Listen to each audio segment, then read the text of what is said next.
Why do you insist on uncovering the truth? Are we not still unable to coexist as we did before? Shangguan Yingrui tenderly caressed Ziyun's face, her voice laced with concern. Why are you silent? Are you frightened? Ziyun retorted. You lunatic, if I do not investigate the truth, I fear I shall forever remain in the dark thanks to you. Am I truly a lunatic? Shangguan Yingrui responded with a sickly smile, as if she had heard the most amusing joke. Everything I have done is for you, my dear husband. However, to prevent your escape, I think it prudent to break your legs for added security. Hehe. From this moment forth, we shall never part. Regardless of the lifetimes that may pass, I shall cling to you, and you shall eternally belong to me, my dear Ziyun. When Ziyun next opened his eyes, he found himself transported back over a decade. Chapter 1. My wife is a Yandere? In the uppermost echelons of the Shangguan group, the president's office, Ziyun perused the documents delivered that day, yet not a single word registered in his mind. With a sudden slap, he cast the papers onto the desk, loosened his tie, and rubbed his temples in frustration. Rising, he approached the expansive floor-to-ceiling window, gazing down at the ceaseless flow of the streets below, his expression gradually deepening. In recent months, the individuals he had interacted with, both men and women, had been succumbing one after another. He even suspected that the car accident that claimed his mother and adoptive father's lives over a decade ago had been meticulously orchestrated. This harrowing realization brought Ziyun's mental state to the brink of collapse. He was ensnared in perpetual anguish, unable to concentrate on any task. He could not dismiss this as mere coincidence. Every sign indicated that the perpetrator was targeting him. However, due to a lack of leads, the police had yet to identify the assailant. With no other recourse, Ziyun resorted to the network left by his adoptive father, or rather, his own, to conduct a discreet investigation. Whoever you are, I will unearth you. Ziyun gritted his teeth, his obsidian-like eyes glimmering with a chilling murderous intent. Knock, knock. The sound of knock echoed. Come in. Ziyun inhaled deeply, seeking to regain his composure as he returned to his desk. Before his employees, he must maintain his poise. His assistant entered with a file folder, bowing respectfully. Boss, here is the information you requested. Ziyun's eyes sparked with a gleam. The composure he had just maintained melted away like snow. He eagerly snatched the folder, hastily tearing it open. The answers he sought were contained within. He had to discover the identity of the deranged fiend behind these acts. Yet, as he perused the contents of the documents, a chilling realization washed over him, and his hands trembled uncontrollably. Shangguan Yingrui. Ziyun's pupils constricted violently, his chest heaving as he gasped for breath like a bellows. He pronounced her name slowly, enunciating each syllable. He could hardly fathom that the cause of his parents' fatal accident, as well as the demise of every woman who had crossed his path, was orchestrated by his beloved wife, Shangguan Yingrui. In his memory, Shangguan Yingrui was a gentle woman, seldom prone to anger. How could she commit such a heinous act? Are you certain? Is this information accurate? Ziyun's voice was hoarse, each word a struggle to articulate. Boss, as difficult as it may be to believe, this information is undoubtedly authentic, the assistant assured him promptly. Upon hearing this, Ziyun buried his face in his arms on the desk, agonizingly gripping his hair. After a considerable time, he lifted his head, his eyes red-rimmed as he fixed his gaze upon the assistant. This matter must not be spoken of to anyone. Do you understand? Must he seek further confirmation? After all, over a decade had elapsed. He could not rely solely on this document to conclude that Shangguan Yingrui was responsible for the deaths of his mother and adoptive parents. Yes, I will keep it a secret. The assistant trembled inwardly, having never before witnessed his boss in such a state, and hastily promised compliance. Very well, you may leave now. As the assistant exited, Ziyun leaned back in his chair, exhausted and defeated. The impact of this revelation was too profound. He found it nearly impossible to accept. He had been in love with Shangguan Yingrui during their university days, and their relationship had always been harmonious. He could not comprehend how she could have transformed into this. After remaining in the office in a daze for an hour, Ziyun finally took the incriminating documents and left the company in a state of despair. However, before departing, he instructed his assistant to notify the police. Miss, the young master is already aware of the situation. Should we clarify to him? After all, that car accident was not orchestrated by you. Understood? No need for that. She was still contemplating how to find an opportunity to imprison her husband, as recently an increasing number of women sought to approach him, aiming to ascend in status. With that, Shangguan Yingrui hung up the phone, a sickly smile gracing her lips. It seems my husband has become disobedient. Madam, the groceries have been purchased. Should I prepare the meal now? At that moment, the cook approached with an inquiry. No need. You may leave. You will no longer be required. Simply collect your wages from Shangguan Group later. Shangguan Yingrui cast a detached glance at her, her tone icy. But the cook stood frozen, having served the Shangguan family faithfully for many years due to their generous compensation, and now, facing sudden dismissal, she felt a deep reluctance. Nevertheless, she dared not defy the lady's orders, lowering her head in silence as she turned to leave. Once the cook departed, a sinister curve formed at the corners of Shangguan Yingrui's mouth, her beautiful eyes gleaming with a sickly crimson hue. "System, come forth." "Host, I am here," the system timidly replied. "Transform every inch of this villa as if it were the same for 100 lifetimes. No, 1,000 lifetimes, no, a myriad of lifetimes," commanded Shangguan Yingrui with an icy demeanor. "Okay." The system swallowed hard and weakly nodded. It then commenced the renovations within the villa as per Shangguan Yingrui's instructions. Although the changes were not immediately visible, many things were indeed altered. "All right, it is done, host," the system's feeble voice emerged. "Since it is finished, retreat back to your reincarnation space." Shangguan Yingrui waved her hand dismissively. The system hurriedly made its exit, preparing for the next cycle. "Ziyun, dear brother. In the Mayun Villa District, the largest villa enclave in Shanghai City, every inch of land is worth its weight in gold. Only the most affluent can afford a residence here." As Ziyun halted his vehicle in the courtyard, the grand entrance of the villa swung open, revealing a stunning figure standing there, smiling as she gazed at him. She perfectly embodied the image of a wife awaiting her husband's return, virtuous and gentle, exuding a warm charm. Had it been in the past, Ziyun would have approached with a smile and embraced his wife.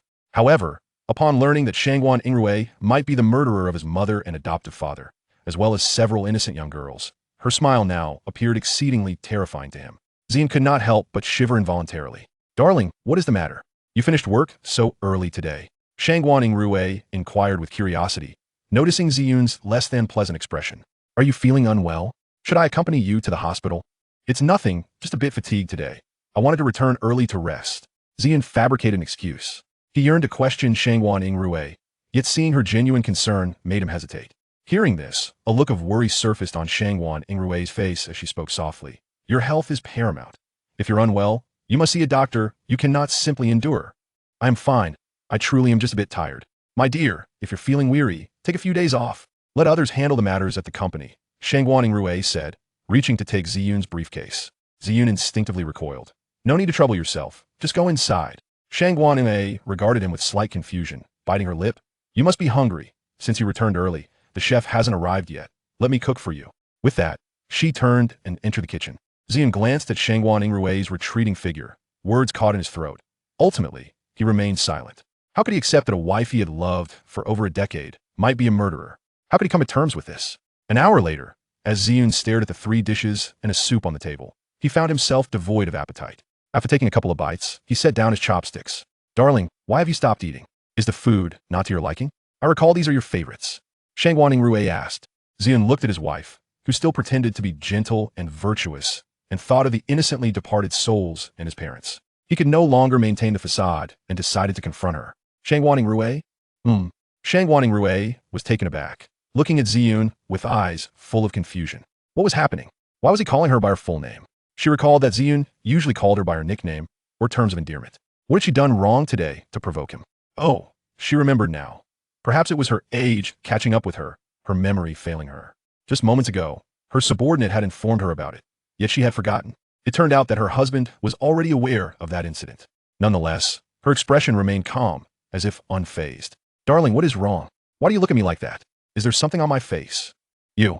Ziyun suppressed his rage. If it were true, if it were she who committed these acts, how could she show not a hint of remorse? Or was she merely pretending, aiming to deceive him for longer? Subsequently, he rose and retrieved a document from his briefcase, slamming it onto the table with restrained fury. "Shangguan Yingrui, why? My parents treated you so well. Why would you harm their vehicle? And those innocent girls, they did nothing to provoke you. Why did you kill them? Why?" Shangguan Yingrui could not help but coldly laugh within herself. "Was it not because they always sought to take you away from me?" However, she maintained a facade of bewilderment, pausing in her actions of serving food, lifting her gaze to the man before her with an unexpectedly calm expression. "Darling, I do not understand what you are saying. I cannot comprehend. Were you angered by an employee at work? Come, let your dearest darling serve you some food."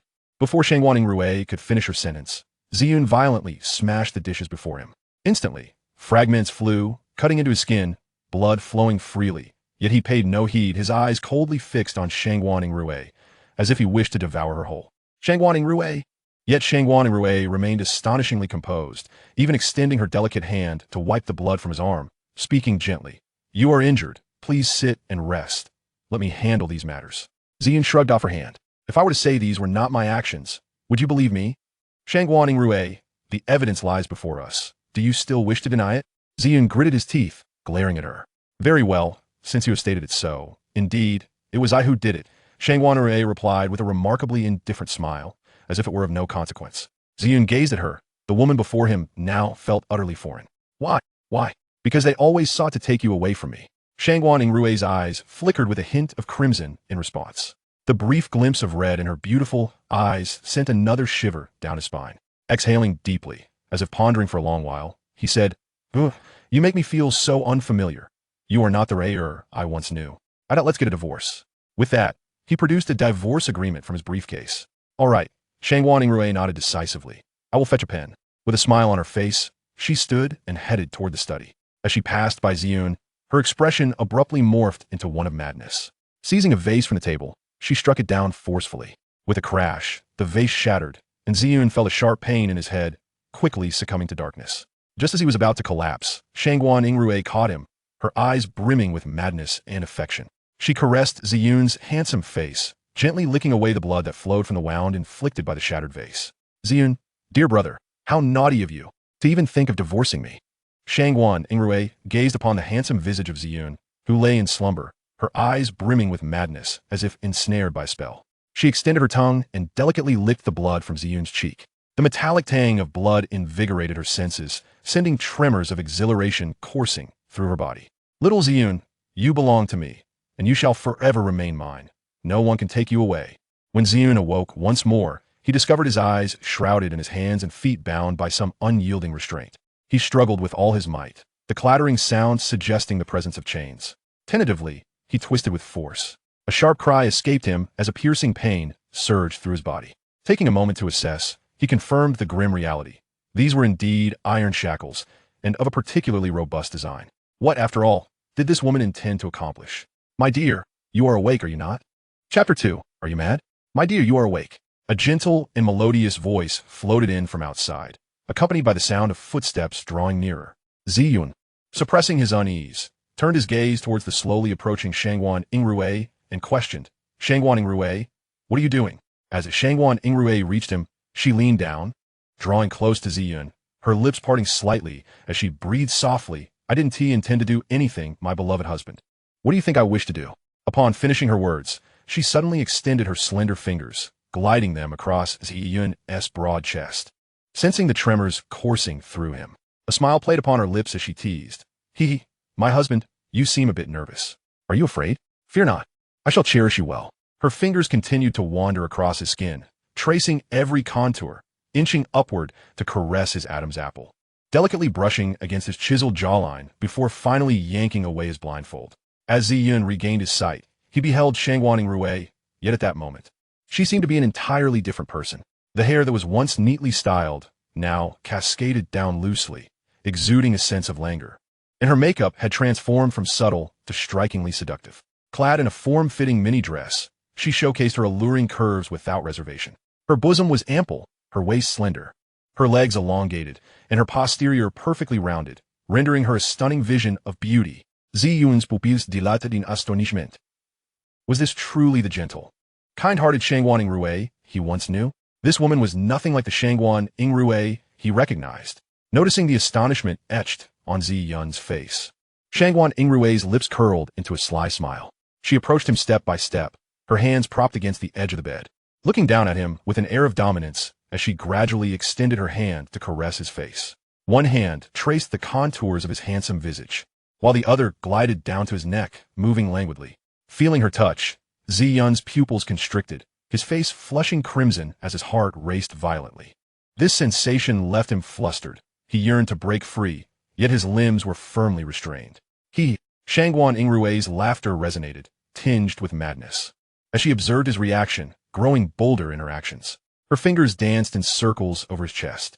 Ziyun, you are truly exquisite. Ziyun gazed at the woman before him, feeling the blood rush through his veins like a tempest. He strove to restrain himself, wishing to push her away. Yet she whispered seductively, don't move. At her words, Ziyun froze, his expression hardening. Was she attempting to lure him? What do you think? Do you prefer the current me, or the past me?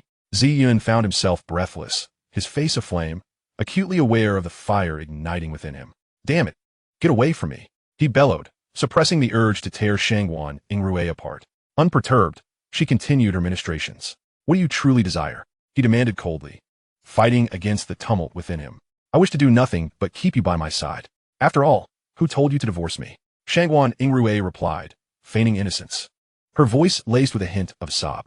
Ziyun studied her, a tangle of emotions swirling in his eyes. This version of Shangguan Yingrui felt both unfamiliar and eerily recognizable. Ziyun, dear brother, my love for you is unwavering.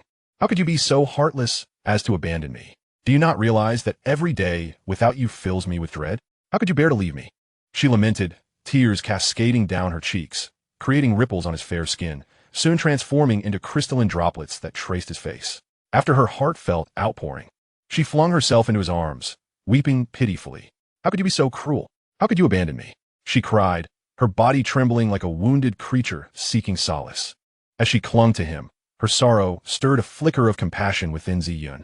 He longed to push her away, yet his restraints left him immobile. Watching her weep, he felt an unsettling mix of anger and an inexplicable guilt. He could not fathom why he was experiencing such emotions. This was the very woman responsible for his parents' demise, and he should despise her utterly. Yet, witnessing her distress ignited an unbidden ache within his heart. Perhaps he could only attribute this feeling to the bond forged over more than a decade of marriage. Yet, unbeknownst to him, this sense of empathy stemmed from the guilt he harbored for the original Shangguan Yingrui in the world he had left behind, a woman he had promised to cherish, only to have her leave him just as he was prepared to fulfill that vow. Ziyun closed his eyes, striving to calm himself. If he did not regain his composure, the darker parts of himself would soon seize control. Once her tears had subsided, she lifted her head, her swollen eyes searching his, and stammered, Ziyun, dear brother, please promise me we won't divorce. Don't leave me, please. Her tone was steeped in desperation. As the calm returned to Ziyun, he was nearly swayed by her tear-streaked visage. However, the memories of the innocent lives lost, including his parents and in-laws, flooded his mind. He forced himself to harden his heart, exhaling a heavy sigh as he coldly stated, Shangguan Yingrui, you are utterly mad. If I do not seek the truth, I fear I shall remain forever in the dark. Am I mad? Shangguan Yingrui's demeanor shifted, a strange smile gracing her lips. She abruptly seized his collar, thrusting him against the wall, capturing his lips in a fierce kiss. Ziyun broke free from her grasp. This isn't your doing. If you had treated me alone and not provoked those vile women, I would never have acted against them. Everything I've done has been for you, my dear husband. Her tone shifted to one of feigned innocence, almost pitiful. Ziyun gazed at the familiar yet alien woman before him, torn between her madness and her grievances, sending chills down his spine. He shut his eyes, his voice trembling as he declared, You do not do this for me. You do it solely for yourself. You are a thoroughgoing madwoman. Shangguan Yingrui reveled in his fear, her laughter ringing with delight. Indeed, I do it for myself. I cannot abide your interactions with other women, not even with your parents. Well, now there shall be no other woman who can touch you but me. With a mischievous glint in her eyes, she continued, I am mad, so what? Eventually, you will come to love me like this. We have all the time in the world. Let me go. Ziyun shouted in fury, trembling with rage. Not a chance. Shangguan Yingrui replied, unyielding. Ziyun roared in fury, the veins on his forehead bulging prominently. I refuse to let go. Release me. On the contrary, Ziyun, your anger only serves to affirm your love for me. Shangguan Yingrui, she replied with a laugh, her grip unwavering. She loosened her hold, gazing directly into Ziyun's eyes, a smirk gracing her lips. Shangguan Yingrui, your current demeanor disgusts me. He retorted. And what of it? You are still enamored with me, having married me. Shangguan Yingrui chuckled, triumph radiating from her expression. I do not love you. I adore the gentle, virtuous, and understanding Shangguan Yingrui. Oh, Shangguan Yingrui raised an eyebrow. So, you love another version of me? What difference does it make? The gentle and understanding me is still me. The sickly and insane me is also me. It's all me. What's the distinction? You love me regardless. Ziyun was rendered speechless by her words. He could not muster a rebuttal. His gaze filled with resentment as he glared at her. Shangguan Yingrui, witnessing his silence, smiled triumphantly, extending her slender finger to caress his chin, her eyes alluring and enchanting. Ziyun, dear brother, we have only just begun. There will be plenty of opportunities ahead. With that, she leaned in and pressed a kiss to his lips before turning away. Chapter 3. You Cannot Escape. With a resounding bang, the door was slammed shut. After Shangguan Yingrui departed, Ziyun sat on the edge of the bed, his expression vacant. The events of the previous moments replayed in his mind, leaving him distressed. The following morning, upon awakening, Ziyun discovered himself bound to a chair, his limbs restrained, unable to move. Ziyun, dear brother, you're awake. You must be hungry. Hurry and eat. If you don't, it will get cold. He recognized Shangguan Yingrui's voice and noticed a lavish spread of dishes before him. Fresh oysters, shrimp, beef strips, pig liver, beef, fish fins, and an assortment of vegetables including tofu, eggs, and broccoli, along with a pot of stewed yam and goji berries for nourishment. Glaring at the array of food, Ziyun furrowed his brow and coldly asked, "What are you trying to accomplish?" "Oh, my dear husband, I have no ulterior motives. I merely wish for you to eat." Shangguan Yingrui replied cheerfully, sitting beside him and serving soup in a manner that was almost pleading. She embodied the image of a devoted wife, clad in a purple dress that accentuated her exquisite beauty, rendering her irresistible. This was a stark contrast to her demeanor from the previous day. "I want to eat." "You eat." Ziyun turned his head away, evading her attempts to feed him. Upon hearing this, Shangguan Yingrui felt as though the entire world had rejected her. She appeared utterly dejected. "It seems my dear brother Ziyun does not appreciate my cooking," she remarked, her smile laced with a dangerous undertone, as if she could devour him at any moment. Suddenly, a fruit knife appeared in her hand, and she began slicing fruit from the table, her voice dripping with temptation. "Would you like some fruit, dear brother Ziyun?" Ziyun's heart raced with alarm, sensing the lethal intent in her gaze. He realized that uttering a single no could lead to his demise, potentially robbing him of the chance to see the next day's light. However dim it may be in the absence of the sun. Yes, I would like some," he replied hastily, pleased by his response. Shangguan Yingrui nodded and swiftly began to slice an apple. In mere moments, she had peeled it into several segments, smiling as she held a piece to his lips. "Come on, dear brother Ziyun, open your mouth." Watching her expression shift from one of menace to one of infatuation, Ziyun sighed in relief. Though cold sweat trickled down his back, his complexion pale, and his legs tremored uncontrollably. "Dear brother Ziyun, what is wrong? Aren't you going to eat?" she inquired, noticing his reluctance to accept the apple. "I will eat. I will." He quickly opened his mouth and bit into the piece she offered. "Good boy." Shangguan Yingrui beamed, her face alight with satisfaction. "Is it sweet?" she asked, slicing another piece for him. As Ziyun savored the apple she provided, he replied, "Yes, it's truly sweet." Upon hearing this, Shangguan Yingrui's face radiated a brilliant smile. "If it's delicious, then eat more." Had Ziyun not witnessed the madness and sickness in her eyes earlier, he might have believed he was dealing with a gentle and harmless woman. As he consumed the apple, Shangguan Yingrui's delight grew. With the appetizer finished, she smiled at him. "You must be hungry now, dear brother Ziyun." Gazing at her smile felt akin to facing a devil grinning at him, and he reluctantly nodded, fearing what she might do next with that knife. Her smile widened as she approached the table, picked up chopsticks, and lifted an oyster to his lips. "Kulme." Dear brother Ziyun opened wide. With no choice left, he complied and accepted the oyster into his mouth. Shangguan Yingrui's heart swelled with happiness at his acquiescence. All she desired was for him to refrain from mentioning divorce or leaving her. She continued to feed him, ensuring every last oyster made its way into his stomach. As she treated him like a child, stuffing him with food, Ziyun felt his stomach churn, nearly on the verge of vomiting. "Is it good?" she asked, her face filled with anticipation. He nodded in response. "Dear brother Ziyun, this meat is delightful. Do give it a try," she continued, feeding him more. Thus, throughout their meal, Shangguan Yingrui had hardly eaten anything herself, dedicating the entire time to feeding Ziyun. Eventually, he could no longer withstand the onslaught and let out a loud belch, signaling he could eat no more. Upon seeing that he truly could not consume another bite, she graciously relented. With gentle hands, she wiped the grease from the corners of his mouth with a tissue and tossed it in the trash. "Dear brother Ziyun, you've been such a good boy," she cooed, her smile tender. "As long as you behave, I shall reward you," caressing his handsome face with an affectionate touch. This scene sent shivers down Ziyun's spine as he fought against the revulsion rising within him, feigning a gentle gaze at Shangguan Yingrui. "You've been so obedient. My dear brother Ziyun, let me untie you, but remember, do not attempt to flee. Otherwise, I shall be quite displeased," Shangguan Yingrui said, releasing him from his bindings. The moment he was free, Ziyun sprang to his feet and dashed towards the door. It appeared that Ziyun had not learned his lesson, still yearning to escape her grasp. A sinister smile crept across Shangguan Yingrui's face as she observed his retreating figure, her voice chilling as she declared, "Ziyun, dear brother, you cannot escape." With that, she pressed a button in her hand, and the door was promptly locked tight. Gazing at the door, which had been firmly shut by Shangguan Yingrui, Ziyun was suddenly engulfed by an overwhelming sense of entrapment. "Ziyun, dear brother, How could you be so disobedient as to attempt an escape?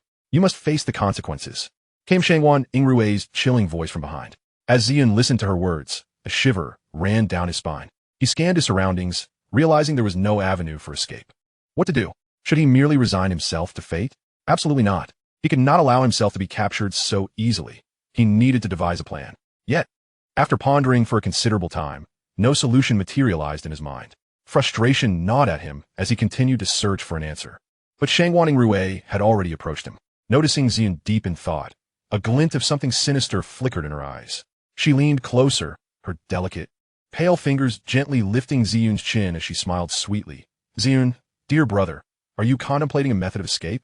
Do not delude yourself into thinking you can evade me. With that, a cold smirk graced her lips.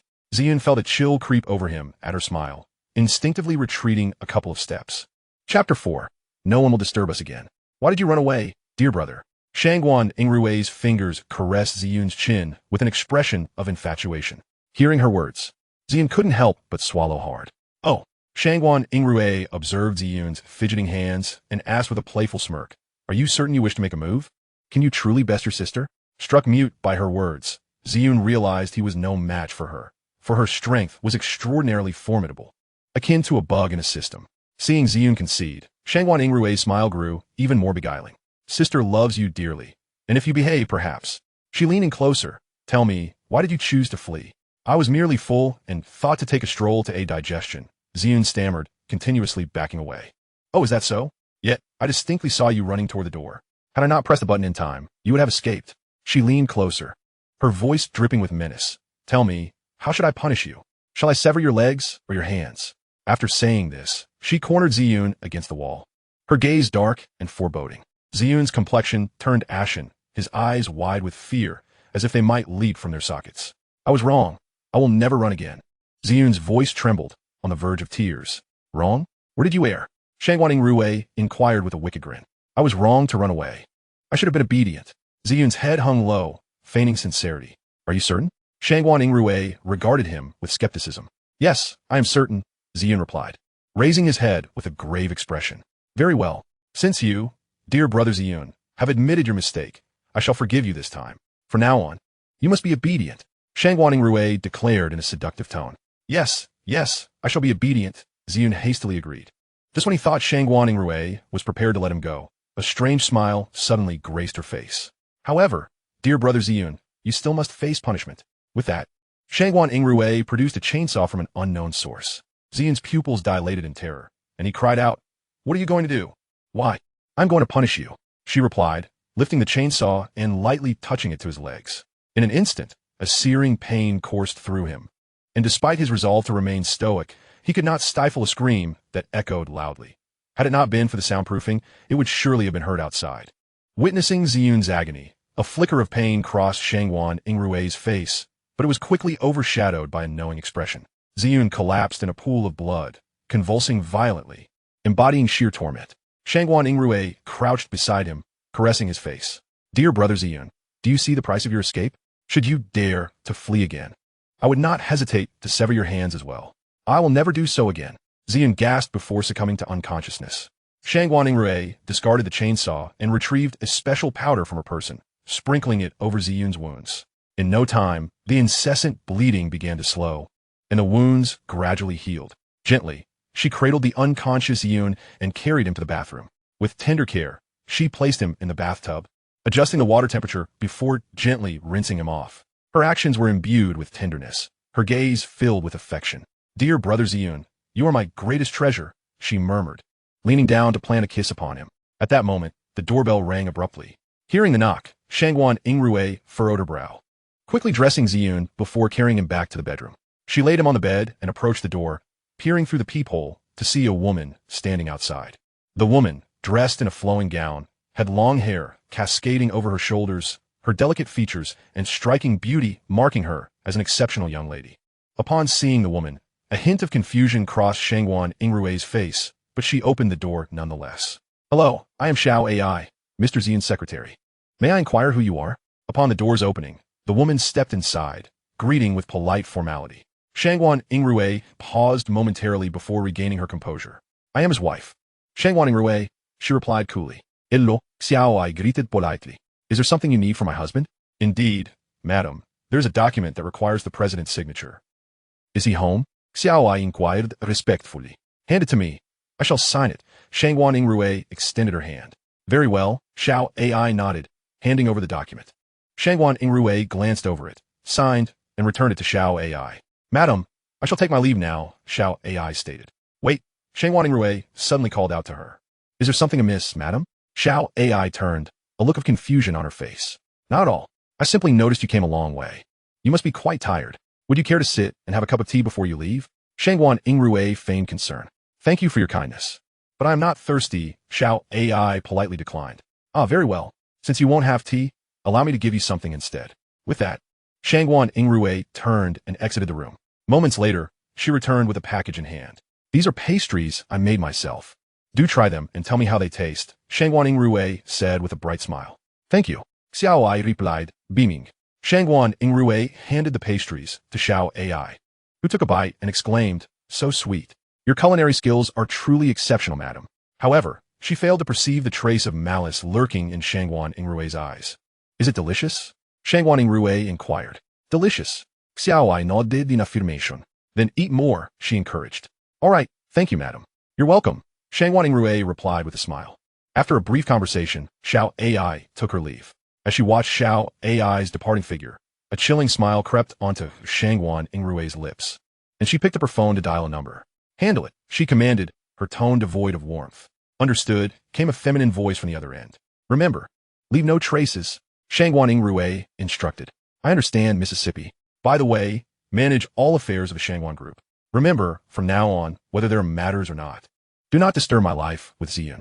Understood. After hanging up, Shangguan Yingrui closed the door and smashed anything that could connect her to the outside world, bending the key in the process. She returned to the bedside, lying down next to Ziyun, holding him tightly as she whispered, Ziyun, my dear brother, from now on, no one shall disturb us. With that, Shangguan Yingrui placed a deep kiss on Ziyun's forehead. Chapter 5. Grant me a swift end. In the afternoon, Shangguan Yingrui awakened, gazing at the still sleeping Ziyun, momentarily lost in thought. Ziyun, my dear brother, how I love you, she murmured before leaning down to press a kiss upon his lips. Observing Ziyun in his slumber, Shangguan Yingrui smiled, pondering what nourishing dish to prepare for him. Perhaps something fortifying. But what if Ziyun's body can't handle it? Oh well, I shall think about it later. The more she gazed upon Ziyun's face, the more she yearned to nibble on it. Ultimately, she succumbed to temptation, gently nibbling on Ziyun's cheeks. Gradually, Ziyun stirred awake, his eyes fluttering open to find Shangguan Yingrui gazing at him, drool scattered across his face. It seems my dear brother Ziyun has been awakened by my nibbling, Shangguan Yingrui teased, licking her lips with a seductive smile. With such nibbling, anyone would awaken, Ziyun retorted with irritation. Then I shall nibble more gently next time, Shangguan Yingrui replied with a grin. Ziyun regarded Shangguan Yingrui with a mixture of fear and disgust, suppressing his aversion as he coldly stated, Madwoman, get away from me, and stop staring. Shangguan Yingrui, unfazed, licked her luscious lips and flashed a charming smile before playfully positioning herself atop Ziyun. Sensing her unusual demeanor, Ziyun froze. What are you doing? He stammered, bewildered. With a slight smile, Shangguan Yingrui extended her tongue to lick her red lips. Ziyun, my brother, I want. What? Before Ziyun could react, Shangguan Yingrui pressed her lips against his, commencing a passionate assault. Following their fervent encounter, Shangguan Yingrui lay languidly in Ziyun's embrace, a blissful smile gracing her face. Ziyun, on the other hand, was left in disarray, his body adorned with bruises, appearing utterly disheveled. Glaring at Shangguan Yingrui, Ziyun's face was a mask of fury. You are truly insane. Dear brother Ziyun, you are absolutely right. I am indeed a mad woman, driven to insanity by my love for you, Shangguan Yingrui replied, nestling against his chest with a smile. Madwoman. Upon hearing his words, Shangguan Yingrui did not take offense but continued to wear her charming smile, leaning closer to Ziyun's ear and whispering sweetly, Do you not like this madwoman? Ziyun, feeling helpless, could find no words. Brother Ziyun, if you remain silent, I shall take it as your consent. Shangguan Yingrui continued to tease him. You are truly unreasonable. I have no desire to converse with you, Ziyun replied impatiently. Brother Ziyun, I've noticed you have become increasingly bashful. Shangguan Yingrui giggled, covering her mouth. Get away. I could almost wish to. Ha! It matters not if you do not speak, for I have already made my determination, Shangguan Yingrui chuckled. Ziyun could only gaze at her, rendered speechless. All right. I shan't tease you any longer, be good. I shall prepare something to eat for you now. With that, Shangguan Yingrui rose and headed to the bathroom to freshen up. After a short while, she returned, pushing a wheelchair. Gently, she lifted Ziyun and placed him securely in the wheelchair, wheeling him toward the dining area. This time, she did not restrain his hands and feet. After all, Ziyun was incapable of standing, let alone escaping. Entering the dining room, she settled Ziyun in place. Be good and wait here, she instructed before disappearing into the kitchen. Before long, Shangguan Yingrui emerged with a steaming plate of noodles. Come, brother Ziyun. Taste the noodles I personally prepared for you. As she mixed the noodles, she carefully lifted a portion to feed him. Ziyun hesitated for a moment before opening his mouth to take a bite. However, as he ate, he sensed something was amiss with the noodles compared to what he usually consumed, though he could not quite pinpoint the difference. Brother Ziyun, how is it? Is it delicious? Shangguan Yingrui asked eagerly, noticing his silence. After swallowing, Ziyun finally spoke. It is indeed tasty, but I can't quite explain why. It just feels a bit strange. Strange? It's just noodles and sauce. Upon realizing, Ziyun's stomach churned violently, and he instinctively made a gagging motion. Shangguan Yingrui, you are twisted, he exclaimed, his face paling. Ziyun desperately wished to expel the noodles he had just consumed, but Shangguan Yingrui brandished a fruit knife at his throat. Brother Ziyun, if you dare to vomit, there will be consequences, she said with a cheerful smile. Feeling the cold blade against his neck, Ziyun had no choice but to swallow hard. Forcing the contents down. That's better. Shangguan Yingrui smiled gently, releasing the knife and resuming her feeding. Brother Ziyun, you must finish it. No leftovers, she threatened. Listening to her ominous tone, Ziyun could only eat slowly, his face pale, as he consumed the food she offered him. Once he finished, Shangguan Yingrui beamed with joy, wiping the remnants of oil from the corners of his mouth with a tissue. Brother Ziyun, you were so good. I adore you, she declared happily. Then, she wheeled him back to the room, helped him out of his clothes, and dressed him in a nightgown, urging him to lie down. Rest here obediently. I shall go wash the dishes. With that, Shangguan Yingrui leaned down to place a kiss on Ziyun's forehead before turning to leave. Watching her depart and recalling how she had rendered him immobile earlier, Ziyun couldn't help but sigh, closing his eyes. How could I have failed to recognize that Shangguan Yingrui is a madwoman and a deviant? Had I discerned her true nature sooner, I would never have fallen for her nor wed her. Alas, why must misfortune plague me so? With this thought, Ziyun could not help but shake his head before closing his eyes. For the next several days, Ziyun found himself ensnared in the perverse grasp of Shangguan Yingrui. He felt as though his existence had become that of a mere shell, devoid of life. Whatever Shangguan Yingrui demanded, he complied. Each time she prepared a meal, he consumed it, though it was thrust upon him with little care. Such a life is truly unbearable for any ordinary soul. During this time, Ziyun endured relentless torment at the hands of Shangguan Yingrui, teetering on the brink of madness. He yearned for nothing more than to escape this existence, to embrace death itself. Yet, each time he considered this, Shangguan Yingrui intervened just in time. Death eluded him, and Ziyun was driven to the brink of insanity. One day, Shangguan Yingrui brought lunch to Ziyun, entering the room with a smile. Ziyun, dear brother, it's time to eat, she chirped. Grant me a swift end. Just kill me. Ziyun replied, his eyes still closed, his tone devoid of warmth. Hearing the feeble desperation in his voice, Shangguan Yingrui paused, then settled beside him on the bed. Ziyun, dear brother, enough of this sulking. Let your sister feed you. No, just give me a merciful end. I've had enough of this life. Ziyun, be a good boy. Otherwise, I might become quite upset. Shangguan Yingrui gently stroked his hair, her voice adopting a tone reminiscent of coaxing a child. However, to Ziyun, her words were jarring, and he chose to ignore her, wishing only for liberation from this torment. Noticing his indifference, Shangguan Yingrui's expression darkened. It seems my dear brother is being naughty. Sister is quite angry now. With that, she produced a sharp knife from her pocket. The blade gleamed coldly under the light, casting a bright, striking reflection. She pressed the tip against Ziyun's neck, her voice soft yet firm. Ziyun, it's time to eat. If you keep your eyes shut, I shall cut your throat. Very well. I would welcome that. It would grant me release, Ziyun replied, his eyes now filled with despair. Upon hearing this, Shangguan Yingrui's heart ached, and the knife trembled in her hand, clattering to the floor. Ziyun, how could you utter such foolishness? Do you not realize how heartbroken it makes me? Her voice quivered with emotion. Huh, Ziyun scoffed bitterly. Heartbroken? Do you truly feel anything? Ziyun, you mustn't speak like that. I genuinely love you. Genuine love? If that were the case, how could I have fallen to this state? Shangguan Yingrui offered no reply, instead shifting the topic.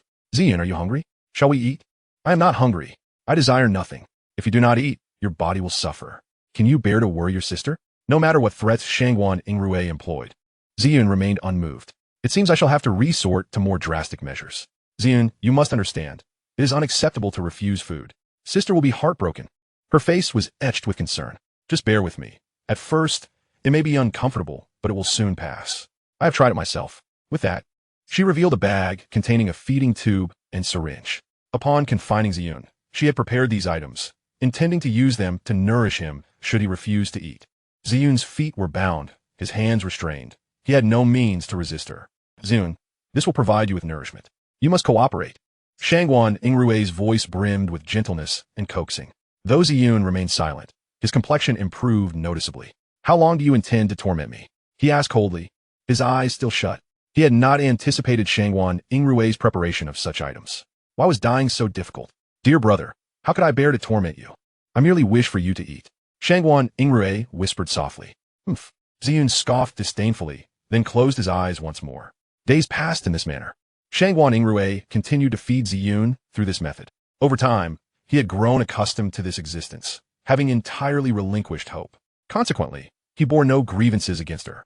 However, the food in the villa had been exhausted after months of confinement. They had gone without sustenance for nearly 2 days. Observing Ziyun's gaunt visage, Shangguan Yingrui felt a pang of sympathy and spoke. Ziyun, it is my fault for not preparing enough food before confining you. I should have considered this. Ziyun, still unresponsive, remained indifferent. Do not worry, dear brother. I won't let you go hungry. I shall prepare something delicious for you. With that, she entered the kitchen. Shortly thereafter, Shangguan Yingrui returned, her complexion pale, bearing a plate. Ziyun, come, try this. It is truly delicious, she proclaimed, having chewed the food herself. Unbeknownst to him, blood trickled from her left sleeve. Days continued to pass, and Ziyun's mental and physical state deteriorated further. Shangguan Yingrui was not faring much better. She too had lost considerable weight, her complexion frightfully pale, as if a gust of wind might topple her. Only then did Ziyun notice her distress. Scrutinizing her closely before a wave of nausea surged within him. Shangguan Yingrui, have you lost your mind? How could you resort to such measures? He gazed incredulously at her frail form. I simply cannot bear the thought of you leaving me, nor of you going hungry. I love you deeply, Ziyun, but why do you refuse to accept my love? Shangguan Yingrui weakly cradled her head, collapsing against Ziyun. Enough. It is not that I do not like you or love you. It is simply that your affection is too extreme, too obsessive, and it harms both you and others. Ziyun said, gazing at his wife's face with a bitter smile. But I love you. Then you must belong to me forever. Upon uttering those words, Shangguan Yingrui gradually laid down in Ziyun's embrace, her breath fading. Well, it's time to end this. Ziyun grasped the dagger at Shangguan Yingrui's waist and plunged it into his own heart, a faint smile curling at the corners of his lips before he closed his eyes. It was over. Yet, in the next moment, the two were drawn into a swirling vortex of darkness. The reincarnation system activated. Within the system's space, a voice inquired, does the host truly wish to erase all memories of Ziyun from the last life? Well, what else is there? Do you wish for him to be reborn with a lingering fear of me? Shangguan Yingrui shot a menacing glance at the system. Instantly, the system shuddered. And no, I was merely confirming. Then to which time period is the host reborn this time? After a moment of contemplation, Shangguan Yingrui replied, let this life begin at the time when Ziyun's younger brother is starting his freshman year. All right, the reincarnation wheel is activated, commencing the cycle. Please note, host, that this time you will also not carry memories from your previous life. In this life, the sister shall not conceal her true nature as she did before. She will ensure that you fall in love with my obsessive and pathological self. You will forever belong solely to me. When Ziyun next opened his eyes, he found himself transported back over a decade into the past. Chapter 7. Rebirth, Freshman Registration. Young man, wake up. We've arrived at Luanhai University. Ziyun slowly stirred awake, the voice of a middle-aged man breaking through his slumber. As he opened his eyes, he felt someone shaking him gently, and he finally roused himself. Glancing at the driver beside him, his mind was a blank. What was happening? How am I still alive? Wasn't I supposed to be dead? After surveying his surroundings, he realized he was seated in a taxi. He pinched his arm hard and took a deep breath. The sharp pain confirmed that he had indeed been reborn. Although he was uncertain about the events of his past life and how he had met his demise, he still retained memories from even earlier. Excuse me, what year is it now? The taxi driver furrowed his brow, puzzled. Could this boy really be so dazed that he didn't even know the current year? However, He did not dwell on it and simply replied, "It's now the first day of September in the year 4716 of the Huaxia calendar. For 1716, isn't that when I'm supposed to report as a new student?" Regaining his composure, he thanked the driver, settled the fare, and stepped out of the taxi. Though he didn't know the cause of his previous death, since fate had granted him a second chance, he resolved to live a life full of brilliance. With his luggage in tow, he made his way toward the school gates. Upon reaching the entrance, he noticed several senior girls standing outside, chattering animatedly and occasionally glancing in his direction. Wow, this new freshman is incredibly handsome, right? Just look at that face. TSK, TSK. Even more striking than our campus heartthrob. Indeed, I wonder which department he's from. He's so good looking. Oh, what a pity. If only he could be my boyfriend. Dream on. Do you think you're as stunning as I am? You're just a toad dreaming of eating swan meat. Hey, who are you calling a toad? Watch your words. Me? You look like a monkey. How dare you flaunt that? Listening to the quarrel between the two girls, Ziyun merely smiled faintly, having seen such scenes before, and continued on his way. However, just a few steps later, he was intercepted. Hey, handsome. Ziyun lifted his head to see a young woman dressed in a crisp white shirt and black trousers blocking his path. May I ask who you are? Oh, hello. My name is Zhao Chanqian. Could we be friends? Her eyes sparkled with anticipation. Apologies, but I do not add strangers as friends, Ziyun replied, sidestepping her as he attempted to leave.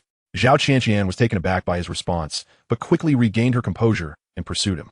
Handsome, how about I treat you to a meal? I'm not hungry, he stated firmly. I have something important to attend to, so please let me pass. Ziyun was unwilling to engage with her further. It was that he was averse to befriending the girl before him, but an inner voice warned him against approaching any woman, lest it provoke her ire. Even this girl would not meet a favorable end. Ziyun was unsure why he felt this way, but the voice continually reminded him. He dare not take the risk. Seeing his indifference, Zhao Chanqian felt a flicker of annoyance. This man was utterly oblivious to charm. After all, she was a beautiful girl. How could he not appreciate her? It was infuriating. Yet, she was not one to give up easily. Once Zhao Chanqian set her mind on something, she would achieve it. As she watched Ziyun walk away, determination surged within her. She would win over this man, no matter the effort or energy it required. Handsome, just you wait. I will conquer you and have you bow before me. Zhao Chanqian. Unaware that he had already caught someone else's attention, Ziyun continued dragging his luggage in search of his department as registration point. After casting one last glance at Ziyun, Zhao Chanqian huffed, flicked her hair, and dashed out of the school gates. She needed to find out this boy's name first. Furthermore, she would devise a plan to secure him. Zhao Chanqian was the daughter of the Zhao group, a family with significant influence in the city, and her father was the provincial secretary. Having been pampered all her life, she had never failed to obtain what she desired. Therefore, she was resolute in her pursuit of Ziyun. Hey, Zhao Chanqian. Suddenly, a voice called from behind. Zhao Chanqian turned to see a tall and strikingly beautiful girl standing behind her. Chanqian, you didn't fall for that handsome guy at first sight, did you? The girl teased, a mischievous smile on her face. Hearing her friend's words, Zhao Chanqian's cheeks flushed slightly, but she quickly regained her composure. What love at first sight? I just think he is good looking. Don't get carried away. Oh, still denying it? You blushed before I even finished. The girl looked at Zhao Chanqian with an expression of disbelief. Zhao Chanqian, feeling increasingly flustered by the teasing, responded, "Humph, I'm ignoring you." With that, she hailed a taxi and hopped inside. Chanqian, her friend, sighed in exasperation, shaking her head as she followed suit. Meanwhile, the entire scene of Ziyun being intercepted by Zhao Chanqian was witnessed by a girl in a flowing white dress who had just walked by. Jealousy and an insatiable possessiveness filled her heart, and a glint of coldness flashed in her eyes. Her hands clenched into fists, sharp nails digging into her palms. Yet she felt no pain as her gaze remained fixed on the departing vehicle. The audacity of that woman, seducing her dear brother Ziyun. How utterly despicable. What should I do? I am overwhelmed with a desire to eliminate her. No, I cannot. If Ziyun were to discover this, he would surely shun me. Absolutely not. Yet, my disdain for all other girls who approach Ziyun remains. Perhaps it's time to teach that woman a lesson.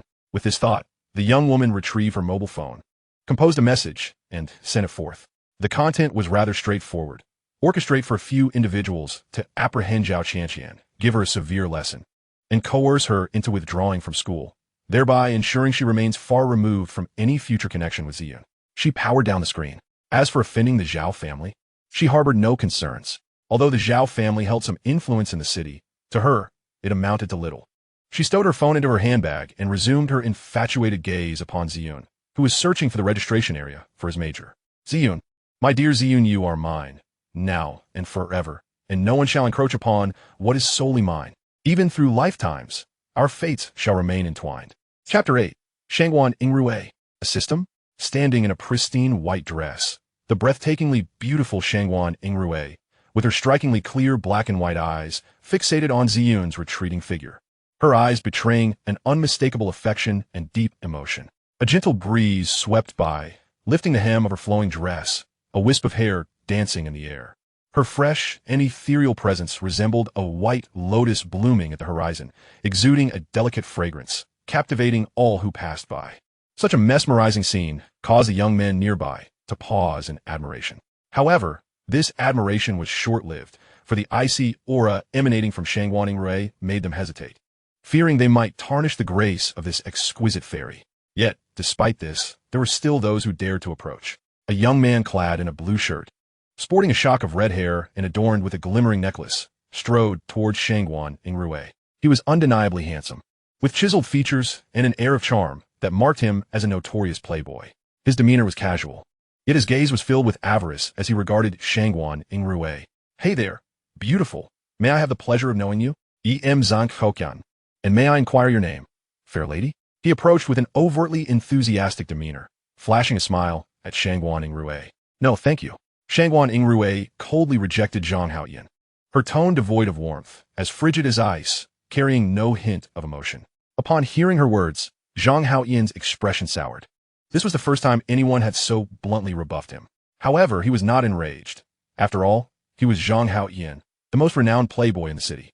Typically, whenever a girl laid eyes on him, she would blush and yearn to shower him with affection. The rejection from such a stunning woman was a blow to his pride. You insolent woman, I offered you courtesy, and yet you fail to appreciate it. Just wait and see how I deal with you. Zhang Haoyan snarled through gritted teeth, extending a hand to seize Shangguan Yingrui's wrist, intending to pull her into his embrace. Get away! Shangguan Yingrui exclaimed sharply, raising her foot to deliver a kick towards Zhang Haoyan. Her speed was astonishing. He barely perceived the gust of wind before she struck him, sending him sprawling to the ground, blood trickling from the corner of his mouth. Shangguan Yingrui cast a disdainful glance at the red-haired youth, but uttered no words. As Zhang Haoyan rose, he touched his mouth, feeling the blood, and a sinister expression crossed his handsome features, his gaze towards Shangguan Yingrui becoming even more menacing. You will regret this, and I will make you beg for mercy, he vowed, clutching his backside as he turned to leave. Little did he know, he had bitten off more than he could chew. Shangguan Yingrui let out a cold laugh, disregarding him entirely as she continued her search for Ziyun amidst the crowd. Who was that red-haired boy, daring to utter threats towards the illustrious Shangguan? Did he not understand the wealth and status of the Shangguan family in Huagua? Surely, he must be a second-generation rich kid or a freshman. Otherwise, how could he be so brazen? Alas, one must wonder where he found the audacity to issue such threats. Did he not realize he was courting disaster? It seemed that Shanghai City would soon be rid of yet another wealthy family. Nevertheless, that kick from Shangguan was undeniably impressive.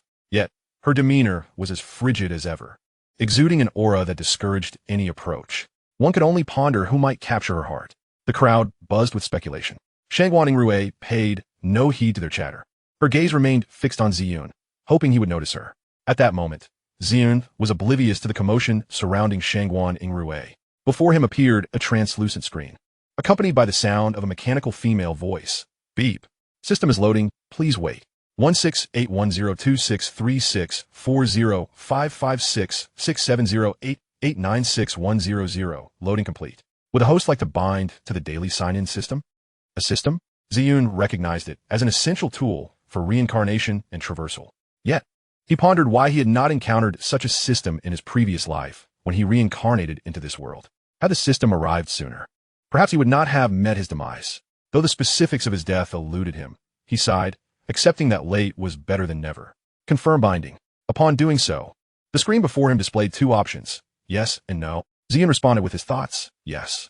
After a moment, the screen revealed a new message. Congratulations, host successfully bound. The system is loading. Please wait a moment. What on earth is this? Why does it require more time to load? Ziyun muttered, feeling exasperated. Please remain calm, host. The system is still loading, the mechanical voice replied. With no other choice, Ziyun resigned himself to wait patiently. Take your time loading. I'll just queue up for registration. he said, stepping to the end of the line. Yingrui, Yingrui, what brings you here on such a sunny day? Are you waiting for someone? At that moment, a melodious voice called from behind. Shangguan Yingrui turned, her irritation palpable as she wondered who dared to disrupt her observation of Ziyun. Did they not fear for their lives? If not for her need to conceal her darker inclinations within the school, she would have already eliminated anyone who disturbed her and Ziyun. As she turned, she spotted a girl clad in a white tracksuit, her hair tied in a playful ponytail, approaching with a vibrant and charming demeanor. Without needing to guess, she knew this was her roommate and dear friend, Su Xiaoma. Su Xiaoma's arrival drew the attention of everyone present, for she was the second most beautiful girl in the class, rivaling the school belle, Shangguan Yingrui herself, with her tall and voluptuous figure. Moreover, her vivacious personality made her the most popular individual in the class. As Su Xiaoma approached Shangguan Yingrui, she intended to link arms with her, only to be deftly evaded by Shangguan Yingrui. She strongly disliked any form of physical contact from anyone other than her younger brother, Ziyun, regardless of their gender. The girl withdrew her hand with a glum expression. What brings you here? Shangguan Yingrui inquired, frowning slightly, her tone somewhat frosty. I missed you. The girl replied with a playful smile directed at Shangguan Yingrui. Oh, spare me. It's hard to believe you actually missed me. Shangguan Yingrui retorted with a dismissive pout. Well, go on, what is it? She asked, casting a cool glance at the girl. Sister Rui, you're quite heartless. The girl pouted in a feigned sulk. I truly miss you. Don't you feel the same? Enough of the act. Shangguan Yingrui scoffed at the girl before her. Honestly, fine, the girl murmured. Hurry up and tell me what you want. Shangguan Yingrui pressed impatiently. The girl finally adopted a serious demeanor, gazing at Shangguan Yingrui as she spoke. It's because of you. I promised the counselor I would assist with the registration for our major, and yet here you are, just standing around. Upon hearing this, Shangguan Yingrui merely responded with a nonchalant "oh," and proceeded towards the booth for the design department. Sister Rui, you're going the wrong way. That's the design booth. Our department's booth is on the other side, the girl quickly pointed out. However, Shangguan Yingrui paid no heed and continued on her path, with Su Xiaomo reluctantly following suit. Chapter 9. An Unexpected Kiss, System Activation. After a brief wait, it was Ziyun's turn.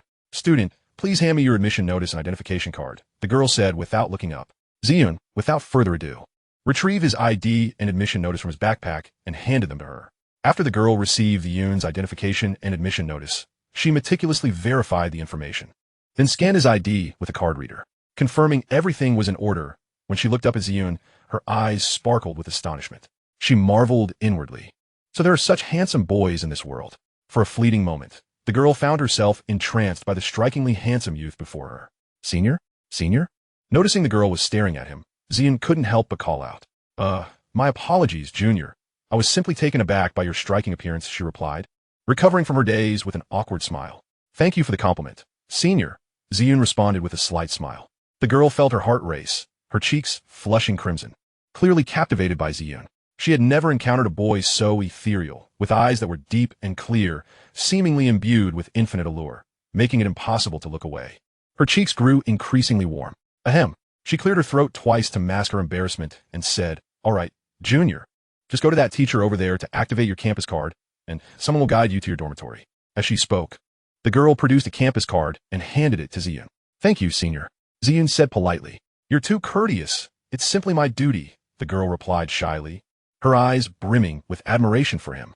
Upon receiving the campus card, Ziyun noticed that the senior had yet to return his ID. Curiously, he asked, Senior, my ID? Realizing her oversight, the girl's face turned even redder as she hurriedly returned his identification.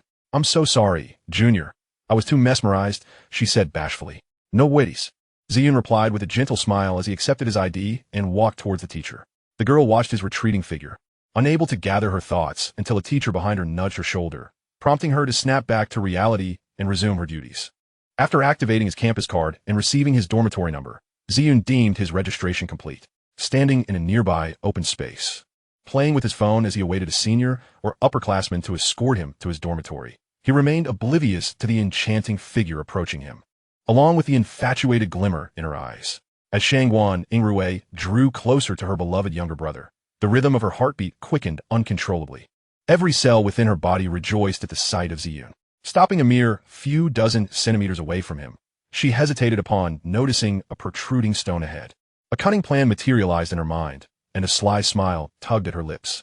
Ziyun, my dear brother, It has been 8 years since we last met.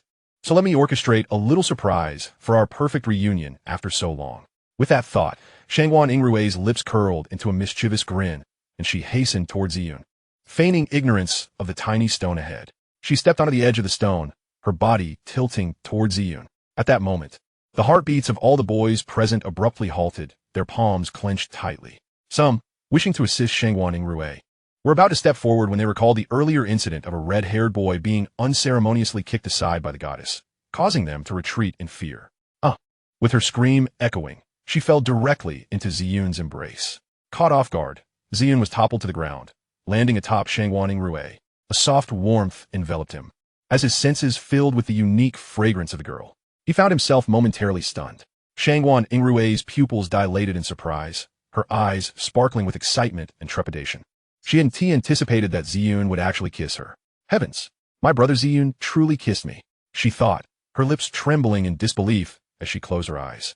Breathing in the masculine scent of Ziyun's exhalation, Shangguan Yingrui felt her face flush, her heart racing uncontrollably. Moreover, an unexpected sense of anticipation blossomed within her. She was eager to discover what Ziyun's reaction would be if she opened her eyes. Would he be shy, angry, anxious, or elated?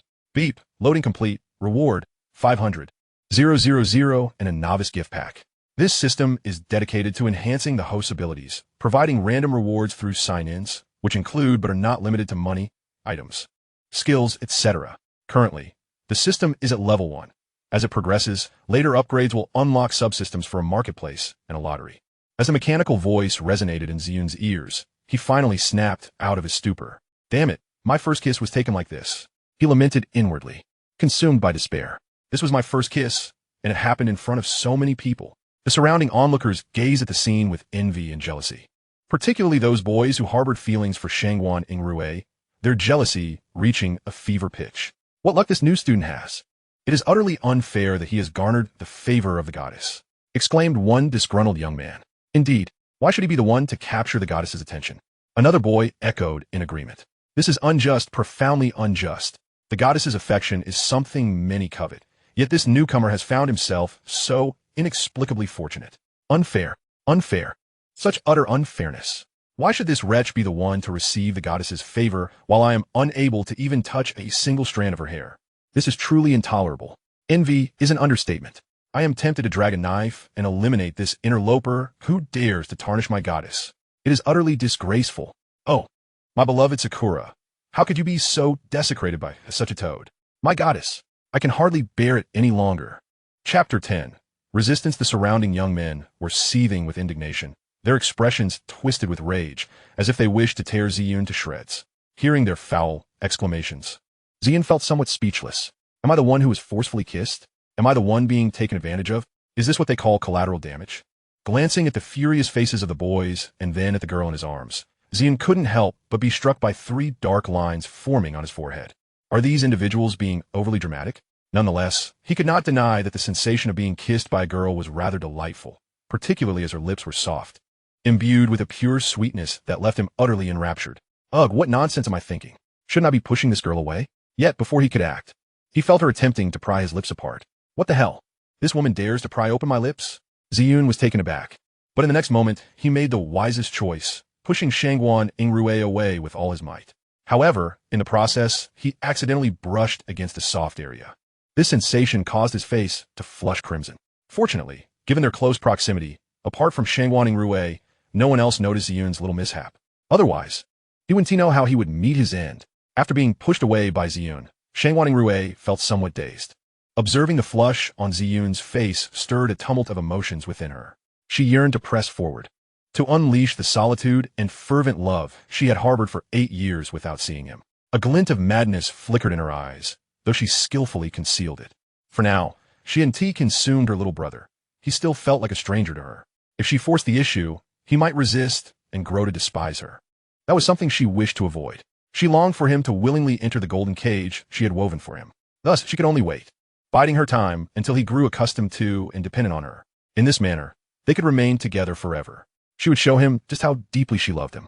Ziyun snapped back to reality, bewildered by what had just transpired. How did I end up kissing her? And why does she appear so insatiable? No, rather, she seems to have a conflicting desire. His heart raced wildly. His face flushed with a deep crimson hue, a sensation both familiar and distinctly unsettling. Yet, recalling that soft touch when he pushed her away only intensified the heat on his cheeks. He quickly apologized. I'm sorry. I didn't mean to. I never anticipated such a situation would arise. It was unintentional. Unintentional? Upon hearing this, Shangguan Yingrui's face grew even more flushed. Lowering her head, she bit her rosy lip, unable to meet Ziyun's gaze for fear he might discern her true feelings. What would she do then? With this thought, she raised her head, fixed her eyes on Ziyun, and offered a captivating smile. Since it was unintentional, you needn't apologize. I bear you no grudge. Ziyun's face reddened further at her words. He had not expected Shangguan Yingrui to absolve him. An inexplicable thrill coursed through him. Shangguan Yingrui paid no mind to his unusual reaction and continued, by the way. My name is Shangguan Yingrui. What about you? Upon hearing her name, Ziyun involuntarily trembled. He then scrutinized the woman before him. Her eyes sparkled with brilliance, and her every smile exuded charm. Dressed in a white gown that accentuated her exquisite figure, her ample bosom, slender waist, and cascading black hair added to her allure. Her fair, elongated neck, flawless skin, delicate collarbone, and her breathtakingly beautiful face surpassed even that of a goddess. Ziyun couldn't deny that the woman before him was indeed stunning. However, he couldn't shake the peculiar sensation that urged him to distance himself from her, to flee, to avoid her proximity, a fear emanating from the depths of his soul. He rubbed his temples, perplexed by why he felt such trepidation toward the girl. Hadn't he always been so composed? Regardless, since his heart harbored such resistance, it would be best to avoid any interaction. After all, he might not have the opportunity to do so in the future. Observing Ziyun lost in thought, Shangguan Yingrui grew concerned and asked, Are you feeling unwell? Are you sick? Should I take you to the infirmary for a checkup? As she reached out to grasp Ziyun's arm, he instinctively recoiled. I'm fine, he replied, shaking his head. Upon witnessing his reaction, a fleeting look of disappointment flashed in her eyes, but she quickly suppressed it. She didn't want Ziyun to dislike her, so she chose not to dwell on his momentary evasion. She believed that one day, Ziyun would accept her. Well then, if you need anything, remember to seek me out, she said with a bewitching smile that momentarily dazzled Ziyun. He quickly regained his focus and nodded. You must have completed your registration by now. Let me guide you to your dormitory, Shangguan Yingrui said with a smile. No, thank you. Someone will come to take me there shortly. Ziyun hurriedly declined. He had no desire to engage with Shangguan Yingrui, especially after what had just transpired. Moreover, a voice within him urged him to keep his distance, further solidifying his resolve to avoid any contact with her. Seeing Ziyun's refusal, the unhealthy part of Shangguan Yingrui's psyche resurfaced momentarily but was swiftly suppressed again. She couldn't rush things too much, otherwise it would only backfire. She believed that Ziyun would eventually come to accept her. Then, I will take my leave, Shangguan Yingrui said with a smile as she turned to depart. Su Xiaoma glanced at Ziyun, then at the departing Shangguan Yingrui, her brow furrowed in confusion. What is the nature of their relationship? It seems Ziyun is somewhat resistant to Shangguan Yingrui, while her gaze towards him is filled with profound affection. Shaking her head, she chose not to dwell on it further and followed in Shangguan Yingrui's footsteps as they left. Watching Shangguan Yingrui's retreating figure, Ziyun finally exhaled a sigh of relief. He was unaware of the reasons behind the inexplicable sense of resistance that surged within him, a feeling that propelled him to seek refuge. Yet, he could not fathom why he wished to evade her presence. Nevertheless, he resolved to dismiss the matter, reminding himself that their encounter was merely fleeting, and he preferred not to cross paths with her again. With this thought in mind, Ziyun ceased to waver and followed his senior towards the dormitory. Chapter 11, Shangguan. Once the two departed, the boys at the school gate erupted once more into a cacophony of voices. Good heavens, that lad actually pushed my goddess. My goddess. How could he dare to do such a thing? Does he not realize that Shangguan Yingrui is the belle of our school? Not only that, but he also had the audacity to reject her. To be escorted by the illustrious Shangguan, the school's flower, is a dream many newcomers yearn for. And yet, he turned it down. Oh heavens, I beseech you, strike me with lightning so I may exchange souls with that rascal. The boys murmured in a frenzy, their faces contorted with fury, wishing they could tear Ziyun to shreds. Had Ziyun heard their grievances, he would likely have coughed up blood. Just moments ago, they had been indignant, itching to exact vengeance for the indignity he had wrought upon their goddess. Now, they wore expressions of outrage. Had these individuals lost their senses? Ziyun remained oblivious to their thoughts, and had he been aware, he surely would have let loose a torrent of expletives. In the office of the Shangguan group, atop the building, a middle-aged man clad in a black suit and spectacles sat, exuding an air of refined elegance. He was Shangguan Hong, the chairman of the Shangguan Group and the patriarch of the Shangguan family. Upon hearing his assistant's report, he furrowed his brow and exhaled a deep sigh. Let be. Proceed according to the young lady's wishes. He gestured dismissively for the assistant to leave. The assistant nodded in acknowledgement and departed. Once alone, Shangguan Hong paused from reviewing documents, rubbed his temples, and sank wearily into his chair. His daughter, in every aspect, was admirable, save for her temperament. Alas! He closed his eyes and let out a gentle sigh. Knock, knock, knock. A knock resounded from outside the door. Shangguan Hong opened his eyes and replied, Come in. The door swung open to reveal a stunning woman clad in a qipao, her figure curvaceous and her beauty striking. She was Wen Qingxi, Shangguan Hong's wife and the mother of Shangguan Yingrui. Poised and graceful, she retained her elegance even at the age of 40, her lustrous black hair elegantly pinned up, adorned with a sapphire-studded hairpin that accentuated her noble demeanor. Her every movement radiated an aura of aristocracy, instantly suggesting her affluent status. Hong, what occupies your thoughts so deeply? Wen Qingxi inquired softly as she seated herself beside him, linking her arm with his. Nothing much, Shangguan Hong replied with a smile, patting her hand. You, what can I say to you? You always prefer to conceal your concerns deep within, unwilling to share, yet your face betrays your feelings, which only heightens my worry for you. Wen Qingxi playfully chided, her eyes curving with affection. Hehe, truly, there's nothing amiss. What troubles could I possibly have? Shangguan Hong chuckled, fondly aware of his wife's enduring care for him. All right, enough of your pretense. What has truly transpired? Wen Qingxi insisted, her lips pouting in a mock display of displeasure. In truth, she already suspected the source of his distress, merely their daughter's affairs. Qingxi, do you think we have erred? Should we have sacrificed our daughter for the sake of our careers and family, or forcibly sent her abroad for her studies? Shangguan Hong's tone turned somber, revealing his guilt over the situation. Indeed, we have failed in our duties as parents. As long as she remains healthy and happy, even if she harbors resentment towards us, it matters not. When Qingxi reflected, unsure if she was comforting Shangguan Hong or herself. Their demeanor toward their daughter was now imbued with tenderness, especially given her cautious behavior whenever she returned home. After all, they were haunted by the memory of her past struggles with self-harm. The couple had brought her back from abroad to the city she longed for, Shanghai. Since her return, they had endeavored to fulfill her every request, smoothing over all her troubles. It seems we must seek an opportunity to converse with that boy Ziyun. He appears to be the only one capable of truly connecting with our daughter, Shangguan Hong remarked. Yes, our daughter is so devoted to him. I wonder if he would reciprocate her feelings? Wen Qingxi sighed, her expression clouded with concern. The couple was profoundly anxious about their daughter's future, their worries eclipsing their own aspirations and family legacy. Let's not dwell on it, Shangguan Hong reassured. Indeed, Wen Qingxi nodded gently, but then, as if struck by a thought, added, But will Yueka agree? She cherishes her son so dearly. Her voice tinged with apprehension. She and Ziyun's mother had once been close friends, having vowed to unite their children. However, since Zi's tragic passing, her friend seemed to have transformed entirely. Though outwardly normal, Wen Qingxi sensed something amiss in her spirit, though she could not pinpoint exactly what. Yueka is a reasonable woman. She will likely consent to their courtship. Shangguan responded. Let's hope so, Wen Qingxi sighed. At Shanghai University, in the boys' dormitory building, Ziyun registered his information with the gatekeeper and received the key to his dormitory. Initially, he intended to carry his belongings upstairs himself. However, the senior who had guided him earlier took it upon himself to bring Ziyun's belongings to the door of his dormitory. Thank you, senior.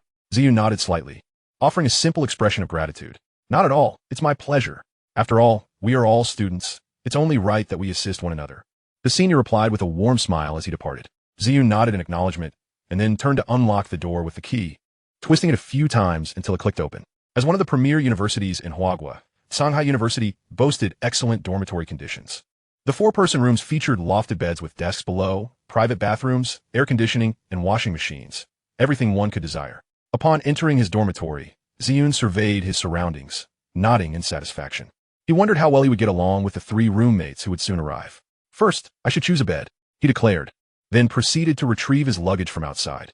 After selecting his bunk, he organized his belongings and neatly made his bed before lying down to contemplate the system he had just bound to himself, eager to explore its functionalities. With a thought, Ziyun silently invoked the system. Returning to the host, the system is active. Open personal panel. Simultaneously, the system interface unfurled silently within Ziyun's mind. Daily sign-in system. Currently at level 1. Host. Age 19. Height 182 centimeters. Appearance 97. Strength 87. 60 is the passing mark. Combat power 85. En physique, LC. Personal assets 500. 0. Points 0. Points can be obtained through daily check-ins and random tasks. Skills. No skills currently. Note, combat skills cannot be used on the system specified beloved. Permanently locked beloved. Hidden. Shangguan Yingrui requires the system to reach level 6 to unlock. System backpack. Beginner's gift pack. Subsystem mall. Not unlocked. Subsystem lottery. Not unlocked. Chapter 12. Are you unable to escape Sister's grasp? Ziyun gazed at the attribute panel displayed in his mind, his brow furrowing slightly. While he could comprehend most of it, what on earth did permanently locked beloved mean? He wasn't even in a relationship. Where did this beloved come from? And to make matters worse, it was hidden? Not only was it hidden, but he also had to wait until reaching level 6 to unlock it. What if it was some homely individual? Ziyun used system. Could you elucidate this matter? Unknown. How can you, as a system, be unaware of such a thing? Yet the system simply replied with 3 indifferent words. Unknown. Ugh. Ziyun felt a wave of exasperation wash over him. Then how does one level up? Surely you must know that. Experience is required. And then, silence ensued. Well, forget it. I suppose I'll have to figure it out on my own. The system is unreliable. I seem to have a beginner's gift pack, though. Ziyun thought, silently invoking it, and the system opened the beginner's gift pack. Ding! Congratulations, host. You have successfully acquired the skill, Culinary Mastery, beginner level. Note, each skill is divided into 4 levels. Beginner, Intermediate, Advanced, and Divine, with each level upgrade requiring 200 points. Congratulations, host. You have successfully obtained an item. A full set of cosmetics. Note, cosmetics can make skin fairer and more delicate, possessing rich beauty-enhancing effects. What the hell? What kind of reward is this? I have no need for it. The system, unfazed by Ziyun's inner complaints, continued to announce. Congratulations, host. You have successfully obtained 100,000 in currency. Congratulations, host. You have successfully acquired 200 experience points. You are still 800 points away from the experience needed to level up. At this moment, Ziyun's smile froze as if captured by a camera. How long would it take to accumulate 10,000 points? It only rewards 200 points. System, are you being a bit stingy? Ziyun felt a pang of frustration. The system is powerless. Please make an effort on your own. Ziyun felt speechless. By the way, I seem to have forgotten to check in today. Remembering this, Ziyun silently thought. System, I wish to check in. System, does the host confirm the check-in? Confirmed. Ziyun replied without hesitation. Check-in complete. Congratulations, host. You have gained 10 experience points and 50 points. Is that all? What about the rewards? System. In response to the host, the rewards for check-in are random, with each having a probability of 50. The system replied coldly, causing Ziyun's mouth to twitch involuntarily. Random? That's quite the scam. Ziyun decided not to dwell on it any longer, rising to check the time, only to find the dormitory still empty. What's going on? Where is everyone? Not bothering with it, he put on his shoes and headed out, intending to have lunch at the cafeteria. Walking toward the campus took about half an hour, and he finally spotted the cafeteria. At that moment, the cafeteria was bustling with activity, lively and vibrant. The throngs of people making it feel as though he were amidst a busy street. Inside the cafeteria, numerous students and teachers were seated. Groups of friends chatted and laughed, thoroughly enjoying themselves. As Ziyun walked through, he noticed several girls gazing at him, their eyes wide with admiration. Some even couldn't help but cover their mouths and let out soft gasps. Ziyun paid them no mind and continued towards the serving window. Just then, a girl suddenly bumped into his back, her drink spilling all over him.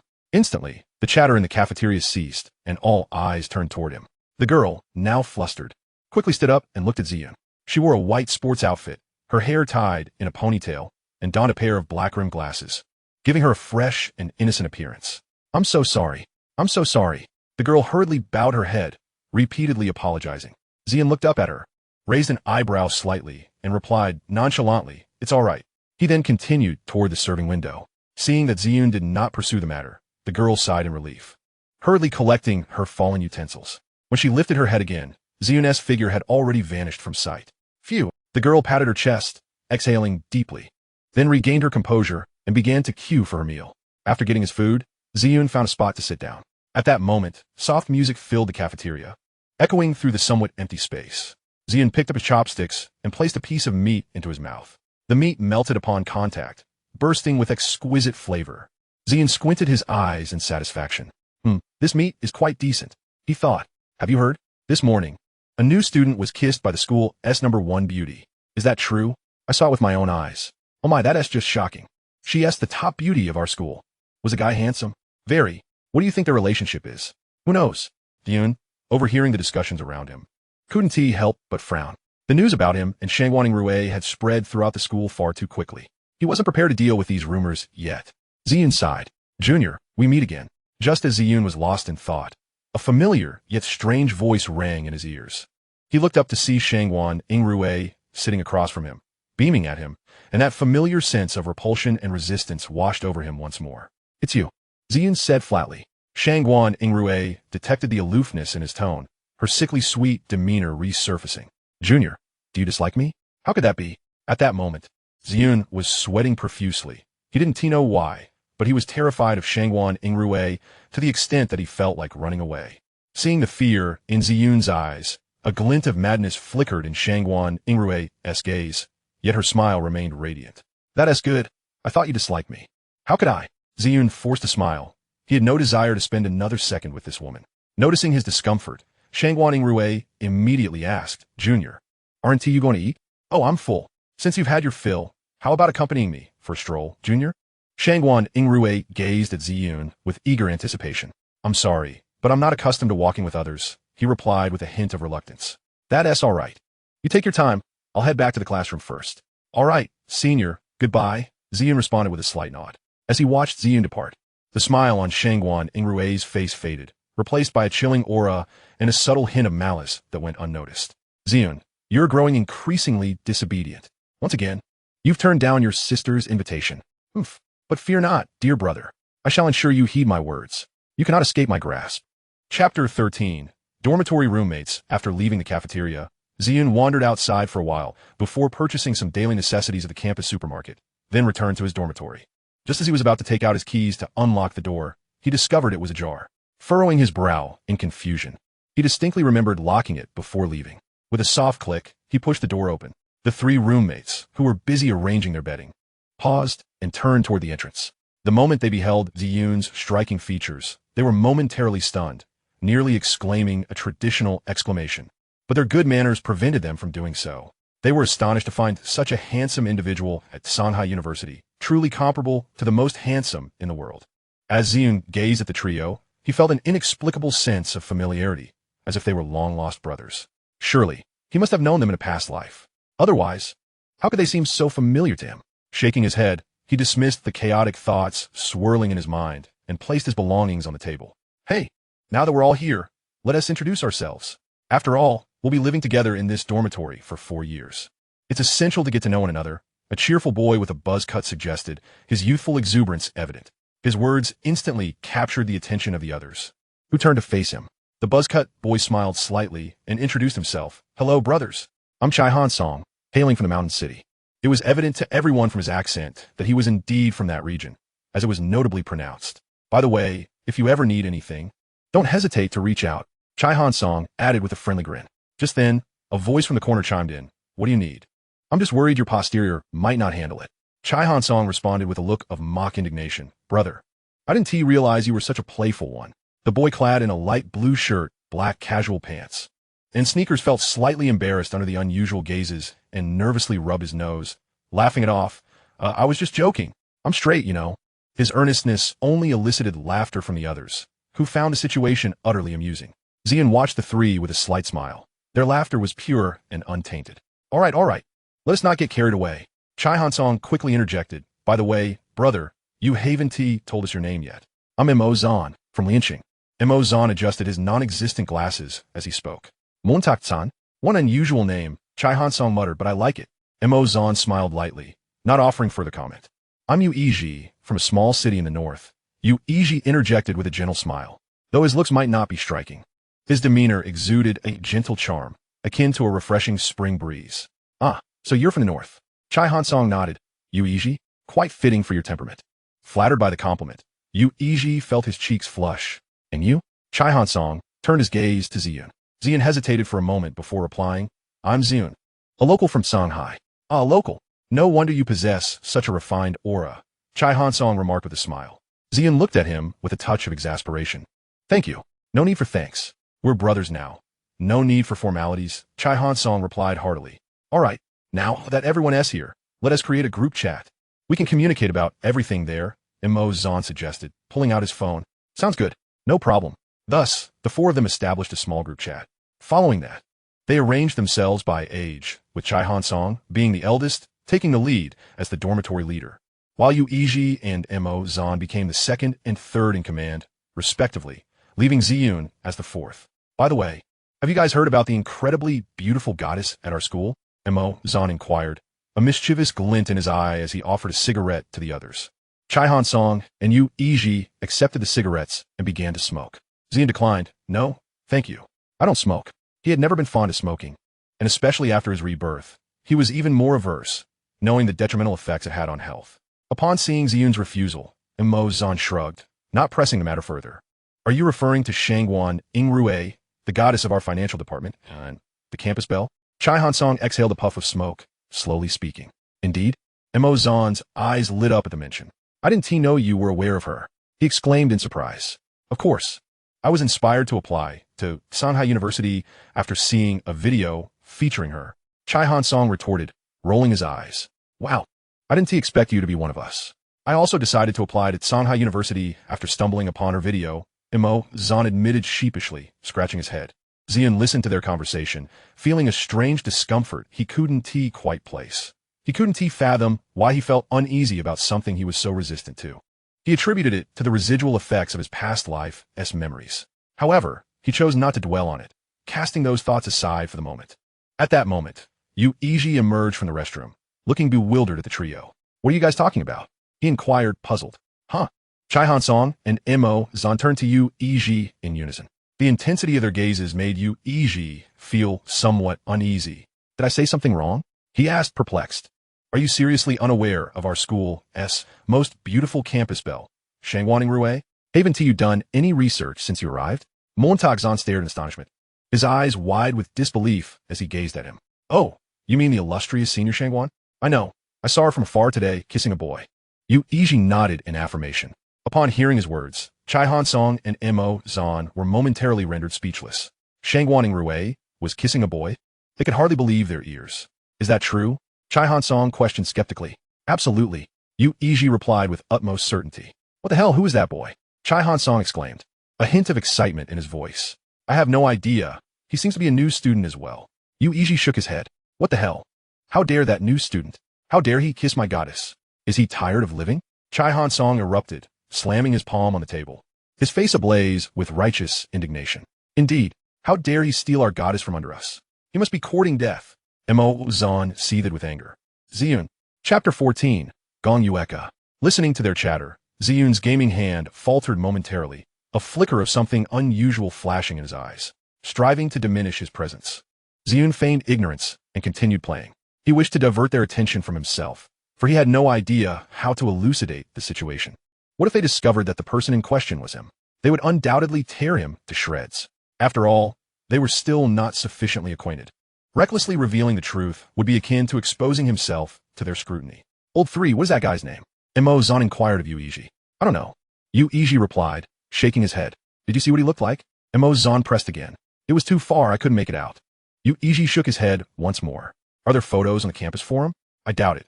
Most were too busy wailing and outraged to think of taking pictures. By the time they realized, the person had long departed. What the hell? Mo Zhan couldn't help but curse. All right, old 2. Let's not discuss that anymore. Chai Han Song glanced at the time. It was already 5:30, and he said, let us go eat. Yes. Yu Yiji nodded. I haven't eaten since lunch. I'm famished. Me too.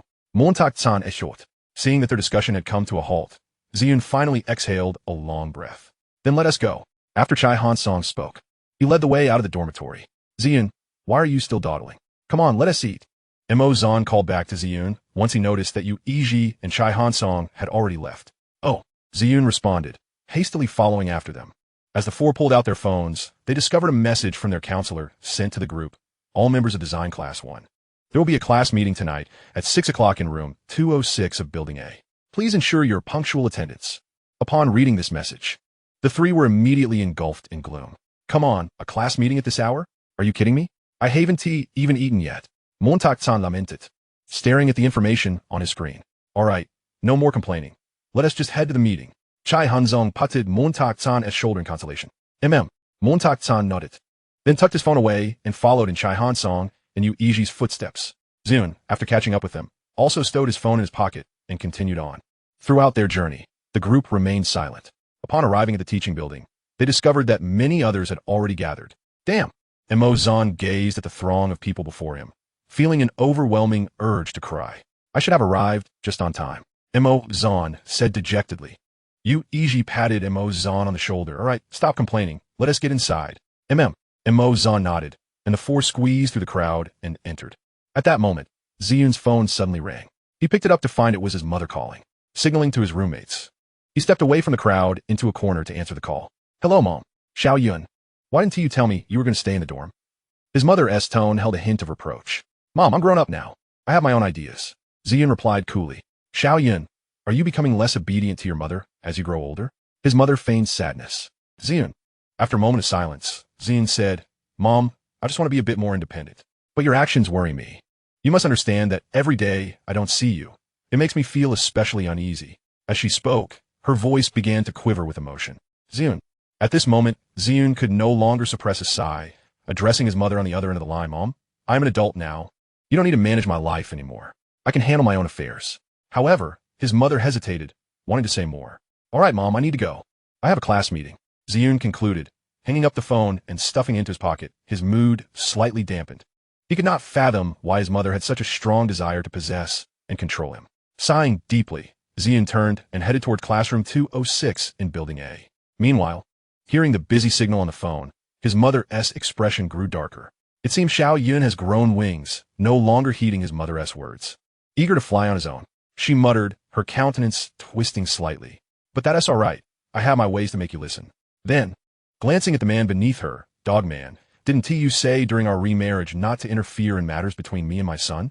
Yueka. Such control and possession over Ziyun is incorrect. He is your son, not Z. You should allow him to grow freely. The man replied calmly. Her lips curled into a cold smile as she gazed at him. Oh, free growth? Let me tell you, that is not going to happen. If you dare meddle in Ziyun's affairs again, I will ensure you wish you were dead. Don't you find it despicable to control and possess him in this manner? The man continued to look at her steadily. Have you considered his feelings? I do not need to consider his feelings. Ziyun is my flesh and blood.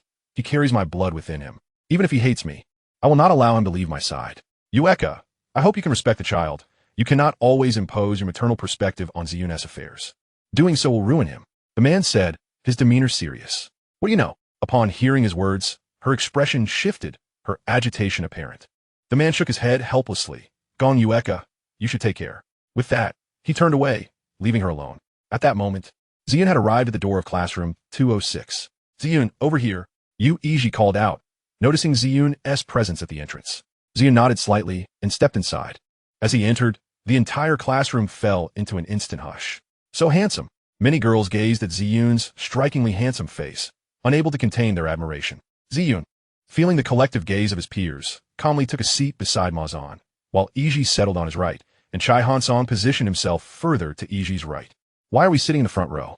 I just noticed there were plenty of seats further back. Ziyun remarked, perplexed. Hehe. Have you considered that sitting in the front row allows us to get a clearer view of the girls in our class during self-introductions? Mazan replied with a somewhat mischievous grin. Iji, observing Mazan's demeanor, was left speechless. Chapter 15. Class meeting. At that moment, the classroom door swung open once more, revealing a man clad in a tailored suit, appearing to be in his 50s or 60s, as he strode in. The instant he entered, all eyes were drawn to him. Yet, the female student's attention remained fixated on Ziyun, for he was undeniably striking, handsome to the point of breathtaking, a presence that was simply overwhelming.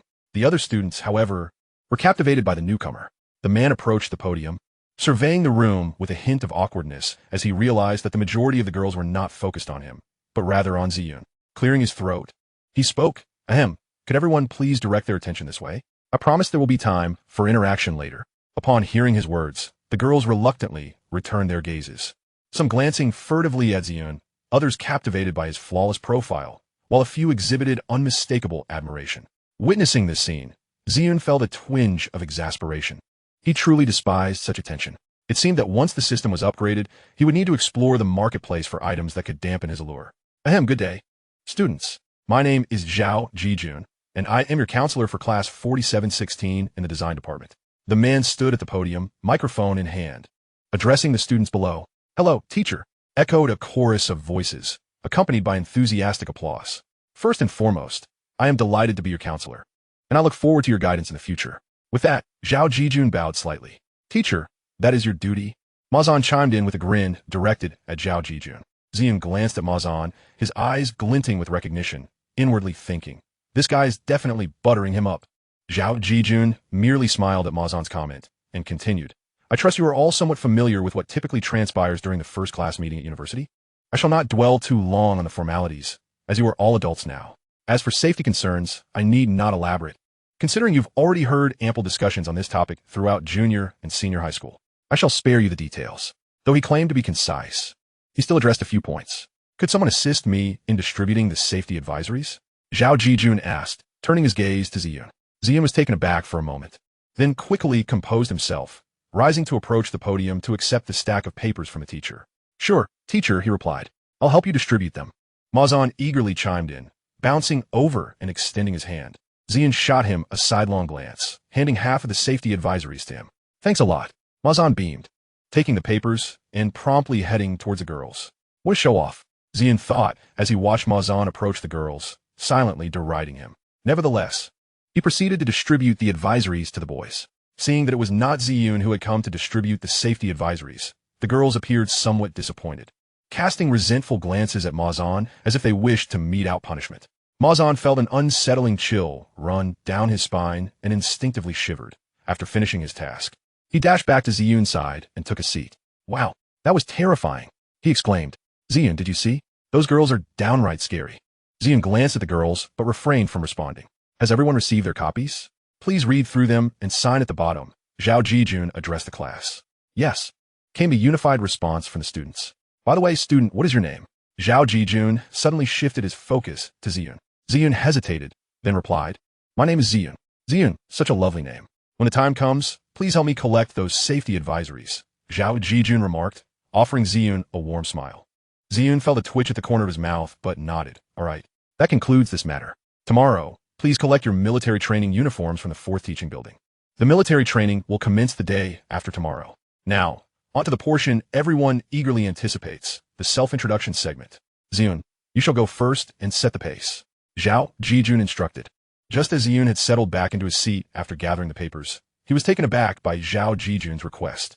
Though he felt somewhat exasperated, he nonetheless stood and approached the podium. Hello everyone, my name is Ziyun, and I am a local from Shanghai City. I look forward to your support in the future. Ziyun addressed the audience before returning to his seat. No sooner had Ziyun sat down than the girls erupted in hushed excitement.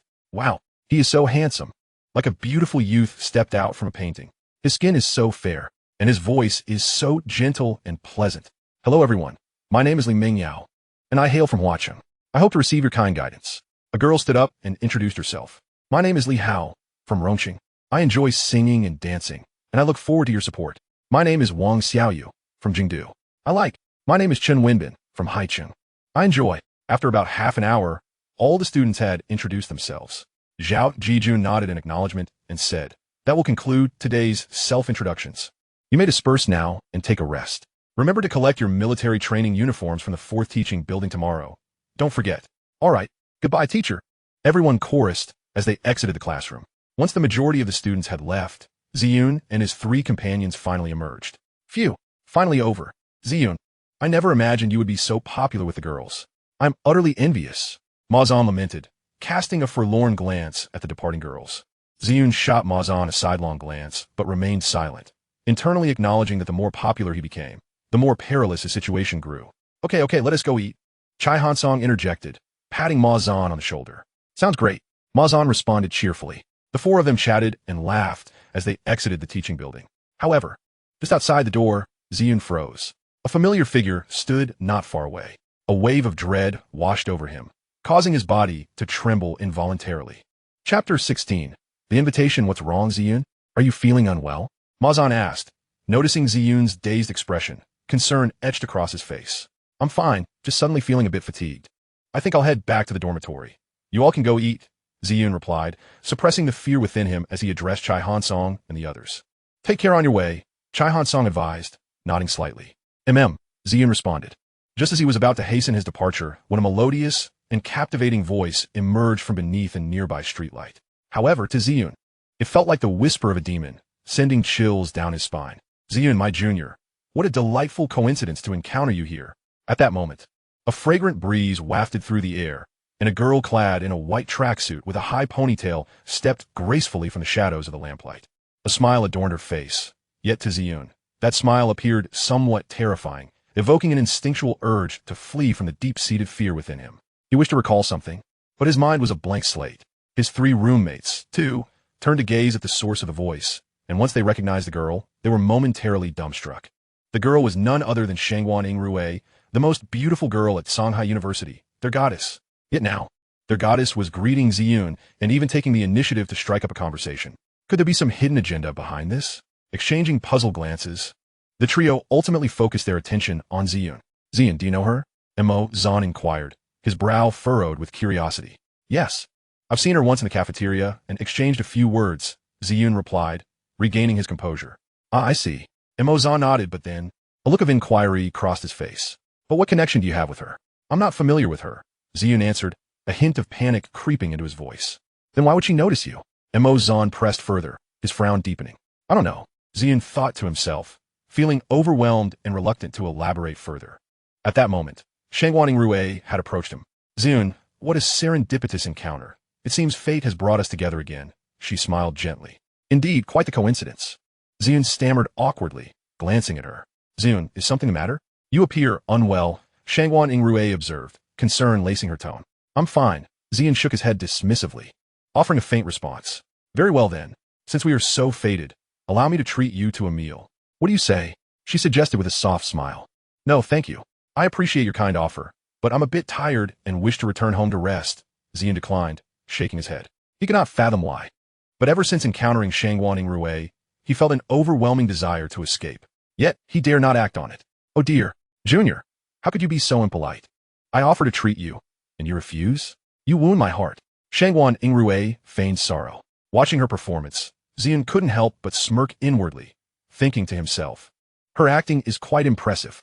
Should she consider a career in entertainment? Yet, this thought remained unvoiced. I'm truly exhausted. I apologize, Ziyun reiterated, shaking his head once more, unwilling to engage further with Shangguan Yingrui. All right then, I won't press you. However, it's a pity. I had hoped to invite your roommates along for a chat.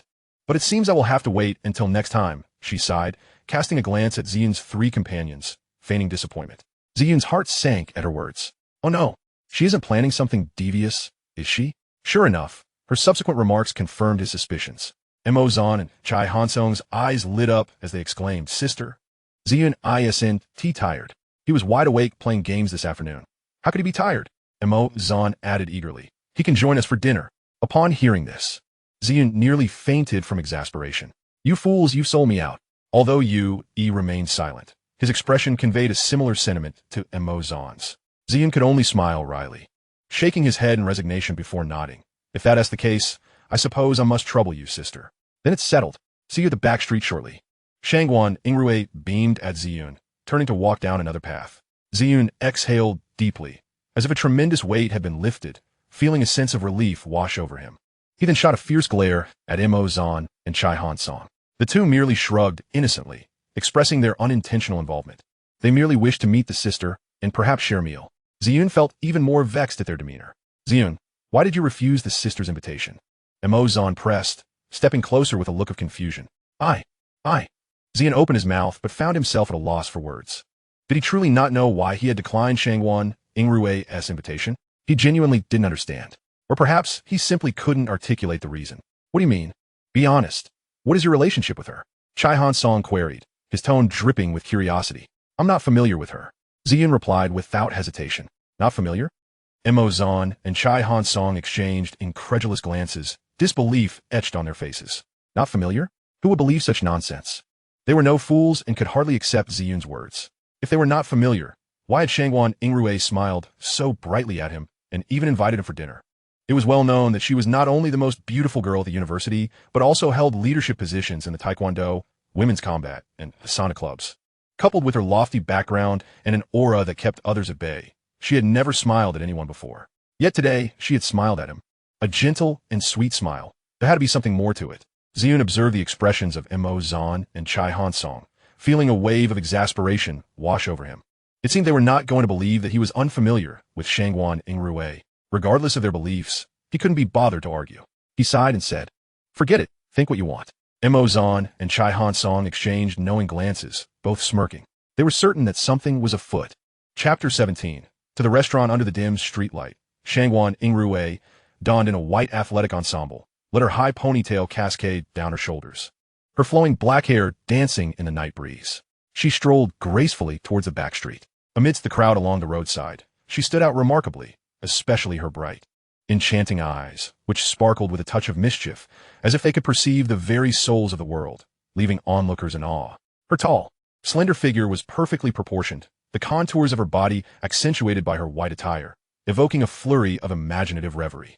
Her skin, fair as snow, appeared even more delicate and alluring against the backdrop of the night. Her visage was akin to a masterpiece, with exquisitely sculpted features, resembling an art piece devoid of any blemish. Her eyes, clear and transparent, shimmered like two obsidian gems under the moonlight. Her lips, a luscious shade of red, curved into a delicate diamond shape, seemingly capable of capturing the attention of all who beheld her. At this moment, she slightly furrowed her brow, as if lost in contemplation. In her hand, she held a mobile phone, gently tapping the screen, seemingly composing a message. "Ziyun, I reserved a restaurant. I'll be waiting for you in the back street. Hurry up." As a notification of successful sending chimed, a charming smile graced Shangguan Yingrui's lips, her eyes sparkling like brilliant stars. "All right, let us depart," Ziyun remarked, approaching the two who were busy adjusting their appearances, Chai Hansong and Mo Zhan. Both replied in unison, and the trio followed Ziyun as they walked toward the back street. After sending a message to Ziyun, Shangguan Yingrui also composed a text for her dear friend, Su Xiaoma. The message was straightforward. "Su Xiaoma, come to the back street. I'll treat you to a meal."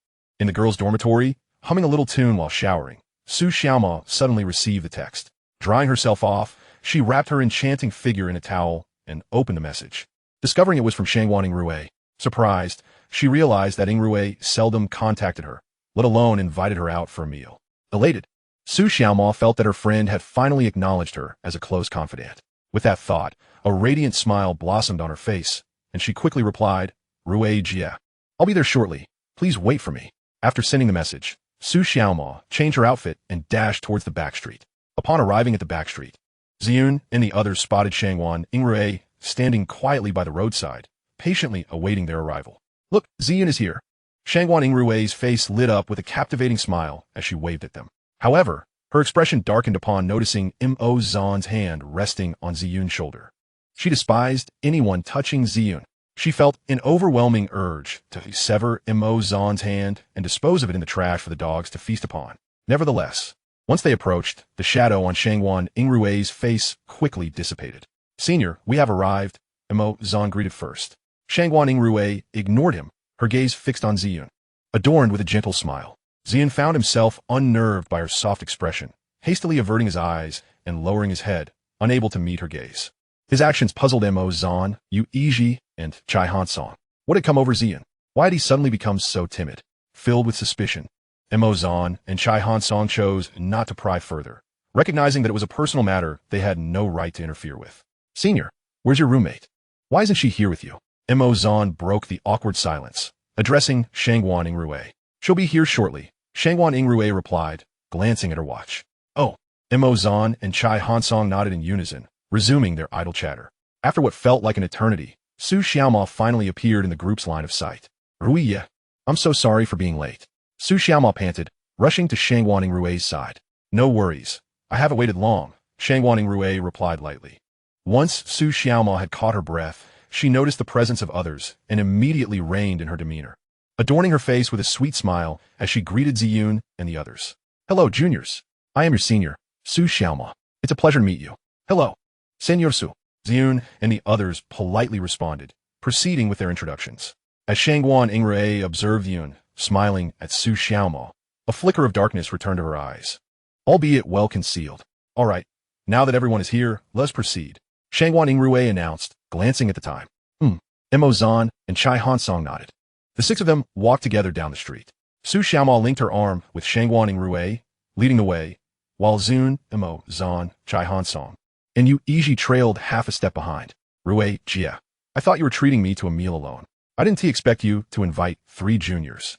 Su Xiaoma whispered, her tone tinged with a hint of reproach. Noticing that Shangguan Yingrui did not respond, Su Xiaoma's irritation began to swell. Then, an idea struck her, and she glanced back at Ziyun. Rui Jia, you're not planning to have me distract Ziyun's roommates, are you? She thought, her heart sinking at the notion. You wouldn't have me send Mo Zan and the others away, would you? Su Xiaoma's voice dwindled to a whisper. Hearing Su Xiaoma's words, Shangguan Yingrui's lips twitched slightly, wondering if her intentions were so transparent that they could be discerned so quickly. However, maintaining her composure, she retained her elegant demeanor. Yes. Once we reach the restaurant, please lead Ziyun's roommates to another table. I wish to dine privately with him, Shangguan Yingrui stated coolly. Despite the challenge this request posed, Su Xiaomo reluctantly acquiesced, reasoning that as Shangguan Yingrui's close friend, it was her duty to assist, lest she fail in her role as a confidant. Soon after, they hailed 2 taxis and before long, arrived at their destination, a restaurant. Ziyun and Shangguan Yingrui entered the establishment one after the other. Hello, how many in your party? A charmingly dressed waiter greeted them upon their entrance. Shangguan Yingrui regarded the waiter with a slight furrow in her brow, though she quickly regained her composure. 6, she said softly, glancing at Ziyun. Very well, please follow me. The waiter responded respectfully, guiding them to a table by the window. Su Xiaomo, seeing the 3 boys about to sit down, immediately ushered them to a nearby seat. Ziyun, puzzled by Su Xiaoma's actions, was about to rise and join them when Shangguan Yingrui halted him. Ziyun, dear junior, please remain seated. After speaking, she turned to take a seat opposite him. Witnessing the flicker of darkness in Shangguan Yingrui's eyes made Ziyun's heart race, compelling him to obediently sit across from her. Now, Ziyun, you're behaving well. Shangguan Yingrui's lips curled into a subtle smile. Ziyun, if you dare to move over this time, I might truly become upset. Chapter 18, A Prelude Before Dinner. Seated at a separate table, the 3 boys exchanged bewildered glances, their faces a canvas of confusion. Senior, what does it mean that you've brought us over here? Yu Yiji inquired, looking at Su Xiaoma seated across from them, his expression filled with curiosity. Though Mo Zan and Chai Hansong remained silent, their expressions mirrored Yu Yiji's. Seeing their perplexed faces, Su Xiaoma decided to clarify. Can't you 3 dimwits figure it out? Does Sister Rui like your brother Ziyun? Upon hearing Su Xiaoma's words, Yu Yiji, Mo Zan, and Chai Hansong exchanged glances, their expressions transforming into one of sudden enlightenment. So that was it. No wonder senior sister Shangguan had invited them to dinner this evening. Observing their reactions, Su Xiaomo realized they had pieced it together. She then summoned the waiter to place their orders, eager to treat her dear friend to a lavish meal. After all, this establishment was originally owned by the Shangguan family, so she opted for the priciest items on the menu, along with several bottles of red wine. Once the orders were placed, Su Xiaoma engaged in conversation with Yu Yiji and the others. Meanwhile, on the other side, senior sister Shangguan addressed Ziyun. What would you like to eat? She inquired, concerned that Ziyun's tastes might have evolved since childhood. Ziyun pondered for a moment before responding. Anything is fine, you may decide. Ziyun's indifferent reply left Shangguan Yingrui somewhat disheartened. She had hoped to glean a few of his favorite dishes and personally prepare them for him. Alas, her plans were thwarted. In that case, I shall choose freely. Do you prefer spicy or mild? She asked. Either is acceptable, he replied. Then let's have a serving of boiled fish, a portion of green pepper beef meatballs, a red braised lion's head, diced chicken with mushrooms, and a plate of scrambled eggs with tomatoes, Shangguan Yingrui ordered in one breath. Ziyun was momentarily taken aback. How did she know his favorite dishes? Senior sister, how did you know what I like to eat? He asked involuntarily, recalling that he had never mentioned it to anyone except his mother and his childhood sweetheart. Wait, why couldn't he remember what she looked like? Suddenly, realization struck him, and he was startled to find that he had forgotten his childhood companion's identity. Seeing Ziyun's astonished expression, Shangguan Yingrui felt a surge of delight. It seemed that his taste had remained unchanged. It was a guess, she replied with a smile. Oh, Ziyun murmured softly, lowering his head in silence. That will be all, she told the waiter. Certainly, please hold on, the waiter said, bowing politely before retreating. Do you wish to drink wine? Shangguan Yingrui inquired. Ziyun glanced up at her and shook his head. Then let's have some beverages instead, she suggested. Sure, he replied. I'll be right back. I need to use the restroom. With that, Ziyun stood and walked toward the facilities. Upon exiting the private room, He brushed past a drunken young man clad in a black leather jacket. "Watch where you're going, you blind fool," the young man yelled at Ziyun's retreating figure. Ziyun paused for a brief second, but continued forward. Observing this, the inebriated young man, now angrier, considered chasing after Ziyun to teach him a lesson. However, his gaze fell upon Shangguan Yingrui, seated alone by the window in the private room. His eyes gleamed with newfound interest, realizing that fortune was smiling upon him tonight. With that thought, he strode toward the window where she was seated. Chai Hansong paid no heed to the newcomer, as there were several tables in the private room. Shangguan Yingrui, upon noticing the sudden appearance of the young man, felt a flicker of disgust. "Hey, are you alone, beautiful?" the young man leered, his eyes glinting with predatory intent. Shangguan Yingrui's brows furrowed further at his tone. "Get lost, or I shall not repeat myself," she replied coldly. The young man's lips twitched slightly at her words. This girl has quite the temper. Yet, isn't it the feisty ones that ignite a man's desire to conquer? He thought, a more lewd expression forming on his face. "Huh, you have quite the fiery spirit, beautiful. But I like it. I must have you tonight," he declared, reaching out to grab Shangguan Yingrui's arm. Seeing the young man's move, Mo Zan and Chai Hansong were about to intervene when Su Xiaoma halted them. "Relax. Don't worry. That man won't lay a finger on Sister Rui," she assured them, munching on her food.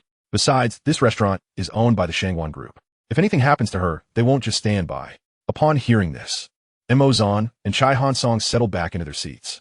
Shangguan Yingrui, witnessing the young man's audacity, aimed a swift strike at him. He quickly withdrew his hand, evading her attack.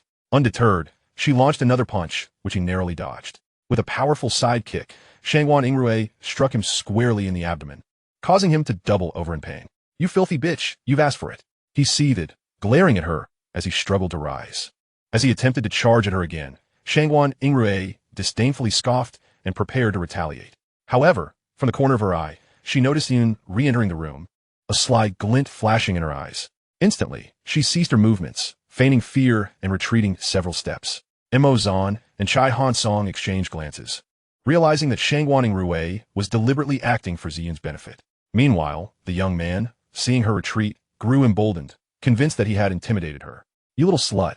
Just wait and see how I deal with you," he taunted, advancing toward her, hand outstretched to seize her neck.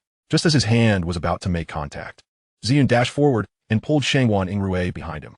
With a resounding slap, he struck the young man's hand away, igniting his fury. "Who the hell are you, brat? Get lost," the young man barked, taken aback by Ziyun's defiance. Ziyun remained unfazed, his demeanor icy. The young man's annoyance deepened. How dare this boy speak to him in such a manner? He raised his hand, intent on striking Ziyun. In response, Ziyun swiftly grasped the young man's wrist and delivered a sharp kick to his chest. The young man stumbled and crashed to the ground. That hurts like hell," he groaned, clutching his chest in agony. "Get lost." Ziyun's tone remained cold and devoid of emotion. "You little brat, you're asking for trouble," the young man yelled, glaring at Ziyun as he attempted to charge at him once more. Ziyun let out a cold snort, then extended his right hand, sweeping his leg in a graceful arc, landing a kick upon the boy's right arm. The boy cried out in agony, clutching his arm before collapsing onto the ground. "Who are you?" he asked, gazing at Ziyun with terror etched across his face. The boy couldn't help but feel astonished. This individual's skills were astounding, to the point where he hadn't even been able to graze the hem of his clothing. Alongside his astonishment, fear loomed larger. He had never encountered someone so formidable before. Damn it, earning this money is incredibly difficult. Had he known the challenge ahead, he would have never taken this job. Yet, since he had already collected his payment, he was bound to see this act through to the end. "Who I am is of no concern to you. All you need to know is that I wish to avoid you, so be gone," Ziyun declared, lifting his leg once more. The boy, sensing the impending threat, hurriedly pleaded, "Please don't. I'll leave. I'm leaving right now." With that, he dashed out of the restaurant. Chapter 19, One Cup and Down. Once the boy had departed, Ziyun finally turned his attention to Shangguan Yingrui, who stood frozen in place, visibly flustered. Suppressing his own unease, he approached her and inquired, "Senior, are you all right?" Upon seeing Ziyun approach, a faint, almost imperceptible smile graced Shangguan Yingrui's lips, yet her face was marred with a look of distress, tears glistening in her eyes as if they might spill forth at any moment. Suddenly, she flung herself into Ziyun's embrace. He was taken aback, bewildered by her sudden action, leaving him momentarily disoriented. The fragrant scent wafting from her hair stirred a tide of resistance within him, making him feel somewhat uncomfortable. Nevertheless, he refrained from pushing her away, understanding that doing so would only deepen her sorrow. Thus, he chose to endure the moment in silence. Noticing that Ziyun did not reject her, a glint of triumph flickered in Shangguan Yingrui's eyes as she nestled further into his embrace, savoring his unique scent, a fragrance that enveloped her, making her reluctant to part. "Senior?" Ziyun softly called out, realizing she had yet to distance herself from him. Reluctantly, she extracted herself from his hold, her tear-filled eyes locking onto his. In a raspy voice, she murmured, "Thank you." "You're welcome," Ziyun replied nonchalantly, turning away to resume his seat by the window, not casting another glance in her direction. Observing Ziyun seated at the window, Shangguan Yingrui's lips curled into a triumphant smile. "Brother Ziyun, you cannot escape. You are destined to be mine." Before long, a waiter approached with a tray, placing the dishes before Ziyun and Shangguan Yingrui, apologizing for the earlier mishap and assuring them it would not happen again. Shangguan Yingrui merely nodded in acknowledgement of the waiter's apology. Once the waiter exited the private room, she turned to Ziyun, gently offering, "Junior, what would you like to eat? I can serve you." "Thank you, but I'm fine," Ziyun politely declined, picking up his chopsticks to begin eating. His movements were elegant, creating a visually pleasing sight. Shangguan Yingrui found herself mesmerized, her gaze fixed upon him, her thoughts echoing, "You are mine. You are mine. You are mine." After a couple of bites, Ziyun noticed Shangguan Yingrui's unwavering stare, causing him to feel awkward as he set down his chopsticks. "Senior, why are you looking at me?" he asked, perplexed. "I'm watching you," she replied candidly, her eyes still locked onto Ziyun. Taken aback by her unabashed honesty, Ziyun coughed uncomfortably. Realizing his reaction, Shangguan Yingrui quickly asked, "Junior, is your throat bothering you?" "I'm fine. I just ate too quickly," Ziyun explained. "Oh, then please take your time. Don't choke. Here, have a sip of water," she said, offering him a glass. "Thank you, Senior," Ziyun replied, taking the glass without a second thought and gulping down the contents. Immediately, he sensed a sharp spiciness and frowned. "Senior, is this alcohol? Why is it so spicy?" My apologies, Junior, I must have poured incorrectly. Allow me to refill your glass." Shangguan Yingrui feigned regret. "No need. Senior, it's fine. I can drink it," Ziyun insisted, waving his hand to prevent her from pouring again. A smile crept onto Shangguan Yingrui's lips, her eyes glimmering with a hint of cunning, though Ziyun remained oblivious. "Junior, let's have a toast," she proposed, raising her glass with a bright smile. After a moment's contemplation, recalling that he had already taken a sip of alcohol, Ziyun nodded in agreement. The two clinked their glasses, and Shangguan Yingrui downed her drink in one go. Ziyun hesitated briefly, but soon followed suit. However, upon finishing, he felt a wave of dizziness wash over him, his head spinning. "Junior, are you all right?" Shangguan Yingrui asked with concern, observing him sway unsteadily. "Em fine. It's probably just that I can't handle alcohol." Ziyun waved his hand dismissively, forcing a smile before resting his head on the table, drifting into slumber. Shangguan Yingrui, witnessing Ziyun's intoxication, wore a satisfied smile. She took a tissue and gently wiped the red wine stains from his lips, then helped him into a more comfortable position in his chair. At that moment, a few others who had finished their meal approached. Noticing Ziyun asleep, Chai Hansong queried, "Senior, what is wrong with Ziyun?" "He simply drank a bit too much and fell asleep," Shangguan Yingrui explained. "I see. Then, Senior will take our leave." "Thank you for your hospitality," Chai Hansong said, moving to help Ziyun, but was promptly halted by Shangguan Yingrui. "Senior, what are you doing?" he asked, puzzled. "Don't be foolish," Zan interjected, patting Chai Hansong on the shoulder. Chai Hansong remained confused. "Senior, we trust you to take care of Ziyun," Zan stated, leading Chai Hansong and Yu Iji out of the room. "Sister Rui, I'll be on my way as well." Su Xiaomao waved to Shangguan Yingrui before following the others. Once Su Xiaomao and the others had departed, only Shangguan Yingrui and Ziyun remained in the private room. She reached out to touch Ziyun's forehead, finding it still warm. Taking another tissue, she gently wiped the sweat from his brow, cradling him in her arms, allowing him to rest against her.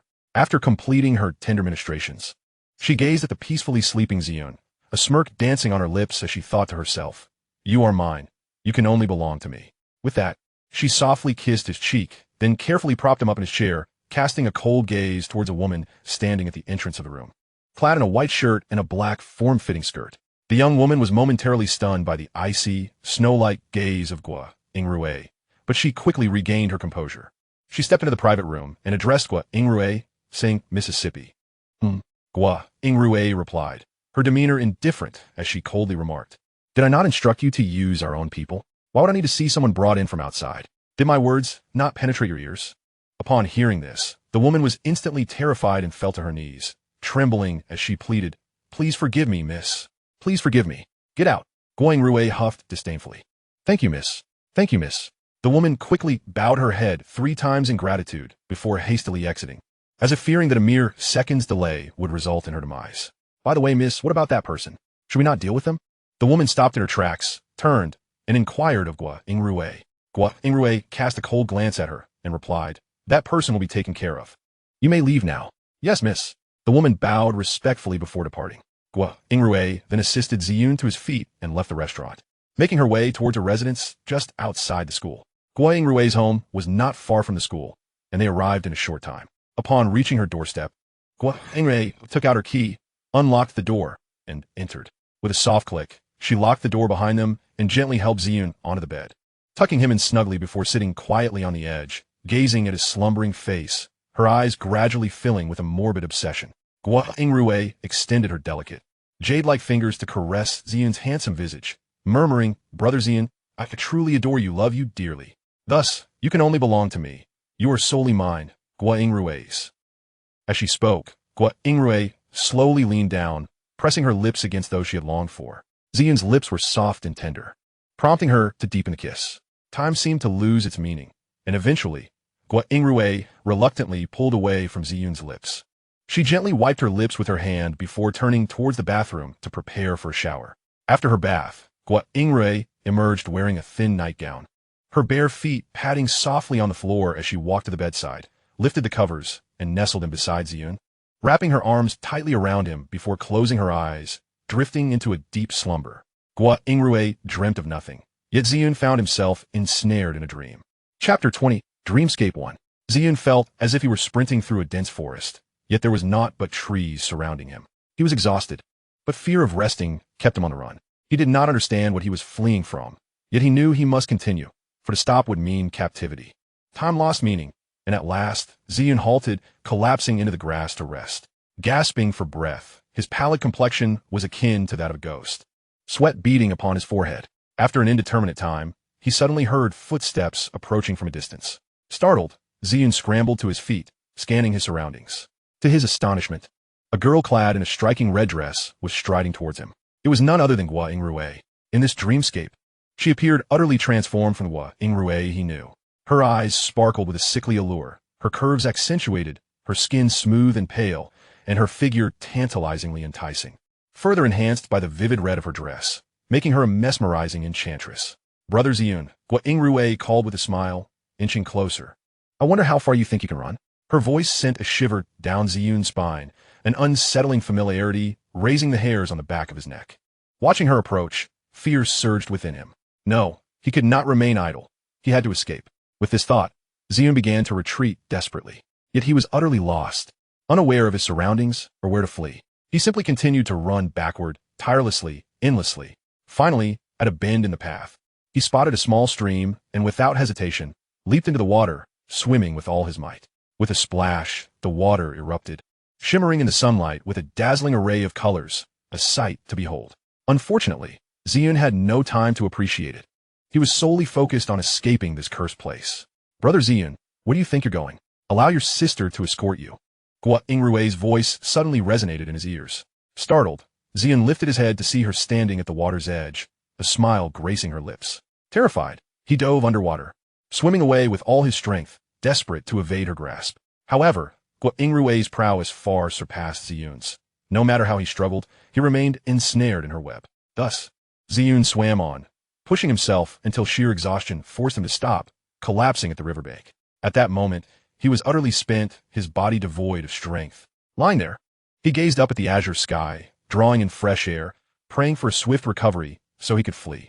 Meanwhile, Guo Yingrui observed Ziyun from the riverbank, a victorious smile gracing her face as she sauntered closer. Hearing her footsteps approach, Ziyun was drenched in cold sweat, too fearful to look up. Fixating his gaze on the water, unwilling to let his eyes wander, Guo Yingrui positioned herself before him, bending down to scrutinize his pale countenance, and with a teasing smile, remarked, Brother Ziyun, why are you so frightened of your sister? Her provocative words only heightened Ziyun's anxiety, causing him to tremble involuntarily. Brother Ziyun, I promise I won't harm you. I will cherish you. With that, Guo Yingrui extended her delicate hand, caressing Ziyun's fair and handsome cheek, before pressing her lips against his. Ziyun's eyes widened in disbelief, his mind momentarily blank as he forgot to resist. After what felt like an eternity, Yingrui finally withdrew her lips, satisfaction dancing in her eyes as she gazed at Ziyun. "All right, brother Ziyun, you've played enough. The game is over," she declared, producing a stun gun from her person and aiming it at him. In that moment, Ziyun's heart sank, a chilling realization dawning upon him. His mind went blank as he even forgot to fight back. Yingrui pulled the trigger, and the stun gun emitted a sharp crack. A jolt of intense pain coursed through his body, and then Ziyun succumbed to unconsciousness. Gasping for breath, Ziyun's face was as pale as a sheet, beads of sweat dotting his forehead. He awakened, eyes fluttering open to find himself in an unfamiliar room. Momentarily taken aback, he rubbed his throbbing temples and sat up. Initially, he intended to recollect the dream from the previous night, yet he found his memory utterly blank, as though all recollection had been erased. Ah, how peculiar it is. He recalls that in the past, he would often remember fragments of his dreams, yet the images from last night's slumber have entirely evaporated. What would be the reason for this? As Ziyun rubbed his temples, murmuring softly, a flicker of confusion danced across his brow. Never mind, if it's beyond comprehension. He resolved not to dwell on it. Shaking his head, he began to survey his unfamiliar surroundings, realizing that this was not a hotel or such, but rather an apartment. Surely, no one from their dormitory would be renting a place outside. Who then could have brought him here? Ziyun pondered, utterly perplexed. At that moment, the door creaked open gently, and Shangguan Yingrui entered, carrying breakfast. "Junior, you're awake." She smiled radiantly upon seeing Ziyun roused. As Ziyun beheld Shangguan Yingrui stepping in, a shiver ran through him, a jolt of astonishment. What was happening? How could she possibly be here? Was this her residence? Suddenly, a thought struck him, and he glanced at his attire, confirming it was indeed his outfit from the previous night, which provided him with a modicum of comfort. Noticing Ziyun's actions, Shangguan Yingrui couldn't help but chuckle. "You don't think I would take advantage of your inebriation, do you?" She seemed to see right through his thoughts, asking with a playful smile. Embarrassed, Ziyun lowered his gaze, a flush creeping onto his cheeks. Observing this, Shangguan Yingrui continued with a teasing tone. "All right, I shan't tease you any longer. Yesterday, your dorm mates mentioned they had matters to attend to and asked me to bring you back. However, upon discovering the curfew had set in, I brought you to my place instead." Her expression remained composed, betraying no hint of guilt. "Oh, is that so?" Ziyun nodded thoughtfully. "Thank you, senior." As he spoke, a glimmer of something unusual flickered in Shangguan Yingrui's eyes, but quickly faded. "You should freshen up.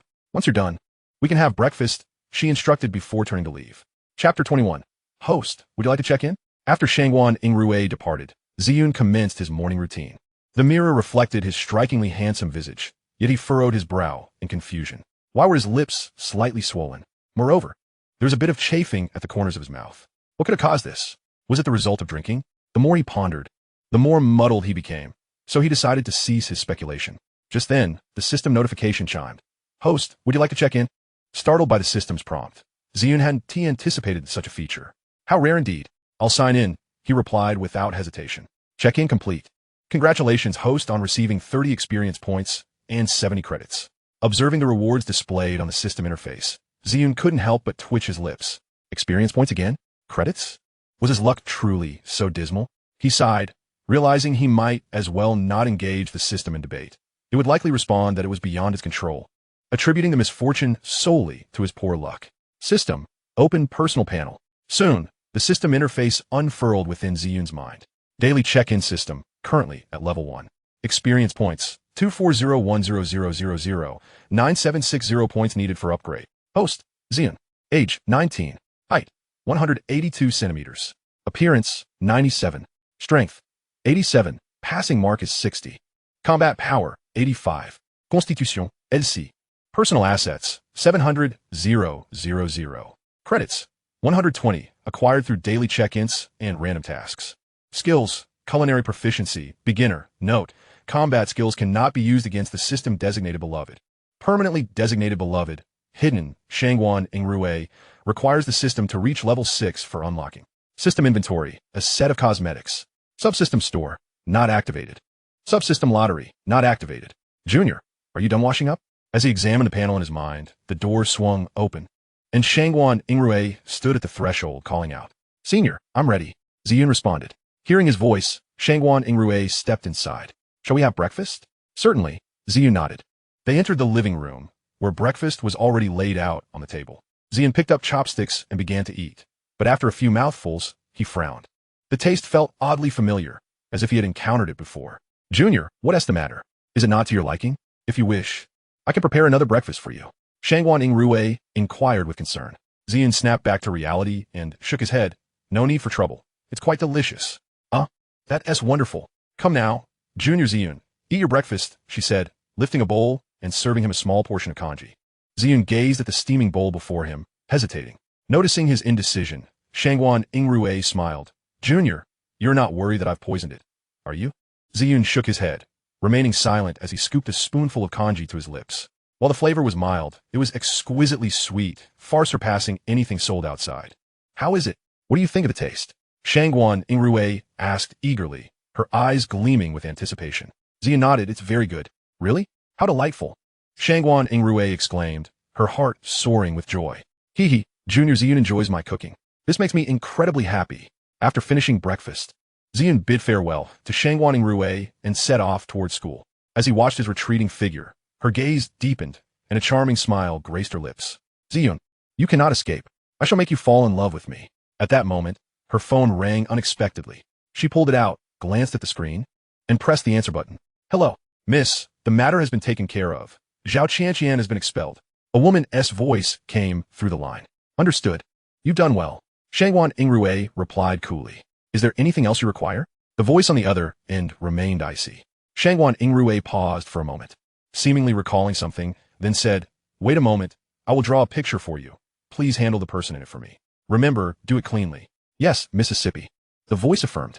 Nothing else. You may hang up. Understood, miss. After the call ended, she pondered. No one shall touch Ziyun but me. Whoever dares to harm him shall meet their demise. As for Ziyun's roommates, she would allow them to remain unharmed for now. Once she and Ziyun were together, she would simply dispatch someone to sever their hands. After hanging up the phone, Shangguan Yingrui walked into another room, which was adorned with numerous portraits of the same young man. Each piece was so vividly rendered that they seemed to breathe with life. Were anyone to witness this scene, they would likely feel a shiver of unease. It was akin to having hundreds of real eyes, genuine faces, gazing upon you, smiling in silent observation. It was indeed remarkable how Shangguan Yingrui could endure such an environment. Most girls, even those studying the arts, would struggle to maintain such a resilient mindset. As she gazed upon these portraits, her expression softened, and she gently caressed them, as if Ziyun were right beside her. Subsequently, she took her easel and sketch paper and exited the room to create her own artwork. She had no desire to replicate what others had painted in this space, for that would desecrate both the room and the likeness of Ziyun. Before long, a lifelike sketch of a figure emerged. If Ziyun were present, he would surely recognize the person depicted, none other than the individual who had flirted with Shangguan Yingrui the previous night. Shortly thereafter, Shangguan Yingrui snapped a photo and sent it to her subordinates, instructing them to eliminate the individual in the drawing. Once this was accomplished, she burned the sketch, determined not to have any other portraits in her home. After returning to school, Ziyun collected his military training uniform from the 4th teaching building and made his way to the dormitory. Upon entering, he discovered that his 3 roommates were still fast asleep, none having stirred. Shaking his head at the sight, Ziyun surmised that they had likely spent the previous night at an internet cafe. Rather than waking them, he went to the bathroom to freshen up before lying down in bed, intent on catching up on some much-needed rest. Before long, he drifted into slumber. Chapter 22. The past of Shangguan Yingrui slept until noon, finally awakening in a leisurely manner. Upon opening his eyes, he saw his 3 roommates engrossed in a video game. Not wanting to disturb their concentration, he refrained from interrupting them. Stretching, Ziyun prepared to descend from his bed to have lunch at the cafeteria, but the thought of being observed caused him to pause. Instead, he retrieved his phone, opened a food delivery app, and ordered from a highly rated restaurant. He then turned on his computer, not to play games, but to explore potential business opportunities. After all, having been granted a second chance at life, he felt it imperative to ensure his comfort. Otherwise, would it not be overly confining? As he perused the internet, Ziyun discovered that the domestic stock market had been experiencing a significant downturn. Consequently, he resolved to make a bold move in the stock market. Before long, his order arrived. Ziyun opened the delivery, placing the food on his desk, and picked up his chopsticks to begin his meal. He could only manage to eat half a bowl of rice before feeling satisfied. After tidying up the takeout container and disposing of it, Ziyun returned to his computer to continue his research. It must be said, The internet is a wondrous entity.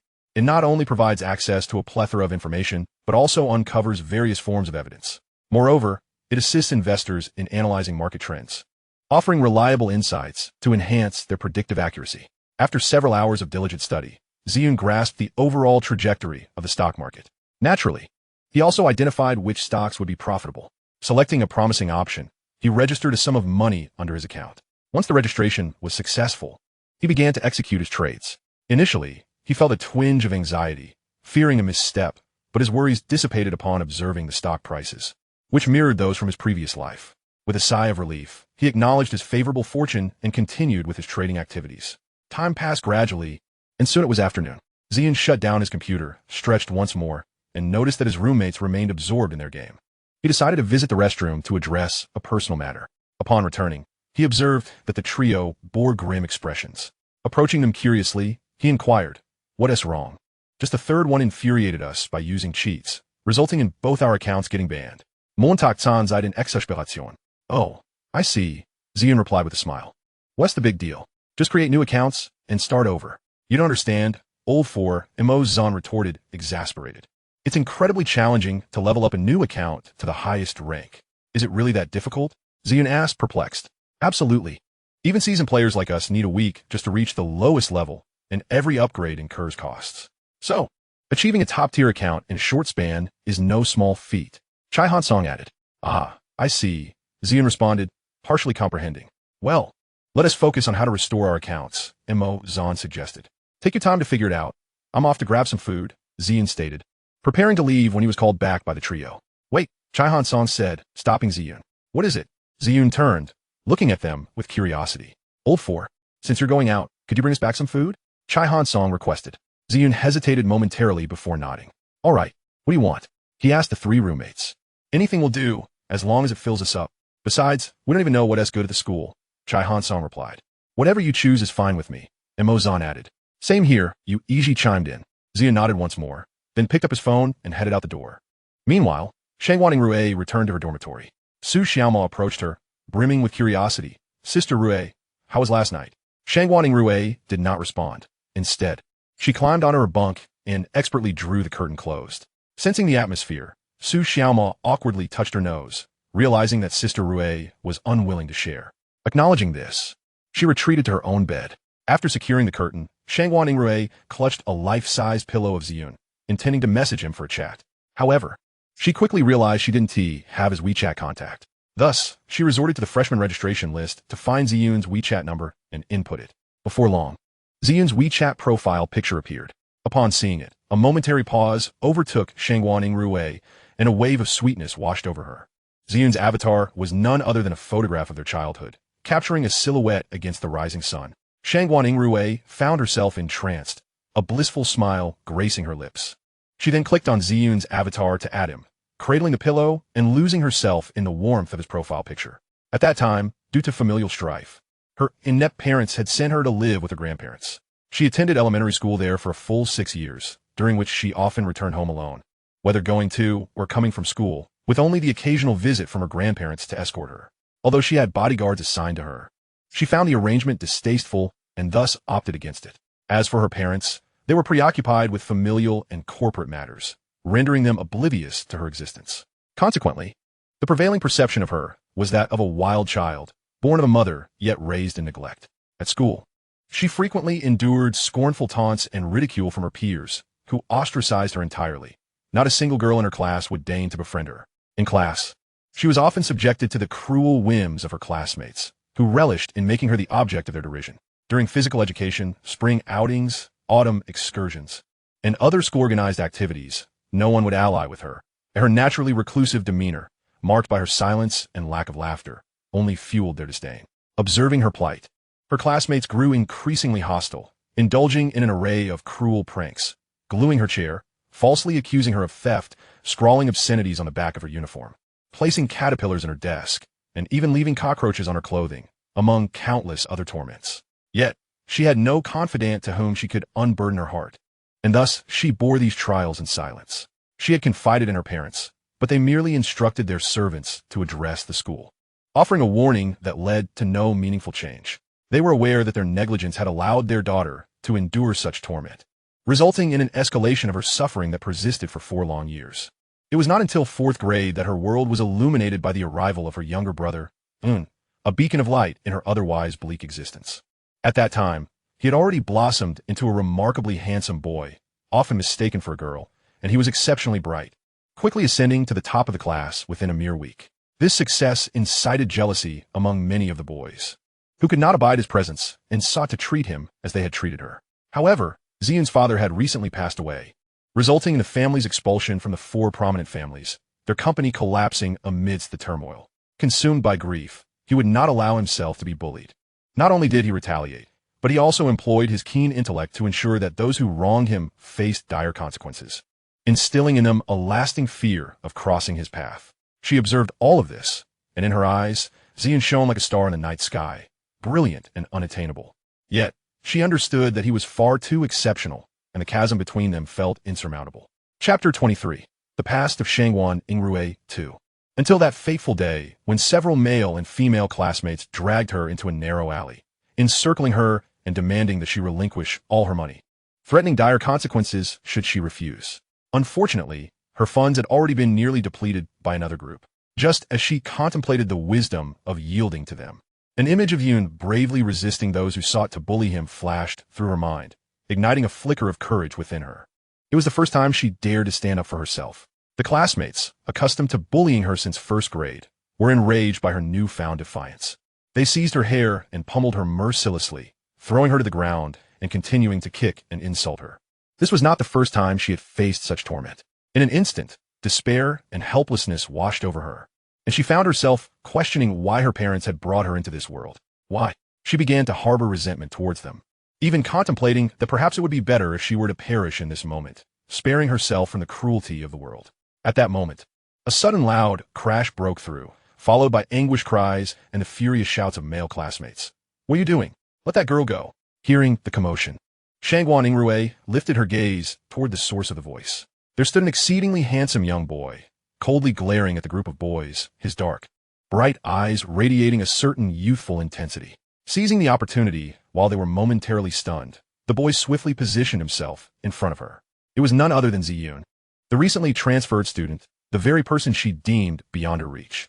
At that moment, a wave of confusion washed over her. Why would Ziyun come to her aid? They had never exchanged words or shared any connection. She would never forget the crimson rage in his eyes. A tempest of fury as he berated them for their despicable behavior, calling them scoundrels, devoid of manners, wild children nurtured yet uncultivated. How could they engage in such bullying? It was nothing short of inhumane. You lot are simply relying on your family's wealth to oppress others. I refuse to be intimidated by you, he declared, his words a fierce proclamation. With that, he charged at them, heedless of the number of adversaries he faced. The outcome, of course, was that he suffered a beating, emerging with bruises and injuries. Yet Ziyun did not waver. He continued to protect her with unwavering resolve. The bullies, witnessing his relentless assault, began to feel a twinge of fear. They spat on the ground in contempt and retreated. Struggling to rise, Ziyun approached her, helping her to her feet with concern etched across his face. "Are you all right? Are you hurt?" he inquired earnestly. Shangguan Yingrui shook her head, looking at him with gratitude. "Mifine. Thank you. No need to mention it," Ziyun replied. Then, with a hint of confusion, he asked, "Why didn't you fight back just now?" In that moment, she was at a loss for words and could only respond coldly, "It's none of your business." Yet Ziyun simply offered a straightforward, "Okay." The simplicity of his response left her feeling inexplicably dejected, though that feeling quickly dissipated. She could not fathom why she felt this way. It was a curiosity that she chose to dismiss. Initially, she presumed that Ziyun would no longer concern himself with her. However, to her astonishment, he consistently intervened whenever he saw her being bullied, sometimes even silently shielding her. In the end, it was her tormentors who ceased their harassment of her and began targeting Ziyun instead. She could not comprehend Ziyun's motivations. Why would he go to such lengths for her? They shared no significant bond, merely the fact that they were classmates. One day, unable to contain her curiosity, she asked him about it. He simply replied, "I can't stand such people.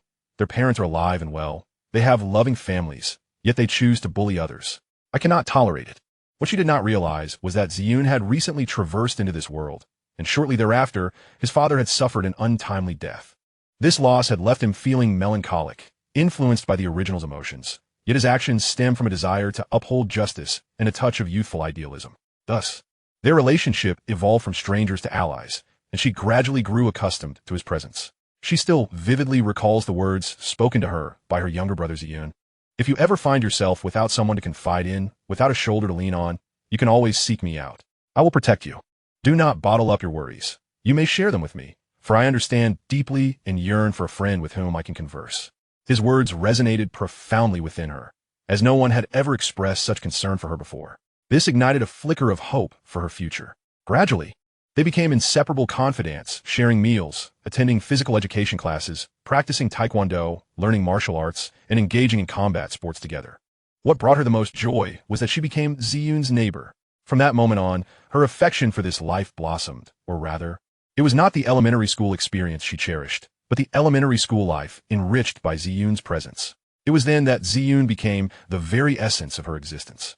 Aside from him, she dared not approach anyone else, for in her eyes, Ziyun alone embodied kindness and goodness. She perceived others as tainted and malevolent, leading her to gradually reject everyone but Ziyun. She even wished for Ziyun to steer clear of those she deemed impure, fearing they would bring him harm or vie for the tenderness that rightfully belonged to him. She would not allow it. Ziyun was hers. Thus, her reliance on him deepened. It would not be an exaggeration to say that Ziyun had bestowed upon her a new lease on life, becoming her sole motivation for living. The profile picture she cherished was one taken during a spring outing with Ziyun, captured by a passerby. While Ziyun was packing dinner for his roommates in preparation to return to their dormitory, his phone suddenly chimed. He picked it up and opened WeChat, discovering that Shangguan Yingrui had added him as a friend. A tremor coursed through him, and after much hesitation, he accepted her friend request, silencing his phone and placing it in his pocket as he continued toward the dormitory. Upon seeing that Ziyun had validated her request, Shangguan Yingrui's face broke into a radiant smile. She then sent him a message. After a prolonged wait, Ziyun did not respond, and her beautiful eyes gradually darkened. It seemed that Ziyun was once again being uncooperative, ignoring her. Upon returning to the dormitory, Ziyun distributed the packed meals to his 3 roommates. This is yours. This is yours. This is yours. Thank you, Ziyun. I'll transfer the money to you later. They expressed their gratitude while eating. No need for thanks. Ziyun replied with a smile, shaking his head before retreating to the bathroom to shower. After his shower, he climbed into bed, intending to play with his phone, only to find that it had run out of battery. He retrieved his charger and plugged it in. As soon as he did, a message from Shangguan Yingrui arrived. Upon reading it, he was taken aback. She had sent him over a dozen messages. A chill ran down his spine, and an inner voice warned him that if he did not respond soon, he would be in dire trouble. Hastily, he replied, I apologize, my phone died, which is why I didn't see your messages. Please forgive me. Upon receiving his message, the darkness on Shangguan Yingrui's face dissipated, replaced by a brilliant smile. She began typing her response. Oh, I see. I thought you were ignoring me. You mustn't do that, or I'll get upset. Ziyun read her message, feeling a surge of unease. What was this madness? He quickly typed back, I understand. Understand. Seeing his reply, a smile returned to Shangguan Yingrui's face. I'll let you off this time. Ziyun sighed in relief at her message. He exchanged a few more texts with her before tossing his phone aside and resting. Chapter 24. Dream 2. As Ziyun closed his eyes, he gradually slipped into slumber. Upon awakening, he found himself bound to a bed, his hands and feet shackled with iron chains. The surroundings were utterly unfamiliar, resembling a basement rather than their school dormitory. It was desolate, with only him lying there. Gazing into the dark abyss, panic surged within him, yet he fought to suppress his fear and maintain composure. However, the more he tried to calm himself, the more he realized the precariousness of his situation. With a creaking sound, the door to the room swung open. The noise startled Ziyun, causing him to shiver. A woman stepped into his line of sight, clad in a black leather jacket that revealed her delicate, fair neck and strikingly beautiful features, indicating she was an exquisite temptress. As he beheld her, Ziyun's pupils constricted and memories of a previous dream flooded back to him. What do you want? He stammered, his lips quivering. Upon hearing his words, Shangguan Yingrui's face broke into a triumphant smile as she approached him step by step, halting only when she stood before him. Dear Ziyun, you ultimately cannot escape my grasp. You are forever mine. Even in death, we are destined to be together. With that, she extended her slender finger to caress Ziyun's handsome visage. He shuddered at her touch, yet felt powerless to resist, unable even to struggle. Shangguan Yingrui gazed at Ziyun, a satisfied smile playing on her lips. She leaned in to kiss him. Ziyun's heart skipped a beat at her action, and he desperately tried to break free, but found no avenue for resistance. just as despair threatened to consume him. Shangguan Yingrui released his lips, allowing him to breathe in fresh air. You lunatic! Ziyun glared at her, anger burning in his eyes. Am I a lunatic? She replied, a playful smile gracing her lips. I quite like that title. Shangguan Yingrui's gaze was filled with adoration, and she relished every word Ziyun uttered. The moment she declared her fondness for him, a wave of nausea surged in Ziyun's chest. He fought to suppress his revulsion, declaring, regardless of the circumstances, I will never harbor feelings for you. Please let me go. Ha ha. Not liking me is of no consequence. One day, you will come to love me. Shangguan Yingrui replied, her eyes flickering with a sinister glint. One day, you will fall for me. With that, she leaned in to kiss him once more. Ziyun's fear intensified as he beheld her. He struggled fiercely, yet his efforts were futile. It felt as though his body no longer belonged to him, writhing and fighting in vain. After what felt like an eternity, Shangguan Yingrui finally released him. All right, dear Ziyun, it is time for you to face the consequences of your earlier escape. As she spoke, Shangguan Yingrui rose from the table, retrieving a small chainsaw and leisurely walking over to Ziyun. The chainsaw in her hand glimmered ominously with a chilling light. Upon seeing the chainsaw, Ziyun trembled uncontrollably, sweat beading on his forehead. No! With a piercing scream, Ziyun jolted awake from his nightmare. He sat up abruptly, gasping for air, cold sweat drenching his brow. He breathed heavily, like a wild stallion on the brink of death, his eyes filled with terror. As he attempted to recall the dream, he found himself unable to remember any details, neither faces nor objects. All he knew was that he had experienced a horrifying nightmare. Meanwhile, his roommate was also roused by Ziyun's anguish cry. Yuji rubbed his sleepy eyes and then noticed Ziyun. What's wrong, Ziyun? He asked, still in a daze. Did you have another nightmare? Chaihan Song, upon seeing Ziyun's distressed state, was equally wide awake. It's nothing. I just had a bad dream, Ziyun replied, shaking his head lightly and speaking in a calm tone. Well, that's good. I'll try to get some more sleep. Wake me at 7:30. Chaihan Song said as he settled back down. Okay. Ziyun glanced at the two of them, then checked the time before taking a moment to calm himself. Finally getting out of bed to wash up. Looking at his reflection in the mirror, Ziyun couldn't help but let out a deep sigh. Forget it. I won't think about it. I'll ask the system later. It should know, after all, in the novels I've read, systems typically possess the ability to peek into dreams. Thus, Ziyun summoned the system. Host, greetings. How may I assist you? The system's voice resonated. System, could you tell me what I dreamed about yesterday? Ziyun inquired. I cannot. I am merely a daily system and lack the ability to delve into dreams. I hope the host understands. The system glanced at Ziyun and stated. Oh, then never mind. Ziyun responded, somewhat disappointed, realizing that the dream was indeed beyond reach. Let us proceed with the sign-in. He instructed the system. Understood. Host. The system replied. Then, a notification echoed in Ziyun's mind. Sign-in complete. Congratulations, host. You have gained 100 experience points and 220 points. Congratulations, host.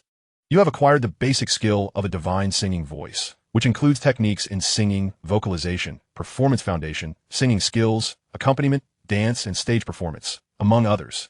Ziyun regarded the new information in his mind, feeling pleased. It was significantly better than the last time, though he found it somewhat impractical, as he was studying design. Not singing. Host, your points have reached 320. Would you like to upgrade your skills? The system inquired. After a moment of contemplation, Ziyun replied, not for now. Let us save them. All right, the system said before vanishing from sight. Ziyun checked the time and realized it was nearly 8 o'clock. He hurriedly donned his military training uniform and urged his roommates to wake up. Get up, get up. It's already 8:20. We're about to assemble. Ziyun shouted at his 3 roommates, who were still fast asleep. His voice jolted them awake, and they scrambled to put on their military attire before rushing to the bathroom to brush their teeth and wash their faces. 3 minutes later, they were all ready. The 4 of them exited the dormitory and hurried towards the playground. Chapter 25, Late. Punishment Run. The 4 rushed and finally arrived at the playground at 9 o'clock, only to find they were still late. The playground was already bustling with a throng of people. It was a sea of heads, impossible to count how many there were. Where's our class's formation? The 4 exchanged puzzled glances. I don't know. The 3 replied simultaneously, shaking their heads. Let us search for it, Ziyun suggested, leading the way onto the playground, with Imo Zan, Chaihan Song, and Yuji following closely behind. That formation over there is ours. Let us go. Ziyun pointed to a nearby group and exclaimed. The 3 squinted in the direction Ziyun indicated and indeed spotted several familiar figures. Yes, that is definitely our class. Chaihan Song affirmed with a nod. Let us go. The 4 quickened their pace towards the designated formation. Just as they arrived, a burly instructor clad in camouflage, sporting a rugged face and a crew cut, had finished taking attendance and commenced the training. Seeing this, the four steeled themselves and approached. "Report," they called out loudly as they reached the front of the line. The instructor turned, narrowing his brows at the four. They felt a sudden pang of anxiety at the change in his expression. "What are your names?" he inquired coldly. "Ziyun, Chai Hanzong, Montak Tan, Yu Yitzi." They answered in unison. As the instructor listened, he checked them against his list, confirming they belonged to his formation before lowering the paper. "You four, step forward," the instructor commanded with a stern expression. Reluctantly, the four complied and moved to the front of the formation. "Speak. Why are you late?" The instructor's voice boomed, his face darkening as he scrutinized them. The three were taken aback, momentarily at a loss for words. "What, nothing to say?" the instructor continued, glaring at them. Sir, we..." Chai Han Song began to explain, but was interrupted. "Before you speak, you must call report," the instructor interjected sharply. Chai Han Song, realizing the protocol, straightened up and shouted, "Report. Speak," the instructor commanded, maintaining his stern demeanor. "Report. We are late, but the reason for our tardiness is..." "Get to the point." "Report. The point." "Report. The reason we were late is that we lost track of time and arrived late," Chai Han Song admitted, feeling helpless. The moment his words left his mouth, laughter erupted from the formation as everyone heard him. "Ha ha, this guy is hilarious. P.S. late and claims he lost track of time." "Silence. Did I ask you to laugh?" the instructor roared, infuriated by the disruption. Instantly, the entire class fell silent. He then turned his stern gaze back to Ziyun and the others. "Well, you four heed my orders. Stand at attention, at ease. About face. All four of you, run 6 laps, and only return afterwards. Begin running." The instructor bellowed at Ziyun and his 3 companions. Ziyun and his comrades exchanged glances, a sense of helplessness washing over them, yet they complied without further ado. They commenced their run as per the instructor's command. Since this was the only class being punished for tardiness, many onlookers were keenly observing their every move. "Wow, one of those boys has quite an impressive physique," exclaimed a girl. "Indeed, just look at his silhouette. He seems remarkably dashing. I doubt he will falter." Another chimed in, giggling. "Hey, what are you staring at? Do you wish to join us in this run?" The instructor, noticing the collective gaze of the class upon the four, shouted at the onlookers. Startled, the students quickly averted their eyes, fearful of incurring the instructor's wrath. With a sharp whistle, the instructor commanded, "Listen to my orders. Everyone attention. Left turn, face forward. At ease. Stand to attention." He continued, "From this moment, all of you shall maintain a military stance for half an hour." A wave of frustration washed over the assembled students, yet they dutifully stood still, adhering to the command. Meanwhile, Ziyun and his companions completed their first lap. Running 6 laps was no trivial task for a university student, yet Ziyun found it to be a mere trifle. Before his arrival in this realm, he had jogged over 10 kilometers on a school's track and had even spent 2 days in the wilderness. Thus, 6 laps posed no challenge for him. The quartet's speed was remarkable, and they finished the 6 laps in no time. At that moment, Chai Han Song and the others were left panting heavily, particularly Yu Yiji, whose constitution was somewhat frail. He could hardly straighten his back after the exertion. In stark contrast, Ziyun appeared to be in relatively good condition. "Wow, fourth one. Your physical fitness is quite impressive. You completed so many laps and only broke a slight sweat, as if it were nothing," Chai Han Song praised, astonished. He had thought himself the most physically capable in their dormitory, only to discover that Ziyun surpassed him greatly. Ziyun merely smiled in response, offering no words. Instead, he walked over to assist the exhausted Yu Yiji, and together they returned to their class formation. "Instructor, we have completed all 6 laps," Ziyun announced loudly. The instructor glanced at them, refrained from further tormenting them, and nodded slightly, indicating they could return to their ranks.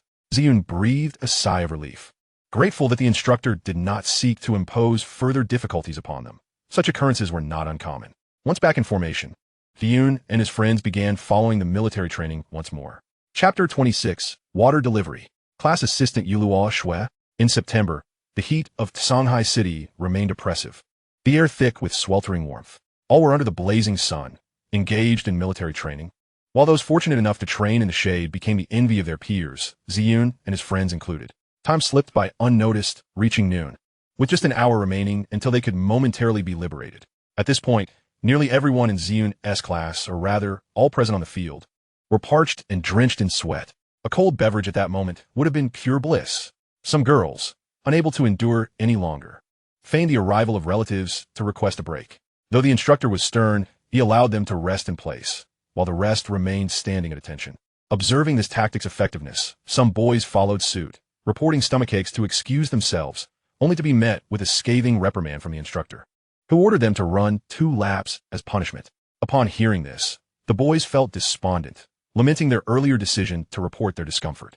Alas, the freshmen these days are becoming increasingly delicate, merely standing in military posture for a few hours, and they cry of stomach pains, the instructor remarked, shaking his head in bemusement at the boys he had punished. The boys, hearing this, felt a wave of frustration. You are the delicate one. Your entire family is delicate, they thought, but dared not voice their thoughts aloud. The instructor checked the time and blew his whistle. All present, listen to my commands. Attention, at ease. Rest in place for 10 minutes. Taking advantage of the break, some began to hydrate. However, Ziyun and his 3 dorm mates could only watch enviously as others quenched their thirst. Having rushed in the morning, they had forgotten to bring water. Chai Han Song swallowed hard as he observed others drinking. Though it was merely ice water, it would suffice to relieve their thirst. Come on, boss, stop staring. Just hold on a little longer. Once we're dismissed, we could buy some cold drinks, Yu Iji whispered to him. Though he spoke those words, his eyes betrayed his envy and longing. All right, Chai Han Song nodded in agreement. At that moment, a striking girl clad in camouflage entered the training ground. She was statuesque, standing at least 170 centimeters tall, with a well-proportioned figure. Her fair complexion and smooth skin made her resemble a beautiful character straight out of a comic book. This girl was their class assistant, Yulua Shui. Approaching Ziyun and his companions, she handed Ziyun a bottle of mineral water and said, Ziyun, it seems you all did not bring water? Here, I bought an extra bottle for you. Yulua Shui appeared kind and gentle, and upon seeing the bottle in her hand, Chai Han Song and the others' eyes gleamed with desire. They couldn't help but swallow hard and turn to Ziyun in unison, their expressions pleading for him to accept the water. Ziyun hesitated, caught in a moment of indecision, unsure whether to accept the gesture, feeling that it could lead to an undesirable outcome. Yet, he also did not wish to reject her goodwill. Just then, a chill coursed through his spine. What is wrong? Yulua Shui inquired, her brow furrowing. Nothing. Ziyun quickly shook his head, assuring her. At that moment, a commotion erupted nearby, drawing everyone's attention. There, in a vibrant purple dress, Shangguan Yingrui appeared on the horizon. Her face adorned with a gentle smile, akin to a blooming lily, captivating the surroundings and rendering the colors around her dull in comparison. A gentle breeze caressed her hair, causing it to flutter gracefully, tracing an elegant arc through the air. Her exquisitely beautiful visage radiated brilliance beneath the sun, a sight so stunning that it was almost beyond comprehension. Every gaze in the vicinity was transfixed. Good heavens! The most beautiful goddess, Shangguan Yingrui. The goddess Yingrui has arrived. How could the illustrious Shangguan be here? Is she perhaps searching for that lad who kissed her during the enrollment? Surely not. Who can say? A group of boys began to whisper among themselves, their eyes fixated on the celestial figure descending from above. Yet, Shangguan Yingrui paid them no mind, striding directly towards the training grounds for new students. The classes engaged in training could not help but pause their activities, turning their attention towards her. As they recognized the goddess who had graced their presence, they were left utterly stunned. How could this divine being possibly be here? Oh, is that a beverage she carries? At that moment, someone noticed the bag in Shangguan Yingrui's hand and began to speculate. Indeed, she was holding a bottle of ice-cold cola. Under the scorching sun, the bag emanated a refreshing chill. Everyone present was instantly captivated by the bottle in Shangguan Yingrui's grasp, unconsciously licking their lips in anticipation. After enduring a morning of military training, their mouths were parched beyond measure. Upon seeing the icy drink, how could they not feel exhilarated? Is the school beauty delivering refreshments? Someone queried, puzzled. Impossible. Aside from a few upperclassmen maintaining order, everyone present was a freshman. There had never been any word of Shangguan Yingrui having a boyfriend. It cannot be that she is merely delivering drinks. Someone asserted with conviction. You're not aware, are you? During the registration, Shangguan Yingrui publicly kissed a boy. Is that true? I witnessed it with my own eyes. No way, really? If you don't believe me, just wait and see. The crowd buzzed with intrigue. Meanwhile, Shangguan Yingrui continued her leisurely pace towards the edge of the training ground. She gently bit her pink lip, her enchanting eyes shimmering with life. Her gaze swept across the field, seemingly in search of something. Occasionally, her brow would furrow slightly before relaxing again. Every subtle expression captivated the onlookers. Damn, Shangguan Yingrui truly lives up to her title as the most beautiful school flower in the nation. She is simply breathtaking. At that moment, Shangguan Yingrui's eyes brightened as she spotted Ziyun's formation. However, upon noticing the girl who was about to offer him water, Shangguan Yingrui's brow furrowed, her eyes narrowing, a hint of malice flickering within her gaze. Chapter 27. The School Beauty Delivers Ice Drinks. Upon witnessing another woman daring to covet her treasure, Shangguan Yingrui's eyes darkened, a fierce glint flashing within her pupils, and a chilling aura emanated from her being. The previously sweltering heat seemed to dissipate in an instant. The spectators involuntarily shivered, feeling as if a cold wind had swept through them. They looked up at the sky, still ablaze with the sun, wondering where this chill had come from. Yet, deep down, they understood that it was the frosty aura radiating from Shangguan Yingrui, a disquieting chill that sent shivers down their spines. They couldn't quite grasp why. Shangguan Yingrui quickly reined in her emotions and glided gracefully towards Ziyun. Her steps were slow, each one seemingly resonating with the hearts of all present. Every stride was heavy, as if treading upon the very hearts of everyone around.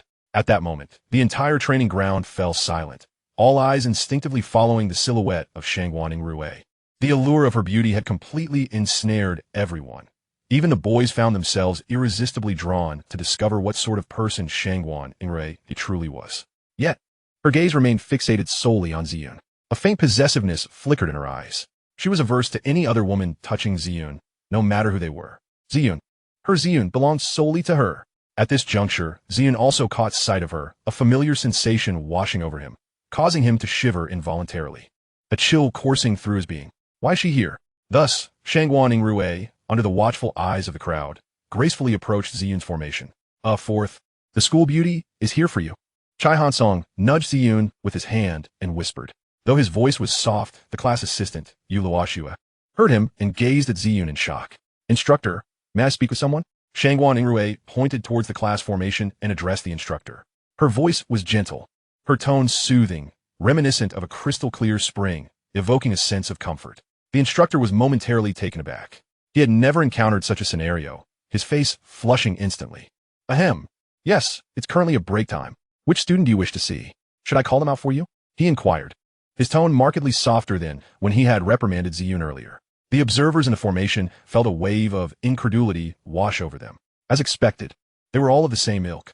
Instructor, you're truly something else. Oh, no need for that. I'll just deliver something and leave. Shangguan Yingrui smilingly declined the instructor's offer. That smile rendered all the males present utterly spellbound. Having said that, she stepped into the class formation, holding the beverage in her hand. Greetings, Senior Shangguan. Hello, Goddess Yingrui. The moment the boys saw Shangguan Yingrui enter the class formation, they erupted with excitement. Shangguan Yingrui paid no heed to the boys, instead weaving through the crowd to stand before Ziyun. Senior, what brings you here? Ziyun suppressed the fear bubbling within him, feigning calmness as he inquired. Junior, this is for you. Shangguan Yingrui extended the drink towards Ziyun. The moment she spoke, every boy in the class widened their eyes in disbelief, staring at Shangguan Yingrui. She had actually taken the initiative to offer Ziyun a drink. Moreover, she spoke to him in that sweet melodic tone. This completely shattered their preconceived notions of the school beauty as persona.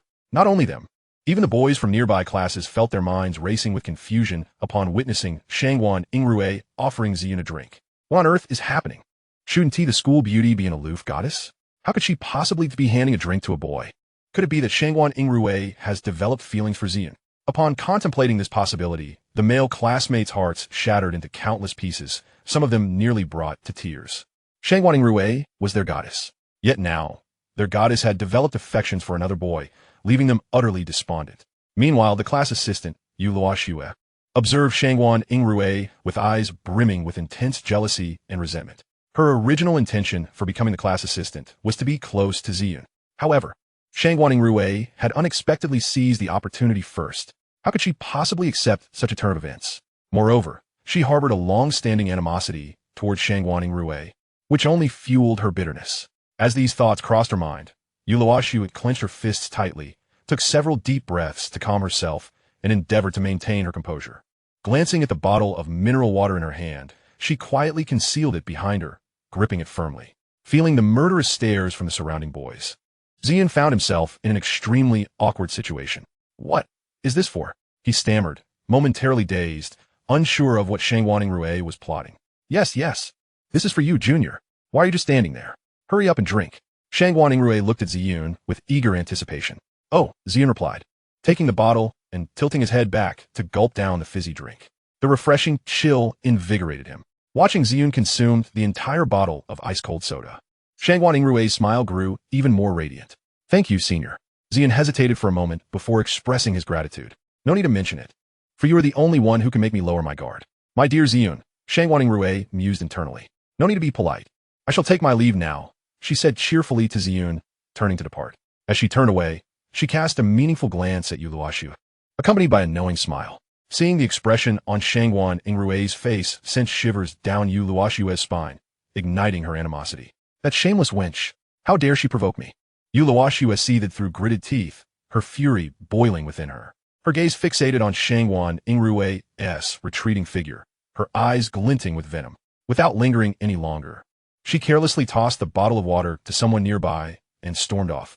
Suddenly, Ziyun noticed that everyone in the class was regarding him with unusual expressions, particularly the boys, who looked at him with envy and jealousy, as if their glances could pierce him through. Indeed, the intent to harm is hard to conceal. Even the instructor scrutinized Ziyun with an enigmatic gaze. Ahem. Everyone, please refrain from looking at me like that. It makes me quite uncomfortable, Ziyun chuckled awkwardly. At that moment, a whistle signaling assembly echoed from the stage on the playground. All right, everyone stand up. The instructor clapped his hands, addressing the crowd. All present, assemble. Chapter 28. Shangguan Yingrui. Where are you, Junior? In the heart of the playground, all the freshmen of Shanghai University gathered. Amidst the crowd, Ziyun wiped the sweat from his forehead. There was no escaping the malevolent glares from those around him. Damn it, he thought. What is the big deal about drinking a cup of iced cola? Why must it come to this? He secretly wished that she would not have given it to him, as that would spare him the unsettling feeling he couldn't quite understand. An inexplicable fear of a girl, a desire to flee. Ziyun was helplessly lost in thought. As for what the leaders on stage were saying, no one below paid any attention. It was merely a speech about the importance of military training, emphasizing that good health is the foundation of revolution, and how military training correlates with academic credits, or some such rhetoric. The morning's military training finally concluded with the commander's final words. Hurry up, let us go. Amidst the throng, Chai Hansong patted Ziyun on the shoulder. With so many people around, if you try to get food now, it's likely you won't get any. Ziyun shook his head in resignation. That does seem logical. Chai Hansong mused. Just then, Mo Zan chimed in, if we can't get food, at least we should buy a cup of ice water.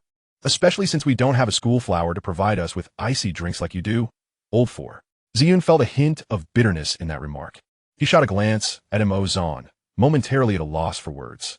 All right, you shouldn't say that, old two. After all, we don't have girlfriends. Chai Hansong remarked, putting Montak Tsan's shoulder. This comment plunged Mo Zan into deep thought. Indeed, he too lacked a girlfriend. As he pondered, a bitter smile crept onto his lips. Meanwhile, Ziyun, who had been observing Mo Zan, found his demeanor puzzling. What had caused this sudden change? Old Mo, what is wrong? Ziyun inquired with concern. Old four, I'm fine, just reflecting on my lack of a girlfriend, Mo Zan replied, shaking his head. Upon hearing Mo Zan's words, Ziyun nearly choked on his own saliva. He had explained countless times that he and the senior had no romantic involvement, yet these two remained unconvinced. Sigh, forget it. No use in explaining. Let us hurry to buy water. I'm parched, and then we can head to the cafeteria. Yu Iji suddenly interjected. Right, old three is correct. Let us hasten to buy water and then eat. Chai Hansong nodded in agreement. Ziyun nodded as well. Soon, the group made their way to the school's convenience store. As they journeyed, the trio engaged in discussions about video games, while Ziyun found himself unable to contribute and merely trailed behind silently. Suddenly, he recalled something and pulled out his phone, opening the stock trading app. Upon entering his account details, he discovered that the stock he had invested in had risen to around 5, even higher than in his previous life. Clearly, his initial decision was indeed prudent. Not only had he not lost money, but he had also made a considerable profit. Truly, he was Ziyun, he thought to himself, feeling a surge of satisfaction.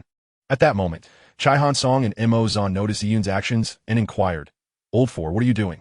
Why are you lagging behind? Ziyun awkwardly scratched his head. Haha, old four, you're not secretly reviewing study materials back there, are you? Mo Zan teased with a chuckle. Ziyun what? Too embarrassed to admit it? Chai Hansong laughed heartily. Old four, what is the matter? Why aren't you speaking? Did I guess right? Old four, just admit it, there's no need to be shy. Chai Hansong continued. Fine, I won't tease you anymore. Let's hurry and buy some water, then we can go eat, Mo Zan suggested. Ziyun found himself at a loss for words. his mind racing with a multitude of chaotic thoughts. He truly wished he could kick these two out of frustration. Yet he could only entertain such thoughts without daring to act on them, for they were brothers after all. Although, one might argue that brothers could also be kicked, right? Let us go, old four, Chai Han-song said, pulling Ziyun by the arm. All right, Ziyun replied, tucking his phone away with a resigned tone. Before long, the four of them arrived at the school supermarket. What do you want to drink? It's on me, Chai Han-song proclaimed generously as he patted his chest. I'll have an iced cola, Mo Zan said with a cheerful grin. Just like old two, Yu Ishi chimed in. And you, old four? What would you like to drink? Chai Han-song turned to Ziyun and asked. Just a bottle of iced tea will do. Ziyun replied. All right then. Wait here a moment, Chai Han-song said. Okay. Shortly after, Chai Han-song returned with 3 bottles of iced cola and 1 bottle of iced tea in hand. Here you go. Thanks. Come on. No need to be polite. We're brothers. Chai Han-song replied with a beaming smile. The 3 opened their colas and began to drink. Old four, why aren't you drinking? Yu Ishi asked, puzzled. I'm not thirsty. Ziyun responded with a slight smile. At that moment, his phone buzzed. He pulled it out to find a WeChat message from his senior. Where are you, Junior? Senior, I just bought some water and am about to head to the cafeteria. Ziyun replied. Great, I'll come find you soon, so we can eat together. After pondering for a moment, Ziyun replied with a simple okay. Soon, his senior sent another message. Just wait there for me. I'll be there shortly. Don't wander off. If you do, I might get angry, you know. Seeing this message sent a shiver down Ziyun's spine, and he instinctively replied, I understand. Damn it, what is wrong with me? Why do I feel chills every time I see this senior? This feeling, it's truly bizarre. Old four, who are you messaging? It wouldn't be the senior. Would it? Chai Han-song asked curiously. Yes. Ziyun admitted. Hehe, old four, we won't disturb you any longer. We'll take our leave, Chai Han-song said, pulling Mo Zan and Yu Ishi away. That day, they returned to school with senior Su Xiaoma, from whom they learned that the campus beauty, Shangguan Yingrui, had feelings for their old four. They also discovered that the kiss during the registration was deliberately orchestrated by the senior. Naturally, they were wise enough not to act as third wheels. Ziyun. Chapter 29. Lunch together before long. Ziyun encountered Shangguan Yingrui. She was adorned in a delicate lavender short dress, paired with a white blouse, her long, fair legs accentuated by black stockings that showcased her flawless figure. Her face bore a captivating smile, exuding an aura of refreshing elegance as she approached him with light, graceful steps. Junior, let us go, Shangguan Yingrui said as she reached for his arm, only to find Ziyun instinctively evade her touch. Noticing his reaction, a flicker of malice crossed her eyes. She couldn't comprehend why she felt a sense of resistance from him. Had she known that the reincarnation system had failed to completely erase his memories, she might have sought to dismantle it. However, she quickly regained her composure, donning a calm smile. Junior, why don't you let me touch you? She inquired, her big, beautiful eyes blinking innocently. Ziyun hesitated, quickly explaining, I'm a man, and you're a girl, so it's better to keep some distance. Hehe. Shangguan Yingrui chuckled lightly. I don't mind, Junior. Let us go eat. Okay. Ziyun nodded, and the two made their way to the school's cafeteria together. Along the way, they exchanged a little conversation. Soon enough, they arrived at the cafeteria, where they found a seat. The room was nearly full of students at this point. As they sat down, they attracted the attention of many classmates, especially the girls, who gazed at Ziyun with longing expressions, while the boys looked on with envy and resentment. Sighing, Ziyun shook his head in resignation and took a sip of his iced cola. Shangguan Yingrui noticed the glances and felt a surge of possessiveness towards him. Her hand clenched tightly under the table, her nails digging into her flesh, the pain urging her to calm down. Then, she turned to Ziyun and said something seemingly out of the blue. Ziyun, can you be a bit more obedient? Ziyun blinked in confidence. Obedient? What do you mean? He couldn't grasp the implication of her words, finding them rather strange. Looking up, he met Shangguan Yingrui's slightly sickly gaze, and a shiver of fear washed over him once more, compelling him to want to flee. Yet, he steeled himself to remain calm. Senior? Ziyun tentatively called out. Shangguan Yingrui was momentarily taken aback before regaining her composure. She took a deep breath, striving to suppress her inner turmoil, and soften her tone. What is it, Junior? Nothing. Ziyun shook his head, uncertain why he felt the senior was acting oddly today. After they placed their orders, it wasn't long before the server brought their dishes. The meal was sumptuous, a delightful blend of meat and vegetables, appearing extremely appetizing. Shangguan Yingrui placed a pair of chopsticks before Ziyun, smiling brightly. Junior, give it a try and see how it tastes. It's good. Ziyun nodded appreciatively. Make sure to eat more, she encouraged with a radiant smile. Thank you, he replied gratefully. You're welcome, she said, picking up a chicken wing and placing it in Ziyun's bowl. Here, Try this. Thanks.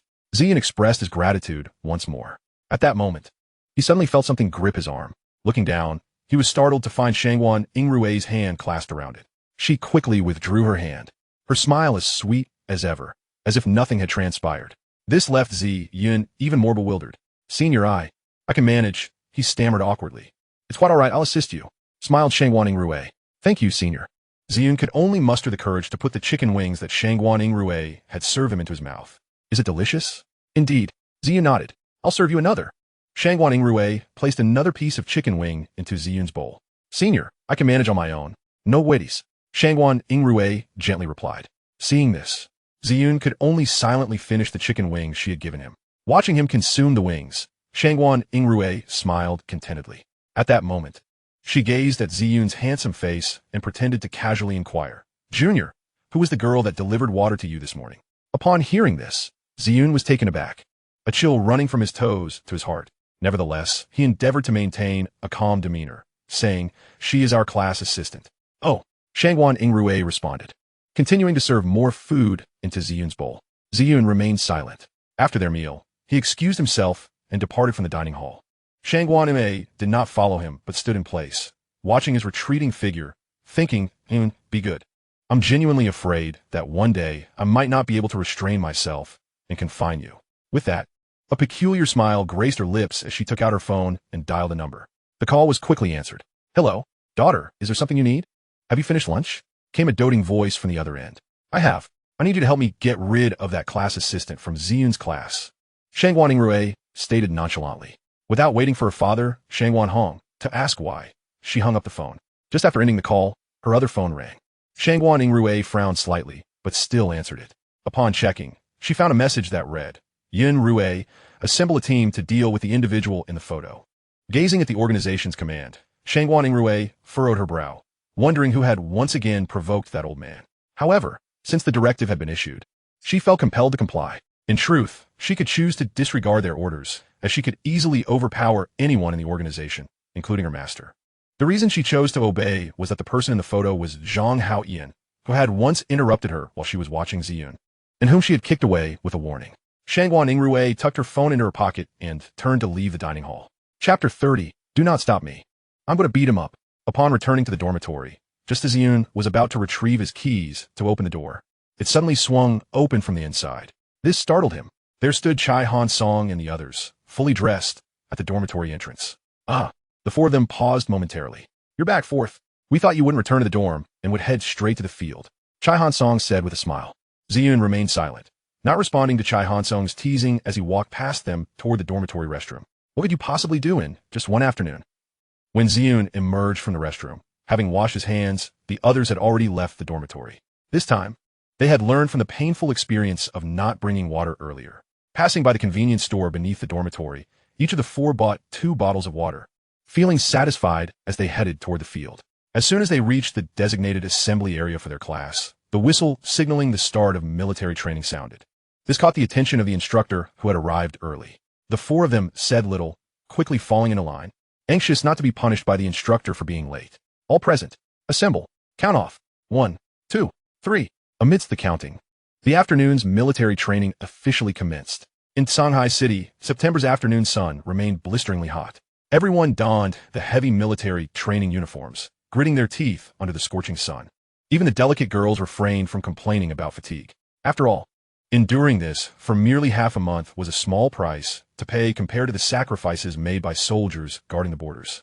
In this world, there is no such thing as tranquil times. It is merely that some bear the burdens for us. Through this brief military training, everyone grasped a fundamental truth: to cherish the present and the hard-won happiness of life. Perhaps this is the very essence of why military training exists in both high school and university.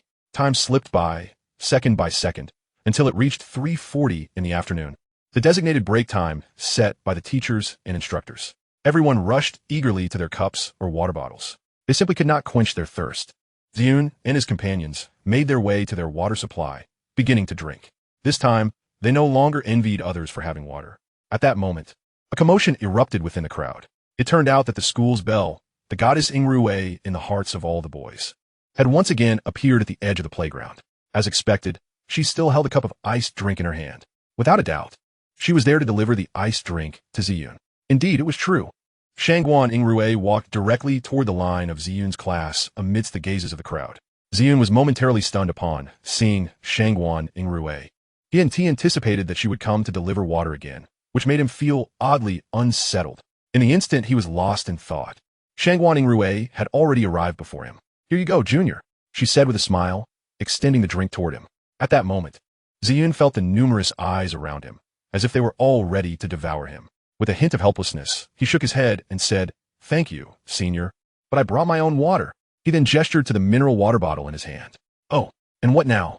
Shangguan Yingrui tilted her head, seeming somewhat puzzled, still holding the iced drink aloft, as if to say, "If you don't want it, I shall hold it up indefinitely." Ziyun. Meanwhile, Shangguan Yingrui pondered why Ziyun was reluctant to drink the iced drink she offered. He acted this way in the morning. Could it be? Her gaze gradually turned frosty and somewhat unwell. At that moment, sensing the shift in her expression, Ziyun's instincts kicked in. He hastily reached out, accepting the iced drink from Shangguan Yingrui's hand, and smiled, "Thank you, Senior."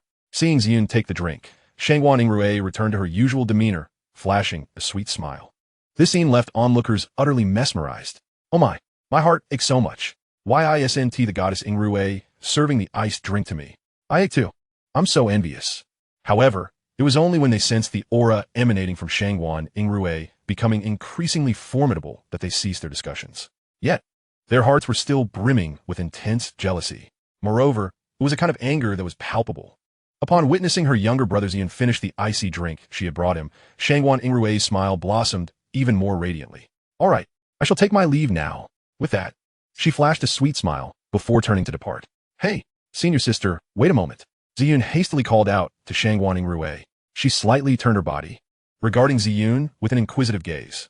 "What is it, Junior?" Ziyun hesitated for a moment, disregarding the warning voice in his mind, and spoke. "Senior Sister, could you not bring me iced drinks tomorrow?" As soon as the words left his mouth, a glimmer of coldness flickered in Shangguan Yingrui's eyes.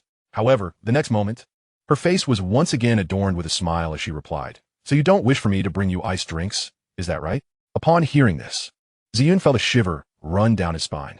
Initially, he had intended to nod in agreement, but upon seeing the shadow of darkness in Shangguan Yingrui's gaze, he hastily corrected himself. "Senior Sister, that's not it. What I meant was, could we perhaps opt for something else?" Shangguan Yingrui mused. Then let me ask, what would you like to drink?" Ziyun pondered for a moment before responding. "Senior Sister, anything will do, just as long as it's not iced cola. Drinking too much iced cola isn't good for the body." Upon hearing Ziyun's response, the morbid emotions within Shangguan Yingrui dissipated significantly, and she smiled very well. "Whatever my junior desires, I shall fulfill." With that, she turned and walked away. Watching her departing figure, Ziyun felt a wave of relief wash over him. Meanwhile, the onlookers were filled with righteous indignation, wishing fervently to tear Ziyun apart. Damn it, how outrageous. This brat actually dares to request the goddess to bring him something else. It's simply preposterous. If the goddess were to offer me an iced drink, I would never dare to be so picky. Indeed, it's infuriating. Don't try to stop me. I'm going to teach him a lesson. Observing the furious glances from those around him, Ziyun felt an unspoken bitterness. He was equally perturbed. At this moment, even the three companions beside him could no longer tolerate the situation. "Old Fourth, you're truly insufferable." Chai Han-song approached, patting Ziyun's shoulder while unable to suppress his criticism. Yu Iji gave him a long, deep look, shaking his head in resignation. Ziyun. Chapter 31. Those Who Seek Trouble. Why are you three looking at me like that?" Ziyun inquired, his expression one of confusion. Chai Han-song replied, "Old Fourth, you are utterly unappreciative. A remarkable senior like her is showing you kindness, yet you fail to acknowledge it. It's downright contemptible." Exactly. Faced with the disdainful expressions of the trio before him, Ziyun felt utterly speechless. Is that really what matters? However, he could not be bothered to explain. Having just taken a sip of water, the break time came to an abrupt end. Soon, another grueling 2 hours of military training commenced. Finally, with the sound of a whistle, the day's training concluded. As the instructor announced dismissal, the crowd erupted in a rush. A sea of students surging toward the school cafeteria. After such physically demanding training, everyone was ravenous. It was well understood that arriving late would mean enduring long lines and settling for leftovers, hence the urgency. In stark contrast, Ziyun and his dorm mates strolled leisurely, creating a striking juxtaposition to the throngs hurrying to eat. The reason for their leisurely pace was simple. They had plans to dine out that night. The four ambled back to the dormitory building. Oh, what were those people gathering around for? They noticed a crowd congregated below their dormitory, gesturing animatedly at the bulletin board. This scene piqued the curiosity of Ziyun and his companions, prompting them to approach. Chai Han Song was the first to push through the throng to discern the cause of the commotion. Upon reaching the front, his eyes widened in shock. Holy crap! You guys come over here and take a look. Chai Han Song called out to the others. Though puzzled, the three squeezed their way into the crowd. Excuse me. Coming through, Mo Zan shouted as he pushed past the people. At that moment, the crowd parted, revealing a pathway. As Ziyun and his friends drew closer, their expressions darkened. The bulletin board displayed a notice of criticism and point deductions regarding Dormitory 203.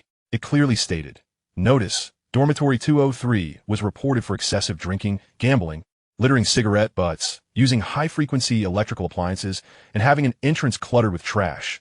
The dormitory's hygiene is severely substandard. Accompanying the notice were several images. The pictures depicted a chaotic dormitory, littered with a hodgepodge of items. Holy crap. Damn it, we've been framed. Montagzon erupted in rage, unable to contain his profanity. Boss, second, third, let us go. We need to check our dormitory. Ziyun held back the furious Mo Zan, his expression grave. He had noticed that the stamp on the notice belonged to the student council. This indicated that the matter was likely the handiwork of someone within the student council. As for why they had attracted the ire of the student council, he could surmise the reason. It was likely due to the jealousy stirred by his interactions with the senior. Let us go. Let us heed old fourth's advice and return to the dormitory first. Chai Han Song said through gritted teeth. All right. Mo Zan nodded before heading toward the dormitory building. Upon arriving, Ziyun and his friends discovered that the notice matched the one on the bulletin board exactly. The entrance was piled high with beer cans, peanuts, sunflower seeds, and cigarette butts. Even more revolting was the other side of the entrance, which was heaped with used tissues, emitting a foul odor that made one want to retch. Witnessing this scene, the four were on the verge of exploding with rage.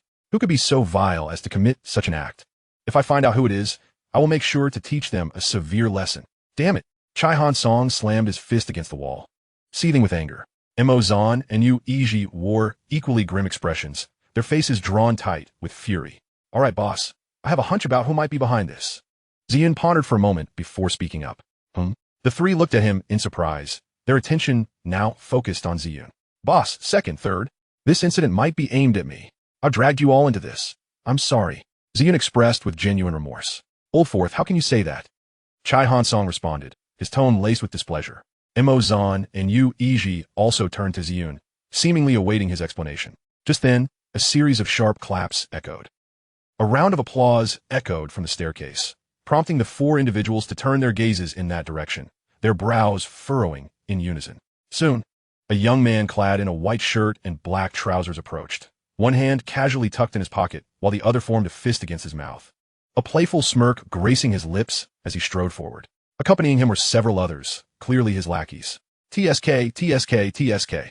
Junior, what is going on? Why is your dormitory in such disarray? I heard from a student council that you lot have been reprimanded and lost points.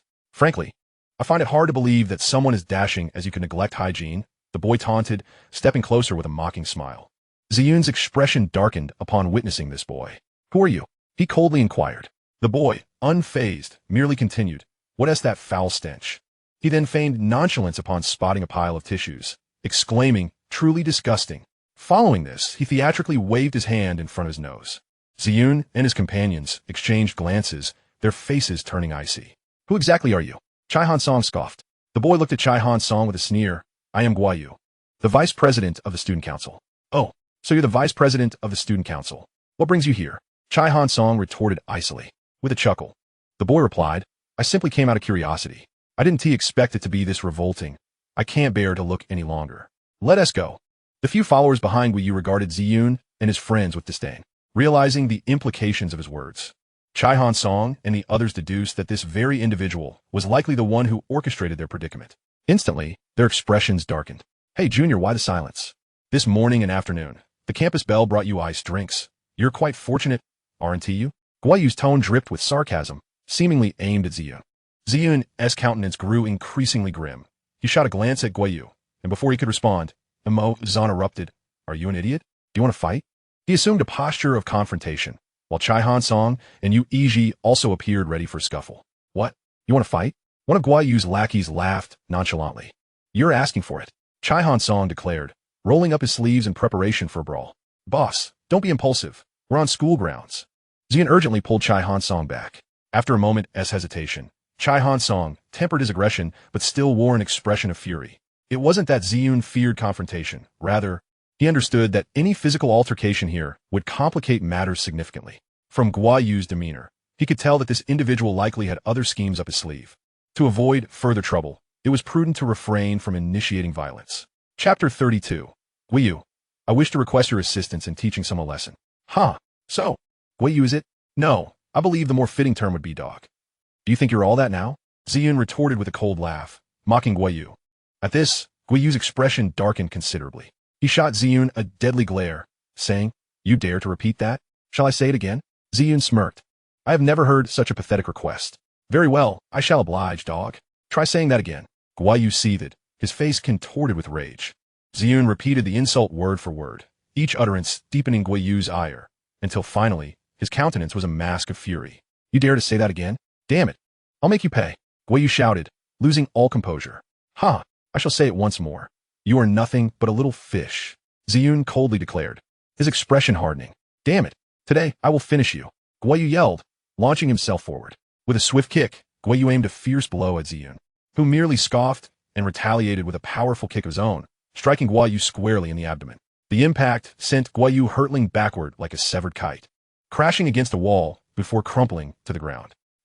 That hurts like hell. Guai Yu moaned on the floor, clutching his stomach, agony etched across his face. How dare you lay a hand on me? Aren't you afraid I'll report you? Guai Yu struggled to sit up, seething with resentment. Ziyun, however, merely smiled and pointed to a nearby phone. I was merely acting in self-defense, responding instinctively. Mark my words, I will take my revenge. Guai Yu spat before storming off with his entourage. Ziyun remained composed, retracting his foot, watching Guai Yu's retreating figure. He knew this individual would undoubtedly return with ulterior motives. Once Guai Yu departed, the atmosphere in the dormitory finally settled. Guai Yu? Yu Yiji murmured, repeating the name. Guai Yu, the vice president of the student council. Ziyun elaborated. He is also one of senior Yingrui's admirers. She brought me drinks twice today. Perhaps he is irked by that. Brothers, this incident stemmed from me, and I apologize for involving you all, Ziyun admitted, a hint of guilt in his voice. Upon hearing this, the bystanders realized the situation's essence, a petty rivalry fueled by jealousy.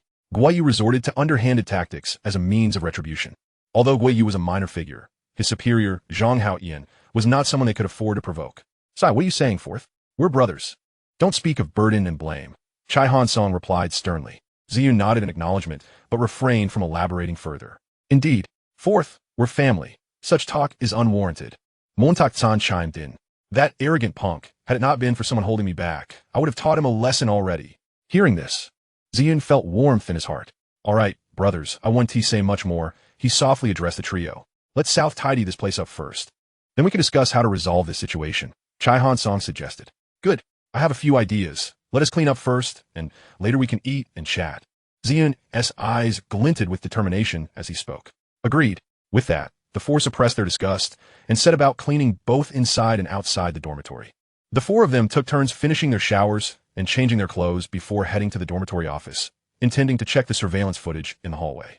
They aimed to see if Guai Yu had come over to dispose of garbage in their dormitory.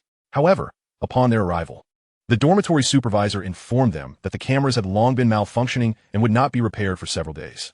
The four exchanged glances, and it was clear to them without further thought that Guai Yu was undoubtedly aware of this situation, deliberately exploiting the gap to evade their grasp. Damn, Guai Yu is despicable. Chai Han Song could not help but curse. Indeed, he is utterly contemptible. Montak-san eshot. His face flushed with anger as he slammed his fist against the railing. Ouch! He winced, drawing a sharp breath. Are you all right? Ziyun quickly inquired. I'm fine. Just a minor scrape. And Mo-zan reassured them with a shake of his head. If I catch him, I will make him regret it. He declared fiercely, his anger palpable. Fourth, we can't let this continue. That bastard will definitely come back to stir trouble when we're not around tomorrow. Chai Han Song frowned. Yes, after witnessing his earlier attitude.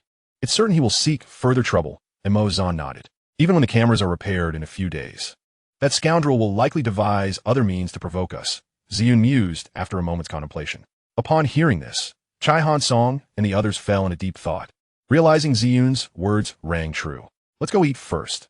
We shouldn't let a petty person disrupt our meal. Ziyun smiled. All right, I will follow your lead. Chai Han-song agreed with a nod. The three then left the dormitory and made their way towards the school entrance. After Guo Yu returned to his dormitory, he immediately contacted his superior, Zhang Haoyan. Hello, Guo Yu, what is the matter? Zhang Haoyan's voice came through, tinged with irritation. Brother, I need your help with something. Guo Yu said. Oh, what is it? Speak quickly. Zhang Haoyan's tone softened slightly as he inquired. I would like you to help me teach someone a lesson. Guo Yu stated bluntly. Someone? Yes, a person named Ziyun. He continued directly. Heh. Zhang Haoyan scoffed derisively upon hearing Ziyun's name. Ziyun? That newcomer who dares to compete with me for women? Very well. I agree to assist you, he replied with a cold snort. Ziyun. Thank you, brother. Guo Yu exclaimed. His excitement palpable. Chapter 33. The girl in red. After hanging up, a sinister smile crept across Zhang Haoyan's lips. Ziyun? Excellent. I shall see just how formidable you truly are for daring to vie for what belongs to me. Not only will I trample you into the mud, but I will ensure you meet a fate worse than death. After a cold chuckle, Zhang Haoyan picked up his phone and dialed an unfamiliar number. Hello, who is this? Came the voice on the other end. It's me. I need a few skilled fighters to deal with a person named Ziyun. The sooner, the better, Zhang Haoyan instructed. There was a moment of silence on the line, followed by a furrowed brow as the voice pondered. The name sounded familiar, but they couldn't quite place it. Forget it. Let us take the order anyway, as my brothers are in dire need. Little did he know that this decision would lead to his regrettable demise. No problem. But the price will be higher, the voice responded. Money is no object, but it must be done swiftly. Zhang Haoyan insisted. After a moment's hesitation, the voice finally agreed. All right, but a deposit of 1 million must be paid up front, they stated. Fine, I'll transfer it to you immediately. Good. Then wait for my message. No problem. After hanging up, a sinister grin spread across Zhang Haoyan's face. Ziyun, if I cannot have what I desire, you shall not lay claim to it either. Zhang Xiao, what are you mumbling about? What do you mean if I can't get it? Neither can you. At that moment, a seductive beauty perched on his lap, her voice dripping with allure. Nothing, just some trivial matters, Zhang Haoyan replied. Really? The enchanting beauty seemed skeptical, her fingers tracing circles on his chest. Of course, Zhang Haoyan nodded, then seized her delicate, pale arm. You tease, she playfully protested, swaying her alluring form. Spend the night with me, and tomorrow I'll buy you a sports car. How does that sound? All right then, Zhang Xiao. The beguiling beauty gazed at him with sultry eyes, playfully biting her lip before planting a kiss on his cheek. He, such a good girl. Zhang Haoyan chuckled, wrapping his arms around her waist. Just as he was about to take things further, the door was forcefully kicked open, and a girl clad in red, her face veiled and emanating an aura of icy coldness, entered the room. Her steps seemed to carry a rhythmic quality, each footfall resonating through the air. Who are you? Zhang Haoyan's expression changed dramatically, his eyes narrowing in suspicion as he barked. However, the girl in red remained silent, delivering a swift punch directly to Zhang Haoyan's face. The speed and power were overwhelming. Despite his quick reflexes, he was struck squarely on the nose, blood immediately gushing forth. Help! The seductive beauty shrieked in terror. Cowering in a corner, Zhang Haoyan wiped the blood from his nose, his gaze ignited with ferocity as he rose from the sofa. Before he could utter a word, the girl in red unleashed another kick, this time with even greater force. Zhang Haoyan hastily raised his hands to block the assault, but was still sent stumbling back 2 or 3 steps, crashing heavily against the wall. The girl in red charged at him once more. Zhang Haoyan attempted to shield himself again, yet he was still unable to halt her advance. Being kicked away violently to the ground, the girl in red struck down again, and as Zhang Haoyan raised his hand to defend, his palm shattered instantly, his arm fracturing under the force. Hiss! Zhang Haoyan gasped in pain, his face paling. You bastard, you're seeking death, he bellowed, scrambling to rise and prepare for retaliation. However, the girl in red launched another kick, sending him hurtling back against the wall, blood splattering. With a thud, Zhang Haoyan crashed to the ground, blood trickling from the corner of his mouth, his complexion ghostly pale. Before he could recover, another kick struck his back, propelling him away once more. Cough, cough. Who are you? Zhang Haoyan struggled to rise, clutching his chest, his face a mask of terror as he stared at the girl in red. His heart raced with anxiety and dread. He could not comprehend when he had provoked such a formidable presence. Had he angered anyone recently? The girl in red did not respond to his query. Instead, she drew a dagger from behind her and lunged at him. Zhang Haoyan's expression changed drastically, and he hurriedly attempted to evade. Yet his speed ultimately lagged by a fraction, allowing the dagger to plunge mercilessly into his shoulder. The sound of flesh tearing echoed, and blood gushed forth. Ah! Zhang Haoyin let out a heart-wrenching scream, his complexion instantly paling. Who on earth are you? He stammered in terror. You are not yet worthy to know, retorted the girl in the red dress, before thrusting the blade again with brutal force. Puff! Ah, you! Despite Zhang Haoyin's desperate attempts to dodge, he could not withstand the relentless assault of the girl in red. Another anguished cry escaped his lips as he finally succumbed to the pain, collapsing unconscious. Observing his lifeless body, the girl in red revealed a cold smirk. This was the fate that awaited those who dared to cast greedy glances at me, who sought to drag me, tease me, threaten me, and to stir my watch over my brother Ziyun. With that, she sheathed her dagger and retrieved her phone, sending a message to her superior. Master, the task is complete.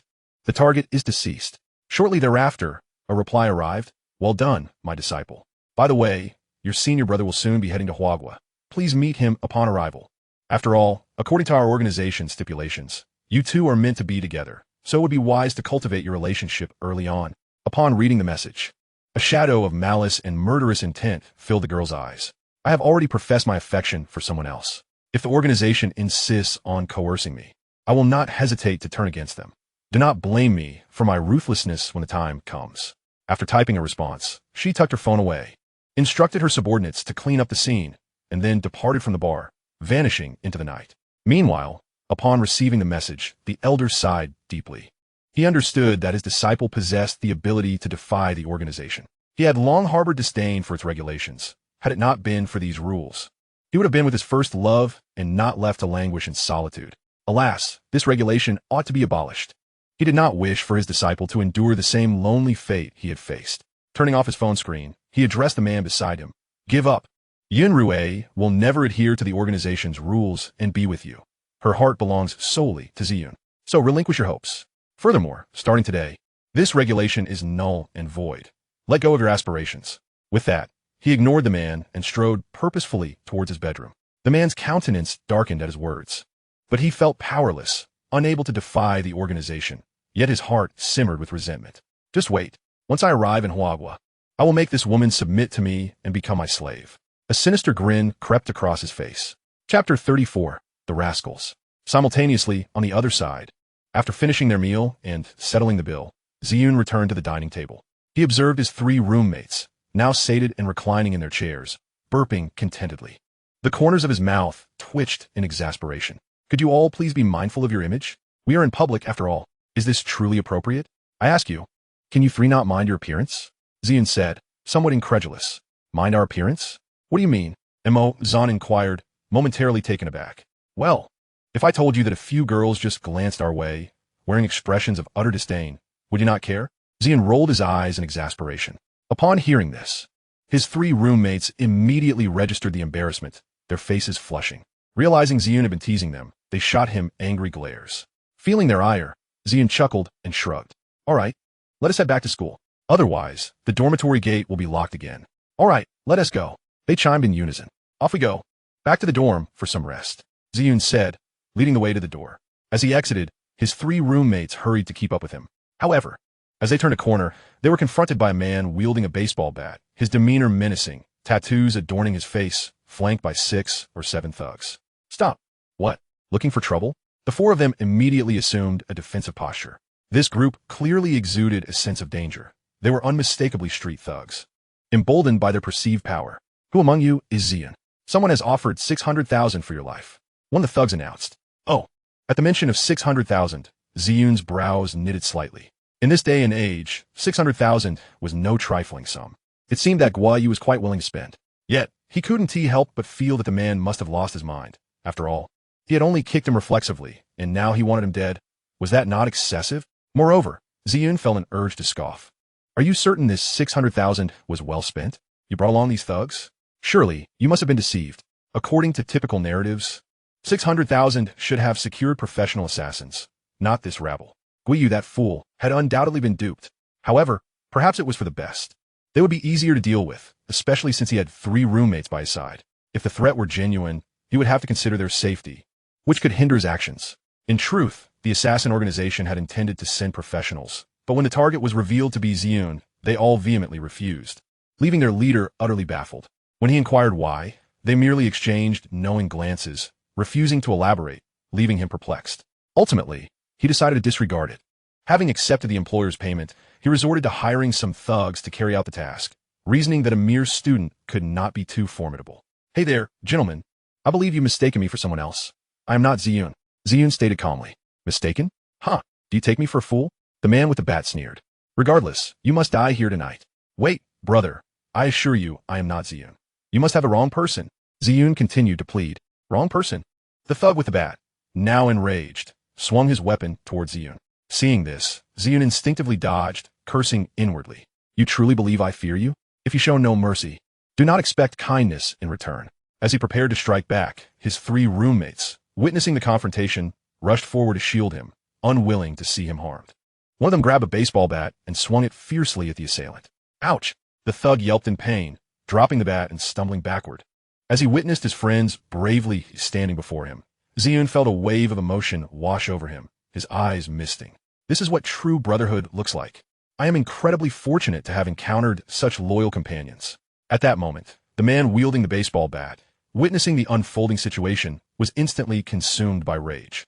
"What the hell are you standing there for?" he bellowed. "Get over here and take these little brats down."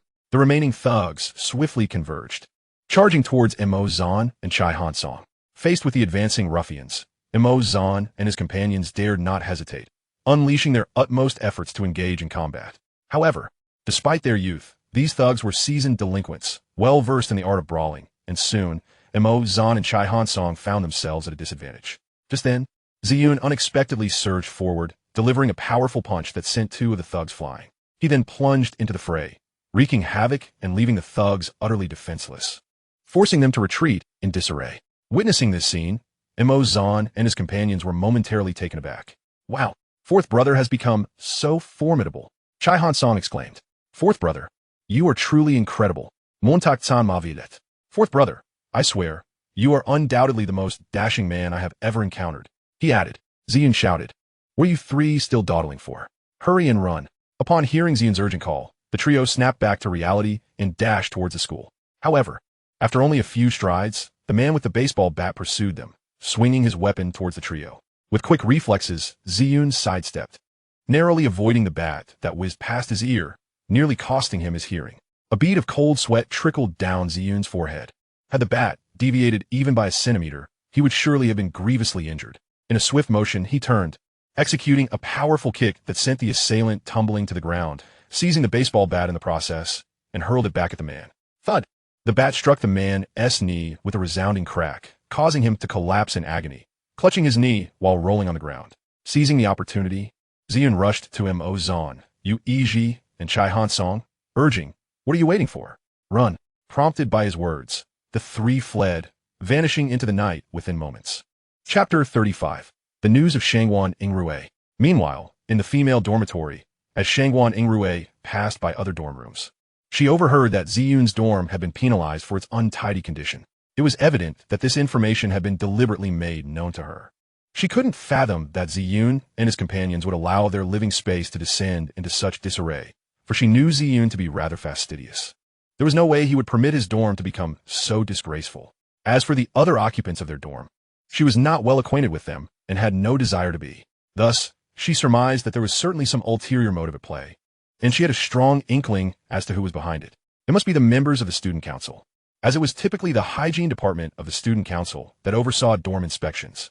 As for who had orchestrated this, she could easily guess it was one of her admirers, and, among them, who possessed the authority to do so, none other than Guayu, the vice president of the student council. Such matters, upon a modicum of deduction, revealed their perpetrator. Shangguan Yingrui's expression darkened, exuding an icy aura that seemed to lower the temperature around her, prompting involuntary shivers. Guayu, she uttered through clenched teeth, her gaze piercing with a chilling intensity, reminiscent of venom that deterred all who met it, sending a shiver down the spine. "You will pay for this. How dare you bully my Ziyun brother? You're courting death." Shangguan Yingrui clenched her delicate fists, murmuring to herself, before taking out her phone to send Ziyun a message. Watching as he failed to respond in a timely manner, a sickly crimson hue flickered in her eyes, her enchanting visage taking on a bewitching quality. It appeared that Ziyun had once again been disobedient, having forgotten her previous admonitions. A sly smile curved her lips. Subsequently, she stepped into her dormitory. As she emerged from the bathroom clad in fresh sleepwear, her long hair cascading over her shoulders, damp and glistening with droplets, she appeared irresistibly alluring. Shangguan Yingrui's fair and delicate skin, seemingly flawless, radiated an enticing charm enhanced by the moisture on her face, akin to a blooming lotus emerging from the water, exuding freshness and grace. She approached the mirror, towel in hand, to dry her hair, followed by a session with the blow-dryer. Once her hair was sufficiently dry, she reclined onto her bed, panting heavily. The group reached the base of the dormitory, pausing to catch their breath. "You am utterly exhausted." Yu Ishi gasped, leaning against the pillar, pulling out his handkerchief to wipe away the sweat. "Ziyun, have you offended someone? They say someone put a bounty of 1 million on your head. Who have you angered lately?" Chai Han Song inquired, his brow furrowed in concern. Mo Zan, upon hearing this, cast a puzzled glance at Ziyun. "I haven't offended anyone. Aside from that student council vice president Guoyu, I can't think of anyone else I might have upset." Ziyun shrugged, a hint of resignation in his voice. "Then how do you explain this? Could it be that Guoyu sent someone to assassinate you?" Mo Zan questioned, his brow knitting in thought. "That seems rather extreme. Doesn't he it? Ziyun merely kicked that guy. Surely he wouldn't go so far as to hire a hitman." Chai Han Song contemplated aloud. But then, why is this happening? The group was collectively bewildered, entirely at a loss for answers. "What are you all doing? Hurry back to your dorms. The matron is about to lock the doors." Suddenly, a voice called from within the dormitory, urging them along. Following the sound, they spotted the dorm supervisor standing at the entrance, calling for them to return as she prepared to close the door. Several individuals exchanged glances with one another before swiftly making their way toward the dormitory building. A series of hurried footsteps echoed as they rushed back, only to find the dormitory matron closing the door just in time. A wave of relief washed over Mo Zan as he wiped the beads of sweat from his forehead. The matron cleared her throat, prompting an immediate hush among the group. With a stern gaze, she surveyed them and admonished, "You do understand the importance of returning to your dormitory on time, don't you? As first-year students, I allowed myself to close the door a tad slower for your sake. Had you been sophomores or juniors acting so sluggishly, I would have closed the door long ago." After a brief pause, she reiterated her message. "Understood, matron," the group replied, nodding in unison before dispersing to their respective rooms. Upon returning to room 203, the four of them quickly showered and brushed their teeth before retiring to bed. As Ziyun lay there, a sudden thought struck him, and he bolted upright, retrieving his phone to check the stock app. To his relief, the stock he had invested in continued to rise steadily. Suddenly, his phone chimed multiple times, signaling a message on WeChat. Upon opening it, he discovered another message from Shangguan Yingrui. Ziyun felt a shiver run through him, a primal fear creeping back, causing him to swallow hard. "I apologize, senior. I encountered some issues and was unable to check my WeChat messages." Ziyun hesitated but ultimately replied. Shangguan Yingrui's response came swiftly. "Oh, it's fine." Reading her succinct reply sent another tremor through Ziyun, and cold sweat trickled down his spine.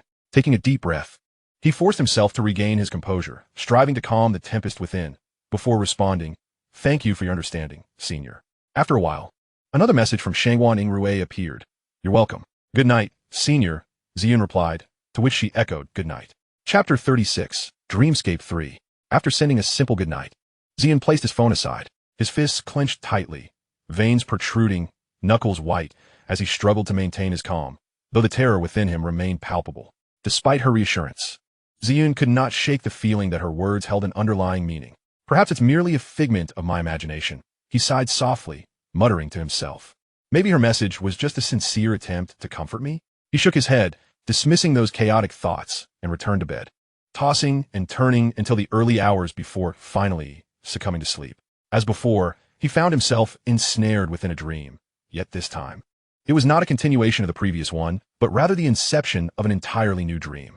The reason for this discontinuation lay with the system.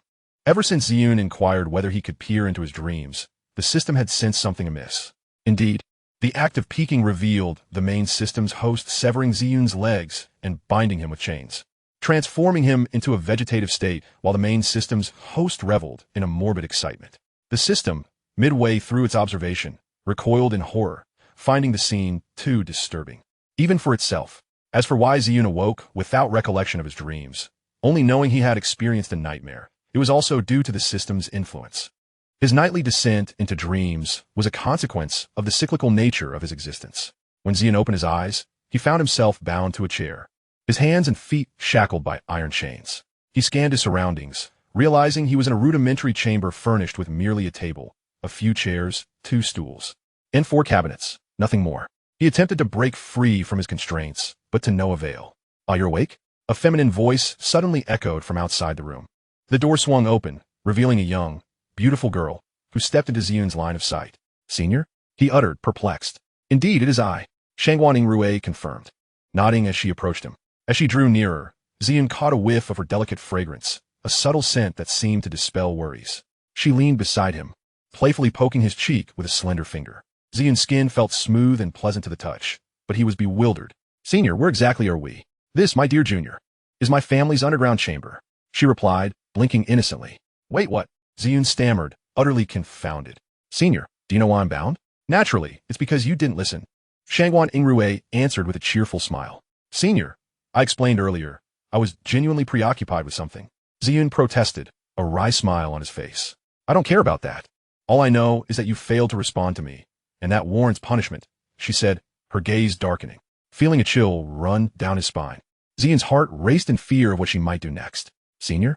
he tentatively called out.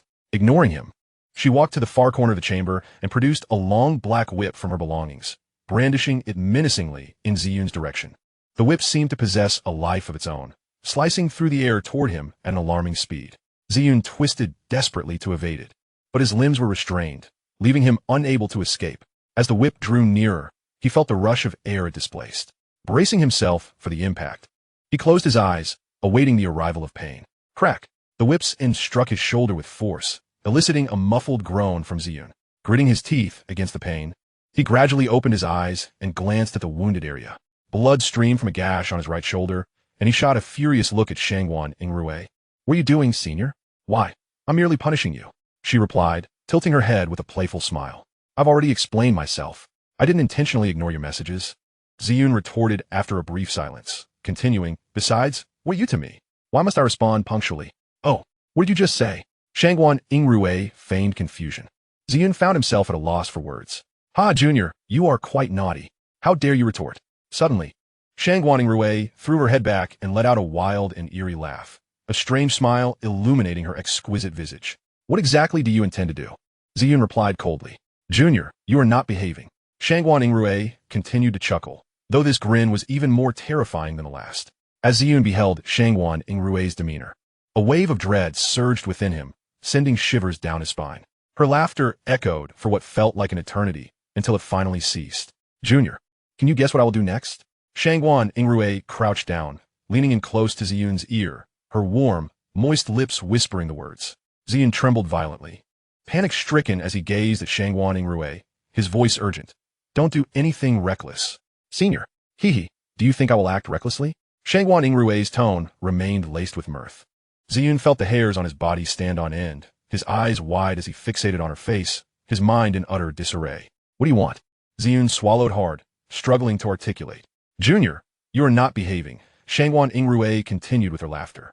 With that, she tossed the long whip she held to the ground and sauntered over to Ziyun, extending her slender, fair hand to grasp his chin. Just as Ziyun was about to speak, he was taken aback when Shangguan Yingrui unexpectedly leaned down to kiss him. His eyes widened in astonishment. Shangguan Yingrui kissed him with fervor, as if savoring the most exquisite delicacy in the world. After a long moment, she released Ziyun, gazing at him with a smile, asking, "Junior, how does it taste?" At that moment, Ziyun's face flushed crimson, his breath ragged, his eyes darting about. Seeing Ziyun's bashful demeanor, Shangguan Yingrui's heart soared with delight. She leaned in closer, wrapping her soft arms around his neck. She sat upon him, gently kissing his forehead, then his nose, his lips, and his cheeks. "Junior, tell me, do you like me?" Shangguan Yingrui gazed at him with an almost pathological intensity, eagerly awaiting his response. Should she not hear the words she longed for, she might very well end his life. With a serious expression, Shangguan Yingrui looked at him, seemingly desperate for his answer. Ziyun's eyes reflected his internal struggle, his throat constricted. He opened his mouth, hesitating to speak. Shangguan Yingrui's patience was wearing thin, her hands cradling Ziyun's face, forcing him to meet her gaze. "Senior I." Chapter 37, Breakfast Delivery. Ziyun hesitated for what felt like an eternity. Initially, he intended to strategically utter those 4 words to persuade her to spare him, yet inexplicably. He blurted out, "I do not like you." As soon as the words left his lips, the room fell into an eerie silence. Not even the sound of wind could be heard. Well, there was no wind here, for this was an underground chamber. The air was thick with an unsettling atmosphere, reminiscent of the calm before storm. Shangguan Yingrui's complexion turned ghastly pale, her eyes instantly ablaze with a fierce crimson, her fists clenched, cracking ominously. Her chest heaved violently. Her eyes stung with tears that streamed down her cheeks. Shangguan Yingrui pressed her lips tightly together, abruptly standing from Ziyun's lap, untying the ropes that bound his hands, placing her hand on his arm, and then with a sickening crack, his arm was broken. A sharp pain coursed through Ziyun's arm, causing him to gasp in shock. Gritting his teeth, sweat beaded on his forehead, each droplet glimmering as it hit the floor. "You lunatic!" Ziyun gritted his teeth and spat. "Hehe, I am indeed a lunatic. And what of it?" Shangguan Yingrui replied with a sickly smile, brandishing a dagger against Ziyun's throat. "I will count to 3. If you do not respond, I shall end your life."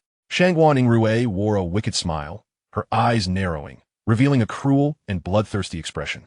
At her words, Ziyun trembled uncontrollably, gripped by fear. Yet he understood that if he did not comply, his fate today was likely sealed. 3, 2, wait. 1. Senior, Ziyun shouted through gritted teeth. "I." Before he could finish, a violent tremor jolted him awake, pulling him from his dream into reality, gasping for breath. "Fourth brother, what is wrong?" Sweating profusely from a nap. "Did you have another nightmare?" Chai Han Song asked as he shook Ziyun awake, the others glancing over in curiosity. "Fourth brother, it seems you were having nightmares yesterday too. What were you dreaming about?" Mo Zan inquired with interest. "Indeed, what was it?" Yu Iji asked eagerly. Ziyun rubbed his temples, trying to recall, but the content of the dream eluded him, so he shook his head and said, "I forgot." "Ha, fourth brother, you didn't have a spring dream, did you?" Mo Zan teased with a mischievous grin. "You're the one having a spring dream." Ziyun shot a glare at Mo Zan. "I say, fourth brother, why are you so agitated? You didn't actually have a spring dream, did you?" Chai Han Song raised an eyebrow, jesting. "Get lost. What a spring dream?" Ziyun retorted. "If you didn't have a spring dream, why are you drenched in cold sweat?" Mo Zan continued to smirk. Ziyun found himself at a loss for words. He too was uncertain about what had transpired. All he knew was that he had experienced a nightmare, but what that nightmare entailed, he could not recall in the slightest. "All right, stop teasing Ayun. Fourth brother, hurry and get up to wash up. It's already 5:15, and we'll be late for military training at 6. Montak Tan urged. "Oh," Ziyun replied absent-mindedly, instinctively touching his arm before climbing out of bed to wash up. "Has the host signed in?" "The system's cold." Mechanical voice jolted Ziyun's mind. He paused, almost forgetting this. Had it not been for the system's reminder, he might not have signed in today. "Sign in," Ziyun thought as he brushed his teeth. "Sign in complete. Congratulations, host, on gaining 50 experience points and 300 points. Congratulations, host. You have received a 10-fold cashback card valid for 7 days. It will automatically expire after 7 days. Note, this 10-fold cashback card can only be used for 1 day, not for the entire 7 days. A 10-fold cashback card? My luck seems to be quite good this time."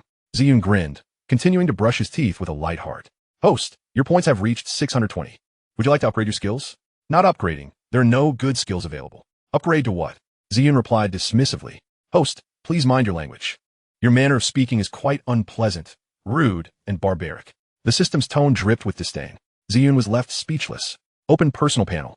Ziyun, uninterested in this haughty entity, commanded in his mind. Daily sign-in system, currently at level 1. Experience points, 39, 010, 000, 9,610 points needed for upgrade. Host, Ziyun.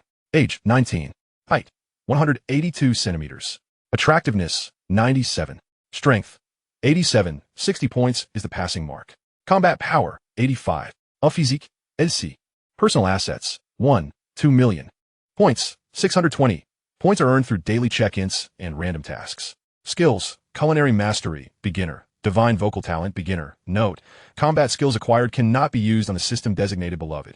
Permanently locked beloved. Hidden, Shangguan Yingrui, requires the system to reach level 6 to unlock. System backpack, a complete set of cosmetics, a 10-fold cashback card. Mall subsystem, not unlocked. Lottery subsystem, not unlocked. Gazing at the experience bar, Ziyun couldn't help but sigh. At this rate, he wondered when he would level up. "Old 4, hurry up. It's already 5:30, and if we delay any longer, we will truly be late," urged Mo Zan. Coming, Ziyun replied. Hastily finishing his toothbrushing and face washing, donning his camouflage attire and rushing to the playground with Ziyun and the others. One by one, the crowd gathered on the playground, while the instructors began their morning training.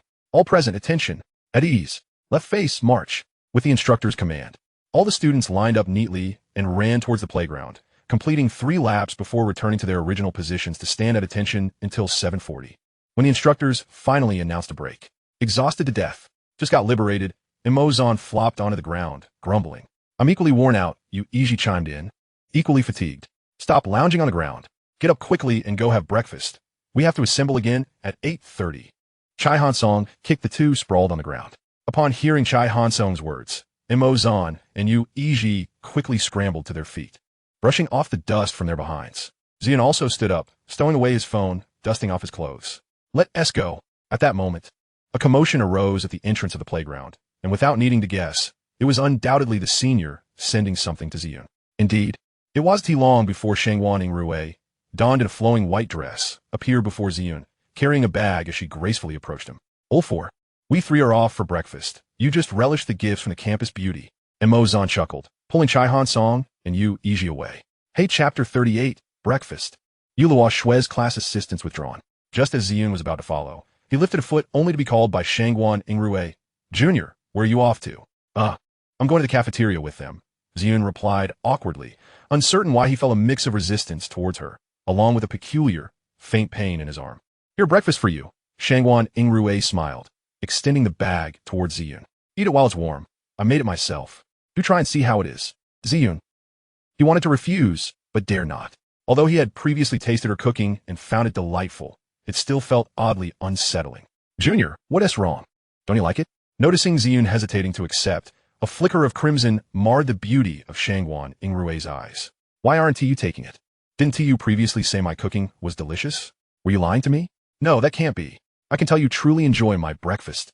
Someone must have said something. Yes, that must be it. If I find out who it is, I will surely make them pay. Shangguan Yingrui's expression grew increasingly fierce, and a chilling atmosphere enveloped the surroundings, as if she might transform into a vengeful spirit ready to tear someone apart. Passers-by felt a sudden chill sweep through, causing them to shiver involuntarily. Why has it suddenly become colder? Indeed, the sun has only just risen. How can it suddenly drop in temperature? This is truly bizarre.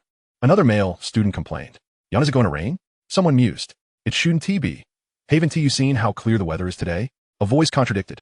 That's true, the other student muttered, no longer dwelling on it. Forget it, let us just go eat. I'm starving. Let us go to the cafeteria.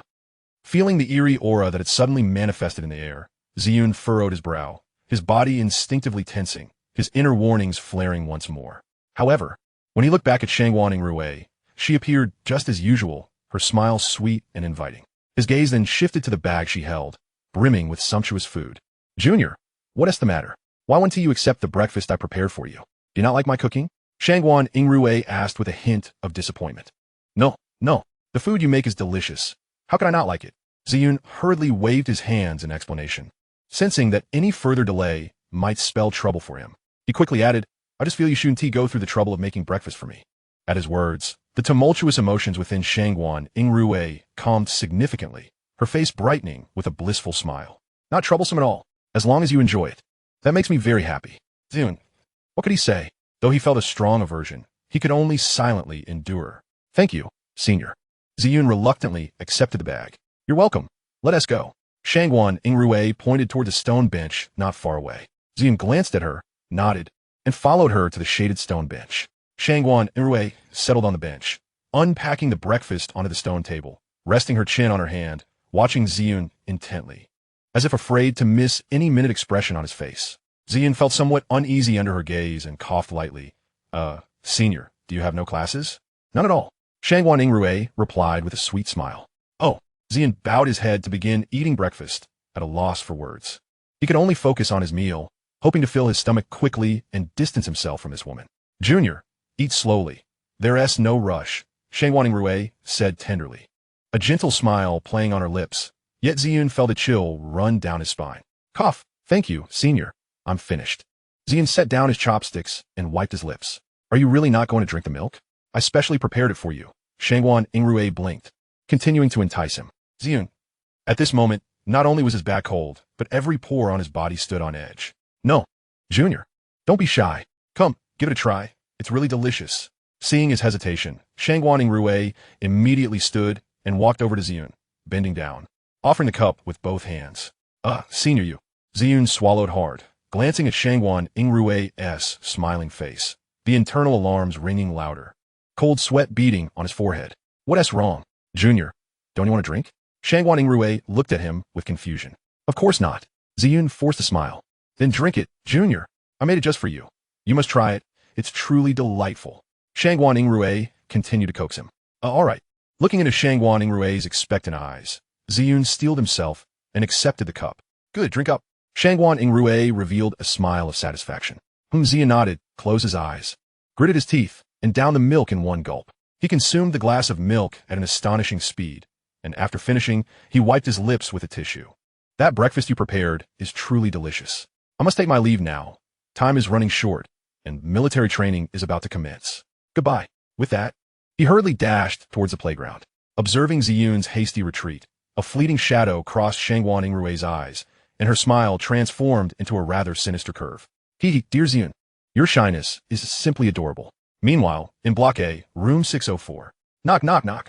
Yu Luoxue rapped on the door. Gumin, a rather stern voice responded from within. Creak. Yu Luoxue pushed open the door and entered the room. The man glanced at her and asked with indifference, You, is there something you need? Uncle Zhao, I have a question. Why was my position as class assistant removed?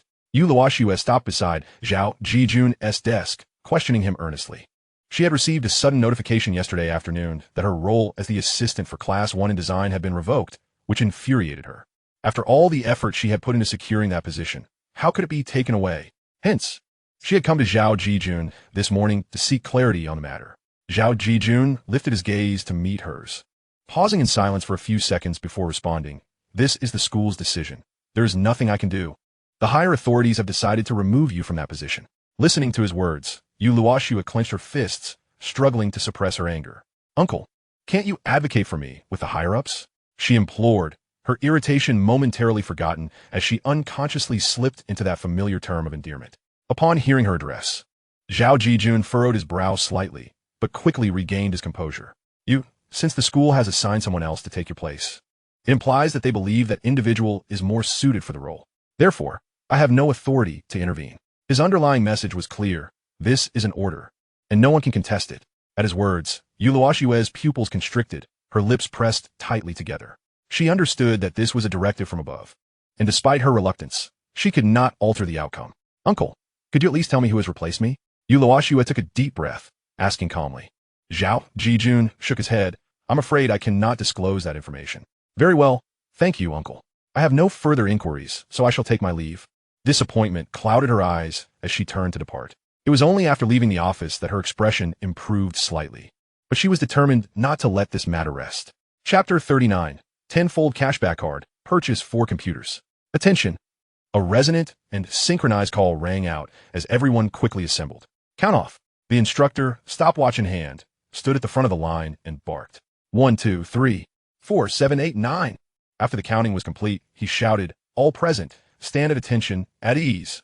Everyone followed orders instantly, standing tall with proper posture, heads held high and chests out, awaiting the instructor's next command. First, maintain a military stance for an hour, followed by subsequent training activities. Yes, instructor. Thus, the morning was spent alternating between standing at attention and marching in formation. At 11:40, the military training concluded punctually. Dismissed, with the instructor's command. Everyone felt as if a great weight had been lifted, relaxing on the grass and gasping for breath. Finally freed, I almost died of exhaustion, huh? I'm utterly spent, goodness. Standing for an entire morning has left my legs feeling like jelly. Yu Iji lamented, dramatically rubbing his sore calves. All right, old 2, old 3. Hurry up. E.M. starving. Once dismissed, Chai Han Song urged his dorm mates to hasten towards the cafeteria. Seeing this, Yu Iji quickly followed suit. Hey, big brother. Wait for me. Those brothers? You guys go ahead and eat. I have some matters to attend to and will return to the dormitory first. Ziyun suddenly called out to Chai Han Song and the others. Ziyun, what are you up to? Do you need us to accompany you? Chai Han Song inquired. Before Ziyun could respond, Mo Zan interjected. Don't disturb old 4. He has probably been invited by senior to lunch. We should hurry and not delay his date. We understand, right? With that, he unceremoniously pulled Chai Han Song and Yu Iji away. Sighed Ziyun attempted to voice his thoughts, but Chai Han Song and Yu Iji paid him no mind. Vanishing from his view. Watching his three mischievous friends disappear, Ziyun offered a bitter smile, letting out a resigned sigh before heading back to the dormitory. After returning to the dorm and taking a shower, Ziyun changed into another outfit and exited the campus, heading outside the academy. He intended to utilize the tenfold cashback card before forgetting about it and incurring a loss. Just as he stepped outside the school gate, preparing to call a taxi on his phone, he received a message from Shangguan Yingrui. Junior, where are you now? Upon reading the message, Ziyun felt torn but ultimately replied, Senior, I'm at the school gate, just about to head to the city to buy something. Oh, I'll come find you right away. Ziyun hesitated briefly before responding, then tucked his phone back into his pocket and made his way to the school gate. After waiting for a while, a red Maserati sped towards him and smoothly parked in the nearby vacant space. The door opened slowly, and Shangguan Yingrui, clad in a stunning red dress, gracefully stepped out, her long, lustrous black hair cascading over her shoulders, her exquisitely beautiful face adorned with subtle makeup, and her captivating, shimmering eyes radiating charm. She approached Ziyun with an air of elegance, attempting to link her arm with his, yet he deftly evaded her touch. Witnessing this familiar gesture, a glint of malice flickered in Shangguan Yingrui's eyes before she quickly restored her gentle facade before Ziyun. Concealing her turbulent emotions, she smiled softly and said, Junior, let's be on our way.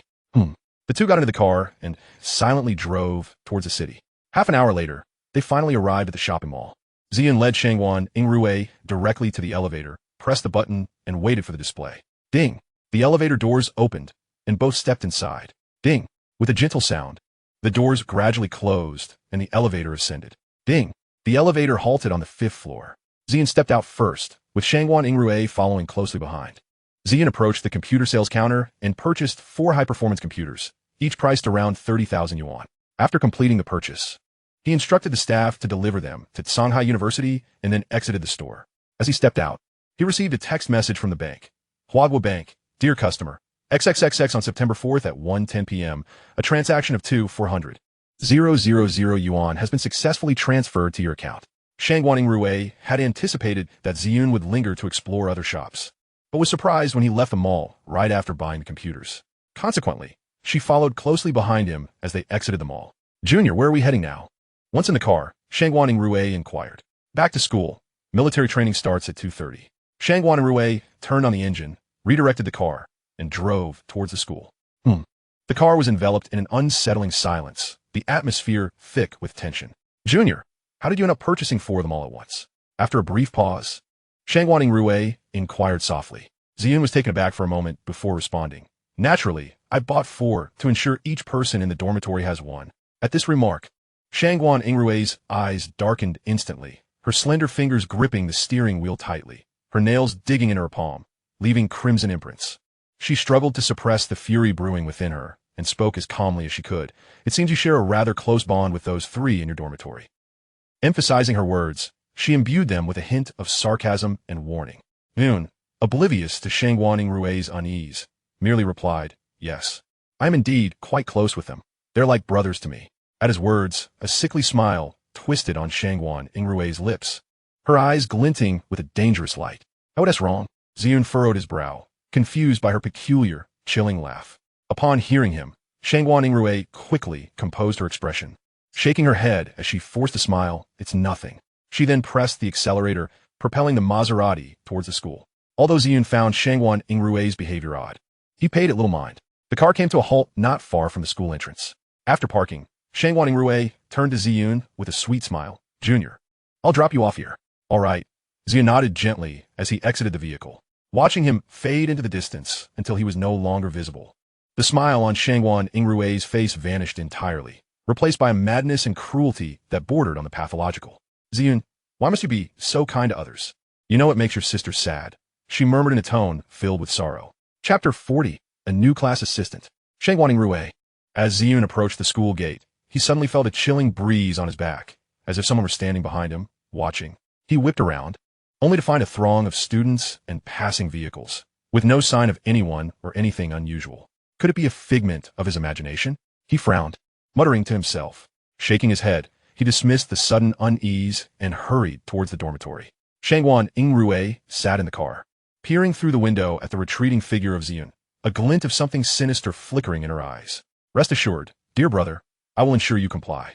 Around 2:15 p.m., Ziyun returned to the dormitory and, upon opening the door, found the 3 dorm mates already dressed and prepared to leave.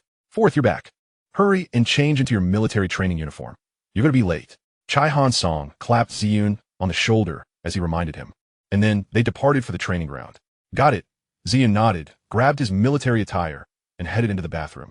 A few minutes later, he emerged, dressed in the uniform, and checked his watch. 2:23 p.m. He quickened his pace. Upon reaching the training ground, the instructor was already present. Reporting. Ziyun called out immediately. The instructor turned, fixing a stern gaze upon him. Stand tall and report. Ziyun straightened his posture and declared, Instructor, I am late. You realize you're late. The instructor scoffed, glaring at Ziyun with disapproval. Ziyun bit his lip in silence, awaiting his punishment. As anticipated, the instructor coldly stated, Since you're late, you will run 6 laps around the field, just like last time. Yes, Ziyun replied without complaint. He then commenced his laps around the training ground. Before long, Ziyun completed his 6 laps and rejoined the formation, ready for the afternoon's training activities. Time passed slowly, and soon it was 3:40 p.m., the designated break time. The instructor blew the whistle, barking, all present, stand at attention, then relax, rest in place for 20 minutes. With that command, the students ceased their activities, sitting down to chat and unwind. Ziyun took a seat, pulled out his phone to check the stock market trends, then stowed it back in his pocket, picking up his water bottle to drink. Fourth, called M.O. Zahn, who was sitting nearby. What is up? Ziyun set down his bottle and turned to M.O. Zahn. Have you heard? That guy Gui got expelled from school. How delightful. Finally, someone has faced consequences for his actions, and it also avenges us. Montag-san exclaimed. His face lit up with a glee born of schadenfreude. Gui got expelled? Ziyun was momentarily taken aback, not expecting such news. However, upon reflection, it did not seem surprising. He had always perceived Guiyu as a bully, preying on the weak while fearing the strong. He must have crossed paths with someone he shouldn't have. Otherwise, expulsion was unlikely. With this realization, Ziyun dismissed further thoughts and continued drinking water. Hey, fourth, did you hear that? Yeah. M.O. Zahn raised an eyebrow, pressing on with his gossip. Do you know who he crossed? No idea. Ziyun shrugged, responding indifferently. Besides, if you hadn't mentioned it, I wouldn't have known about it. So how would I know who he angered? True enough. Considering you were off on a date with a senior during lunch, M.O. Zahn replied with a knowing smirk. Ziyun sighed in resignation. Montag-san leaned closer, a mischievous grin spreading across his face. Fourth, how's your relationship with the senior progressing? Ziyun shot him a glare, unwilling to engage. Montag-san pouted, continuing, seriously. You should strike while the iron is hot and make your move. Don't say that. There's nothing between us, Ziyun stated firmly, his expression stern. Oh really? M.O. Zahn feigned surprise, clearly unconvinced. It's true, Ziyun insisted earnestly. Oh, M.O. Zahn dragged out the sound teasingly. Ziyun shot him a sidelong glance, unwilling to elaborate further. He knew that any explanation would be met with disbelief. Sigh. Junior, what are you two discussing? A clear, melodious voice suddenly interrupted their conversation. Ziyun and M.O. Zahn turned simultaneously at the sound, only to find Shangguan Yingrui's lovely figure coming into view. At that moment, she donned a crisp white sports outfit. Her lustrous black hair tied back into a ponytail cascading down her back, her delicate features glowing with a translucent radiance. Moreover, Shangguan Yingrui's exquisite features were breathtaking, particularly her eyes, which sparkled with a brilliance as if all the world's light had converged upon her. It's nothing, Ziyun replied, averting his gaze and speaking dismissively. He failed to notice the fleeting glint of crimson and malice in Shangguan Yingrui's eyes. Here, water, she said, extending a bottle towards him, hesitating slightly. Sighing, he decided to acquiesce, realizing that avoidance was futile, and thus surrendered to the moment. Exhaling a breath of resignation, he accepted the water from her hand, murmuring a soft thank you. You're welcome, Junior, Shangguan Yingrui replied with a bright smile, a flicker of something unusual passing through her gaze, though she concealed it expertly, making it difficult to discern. Meanwhile, M.O. Zahn, seated nearby, munched on an apple, observing the interaction between them with barely contained amusement. Fourth, you claim there's nothing between you. Yet your relationship with the senior seems to be progressing quite rapidly. M.O. Zahn teased with a grin. Ziyun shot him a warning glare. Shut up. Focus on your apple. Don't be shy, old four. M.O. Zahn said with a playful grin. Get the hell away from me. Ziyun retorted through gritted teeth, wishing he could deliver a punch to silence him. Oh dear, are you getting angry out of embarrassment? M.O. Zahn exclaimed dramatically, clutching his heart as if wounded. As they interacted, Shangguan Yingrui observed with a fleeting glint of concealed malice in her eyes, yet she maintained her gentle smile. Damn it! At that moment, the instructor blew the whistle, signaling everyone to assemble. All right, the break is over. Back to military training. Let's go, Ziyun urged, exasperated, nudging Imo on. With a resigned sigh, Imo Zon stood up, and they joined the line. The two found their class's formation and stood side by side. All present. Attention and at ease. Stand still for half an hour, the instructor commanded in a booming voice. Thus, all the students resumed their military stance. Just then, the counselor approached and exchanged glances with the instructor before speaking. Students, I have an announcement. During your military training, your class assistant will be Shangguan Yingrui, your senior from the second year. If you encounter any issues or need to take leave during training, feel free to approach your senior. All right, continue with your training. The counselor departed after delivering the news. Upon hearing that the campus belle, Shangguan, was their class assistant, the entire class erupted in excitement. But the instructor's command quickly silenced them. Shut up, or do you want to be punished with laps again? Chapter 41, Wiping Sweat. Hearing this, most complied and closed their mouths, though a few still whispered in defiance, only to be quelled by the instructor's warning of 100 push-ups and 3 laps for any murmuring. You few, step forward. The instructor glared fiercely at the male students who had not learned their lesson. Yes, instructor. A few boys, frightened into silence, shuffled to the front. I told you from the very first day of training, no whispering during military drills. You can chat with me after class, but during training, you must follow my commands. The instructor sternly warned the boys in front of him. Understood, instructor. They replied, heads hung low. 30 push-ups and 3 laps. The instructor coldly stated. Yes. The boys immediately complied. The nearby class watched the scene with envy, relieved that their own instructor was more lenient than the terrifying one from the adjacent row. Otherwise, they would have fared much worse. The female instructor noticed some students from her class eyeing Ziyun's row. What? Do you want me to treat you like that too? She frowned, casting a glance at them. Huh? No, instructor, you misunderstood. We're not. They hastily explained, shaking their heads in denial. Then stand tall and straight. Otherwise, you won't get a break in 30 minutes. Yes. The female instructor nodded in satisfaction, casting a disdainful glance at Ziyun's instructor, as if to say, see, with one word from me, I can have you all in line. Ziyun's instructor shot her a sidelong glance, but ignored her, continuing to train his own group of misfits. All present, march in place. The instructor blew the whistle. Under his guidance, the entire class marched in unison, following his commands, though a few struggled to keep their feet up, their legs trembling. Stop. The instructor's whistle pierced the air, bringing everyone to a standstill, standing straight as they awaited his instructions. He surveyed the group and, with a frosty tone, said, all present, take out your phones. Phones? The students exchanged puzzled looks, wondering what the instructor intended. Nevertheless, they complied and retrieved their devices. Old 4. The instructor want to. Montag's whispered cautiously. I think he wants you to place the phone on your toes and practice the leg lift. Ziyun replied in a barely audible voice. Imo Zon's eyes widened in shock. Wow, this instructor is ruthless. Shangguan Yingrui, who had been observing Ziyun, narrowed her eyes, a dangerous glimmer flashing within. All right, has everyone got their phones out? The instructor asked again. What are we doing, instructor? A boy asked timidly. Practicing leg lifts to form muscle memory. Now, place your phones on your toes. Slowly lift your foot while keeping it at the same height. Understood? Oh. As soon as the instructor finished speaking, everyone placed their phones on their toes and began a practice. Ziyun did the same, slowly raising the foot that bore the phone. Thus, they endured for a full half hour, beads of sweat dotting many faces, yet they persevered. Shangguan Yingrui uprakid Ziyun, gently wiping the sweat from his forehead. Feeling her soft palm brush against his face, his body stiffened, nearly losing his balance. Seemingly oblivious, she continued to tenderly wipe away the perspiration. The instructor, intending to intervene, realized it was already too late. The others nearby watched with a mix of envy and resentment, lamenting, this world is so cruel. Why can't this blessing fall on us? Coughing, the instructor cleared his throat to remind them to maintain decorum. Though romance at their age was entirely normal, witnessing such displays of affection in front of him was unbearable. He found it intolerable. Hearing the instructor's cough, Shangguan Yingrui did not retract her hand immediately and continued to gently wipe the sweat from Ziyun's forehead. That's enough. Thank you, Ziyun said, feeling the weight of the unusual glances directed at him, his handsome face flushing with embarrassment as he awkwardly attempted to push her hand away. Upon feeling him push her hand away, Shangguan Yingrui's expression darkened momentarily before she smiled, withdrawing her hand. She folded the handkerchief she had used to wipe his sweat and tucked it into her pocket. This was the handkerchief used by Ziyun's younger brother, imbued with his unique scent, which she cherished and adored. Her gaze towards Ziyun grew increasingly fervent, tinged with hints of obsession and madness.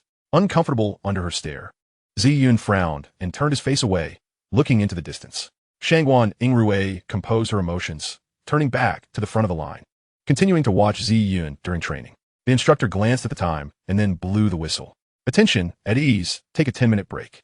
At this, everyone hurried to relax, taking deep breaths as they collected their phones and plopped down onto the grass, panting and drenched in sweat. "I'm exhausted." Yu Iji gasped, leaning against a tree.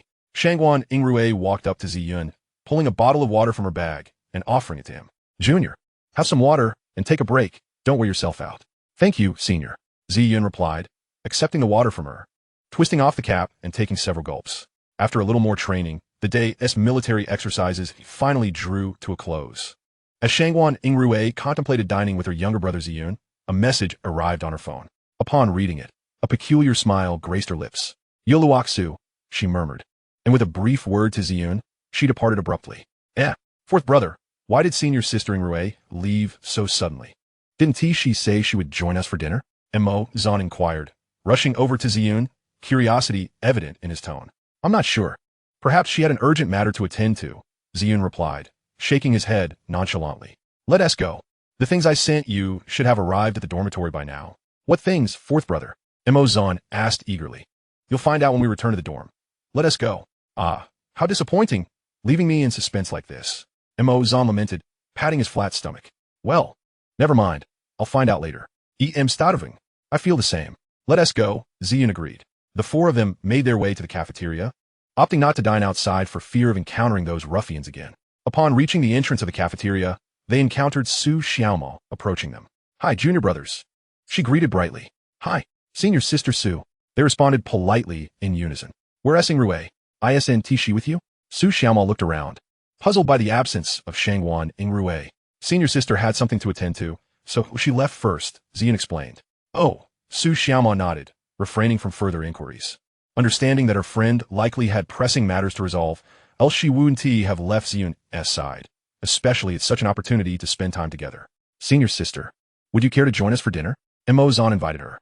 "Though I've just had a meal, I can hardly refuse if junior brothers are treating." Su Xiaomo beamed, revealing her adorable little fangs, her demeanor playful and charming.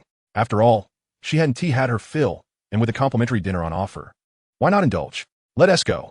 Ziyun nodded slightly and led the way into the cafeteria, taking a tray and heading to the line for food.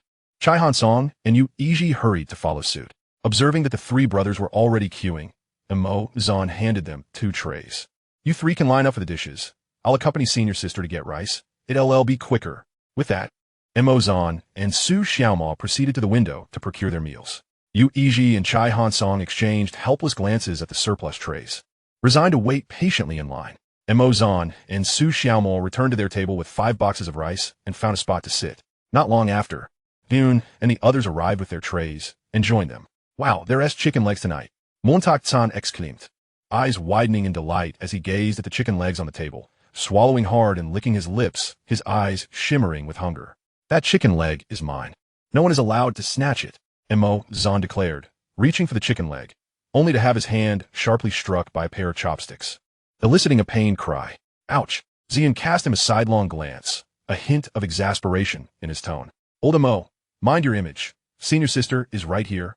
At this remark, Mo Zan quickly raised his gaze, only to find Su Xiaomo regarding him with an odd expression, making him feel as though he were laid bare under the sun, his face instantly flushing red. "Damn it, what an embarrassment." Montak-san coughed awkwardly, lowering his head to eat in silence. "Ha ha ha." Chai Han Song couldn't help but laugh at Mo Zan's predicament. Thus, the 5 of them chatted and enjoyed their dinner. After finishing their meal, Ziyun and the others bid farewell to Su Xiaomo before returning to their dormitory. "The items I sent you are with the dormitory aunt. You can fetch them yourselves," Ziyun informed Chai Han Song, Mo Zan, and Yu Iji as they arrived back at the dorm. "All right," they replied in unison, turning to head outside to retrieve their belongings from the dormitory aunt. "Old 4, you're a lifesaver. You sent us our favorite computers," they exclaimed joyfully. "Thanks, Old 4. No need for such formality. It's the least I could do after you all stood by me when I faced those ruffians," Ziyun smiled gently. "Of course. We're brothers. Come here, old four, let us have a hug, Mo Zhan said, opening his arms wide to embrace Ziyun. Get lost. I'm straight. Ziyun deftly dodged, giving him a kick. Ha ha ha. The other two burst into laughter at the exchange. Meanwhile, Shangguan Yingrui arrived at the address that Yuluoxu had sent her. The Yusher Martial Arts Hall. Miss Shangguan, you've arrived. My young mistress is waiting for you inside. A middle-aged man clad in a black tang suit greeted her at the entrance, bowing respectfully before leading her into the hall. Shangguan Yingrui nodded and followed the man inside, where she discovered that the martial arts hall was vast, comprising 3 floors, each housing various training rooms, some for individual practice, others for sparring, and spaces dedicated to teaching martial arts to students. Periodically, there were additional buildings. As she followed the man to the 2nd floor, she noticed a tall and elegant beauty standing quietly there. Furrowing her brow, she wondered, if this person is not Yuluoxu, then who could it be? Miss Shangguan has arrived. The man announced respectfully to the beautiful woman. You may attend to your other duties, she replied, glancing at Shangguan Yingrui with a slight nod. Yes, Mississippi. The man bowed again and withdrew. It's you. You're not Yuluoxu? Shangguan Yingrui questioned, perplexed as she regarded the woman. I am her twin sister, Yuluyan. If my sister has offended you in any way, I apologize on her behalf. After all, she never intended to encroach upon someone you hold dear, Yuluyan stated, articulating each word slowly and gracefully. She was acutely aware of this woman's temperament. During her time studying abroad, she had witnessed her commit murder. The reason behind the act was unveiled later when she learned that the victim had merely touched something belonging to her. Thus, upon hearing from her sister that Shangguan Yingrui had taken the man she fancied in her position as class assistant, she realized that Shangguan Yingrui would not spare her sister. Fearing for her sister's safety, she arranged this meeting under her sister's name to see if she could persuade her to relent. Shangguan Yingrui scoffed, disdainfully regarding Yuluyan. You know very well that I detest others encroaching upon my possessions. Her words caused Yuluyan's expression to stiffen momentarily before she quickly regained her composure. What is it that you desire? What do I desire? Aren't those of you who have lived abroad well aware? To touch my belongings, or even to be suspected of doing so, is to invite death. Shangguan Yingrui narrowed her icy gaze, a cruel smile curling at the corners of her lips. Yuluyan lowered her eyelids in contemplation for a moment before lifting her eyes, her sharp gaze piercing through the air as she asked in a hushed tone, Do you truly intend to annihilate my sister? If she dares to covet what belongs to me, she must bear the brunt of my wrath. Suddenly, Shangguan Yingrui's expression shifted to one of chilling terror, her voice laced with venomous malice. I, Shangguan Yingrui, shall not permit anyone to touch what is mine. Especially not Ziyun. Have you never considered that your actions might incite a feud between our 2 families? Yuluoyan fixed her with an unwavering stare, her tone grave. Are you threatening me? Shangguan Yingrui squinted her beautiful eyes, a dangerous glimmer lurking within. Indeed, Yuluoyan did not deny it, for the arrow was already knocked, and it must be loosed. What makes you think I would be afraid? Shangguan Yingrui's cold eyes shot forth a terrifying light. If Ziyun were to discover that you are a merciless demon, do you think he would keep his distance from you? Yuluoyan cast a detached glance her way, her voice devoid of warmth. You are threatening me. Shangguan Yingrui's expression darkened abruptly, her gaze fierce as she glared at Yuluoyan, gritting her teeth. Her desire to strangle her palpable. You may interpret it that way. Yuluoyan stood unperturbed by her fury, a wicked smile playing on her lips, as if convinced that Shangguan Yingrui would not dare act. You seek death. Shangguan Yingrui erupted in fury, raising her fist and striking at her with force. Yuluoyan had already anticipated her move, swiftly sidestepping her attack and extending her left leg to kick. Shangguan Yingrui quickly withdrew her right hand to block the incoming leg. Seizing the moment, Yuluoyan retreated to a safe distance, her gaze icy as she stated, If you wish to keep your darker side hidden from him, then spare my sister. Killing you would ensure that no one ever finds out. Shangguan Yingrui narrowed her serpent-like eyes, her tone ominous. Yuluoyan chuckled coldly. If you were to kill me, I believe the news would swiftly reach old Madame Gong's ears. You are aware that Ziyun is her grandson. Should she learn that her beloved grandson is involved with a murderer, I fear that she would never permit your union with him, as Ziyun still heeds her counsel. Moreover, Ziyun currently harbors no affection for you. By the way, I neglected to mention that I am to become the future daughter-in-law of the Gong family. In that light, I suppose I am now Ziyun's aunt. So, will you still attempt to kill me? Yuluoyan raised her delicate brows slightly. Do you think that invoking old Madame Gong will deter me from killing you? Shangguan Yingrui's countenance grew even darker. You may try. Yuluoyan shrugged. her expression innocent, completely dismissing her threat, for she understood that although Shangguan Yingrui was mad, she was a clever madwoman who knew where to draw the line. Indeed, upon hearing this, Shangguan Yingrui's clenched fists gradually relaxed, her deep, beautiful eyes flickering with an unusual ripple, and she shot Yu Luoyan a cold glance before turning to exit, uttering as she walked, "Yu Luoyan, I warn you to keep your sister away from Ziyun, or else." With that, she left behind a chilling, bloodthirsty silhouette that vanished from the room. Once Shangguan Yingrui departed, silence enveloped the room, the sound of breathing distinctly audible. Yu Luoyan couldn't help but let out a sigh. It was finally over. That woman is utterly terrifying. Miss Sum, delete everything. Remember what happened tonight. No one is to utter a word. Yu Luoyan interrupted her subordinate's words, her expression serious as she instructed. Understood. The man in traditional attire responded, swiftly retrieving his laptop and typing rapidly on the keyboard to delete the footage captured earlier. Once the recordings were erased, he was dismissed. Yu Luoyan stood by the window, gazing at the pitch-black night, her delicate brows furrowing, lost in thought. Meanwhile, Shangguan Yingrui returned to her residence, stepping into the bathroom, turning on the shower head. Warm water cascading over her fair, slender neck, slowly trickling down along her elegant collarbone, reaching her chest. The bathroom filled with steam. The silhouette of her curvaceous figure barely discernible, her skin glistening like jade under the gentle light. Shangguan Yingrui closed her eyes, relishing the warm water, cleansing her body until her skin became moist before ceasing her bath, drying off with a towel, and donning a robe as she exited the bathroom. She then entered her bedroom, adorned with images and photographs of Ziyun. Sitting on the edge of the bed, she gazed at the exquisite, lifelike oil paintings, her fingers gently caressing them as if she were touching someone's skin. The malice within her gradually dissipated, her expression soothing as the ominous darkness in her eyes softened. Shangguan Yingrui bowed her head, brushing her nose against the cheek of the youthful figure in the painting, murmuring softly, "Ziyun, dear brother. Ziyun, dear brother. Ziyun, dear brother." Aki. Ziyun, engrossed in a game in his dormitory, suddenly sneezed. "What's wrong?" Yu Iji noticed his unusual expression and immediately inquired with concern. "It's nothing, I just feel like someone is thinking of me." Ziyun rubbed his nose and continued playing. "Could it be the senior?" Emozan teased immediately. Ziyun remained silent. They wouldn't believe him anyway, so he refrained from wasting his breath and focused on the game. "Aki, Aki, Aki." Another sneeze struck. Ziyun frowned, this time sneezing thrice in a row, scratching the back of his head in confusion, muttering, "Is someone cursing me? Haha, I think you miss your senior." Yu Iji couldn't help but burst into laughter. "Scram." Ziyun shot him a glare. "Don't say such nonsense. I don't miss her at all." "Ha!" His roommates erupted in laughter. Just then, Ziyun's phone rang. He glanced at it to see it was his mother calling. He gestured to his roommates and stepped over to the sink to answer. "Hello, Mom, what's the matter?" "Wah, Xiaoyun, you haven't called me in so long. Mommy feels so sad, I want to cry," came the plaintive voice of Gong Yuek on the other end, causing him to rub his temples, a headache brewing. Every time he neglected to answer her calls or spend time with her, it always ended like this. Sighing, Ziyun comforted. "All right, Mom, don't cry. After the military training, I'll come home to keep you company." "All right, Mom, I'm hanging up." He quickly ended the call to prevent her from throwing another tantrum. Meanwhile, on the other end, Gong Yueka's expression darkened as her son hung up. Xiaoyun. Chapter 44. Sister, Xin. Xiaoyun, you're becoming increasingly disobedient. You barely spoke with your mother before hanging up. Do you understand that this hurts your mother deeply? It pains her. Her face grew increasingly ghastly, her eyes clouded with shadows. "Damn man, come here.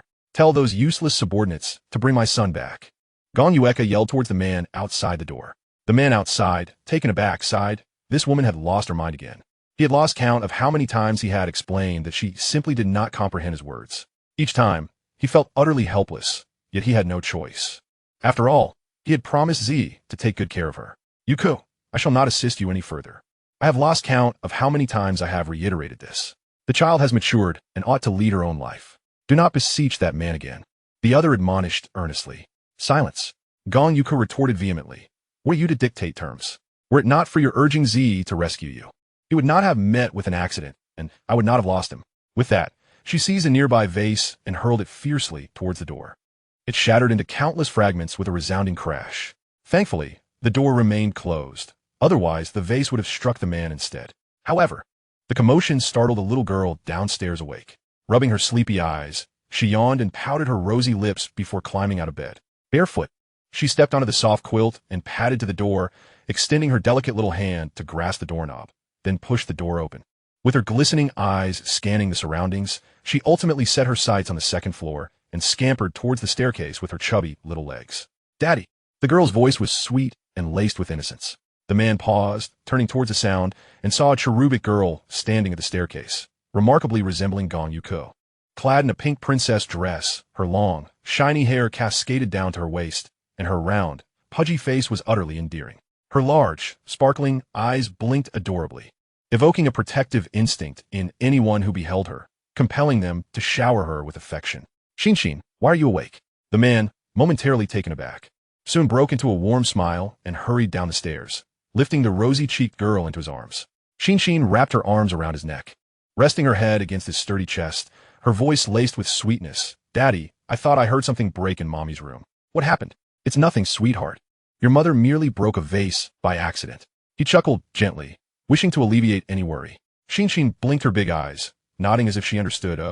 Gazing at his obedient daughter, he couldn't resist pinching her chubby little cheeks, hoping she would not emulate her mother in the future. Shinshin raised her clear, bright eyes, twinkling with innocence, and said, "Daddy, let me tell you something. I had a nightmare today." "What did you dream about?" the man inquired, raising an eyebrow. Shinshin tilted her head thoughtfully for a moment before replying, "I dreamed that my brother hid me away, and then a beautiful older sister took him away. I saw her cut off his legs and arms, and then she whipped him, saying she wanted to drink his blood. It was so frightening I was scared." "Daddy, is my brother in trouble?" With that, Shinshin burst into tears. "It's all right, Shinshin. Darling, don't be afraid. It was just a dream. Your brother is fine. You need not worry." The man comforted her, gently patting her back. After a few sniffles, Shinshin ceased her sobbing. Gazing at him through tear-filled eyes, she asked, "Really? Is my brother truly okay?" "Of course, my dear." He stroked Shinshin's little head, reminding her that dreams are mere illusions and should not be taken to heart. "Understood? I remember." Shinshin nodded her little head obediently. "Such a good girl." The man lowered his head and kissed her soft forehead before carrying her back towards the bedroom. Meanwhile, in the dormitory 203 of Shanghai University, Ziyun was still engrossed in gaming. Seated at his chair, his long fingers deftly clicked the mouse as he maneuvered his hero to swiftly attack the mid-lane tower. Suddenly, a panicked voice echoed through his headset. "This is bad. This is bad. The top tower is about to fall. We need support." Upon hearing this, Ziyun quickly directed his character towards the top lane. Over here, came Mo Zan's urgent call from afar. In the top lane, amidst the blue team's triangular brush, a group of players was engaged in battling jungle monsters to level up. "Let's grab the blue buff first, then we can assist the third player." Ziyun nodded, immediately guiding his hero into the brush, where he found the wild boar king, preparing to take it down. "Wait, Ziyun," Mo Zan shouted, hastily stopping him. "Forget the boar. Go protect the third player. He's taken 5 hits." Ziyun turned to the right and saw that the top tower's health was dwindling, with the enemy numbers increasing. "Okay," Ziyun replied, swiftly making his way towards the mid lane. "You lot dare to ambush our boss's jungle." Mo Zan cursed as he maneuvered his hero towards the mid lane to defend their territory. Ziyun pondered how to clear the enemy minion wave while heading to the mid lane. "Ziyun, watch your back," Mo Zan suddenly exclaimed. "Watch out behind you." Alarmed, Ziyun called out silently, dodging, but since the enemy was in ambush, he was unable to escape, suffering significant damage and losing nearly half his health. "Damn it," Mo Zan cursed. "Ziyun, you were too careless. You almost got taken out." "Ha!" Ziyun chuckled lightly. "No worries. I won't die. If you die, it will be a hassle." Mo Zan shot him a glare before returning his focus to slaying monsters. Ziyun smiled faintly and continued to farm minions. Before long, both teams had nearly exhausted their forces. But ultimately, due to a miscalculation by Ziyun, they lost the 5v5 team fight. Mo Zan looked dejected. Ziyun, how did you mess up again?" Ziyun remained calm. "It's all right. Just an accident. I won't make that mistake again." "All right, it's getting late. Time for bed. We have military training tomorrow." Ziyun yawned, stretched, then turned off his computer and climbed into bed. Chapter 45, Dreamscape 4. As Ziyun drifted off to sleep, he once again fell into a dream. Upon opening his eyes, he found himself standing atop a mountain. Taking a few steps forward brought him to the precipice. The sound of leaves rustling in the wind filled his ears, and a cool breeze swept past him, billowing his clothes. He recognized he had entered another dream, a scenario he had come to accept as routine. Yet this time, he was not bound. Ziyun looked up to see 2 women standing at the edge of the cliff, one of whom was Shangguan Yingrui. The other remained obscured from view. However, when he squinted to discern the identity of the bound figure, his pupils constricted in shock, a surge of rage coursing through him. The person was none other than his mother, Gong Yuku. At that moment, she was bound, her mouth sealed with tape, her hands and feet tightly restrained with ropes. Her delicate face marred by fear, tears having already stained her exquisite makeup. Shangguan Yingrui held a knife to her throat, her gaze cold, as if poised to sever her fragile windpipe at any moment. Shangguan Yingrui, what do you intend to do? Release my mother at once. Ziyun glared at her furiously. With a playful smile that illuminated her features like a blooming flower, Shangguan Yingrui taunted, release your mother, shall we? That can certainly be arranged, provided you obediently heed your sister's words and remain by my side. I assure you, I shall not harm your mother's life. Otherwise, as she spoke, the dagger in Shangguan Yingrui's hand twirled, its sharp blade glinting ominously under the dim, yellow light, slicing through Gong Yueka's delicate skin. Gong Yueka cried out in pain, her face betraying sheer terror. Mother! Ziyun seethed, his forehead pulsating with veins. He longed to charge at Shangguan Yingrui and tear her to shreds, yet he knew he must endure. Well, have you considered my proposal? Shangguan Yingrui inquired sweetly, her gaze fixed upon him. As long as you agree to my terms, I promise not to harm your mother. Ziyun suppressed the raging inferno within him and, striving for composure, replied, all right, I agree. But first, you must release my mother and step back from the edge of the cliff. That's not possible. What if you attempt to flee? Shangguan Yingrui scoffed. Then what do you propose? Ziyun frowned. Shangguan Yingrui chuckled softly, her laughter laced with seduction. It's quite simple. I shall slowly approach you with this dagger, and all I require is a kiss upon your lips. Absolutely not. Ziyun vehemently rejected her. Are you certain? Shangguan Yingrui tilted her head, a beguiling smile gracing her lips. If you do not comply, do you believe I want to swiftly end your mother's life? Shangguan Yingrui, you dare. Hehe, do you doubt my courage? Shangguan Yingrui sneered, her dagger once again gliding across Gong Yueka's tender skin. Ziyun felt a wave of helplessness wash over him. He clenched his fists, his nails digging into his flesh, gritting his teeth to utter the words, I agree. Shangguan Yingrui smiled with satisfaction. Good brother, so obedient. She then cupped Ziyun's handsome face and leaned in slowly. Ziyun closed his eyes, allowing her to ravage his lips. His tightly clenched hands turned pale, veins prominent against his skin. Shangguan Yingrui kissed him for an eternity, as if she intended to devour him whole, only releasing him once her thirst was quenched. You taste delightful, brother. I adore you, she proclaimed, licking her tempting crimson lips with a devilish grin. Ziyun, breathless and panting, bowed his head, his hands clenched into fists, stifling the tumult of rage within him. Forcing himself to regain his composure, he finally lifted his gaze to Shangguan Yingrui and said, I have fulfilled your request. Now you must honor your promise and release my mother. Of course, I am a woman of my word, Shangguan Yingrui replied, turning toward the cliff's edge, beckoning him. Come here.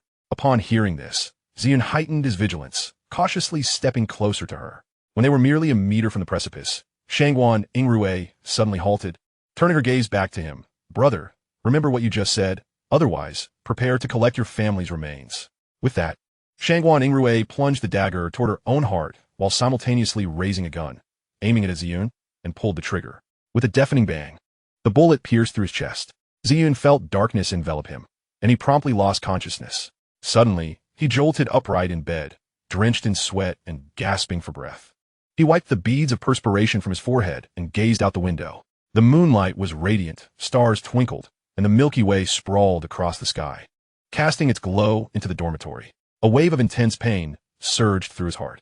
Ziyun furrowed his brow, rubbing his temples. Still unable to recall the events of the dream, he tossed aside the covers and made his way to the bathroom, staring at his pale reflection in the mirror, stunned for a prolonged moment. Damn it, why do I always wake up forgetting the scenes and events from my dreams? What on earth did I dream about? Ziyun twisted the faucet, splashing water on his face to rouse himself.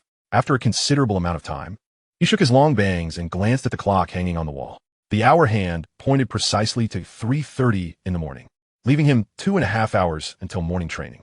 Taking a deep breath, he resolved to return to slumber for a while longer. He yawned and lay back down, gradually succumbing to sleep once more. Uncertain of how long he had slept, he was jolted awake by his roommate's voice. Hey, old four, wake up, wake up. You're going to be late, his roommate urged, shaking his shoulder.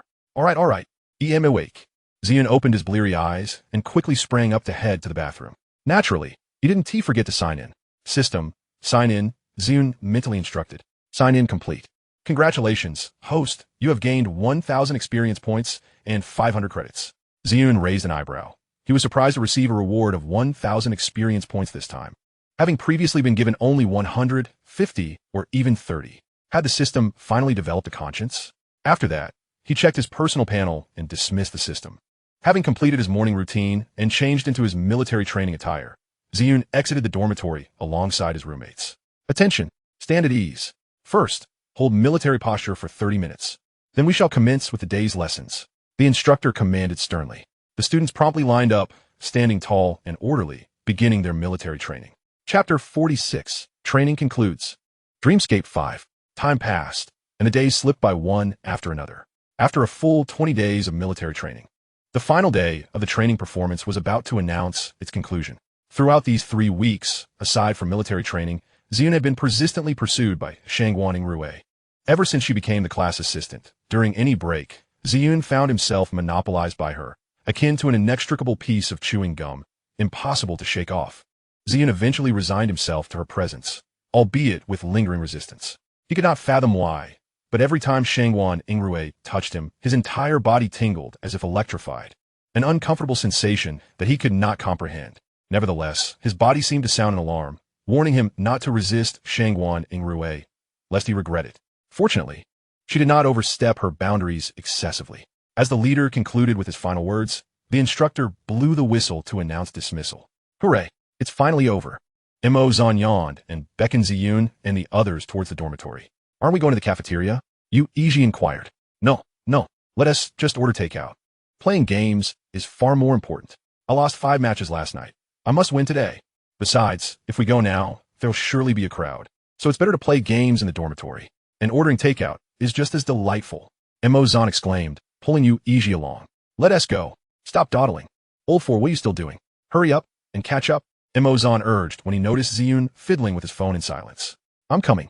Ziyun snapped out of his trance, hastily stuffing his phone into his pocket and quickening his pace to catch up. Wasn't he waiting for Senior? Were you? Yu Iji teased with a smirk. Of course not. I was just sorting out some stock matters, Ziyun replied, shaking his head nonchalantly. TSK. I don't believe it. You've been inseparable from her for the past 10 days, whether during meals or breaks throughout military training. Even at times when standing at attention, the illustrious Major Shangguan would personally wipe the sweat from your brow. Mo Zan subsequently remarked to Yu Iji, TSK. One truly cannot help but feel envious of such a sight. Ziyun opened his mouth, intending to clarify, yet hesitated, unsure of what to articulate. Have you managed to win over the senior? Yu Iji teased with a smile. Nothing of the sort. Ziyun shook his head, wishing to evade the topic. It was futile to explain to them, having done so countless times before. Alas. All right, do refrain from teasing the fourth about this every time. Hurry along, back to gaming. Chai Hansong timely intervened to halt their banter. Meanwhile, Shangguan Yingrui, who had come to find Ziyun for a meal, watched his figure gradually fade from her sight, her expression darkening instantly, a flicker of crimson flashing in her eyes. Ziyun was hers. He was hers. Over the past few days, Ziyun had been so obedient. Why did he not wait for her? She had merely been called away by the teacher for a short while, and he had already left with those from his dormitory. It must be the mischief of those dorm mates of Ziyun's. Undoubtedly, they had incited him to depart. How infuriating. Shangguan Yingrui clenched her fists. At that moment, she received a message from her organization, instructing her to lead a group to dismantle a faction stronghold. She accepted the mission. Why? She simply craved the thrill of bloodshed. She needed to vent the sudden surge of hostility within her, or else she would truly be unable to refrain from eliminating all of Ziyun's dormitory companions. Upon returning to his dorm, Ziyun played several rounds of games with his roommates, finished dinner, took a shower, and climbed into bed. For the next day marked the beginning of his first university class. He could not afford to be late. Before drifting off, he glanced at the stock trading page, noting a continued upward trend, which relieved him immensely. It seemed this stock would continue to rise for a while longer. When it peaked, he could sell it off, and by then, he should be able to earn a considerable sum. With this thought, a faint smile graced Ziyun's lips. Subsequently, he sent a text to Shangguan Yingrui. I'm off to rest. Good night. He turned off his phone screen and closed his eyes, surrendering to slumber. However, he soon awoke to find his limbs bound to the iron posts of the bed, and he could only manage a wry smile. Why did it always have to be this way? Couldn't he dream of something else? Damn it! Ziyun cursed inwardly as he struggled against the ropes. instinctively lowering his head to survey his surroundings, only to discover he was enveloped in darkness, with only the moonlight streaming through the window providing a meager semblance of visibility. It was far from sufficient to discern anything. "Awake, are you? Ziyun dear." The languid and seductive voice of Shangguan Yingrui drifted into his ears. Ziyun lifted his head to see her perched on the edge of his bed, gazing down upon him with an alluring demeanor. One hand toying with her hair, while the other supported her weight on the bed, creating a captivatingly enchanting pose. "Could you kindly release me? Every dream is like this. Is it truly amusing?" Ziyun sighed in resignation. Noticing Ziyun's mildly disgruntled tone, Shangguan Yingrui tilted her head, a myriad of question marks evident in her expression. She blinked, seemingly perplexed by his sudden remark. "What do you mean, dear Ziyun?" she inquired, her brow furrowing with confusion. "It's nothing. I promise to remain by your side forever. But you must vow not to harm them." Ziyun took a deep breath and spoke slowly. Upon hearing his words, Shangguan Yingrui momentarily froze, then chuckled softly. "He, Ziyun. Are you asking me as a favor?" "Perhaps," Ziyun shrugged. "Very well. As long as you refrain from harboring thoughts of escape, I shall not endanger their lives." Shangguan Yingrui assured with a smile. "May I be released now?" Ziyun raised an eyebrow, glancing around his surroundings. Not yet. Why not? I've already made you that promise." Ziyun frowned. "It is merely a punishment for you. Dear Ziyun, after all, you have been so disobedient, always contemplating escape, always wishing to distance yourself from me." Shangguan Yingrui replied, casting him a flirtatious glance. "Punishment? What sort of punishment?" Ziyun inquired, his brow knitting together as he anticipated her intentions. This time, I shall brand you with a mark, so that everyone shall know you are mine," Shangguan Yingrui declared, her smile radiant. "A brand?" Ziyun's eyes widened in disbelief. "Are you out of your mind?" "Indeed, I have lost my sanity," Shangguan Yingrui proclaimed, reaching out to caress Ziyun's lips, the soft warmth igniting her desire to savor the moment. "Senior, could you please calm down? Must you really impose a punishment?" Ziyun gulped, hastily pleading. "Not an option. If I do not punish you, you will certainly seize the opportunity to sneak away when I am not paying attention. Thus, punishment is a must." As she spoke, Shangguan Yingrui leaned down, pressing her lips against Ziyun's, and even nipped at him. The sudden pain made Ziyun involuntarily gasp. Damn it. She truly is a weirdo. A simple bite would suffice, yet she had to do it with such force. "Did that hurt?" Shangguan Yingrui teased, licking her lips like a playful kitten, savoring the blood that had drawn at the corner of her mouth. "Yes. Are you a dog, or something?" Ziyun glared at her in anger. This woman must surely be a dog. How else could she be so vicious? "Ha!" Shangguan Yingrui giggled. "Stay still on the bed. Don't move. I'm just going to fetch the tools for your punishment. Be good now." With that, she stood and sashayed towards the door, her slender waist swaying enticingly. Ziyun observed her retreating figure, a sense of foreboding settling in his heart. This woman could not possibly intend to brand him, could she? As the thought lingered, Ziyun trembled involuntarily, silently praying for his awakening. "Wake up! Wake up! Wake up!" Yet, it seemed the heavens had turned a deaf ear to his pleas, for he remained ensnared in slumber. Before long, Shangguan Yingrui returned, pushing in a small furnace and a pair of specially crafted branding irons, courtesy of the system. He, come now," she chirped, approaching Ziyun's bedside, presenting the branding irons. "Here, this is the mark I've specially prepared for you. Brand, be brand." Ziyun stammered, swallowing hard, his face reflecting sheer terror as he gazed at Shangguan Yingrui. "Ziyun dear, how do you find the mark I have crafted for you? Do you like it?" she inquired, her grin wide as she waved the unheated branding iron before him. "Dislike?" Ziyun shook his head vehemently, refusing her offer. "Oh, you don't like it? But I find it utterly delightful. Just look at the design on the branding iron. Isn't it exquisite?" Shangguan Yingrui teased, flaunting the branding iron in front of Ziyun before casually placing it into the furnace.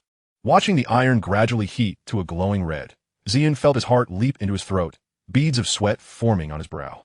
"Huh, Ziyun dear, let me help you remove your clothing first," Shangguan Yingrui said with a sickly sweet smile, reaching for his collar with the intent to unbutton his shirt. As the approaching hand drew near, Ziyun instinctively began to struggle. However, with his hands and feet bound to bed, how could he possibly free himself? "No, let me go," he cried out. "Tsk, such disobedience." Shangguan Yingrui wickedly leaned closer, her lips brushing against his ear, exhaling a warm breath. "Release me." Ziyun clenched his eyes shut, his body rigid with tension. He be good." Shangguan Yingrui chuckled softly, continuing to unbutton his shirt. As each button was undone, a robust chest and perfectly sculpted abs were revealed beneath the fabric.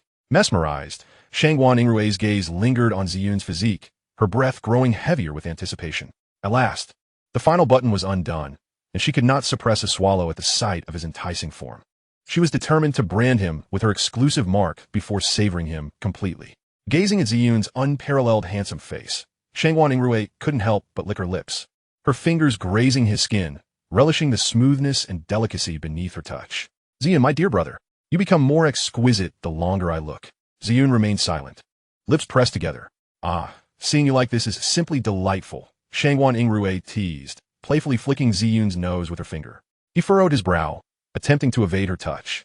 With a beaming smile, she leaned closer, inhaling the faint fragrance of his body before pecking his lips and producing a pill from her pocket, forcing it into his mouth.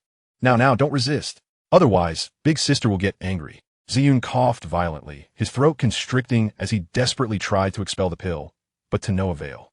What the hell had this madwoman fed him? He could only curse inwardly, wishing for the chance to take revenge on Shangguan Yingrui, who would surely be reduced to a pulp if he could move. Alas, he was firmly secured to the bed, utterly immobilized. Shangguan Yingrui observed his plight with satisfaction. Good. This is more like it. Rising, she retrieved a heated branding iron, slowly advancing toward him. Come now, sister will bestow upon you our exclusive mark.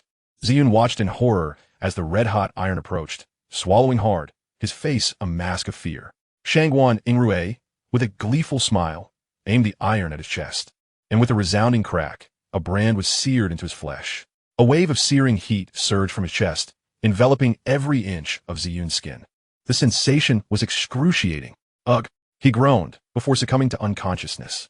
As he lay unconscious, Shangguan Yingrui's smile grew more sinister. Setting the branding iron aside, she sprinkled something over the fresh mark, giggling, now this will never fade away. You will forever belong to sister, and sister will always belong to you, dear Ziyun. She leaned down, whispering sweetly in his ear. Afterward, she pressed another iron against her own chest, feeling no pain, only exhilaration, before lying beside Ziyun, covering them both with a thin blanket, inhaling his scent as she drifted into a deep slumber. Gasping for breath, Ziyun awoke from his slumber, beads of cold sweat trickling down his pale forehead. Ugh, this is unbearable, he groaned, clutching his chest, glancing down to find a faint brand on his skin. Chapter 48. The Beauty Enhancement Card. Staring at the shallow imprint on his chest, Ziyun attempted to recall the events of the previous night, but his mind was a chaotic blur. He distinctly remembered that he hadn't had the brand when he showered last night, yet it had appeared overnight. Perhaps he should consult the system?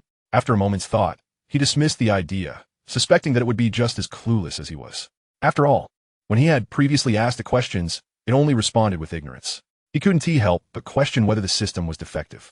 Meanwhile, the system, having heard Ziyun's internal musings, interjected, I am an exceptional subsystem, far superior to those inferior ones. Humph. I just can't reveal my true capabilities, lest I face the wrath of the primary system's twisted host. Ziyun shook his head, casting aside the earlier events. Forget it, if I can't remember. There's no point in dwelling on it. With a sigh, he turned his gaze toward the window, where the sky remained overcast but was beginning to brighten. Glancing at his phone, he noted the time was still 6:53 a.m. and decided to lie back down and close his eyes, attempting to drift back to sleep. However, only a few minutes passed before he opened his eyes again, deciding against sleep. System, sign in, he called out. Sign in successful. Congratulations, host. You have gained 450 experience points and 580 credits. Congratulations, host. You have received a Beauty Enhancement Card. Beauty Enhancement Card instantly elevates the host's attractiveness to 100. The host can use this at any time. Duration, permanent, note, for personal use only.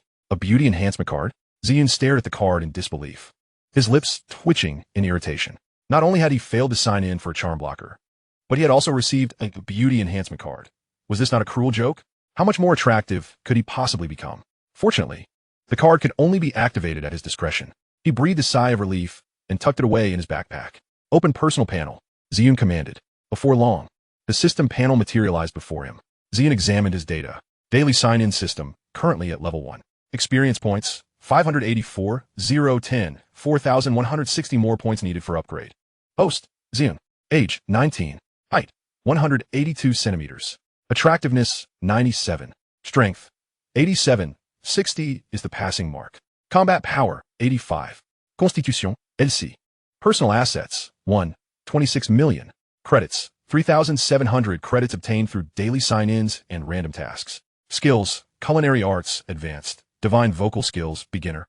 Divine Massage, Beginner. Note: combat skills cannot be used on system-designated lovers. Permanently Bound Lover. Hidden, Shangguan Yingrui. Requires system to reach level 6 to unlock. System Backpack. A complete set of cosmetics, plush toys, exquisite kitchenware, beauty enhancement card. Subsystem Store. Not unlocked. Subsystem Lottery. Not unlocked. Sighing.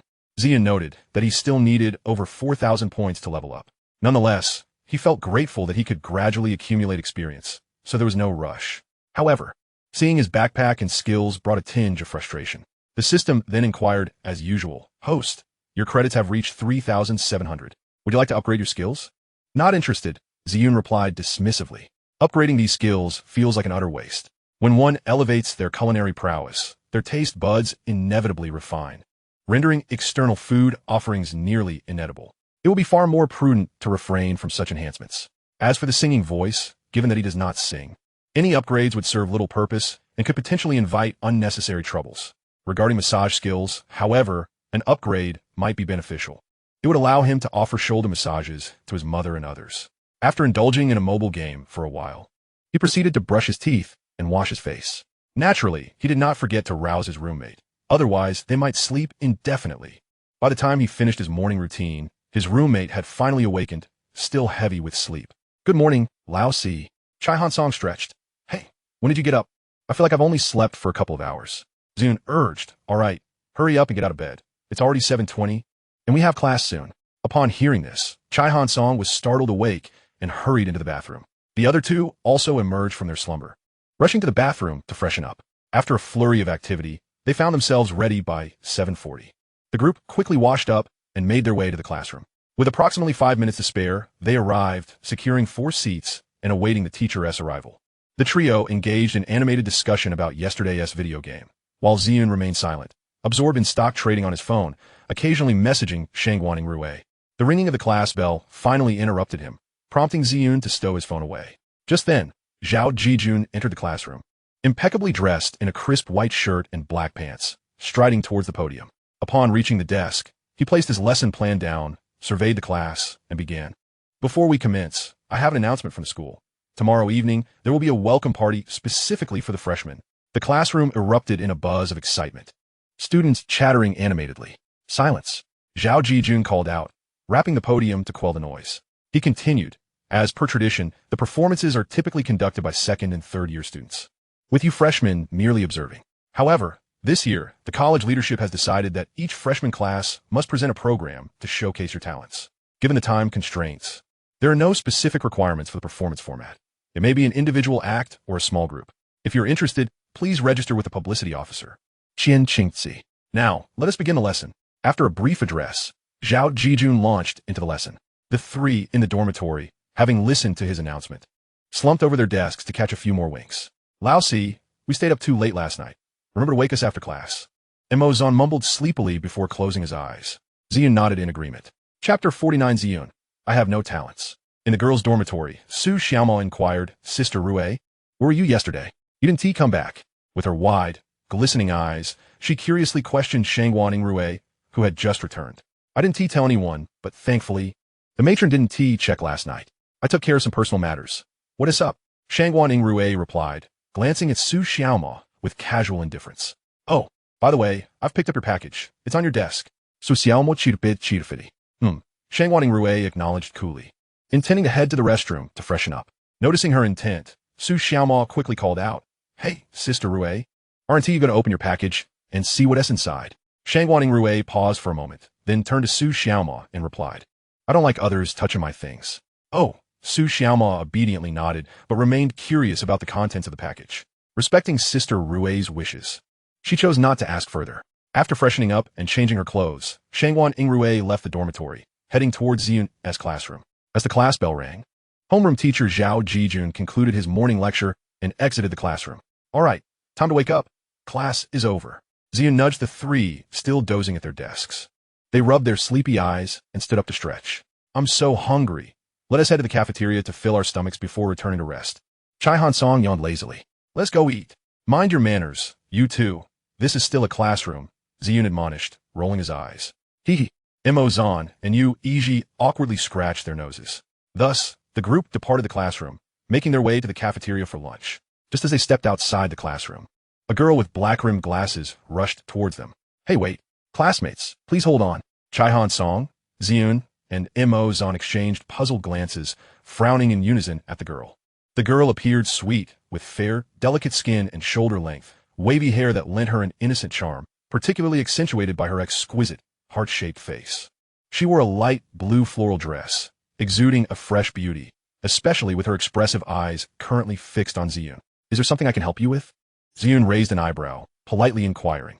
No one in our class has signed up yet. I wanted to ask if you would represent our class in the performance. Qian Qingtsi shyly lowered her head, her voice barely audible, yet her eyes occasionally darted to the striking boy before her. Ziyun was momentarily taken aback, but quickly shook his head, declining Qian Qingtsi's request. Huh? Qian Qingtsi's eyes widened in shock. I have no talents, Ziyun shrugged, sincerity etched on his face. He had no desire for the spotlight. He merely wished to lead a low-key life. Moreover, he feared that if he performed, he might not see the light of day again. Though he couldn't explain why, his inner self echoed this sentiment. Qian Qingtsi stood speechless at his response. She had wanted to assert that with his looks and eloquence, his singing must be captivating, capable of attracting many admirers. Yet she was taken aback by Ziyun's refusal. I'm sorry, thank you, Ziyun said politely, observing her stunned expression. And no problem, Qian Qingtsi stammered, her face flushed, as she hurriedly waved her hands and quickly departed. Watching her retreating figure, Mo Zan and Chai Han Song exchanged knowing glances before simultaneously turning to Ziyun with teasing expressions, in unison exclaiming, You're quite the charmer. First, a senior pursues you, and now a beauty throws herself at you. What nonsense are you spouting? Ziyun shot them a glare, retorting in annoyance. What are you all chatting about? At that moment, Shangguan Yingrui appeared around the corner, casually inquiring. Ziyun's body trembled slightly as he lifted his gaze, only to behold Shangguan Yingrui adorned in a delicate pink floral dress. Her lustrous black hair was elegantly tied into a ponytail, with playful bangs cascading gently to frame her fair visage, enhancing her delicate beauty. Ziyun, however, merely shook his head in a nonchalant manner. All right, let's go eat, Shangguan Yingrui remarked, oblivious to any peculiarities in Ziyun's demeanor, nodding affirmatively. Well then, we shall not disturb you any longer, senior sister. Father Montakt-san, tugging at Chai Hansong's sleeve, called out to Ziyun before departing. All right. After the group had exited, Shangguan Yingrui attempted to link her delicate hand through Ziyun's arm, only to have him sidestep away. A flicker of surprise crossed her features, followed by a fleeting shadow of displeasure. She was uncertain how many times Ziyun had evaded her intimate gestures. Though discontent brewed within her, she chose to conceal it. Come, let us dine. Shangguan Yingrui masked her inner gloom and addressed Ziyun once more. Oh, Ziyun nodded, trailing closely behind her.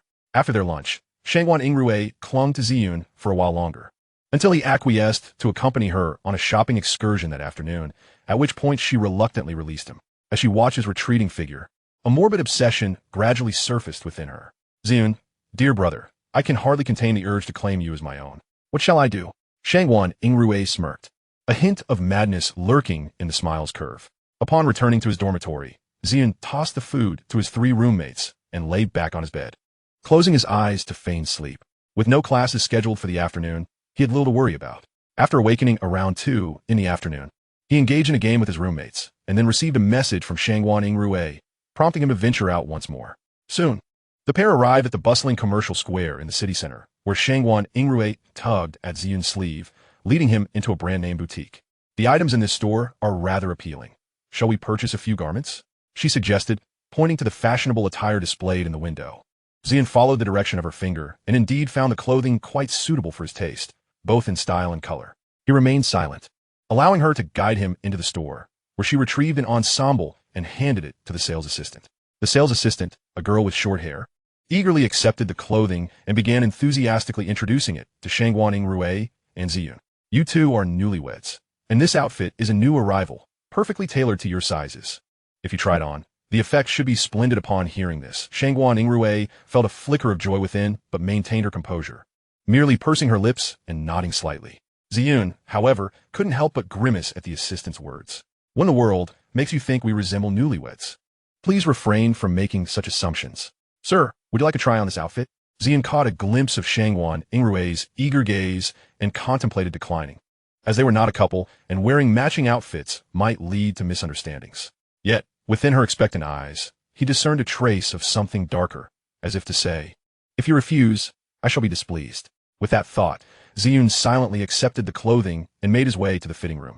Emerging from the fitting room, Ziyun froze momentarily at the sight of Shangguan Yingrui, whose gaze was filled with an even deeper obsession. Dressed in a cream-colored casual ensemble, Ziyun exuded an air of elegance and refinement, akin to that of a gentleman from a bygone era, captivating all who beheld him. Shangguan Yingrui gazed at the striking man before her. The thought of confessing her feelings rushed to her mind. If she were to declare her affection, she could claim him as her boyfriend and keep him close, forever ensnared in her embrace. This man was hers, and hers alone. No one else in this world could lay claim to her cherished treasure. Before Shangguan Yingrui could utter a word, the sales assistant rushed forward upon seeing Ziyun, exclaiming, "How stunning! This outfit appears to have been tailored specifically for you. Your demeanor matches it perfectly." Hearing this praise, Shangguan Yingrui's expression darkened, her gaze turning ominous as she fixated on the assistant. The latter, sensing the intensity of Shangguan Yingrui's stare, shivered involuntarily, uncertain if her earlier compliment had been misplaced. After all, Ziyun's striking appearance aligned perfectly with her aesthetic standards. Ma'am, would you care to try on that cream-colored dress you're holding? It is a couple style that complements your gentleman's outfit." The assistant cautiously attempted to redirect the conversation. Ziyun, exasperated, thought to himself, "I am not her husband."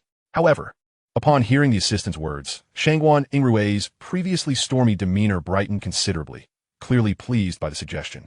"Very well, I shall try this one on." With that, she selected a cream-colored dress and retreated into the fitting room. A short while later, Shangguan Yingrui emerged from the changing area, wearing the cream-colored dress that flowed elegantly around her. The expertly tailored waist and distinctive neckline, adorned with lace embellishments, accentuated her exquisite figure. The cascading layers of the skirt created a graceful arc in the air, her slender waist evoking the image of willow branches swaying in the breeze. The dress fit her perfectly, and her long, silky black hair cascading down her shoulders further highlighted her poise. Shangguan Yingrui's porcelain skin, delicate features, and captivating smile radiated an enchanting beauty that could rival even the most renowned of beauties, leaving all who beheld her in awe. "Oh my, she is absolutely breathtaking," the sales assistant exclaimed, her eyes shimmering with envy. "Sir, your wife is truly the most beautiful girl I have ever seen." Ziyun, speechless, thought, "I am not her husband." For heaven's sake. Just as he prepared to clarify, Shangguan Yingrui interjected. "Ziyun, dear brother, what do you think of this dress?" She asked coyly. It looks lovely," Ziyun replied with a slight nod, his gaze not lingering on her for even a moment. While he acknowledged that the dress suited Shangguan Yingrui beautifully, he was still acutely aware of their situation. Afterward, they both returned to the fitting rooms to change back into their own clothes. Once they emerged, Shangguan Yingrui promptly said, "Please wrap up these two outfits for me." She handed her bank card to the sales assistant. "Of course. Please wait a moment. I will have them packaged for you shortly." The assistant happily accepted the card and clothing, hurrying to the cash register. Ziyun attempted to intervene, but it was too late. The assistant had already reached the register and soon returned with the bank card and two outfits, presenting them to Shangguan Yingrui. "Thank you for your assistance," she said, taking the card and bags before leading Ziyun out of the store. After a leisurely stroll through the mall, the two indulged in a delightful dinner before driving back to campus. Upon their return to the dormitory, they found three of their peers engrossed in a gaming session. Noticing Ziyun's arrival, the trio briefly lifted their heads before resuming their fervent gameplay. Observing their intense focus, Ziyun felt a sense of silence wash over him. He casually tossed the dinner he had brought back onto their respective desks before retreating to take a shower. Once refreshed, Ziyun dried his hair and laid down on his bed, surrendering to slumber. As he drifted into a deep sleep, he found himself in a dreamscape reminiscent of an ancient garden, adorned with pavilions and intricate architecture, surrounded by lush greenery and the melodious chirping of birds. The serene atmosphere was enchanting. Ziyun stood in a gazebo by the lake, gazing at the shimmering waters as a gentle drizzle fell from the sky. The cool breeze seemed to ease his earlier agitation, though his brow remained furrowed. Suddenly, he heard footsteps approaching and turned to see Shangguan Yingrui walking towards him, holding an umbrella. She wore a flowing gown of blue and purple that accentuated her slender figure, her skin as fair as snow, and her exquisite makeup enhancing her captivating and aloof beauty, making her appear as if she had descended from the heavens. "Ziyun, dear brother," she called softly, her voice a melodious whisper. Ziyun glanced at her with indifference, choosing to ignore her as he turned to leave. Ziyun, I have something to discuss with you. Shangguan Yingrui insisted, quickly stepping in front of him, her lowered gaze glinting with a mysterious intensity. Ziyun frowned, preparing to push past her, but was unexpectedly shoved down onto a stone bench with force, and Shangguan Yingrui seized the opportunity to press herself against him. Ziyun, I like you, and I wish for you to be my boyfriend, she declared, her face mere inches from his, her enticing lips exuding a captivating fragrance. Ziyun stared in shock at this sudden revelation, momentarily at a loss for words. As silence lingered between them, the crimson gleam in Shangguan Yingrui's eyes intensified. Feeling a surge of revulsion, Ziyun's brow furrowed deeper as he forcefully broke free from her grasp. Standing resolutely, he turned his back to her, stating coldly, I have no interest in your affections. Let's not waste each other's time. With that, he attempted to walk away, but before he could take more than a few steps, she grasped his arm tightly. Shangguan Yingrui pulled him back, pinning him against her with a fierce glare. Ziyun, since you are unwilling, shall we just die together? She proclaimed. Ziyun's heart sank at her words, and he hastily pushed her hand away, desperate to escape her clutches, yet found himself powerless against her grip. Observing his resistance, Shangguan Yingrui's smile widened, and she leaned closer, her breath warm against his ear. What is the matter? Afraid to move? Shangguan Yingrui, you've lost your mind. Let me go. Ziyun gritted his teeth, his fists clenched tightly, veins bulging. Yet, her expression remained delightfully manic. I'm not mad. I merely wish to accompany you to the underworld. Ziyun's complexion turned pale at her words. You're insane. Am I? Perhaps. Dear Ziyun, let us die together. With that, she produced a knife from her belongings and lunged at him. Ziyun, having anticipated her move, swiftly dodged her attack. Frustrated by her failure, Shangguan Yingrui recoiled the knife and charged at him once more. They grappled fiercely, with Shangguan Yingrui relentlessly attempting to end Ziyun's life. Although trained in combat, Ziyun found himself at a disadvantage against her fervor. Gradually, he succumbed, and she managed to slice his neck, the metallic scent of blood filling the air. Ziyun, dear brother. Shangguan Yingrui observed the crimson liquid oozing from his wound, her eyes glinting with a predatory hunger. A twisted smile crept upon her lips as she raised the knife. Aiming for his shoulder, with a sickening thud, the blade pierced his flesh. Ziyun let out a muffled groan, his body swaying perilously close to collapse. Gazing at his defeated visage, Shangguan Yingrui's smile morphed into a deranged obsession. Ziyun, dear brother, let us perish together. With that, she lifted the bloodied knife towards his heart. As the blade approached, Ziyun's pupils dilated, and a chill ran down his spine, his body brimming with panic. He gritted his teeth, desperately trying to evade the fatal strike. However, under the force of Shangguan Yingrui's assault, he could not escape, watching helplessly as the knife plunged into his body. In an instant, warm blood gushed forth, splattering Shangguan Yingrui. Ziyun's fists tightened, and he slowly closed his eyes, his breath fading. Observing his bloodied form, Shangguan Yingrui's expression twisted into a blend of ecstasy and madness. She knelt beside him, propping him against the wall, before producing another knife, placing it against her own throat. Gently caressing Ziyun's cheek, her smile brightened. Ziyun, dear brother, I truly love you. I'm coming to join you now. You will always be mine. With that, she raised the knife and slashed at her neck. In the morning, Ziyun jolted awake from the dream once more, a recurring nightmare he had grown accustomed to. He tapped his head, shaking off the remnants of the dream, then got out of bed to brush his teeth and wash his face. He also summoned the system for his daily check-in. Check-in successful. Congratulations. Host, you have gained 300 experience points and 480 credits. After completing his morning routine, he roused his roommates before heading off to class. Following the morning lectures, Shangguan Yingrui approached Ziyun as he prepared to return to the dormitory, inviting him to the cafeteria for a meal together. During their meal, Shangguan Yingrui casually mentioned, Ziyun, if I confess to you at the welcome party, would you accept? Coughing in surprise, Ziyun shook his head. Sorry, senior, I'm not considering dating at the moment. Upon hearing his response, Shangguan Yingrui lowered her gaze, concealing a flicker of malice that had crossed her eyes. After finishing their meal, Ziyun parted ways with her. As she watched him walk away, a strange smile curled at the corners of her lips. Ziyun, dear brother, since you've rejected me, don't blame me for employing certain methods. Chapter 51. The welcome party at 8:30 in the evening. The welcome party commenced punctually. Due to the large attendance, it was held on the playground. Ziyun and his dormitory mates found their designated seats near the left side of the stage, allowing them a clear view of the performances. TSK, TSK, TSK. The female host is rather beautiful, with an exceptionally slender waist, a pert derriere, and a generous bosom. Zon gazed at the enchanting woman on stage, adorned in a flowing red gown with exquisite makeup, nearly drooling. Both Chai Han Song and Yu Iji nodded in agreement.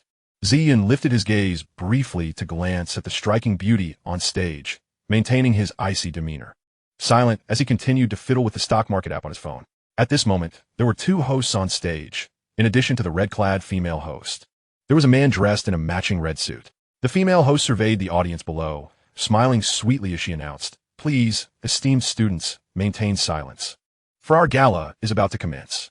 First, let us enjoy the opening dance presented by the Student Union's Arts Department." As her words resonated, two young women gracefully glided to the front, performing a waltz. Clad in black and white attire, they embodied purity and elegance. Wow, my goodness, what is this? So stunning. Absolutely mesmerizing. The male students in the audience could not help but express their astonishment at the sight of the dancing girls. "Haha, I find it quite captivating myself," Zon remarked, admiring the dancers. "Indeed, they are quite lovely." Chai Han Song concurred, nodding in agreement. Yu Iji also offered a gentle nod. Only Ziyun remained focused on his game, oblivious to the spectacle on stage. "Old four, why are you still staring at your game?" Chai Han Song inquired, patting Ziyun's arm. "All right, boss, let us not disturb old four." Perhaps he is pretending to be engrossed in his game to avoid jealousy from Senior Gu Shuang. Yu Iji chuckled. "Huh." Chai Han Song laughed heartily at this. "You two get lost." Ziyun finally raised his head, casting a fierce glare at them. "TSK, old four. Are you angry?" Yu Iji teased. Chai Han Song nodded in agreement. Ziyun rolled his eyes in exasperation. After the two dancing girls concluded their performance, they gracefully exited the stage. The red-clad female host and her male counterpart stepped forward, standing at the center, and began to speak. "Respected leaders, esteemed teachers, dear students." They chorused, "Good evening, everyone." Following this, the red-clad host and the man in the red suit continued to deliver a series of welcoming remarks. "Tonight, let us gather here, experiencing genuine emotions through song and dance, conveying friendship. I hereby declare that Songhai University 4716 Freshman Welcome Gala officially begins." As these words echoed, the entire playground erupted with piercing whistles, applause, and exuberant cheers. "Next, please enjoy a classical dance performed by Senior Su Xiaomao from the Finance Department," the host announced, prompting an immediate wave of excitement from the audience. The stage lights dimmed, leaving a solitary spotlight illuminating the center stage. In that spotlight stood a young girl clad in a classical long dress, poised and graceful. Her figure was delicately slender, with raven black hair cascading over her shoulders, and her bright, expressive eyes sparkled playfully beneath elegantly arched brows, seemingly containing the vastness of the cosmos. With an exquisite nose and sensual lips, her skin resembled the finest porcelain, flawless and tender. At that moment, a sweet smile graced her lovely face as she slightly bowed to the audience before beginning her dance. Her waist was supple, and her movements were ethereal. Each gesture resembled a poetic dance, swift yet imbued with a sense of graceful beauty. Most importantly, while her dance was visually captivating, it was also infused with a palpable allure. The male students in the audience gazed at the girl on stage, their expressions reflecting rapture and infatuation. "Wow, I never expected Senior Su to possess such remarkable dancing skills beyond her culinary talents," Montag-san exclaimed, astonished as he fixated on the alluring dancer. "Not only can she eat, but she can also sleep." Yu Iji squinted, observing her intently, and slowly uttered this remark. Upon hearing Yu Iji's words, Zon and Chai Han Song turned their attention to him. "Hey, old three, what do you mean by that?" Chai Han Song raised an eyebrow. The literal meaning, Yu Iji shrugged nonchalantly. "Wait, how do you know she can sleep?" Montag-san suddenly realized. Ahem, Yu Iji cleared his throat, pondering for a moment before explaining. "Well, during the military training days, I took a few days off to go home. When I returned, just as I was about to participate in military training, Senior Su pulled me aside to organize some files. And then, Zon pressed for more details. Yu Iji paused, continuing, "I was organizing the files. After a while, she sat on the desk scrolling through her phone, and when I finished, I saw her sprawled over the desk, sleeping. I tried to wake her, but she wouldn't budge. I ended up waiting until 5 in the afternoon for her to wake up." "You must be making this up." Zon frowned, eyeing him skeptically. "Believe it or not." "It's up to you," Yu Iji shrugged.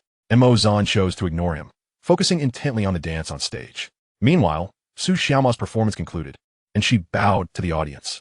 Applause erupted once more. Su Xiaomao straightened from her bow and retreated backstage. The red-clad female host stepped forward once again. "Thank you." Senior Sue, for your splendid performance, she said. Next, let us continue to enjoy a poetry recitation brought to you by the Chinese department. Let's give them a warm welcome. After the host's announcement, she stepped aside. The recitation performers took the stage, and music began to play. Meanwhile, backstage, Su Xiaoma inquired with a puzzled expression, Sister Rue, what made you decide to perform on stage? Aren't you quite averse to such activities?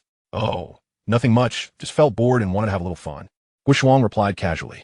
Oh, Su Xiaoma nodded, her curiosity piqued but refraining from probing further. Chapter 52, The Welcome Gala. Soon, the poetry recitation concluded, and thunderous applause resonated throughout the playground. The red-clad female host returned to the center stage, her sweet smile unwavering. She raised her right hand, gently signaling for silence. Once quiet descended, she expressed, "Thank you to the first-year students from the Chinese department for their poetic recital. Next, let's enjoy a piano solo performed by Lin Xiao, an outstanding student from the Music Academy." With that, a handsome young man donned in a blue shirt gracefully ascended the stage, his fair complexion and striking features exuding an air of elegance. As he placed his hands on the black and white keys, he effortlessly coaxed forth a beautiful melody. Wow, it's Senior Lin Xiao. His piano skills seem to be quite extraordinary. This piano performance is simply magnificent. I adore you. The audience below erupted in gasps of astonishment. Lin Xiao was one of the suitors of the campus beauty, Shangguan Yingrui. Although many girls had harbored secret affections for him, Lin Xiao's heart belonged solely to Shangguan Yingrui, rendering him oblivious to the presence of other women. After finishing his piano performance, Lin Xiao did not exit the stage. Instead, he made a beeline towards the direction where Ziyun was seated. The crowd watched in astonishment, bewildered by Lin Xiao's sudden approach, especially as he strode directly to a male student. Could it be that these two were acquainted? The audience speculated among themselves. Lin Xiao's gaze lingered on Ziyun for a moment, a faint smile curling at the corners of his lips. He slightly nodded to Ziyun and introduced himself, saying hello. I am Lin Xiao, a suitor of Shangguan Yingrui. I have heard that you, Junior Ziyun, possess remarkable piano skills. I have come to seek your guidance, if you would be so gracious as to oblige. Upon hearing Lin Xiao's words, the entire venue erupted into a clamor. It turned out that Lin Xiao was there to challenge Ziyun. As a renowned piano prodigy, Lin Xiao was celebrated across the nation for his exceptional talent. And now he was challenging Ziyun. The crowd unanimously believed that Lin Xiao would undoubtedly triumph. After all, Ziyun was merely an ordinary student. How could he possibly compete with a piano genius like Lin Xiao? Ziyun glanced up briefly at the man standing before him and then returned to his game, indifferent to the sudden and absurd provocation, feeling somewhat speechless. Damn it, I'm not some protagonist or villain. If you wish to pursue Shangguan Yingrui, then do so. Why must others always come and trouble me? Ziyun felt a wave of frustration wash over him. Noticing Ziyun's lack of response, Lin Xiao's expression stiffened for a moment, but he quickly regained his composure. I merely wish to engage in a friendly spar with you, Junior Ziyun. If you are afraid of embarrassment, then never mind. Lin Xiao shrugged, feigning a demeanor of nonchalance. With that, he pretended to walk away, yet Ziyun still showed no sign of lifting his gaze. Lin Xiao gritted his teeth and exclaimed, Junior Ziyun, you're not backing down, are you? Yes, I am indeed backing down, so you may leave. Ziyun finally lifted his head to look at Lin Xiao, his tone unapologetically blunt. Lin Xiao's expression darkened instantly at these words. He glared furiously at Ziyun, clearly taken aback by Ziyun's audacity to humiliate him so brazenly. Ziyun snorted coldly, turning his attention back to his phone. Lin Xiao clenched his fist tightly, fixing an intense glare on Ziyun. At that moment, Shangguan Yingrui, sensing something amiss, turned her gaze towards the scene unfolding before her, her beautiful eyes narrowing slightly, glimmering with a dangerous light. She would not forget the debt owed to anyone who dared to bully her dear Ziyun. Lin Xiao took a deep breath, forcing himself to remain calm as he turned to leave, while the two hosts continued with the evening's program. As the performances progressed one after another, the event was finally nearing its conclusion. At this juncture, the host took center stage once more. Next, let us extend a warm round of applause for our school's most beautiful flower, Shangguan Yingrui, as she graces us with her performance. The host announced, Wow, who would have thought that Goddess Yingrui would perform on stage? My goddess has finally made her appearance go. Goddess Yingrui? Amidst the excited voices of the crowd, Shangguan Yingrui gracefully stepped from backstage to the center of the stage. With her enchanting figure and breathtaking beauty, she instantly captured the hearts of many male spectators.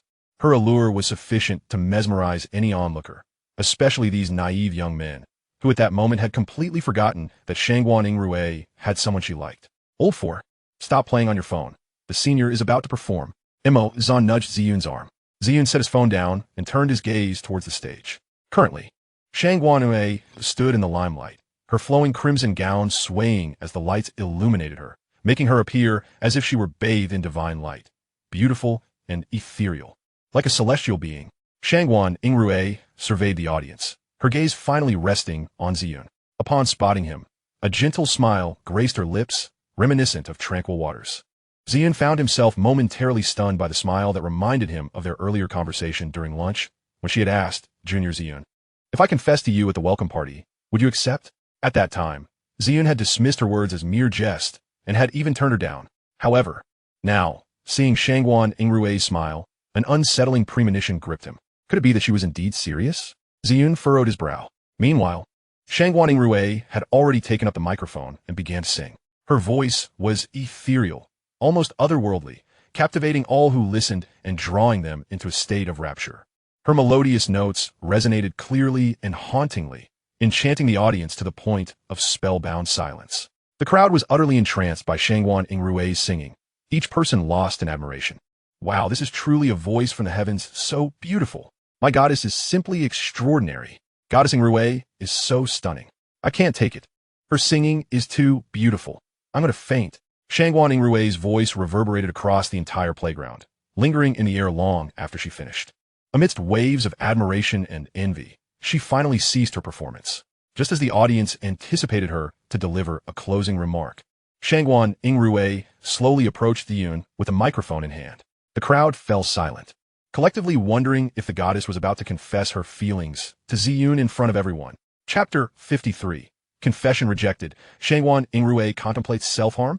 Ziyun's pupils dilated as he watched Shangguan Yingrui walk towards him. He now understood that she intended to pressure him into accepting her confession through this public display. But how could he possibly acquiesce? His inner resistance had never wavered. He wanted to flee from the scene, yet for some inexplicable reason, his legs felt as heavy as lead, rendering him unable to move, forcing him to remain seated and await Shangguan Yingrui's approach. Under the astonished gazes of the crowd, Shangguan Yingrui reached Ziyun's side. "Junior Ziyun, I like you." Her voice was soft and melodic, imbued with an alluring quality that sent shivers down spines. This declaration sent shockwaves through the audience. Oh my heavens! Goddess Yingrui is genuinely confessing to Ziyun. This is too explosive. How could Goddess Yingrui do this to my Junior Ziyun? My heart is shattered, I can't bear it. Goddess Yingrui is my idol. Anyone who dares to take her away will be met with dire consequences. No, Junior Ziyun belongs to me. What should I do? My goddess, my goddess. What do I do? The crowd erupted into chaos. Chai Han Song and Mo Zan exchanged incredulous glances, both astonished that Senior Yingrui would confess her feelings for Ziyun in front of the entire student body. Yet Yu Yi appeared remarkably composed. For at the moment when Shangguan Yingrui ascended the stage, she likely surmised her senior's intentions, an earnest confession to Ziyun, a declaration meant to proclaim to all that Ziyun belonged solely to her. At that juncture, Shangguan Yingrui extended her right hand, resting it upon the armrest of Ziyun's seat. Gradually, she leaned closer and softly whispered to him, "Ziyun, my junior, I have feelings for you. Will you be my boyfriend?" In that moment, Shangguan Yingrui was mere centimeters away from Ziyun, their noses nearly touching. A close observer could even discern the scent of each other's breath. Yingrui's cheeks were tinged with a delicate pink, and her beautiful eyes sparkled like stars. Ziyun glanced up at her, noticing the anticipation etched upon her lovely face. Under ordinary circumstances, one would undoubtedly respond affirmatively. However, Ziyun hesitated. It was not that he was unwilling. It was merely that a deep-seated reluctance lingered within him. At that moment, the ever-enthusiastic Mo Zan could not restrain himself, exclaiming, "Old four, why are you still standing there like a fool? Hurry and say yes." Chai Han Song chimed in, "Exactly, old four, don't dawdle. Accept her already." Ziyun shot them a sidelong glance, choosing to ignore their urgings. "Ziyun, do you find me distasteful? Or do you simply dislike me?" Shangguan Yingrui's brow furrowed, her expression one of hurt. This gesture caught Ziyun off guard, prompting him to respond, "Yingrui, you misunderstand. I harbor no ill feelings towards you." Yet, Yingrui maintained her disheartened demeanor. "If you do not dislike me, then why won't you be my boyfriend?" "I'm sorry, Yingrui, but I currently have no intentions of pursuing a romantic relationship," Ziyun replied gently, though his brow was furrowed. While he did not categorically reject her, He communicated with tact that he was not in a place for love at the moment. The surrounding boys, upon hearing his words, were incensed, glaring at Ziyun with fury, their thoughts screaming to tear him apart. What audacity! How dare this worthless wretch reject our goddess? Indeed, what right does he have to turn her down? If it were me, I would have accepted her immediately, even if our goddess were a hag. Seriously, has Ziyun lost his mind? How could he refuse our goddess? I must make him pay. So must I. I'll make him regret it. Humph. Such scum is unworthy of our goddess. Yes, let us punish him. Many voices rose in outrage, eager to confront Ziyun. With his brow tightly knit, Ziyun was taken aback by the public outcry his refusal had incited. As he observed the increasingly agitated crowd, a sense of fear crept over him. He was apprehensive that this throng of individuals might tear him asunder. After all, there were thousands present. Even a formidable individual would struggle against such an onslaught. Ziyun clenched his fists, cold sweat beading on his forehead. Silence. The teacher, who had been observing the spectacle, furrowed his brow and bellowed, instantly commanding the attention of the crowd. Ziyun, this is not an excuse. Why won't you accept me? Shangguan Yingrui bit her lip, her eyes glistening with unshed tears. Yingrui, we are simply not suited. You are a wonderful girl, deserving of a better partner, Ziyun said, his heart aching with unexplainable sorrow as he spoke. He then rose from his seat and turned to leave the playground. Ziyun, Shangguan Yingrui hastily pursued him. But Ziyun quickened his pace, swiftly distancing himself from her. Ziyun, Yingrui called out, but he did not halt. Instead, he quickened his departure, watching his figure fade from view. A deep melancholy enveloped Yingrui, and a faint, sickly smile graced her lips. Ziyun, you cannot escape, she murmured softly. At that moment, Mo Zan and his companions could no longer bear to stand idly by. They approached Shangguan Yingrui and reassured her, don't worry. We'll talk some sense in Old 4. With that, Mo Zan and his friends raced off in pursuit of Ziyun, but he was too swift for them. After a considerable chase, they barely managed to keep pace. Old 4, how could you reject Shangguan? Do you realize you've shattered her heart? We can clearly see that she genuinely likes you. Why not just agree? Mo Zan implored, his expression one of exasperation. Old 4, you shouldn't hurt someone who truly loves you, Chai Hansong added, patting Ziyun on the shoulder with a serious tone. Hearing this, Ziyun managed a resigned smile. He understood Shangguan Yingrui's feelings all too well. Yet, an innate aversion prevented him from accepting her affection. Sigh. Mo Zan and Chai Hansong sighed in unison. Though they were unaware of the secrets Ziyun harbored within, they believed he had his own valid reasons. Mo Zan continued, Old 4. Since Shangguan Yingrui feels so strongly for you and has taken the initiative to confess, why not give her a chance? Chai Hansong interjected, exactly, Old 4. A girl as beautiful and kind as Shangguan is a rarity. Don't let her slip away. Yu Yiji nodded in agreement, stating, Old 4. Shangguan Yingrui is the best girl I have ever met. You must cherish her. Ziyun remained silent, seeing his lack of retort. Mo Zan and the others assumed he was swayed by their words and smiled in relief. Let us head back to the dorm. Mo Zan called to the others. The four of them walked together towards the dormitory. Since the welcome party concluded, various rumors had circulated throughout the campus, particularly surrounding Shangguan Yingrui's rejected confession, igniting the ire of many boys. Whenever Ziyun appeared, he would be met with scornful glances and whispered conversations, as if he were a villain of the highest order. To avoid confrontation, Ziyun chose to remain in his dormitory, venturing out only for classes. In the days that followed, Shangguan Yingrui did not seek him out again, as though she had resigned herself to her fate. Yet, Ziyun thought perhaps this was for the best. 3 days later, in the dormitory, Mo Zan urged, Old 4. Hurry and eat. We need to log in and play. All right, I'm coming, Ziyun replied, hastily shoveling food into his mouth before logging into his game account. Just then, his phone rang. Upon checking, he found it was an unfamiliar number. After a moment's hesitation, he decided to answer. Hello, is this Ziyun? Came an urgent voice on the other end. Yes, who is this? Ziyun inquired. It's me, Su Xiaoma. You need to hurry to the hospital. Yingrui, she attempted to harm herself. Su Xiaoma spoke frantically. Harm herself. Ziyun was momentarily taken aback. But this seems unrelated to me. How can it not be related? Yingrui attempted to harm herself because you rejected her confession. She is still unconscious. Su Xiaoma exclaimed, had anxiety palpable. Upon hearing the indignant voice of Su Xiaoma on the other end of the phone, Ziyun fell into a moment of silence. After a while, he let out a sigh and gently inquired, Sister Su, which hospital? The Central City Hospital. Su Xiaoma urgently provided the name of the hospital. Ending the call, Ziyun tucked his phone into his pocket and proceeded towards the dormitory entrance. Hey, Fourth, why did you stop calling? Where are you planning to go? Mo Zan asked, puzzled.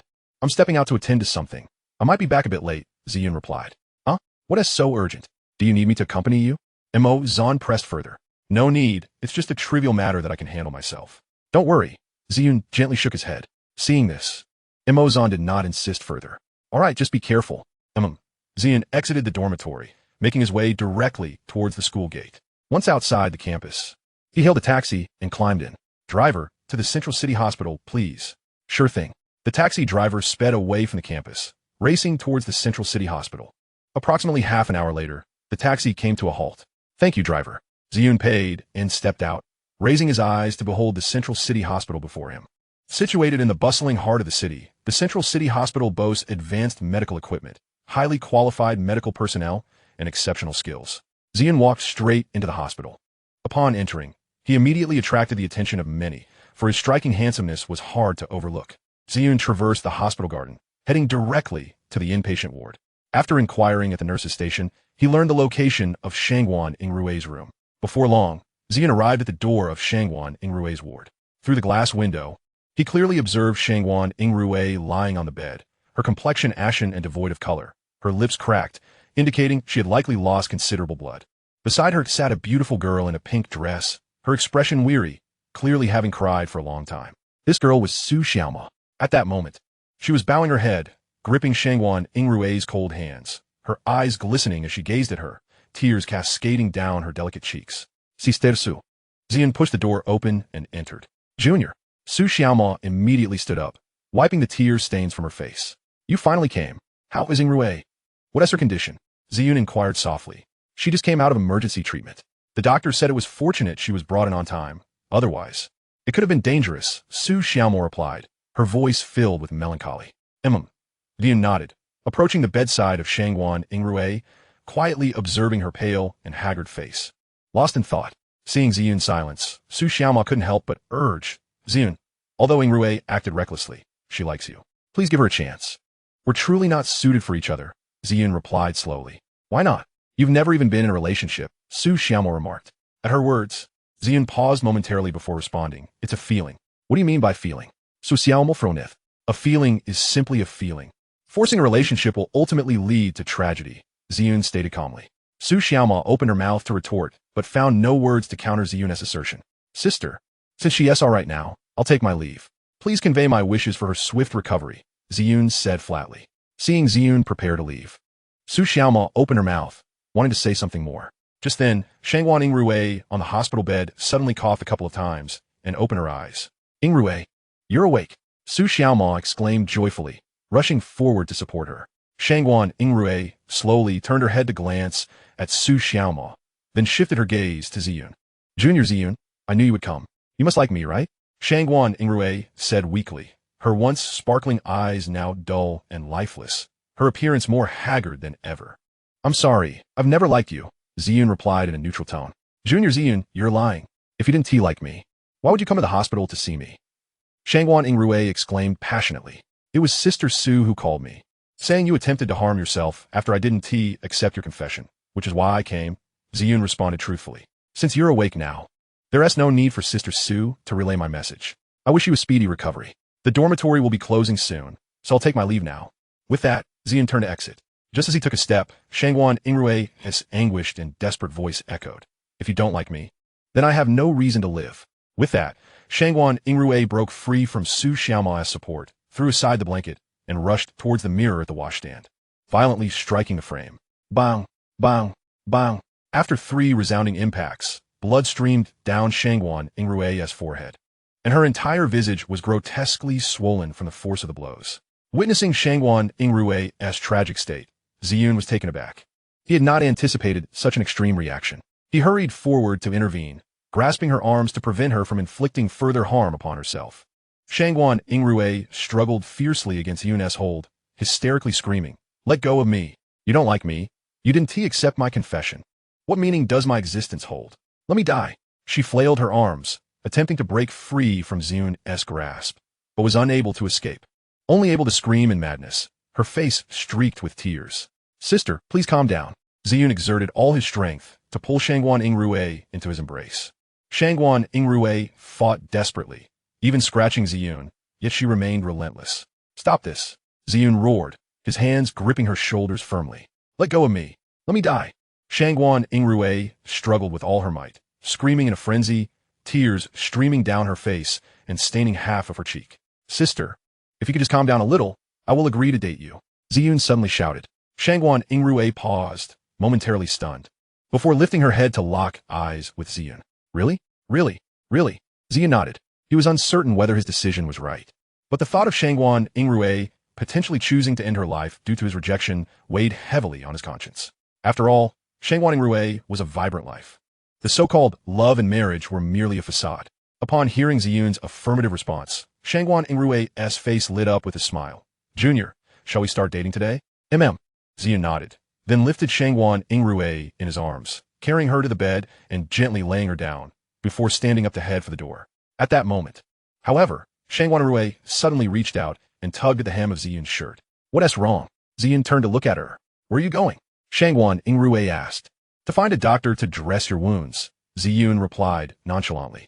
Shangguan Yingrui bit her lips slightly, as if mustering her courage to say, but I want you to stay with me. Ziyun fell into silence. Su Xiaomao, understanding the situation, immediately interjected. All right, I'll go call for the doctor. You stay and keep Yingrui company.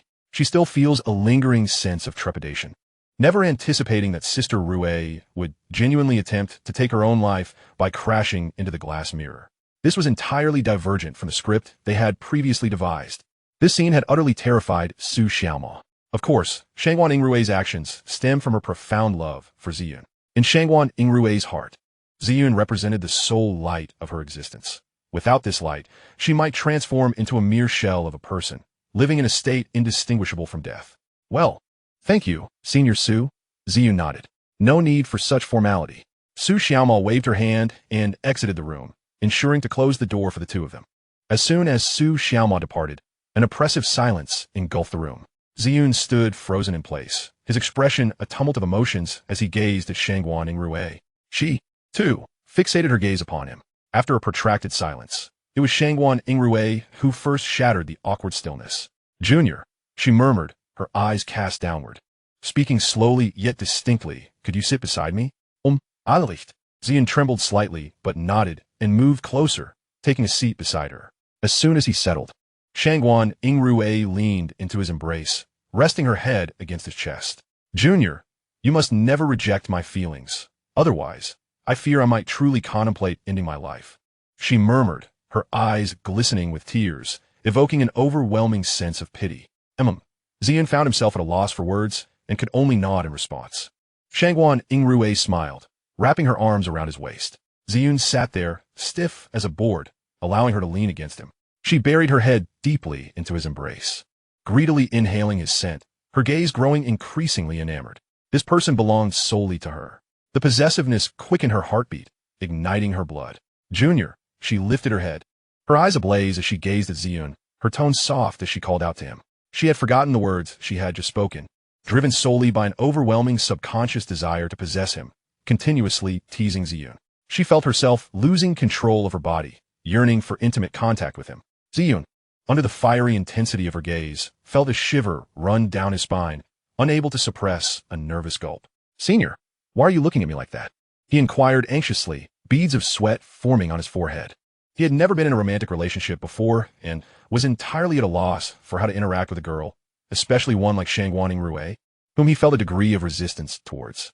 Her gaze was too intense, as if it could melt him away. In a state of panic, he glanced toward the door, hoping Su Xiaomao would appear soon to rescue him from this predicament. I want to... Shangguan Yingrui began. However, before she could finish, Ziyun interrupted her. Hey, it's strange. Why hasn't the doctor arrived yet?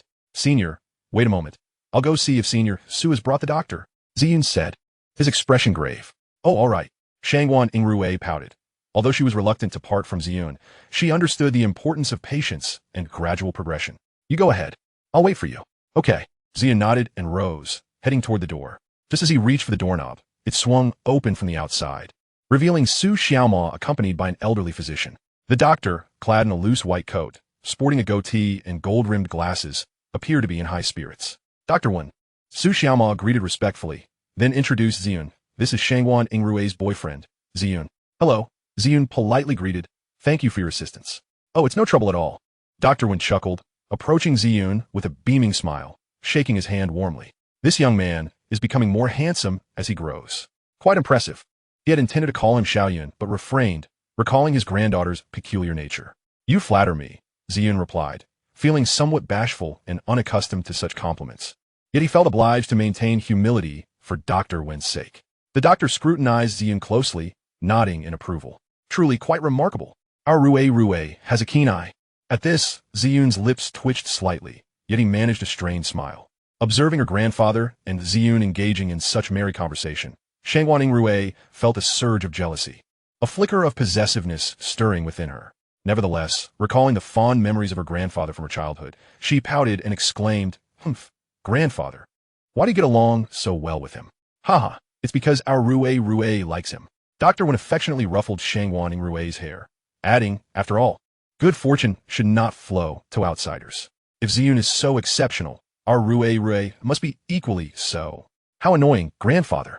Hearing their banter, Shangguan Yingrui felt a sweetness in her heart, her cheeks flushing as she playfully protested. Ziyun, feeling somewhat helpless, chose to remain silent, merely listening to their conversation. After they chatted for a while longer, Su Xiaomao interjected, "Dr. Wen, perhaps we should first examine Yingrui." "All right," Dr. Wen suddenly recollected, moving to the bedside to assess Shangguan Yingrui's injuries. "No serious issues, just some superficial abrasions," he stated, retrieving a cotton swab and ointment, handing them to Ziyun. "Ziyun, you can help her apply it. My girl won't let anyone else touch her except for you." "All right." Ziyun hesitated, but accepted the cotton swab and ointment, gently tending to the abrasions on Shangguan Yingrui's cheek while earnestly inquiring about her discomfort. "It's nothing, just some scrapes, not painful," she replied, shaking her head with a smile. Then I'll continue applying the medicine." Ziyun nodded, taking another tube of ointment and carefully resuming his task.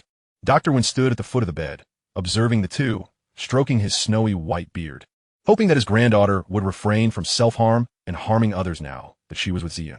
He then turned and exited the room. As his footsteps faded, the ward returned to tranquility. Su Xiaomao glanced at Shangguan Yingrui, then at Ziyun, before quietly leaving the room. Chapter 56, Dreamscape 7. After Su Xiaomao departed, Shangguan Yingrui suddenly extended her arms, tightly embracing Ziyun's neck, whispering in his ear, "Ziyun, would you stay with me tonight?" Her breath, fragrant and warm, wafted against Ziyun's earlobe, causing him to shudder as if jolted by electricity, his ears flushing crimson. "But, Senior, why didn't T request leave? If Annie finds out I'm not in the dorm, I'll be penalized. I should return to school now. I promise to visit you tomorrow morning." "Ziyun," Shangguan Yingrui bit her lip, her eyes glistening with unshed tears. "Do you dislike me?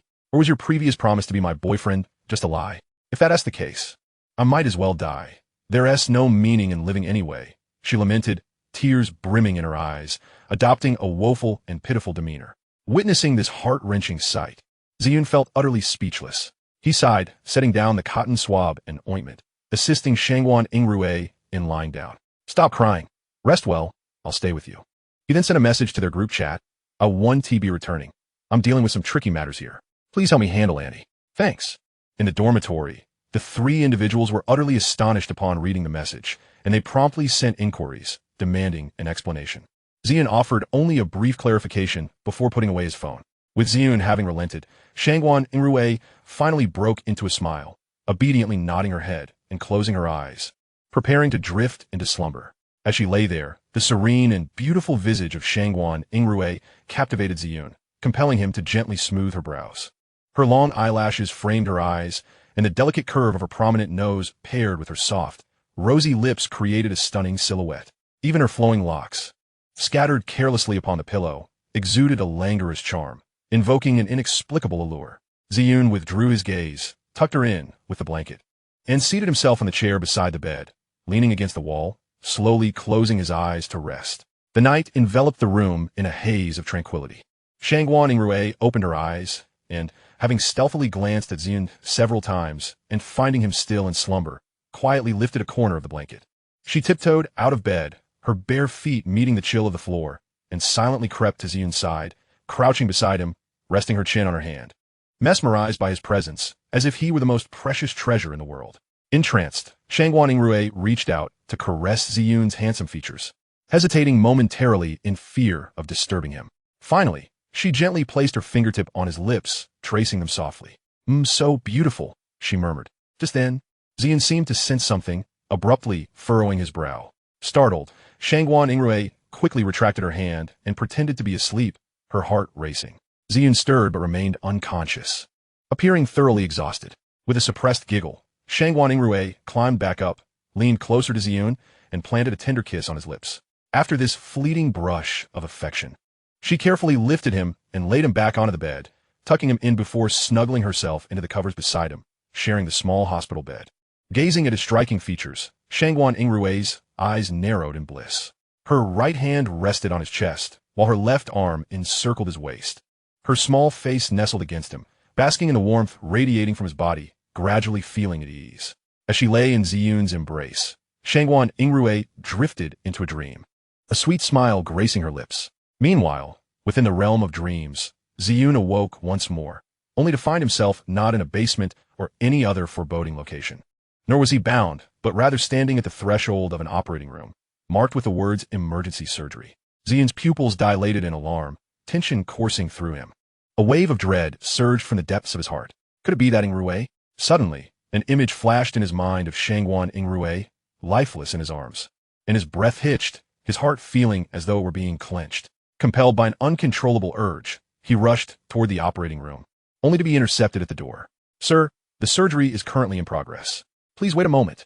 Thank you for your cooperation. A nurse politely restrained him, gently ushering him away from the door and securing it shut. Outside the operating room, Ziyun was engulfed in anxiety. He yearned to break through the door, but found it futile. Time slipped by, though he could not discern how long had passed until the surgical lights extinguished. Ziyun hurried forward, grasping the arm of a doctor clad in white, mask and gloves. Doctor, how is she? His voice trembled, laden with worry. The doctor removed his mask, sighed deeply, and shook his head. I'm sorry, Mr. Ziyun. We did everything we could. Ziyun's heart plummeted. He stood in shock, his body swaying as if about to collapse. The doctor steadied him, offering gentle words of condolence. Mr. Ziyun, please accept my sympathies. Your wife has passed away. Accept her death? No. Yingrui, you would never abandon me. Never. Ziyun clenched his fists, his body trembling, his eyes rapidly reddening. The doctor sighed again, patting his shoulder in a futile attempt to comfort him. Mr. Ziyun, do not be too sorrowful. Every life must eventually come to an end. No. Yingrui will be fine. She is merely unconscious. She will be all right. Ziyun muttered, his expression a mask of profound anguish, as if his heart were pierced by 1,000 needles. The doctor, witnessing his torment, could only sigh and retreat, leaving the space to them. Every year, countless relatives succumb to illness, and these doctors, despite their best efforts, could only strive to minimize mortality. Ziyun, lost in despair, approached the operating table, gazing at Shangguan Yingrui, who exhibited no signs of life. Bloodshot eyes glistening with tears, he extended a slender finger to gently touch her brow. I'm so sorry, it's all my fault. If I had noticed your illness sooner, perhaps you wouldn't have died. It's all my fault, Yingrui. I'm sorry, I didn't take care of you. He choked out, an avalanche of apologies tumbling from his lips as if seeking redemption. He continued to plead for forgiveness, his voice breaking under the weight of grief, weeping uncontrollably. Shangguan Yingrui, the girl he loved most dearly, had been promised his eternal protection. Yet he had failed her before she departed. Yingrui, I'm so sorry. In the next life, whatever you wish, I will acquiesce to, even if it costs me my life, as long as you live well. Chapter 57. Shangguan Yingrui wishes to meet Ziyun's parents. The following morning, Ziyun awoke from his slumber, gazing blankly at the ceiling. He touched his tear-streaked face, lingering in confusion until realization dawned upon him. Had he cried last night? But for what reason? Perhaps it was merely due to the strain on his eyes from the previous day, resulting in the discomfort he felt upon waking. Then, Ziyun became aware of something unsettling. Wait, why am I in bed? I distinctly remember falling asleep in the chair against the wall. How could I possibly end up here? Did I sleepwalk? He abruptly threw off the covers, discovering he was still fully dressed, which brought him a sense of relief. However, this movement roused the slumbering Shangguan Yingrui beside him. Rubbing her sleepy eyes, she yawned and looked at Ziyun. Junior, what's the matter? Ziyun stared at her in bewilderment for a long moment before suddenly asking, Senior, how did I end up in bed last night? Shangguan Yingrui blinked, tilting her head in confusion. I have no idea. Wait, Junior, why are you in my bed? She countered, feigning innocence. Ziyun, he suddenly pondered the possibility that he might indeed have sleepwalked last night, which would explain how he found himself in bed. Otherwise, he could not fathom how he had arrived there. Junior, why are you silent? Shangguan Yingrui inquired, her gaze fixed on him with curiosity. I have nothing to say. Ziyun stammered, unable to divulge the truth about his sleepwalking escapade. Oh, Shangguan Yingrui nodded. Junior, you don't have class this morning, do you? Ziyun finally registered her words. Huh, no class? Then let us sleep a little longer. With that, she pulled Ziyun down beside her, embracing him as she reassured, Don't worry, Junior. I won't have any ulterior motives. Ziyun Sr. Just as I, Ziyun, was about to speak, I was silenced by Shangguan Yingrui, who covered my mouth. Hush! Don't make a fuss. Let me hold you for a while, she murmured, her eyes closed as she inhaled the scent emanating from my body, a faint, morbid smile gracing her lips. I felt myself stiffen, paralyzed by the moment, my gaze fixed vacantly on the ceiling. Wasn't our current position exceedingly ambiguous? I yearned to break free, yet Shangguan Yingrui's embrace was too tight, rendering escape impossible. Ultimately, I resigned myself to her hold, remaining utterly still. Ziyun, you smell delightful. I absolutely adore it.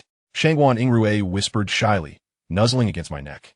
Her warm breath caressed my skin, sending shivers down my spine, tightening my body as a current surged within me, rendering me weak and breathless. Senior, I struggled to utter. What is it? She inquired, puzzled. It's nothing. I merely wanted to remind you that my neck is itchy. Oh, Shangguan Yingrui lifted her head, playfully sticking out her tongue and smiling mischievously. I'm sorry, Ziyun.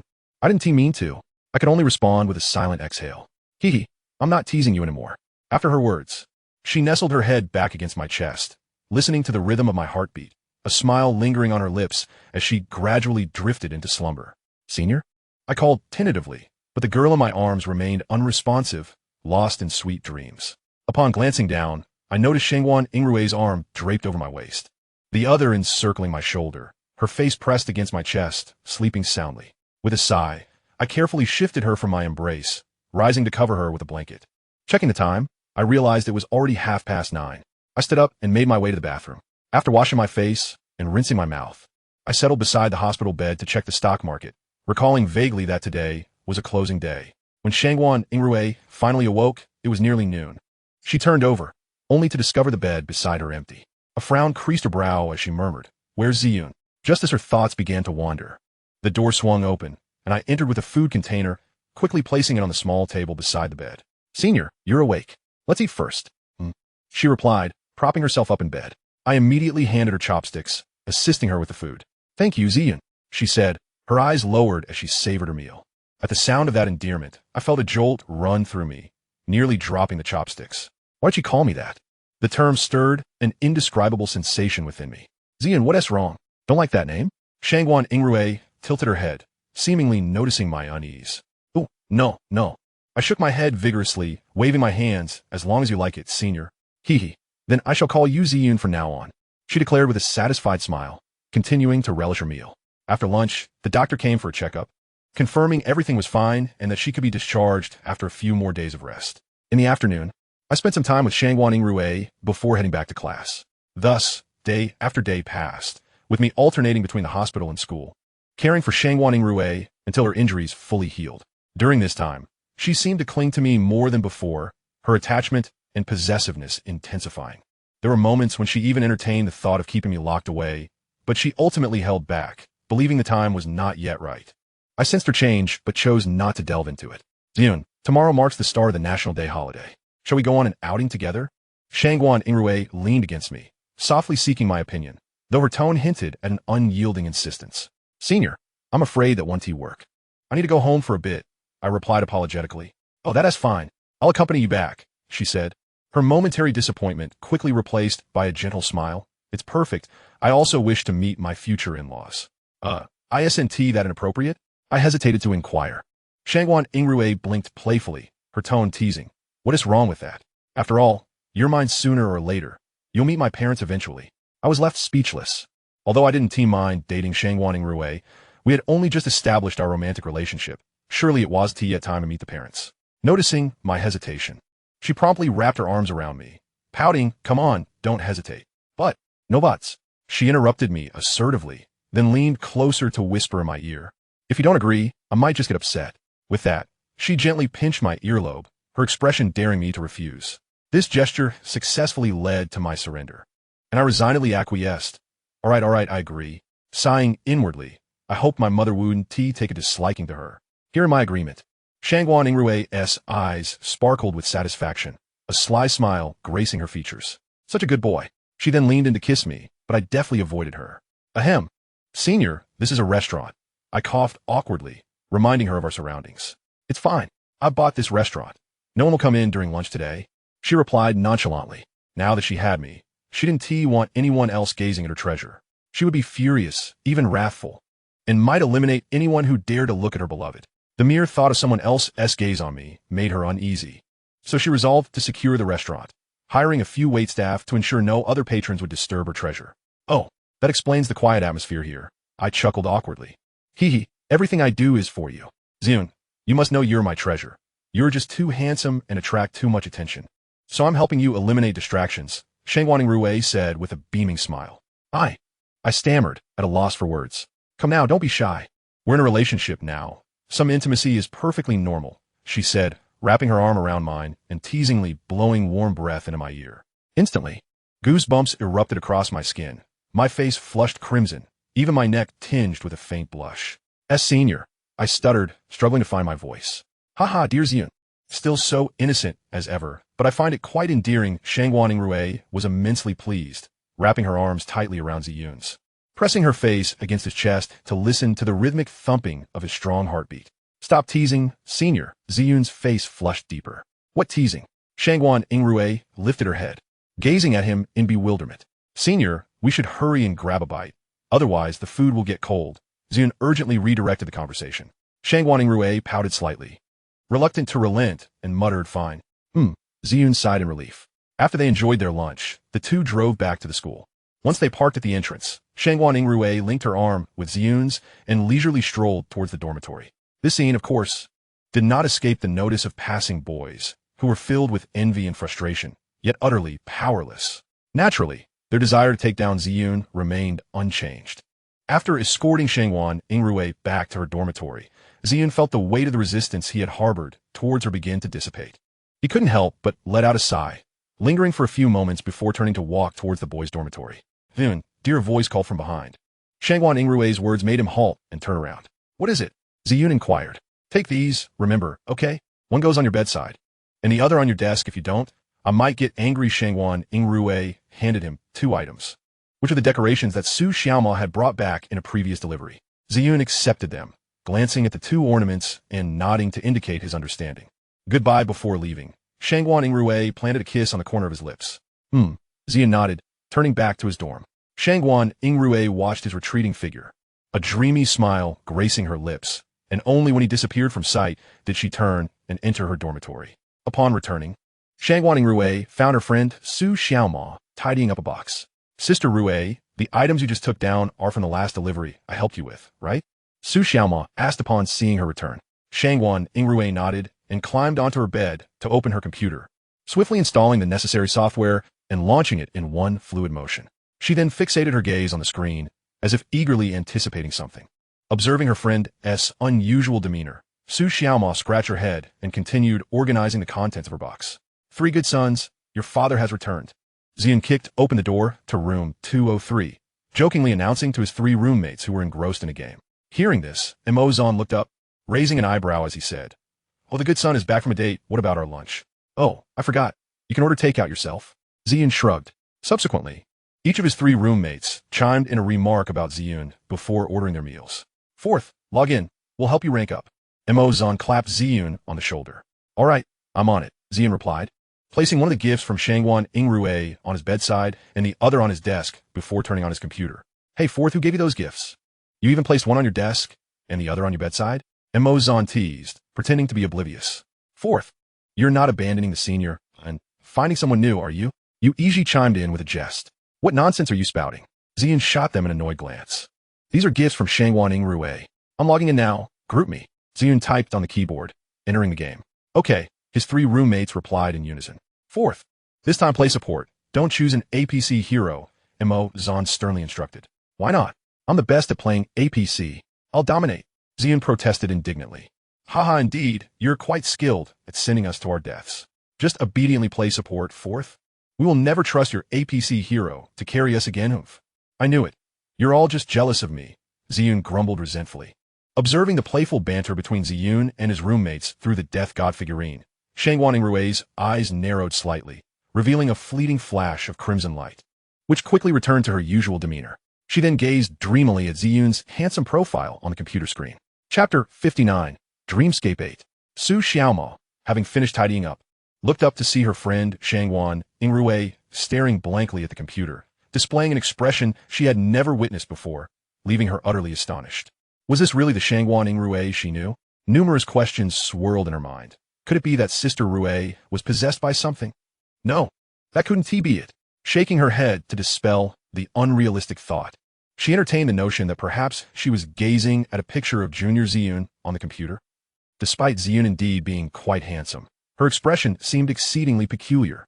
Sister Rui, what are you doing? She called gently. At her voice, Shangguan Yingrui snapped back to reality, donning her previous indifferent expression, and coolly replied, nothing much. Su Xiaomo. Nothing much? Who stares blankly at a computer screen for no reason?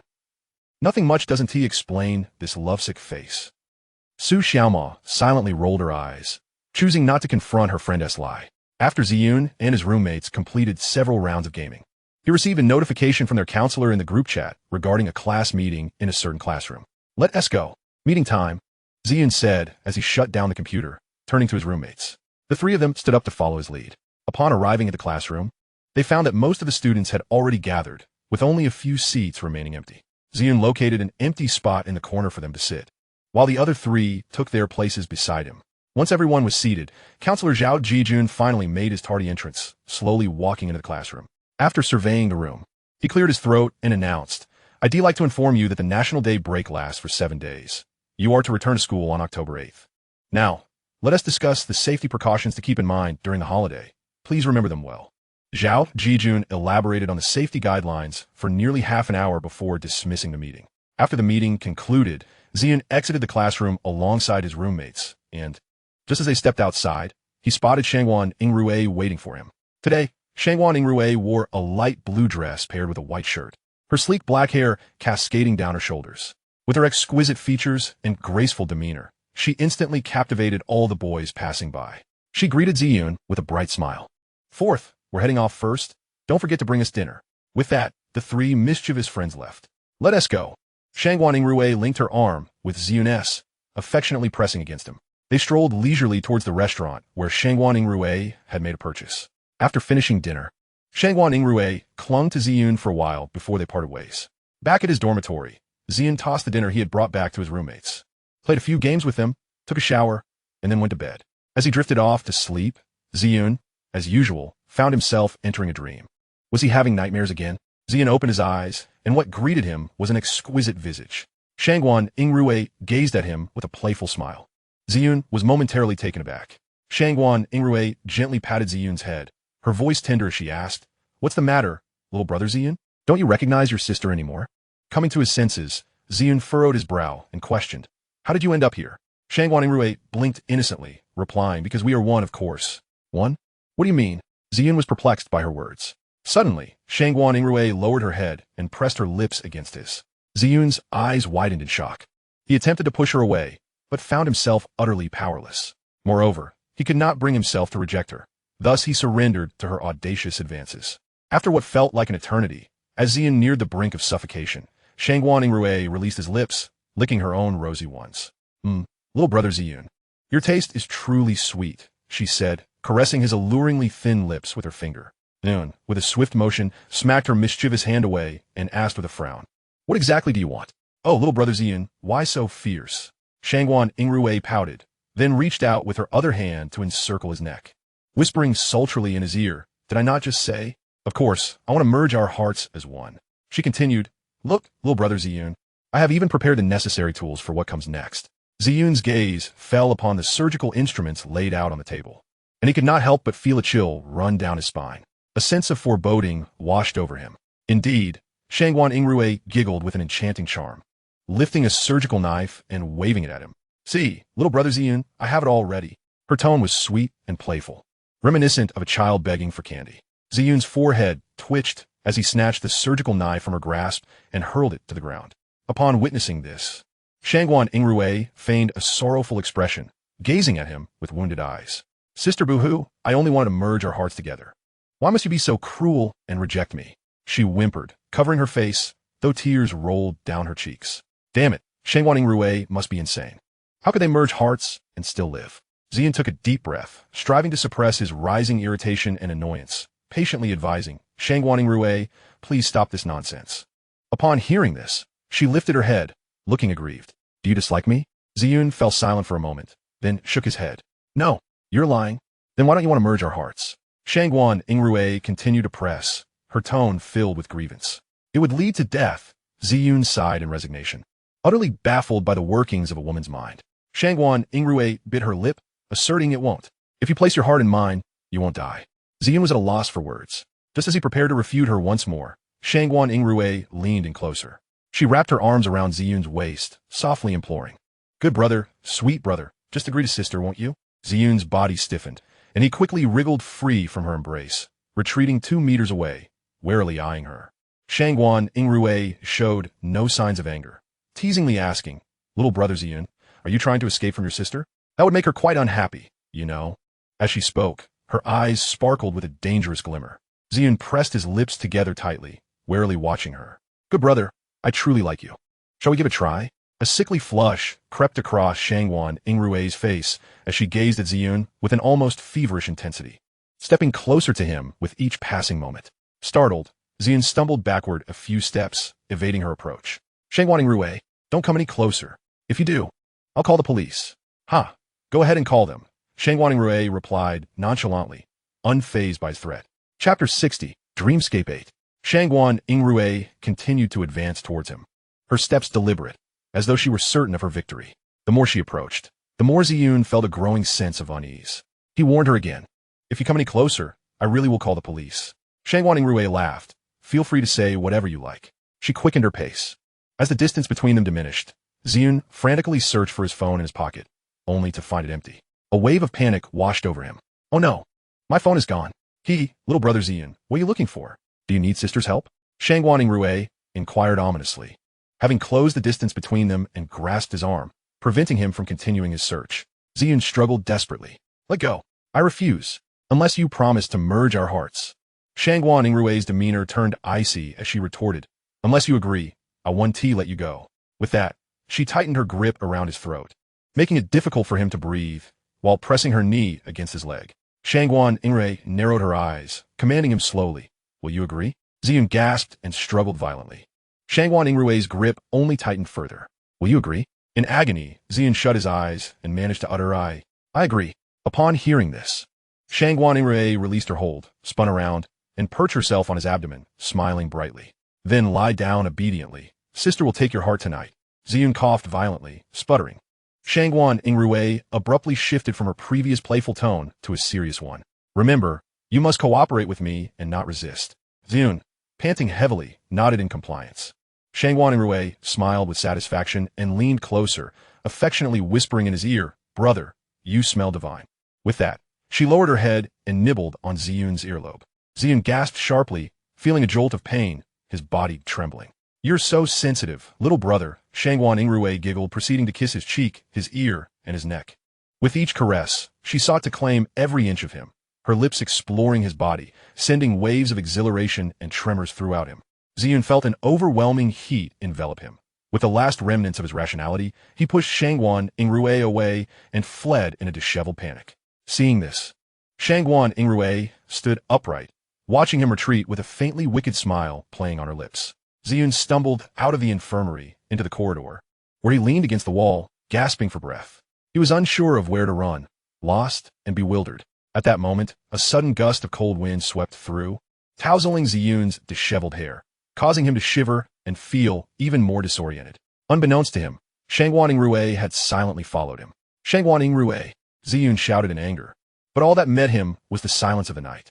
Shangguan Yingrui stepped closer, asking, Where are you running off to, little brother Ziyun? Did you not promise sister to merge our hearts? I only want to get a little closer before the knife. Is that so frightening?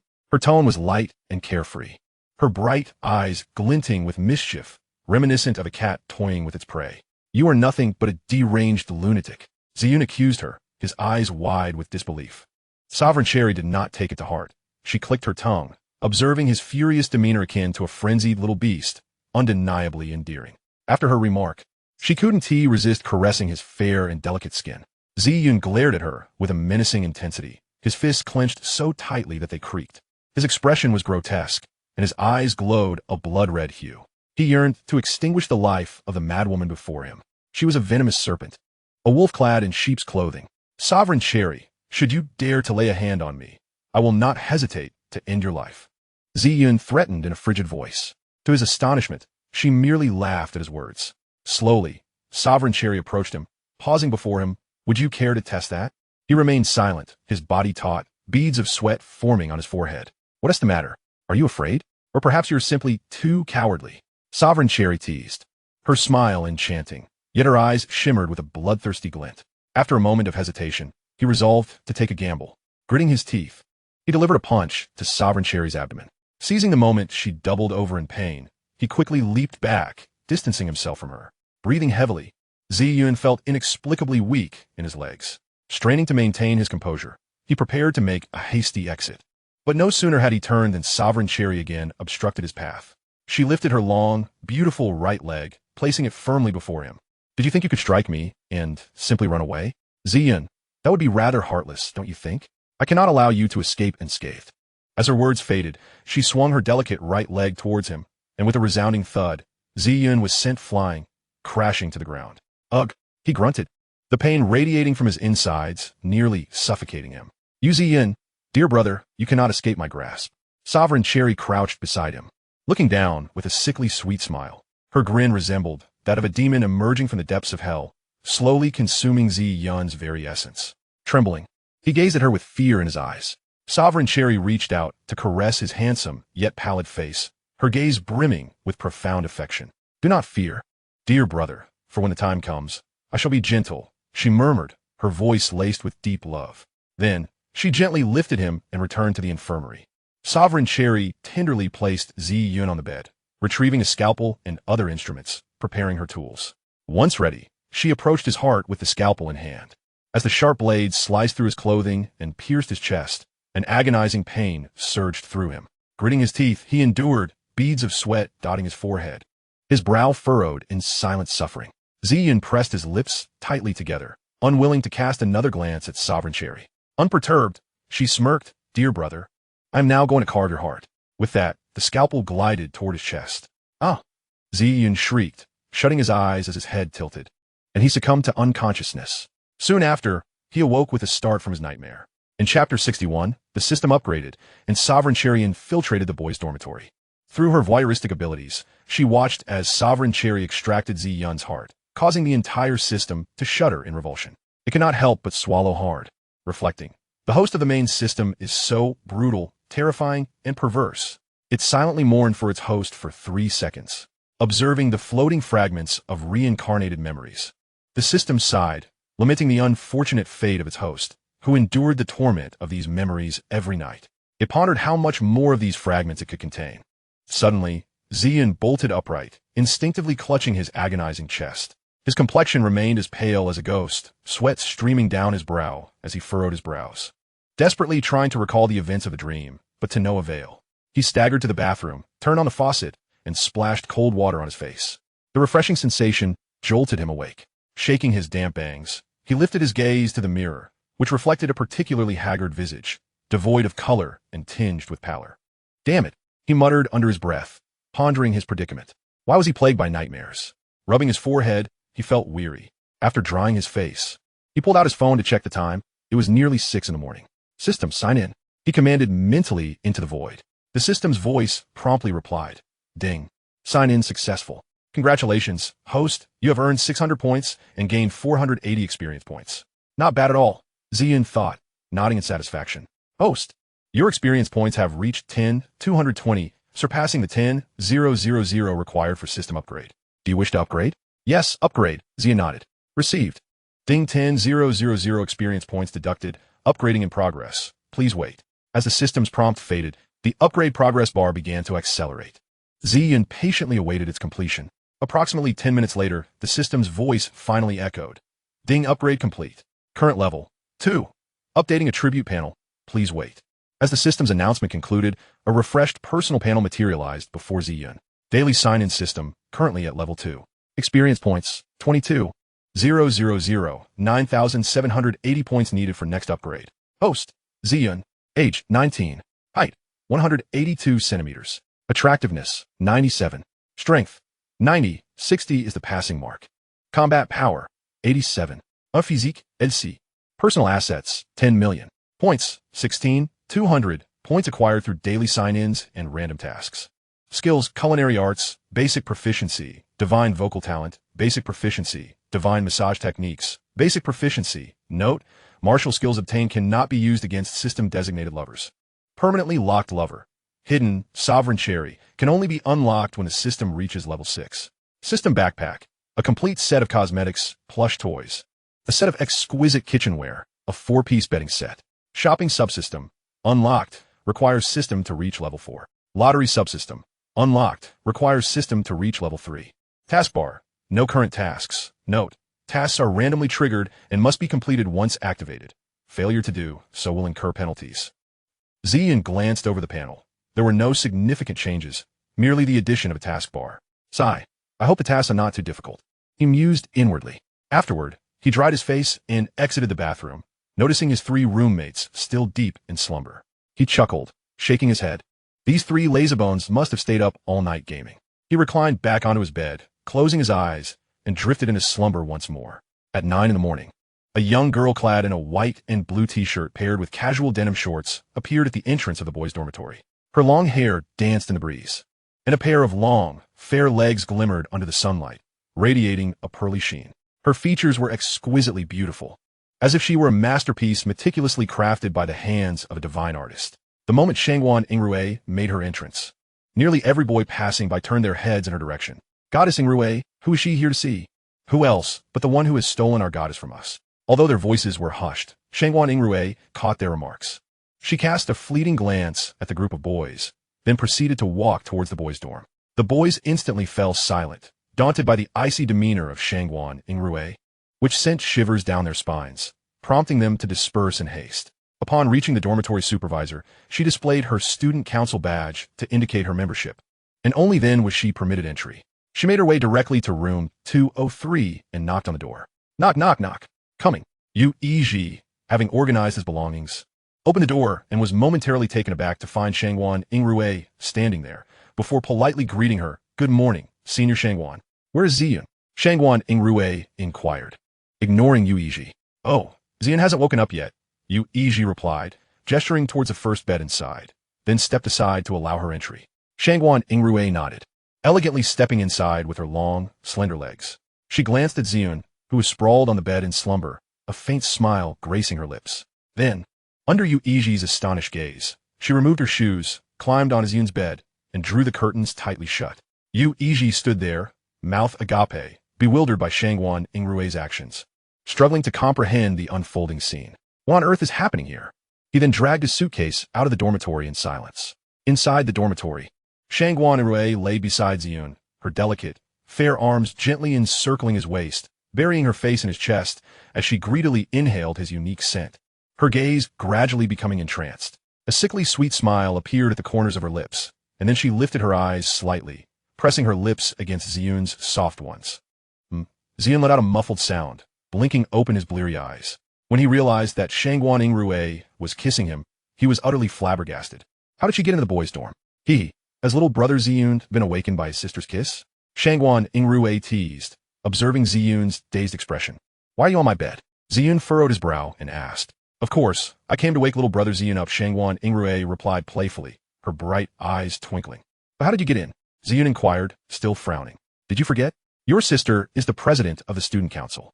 I can go wherever I please, Shangguan Yingrui beamed, her tone laced with a playful charm. Little brother Ziyun, hurry up and get up to have breakfast with your sister.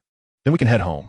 All right, Ziyun nodded, throwing off the covers and getting out of bed. Noticing that his 2 roommates were still asleep, he felt a wave of relief wash over him.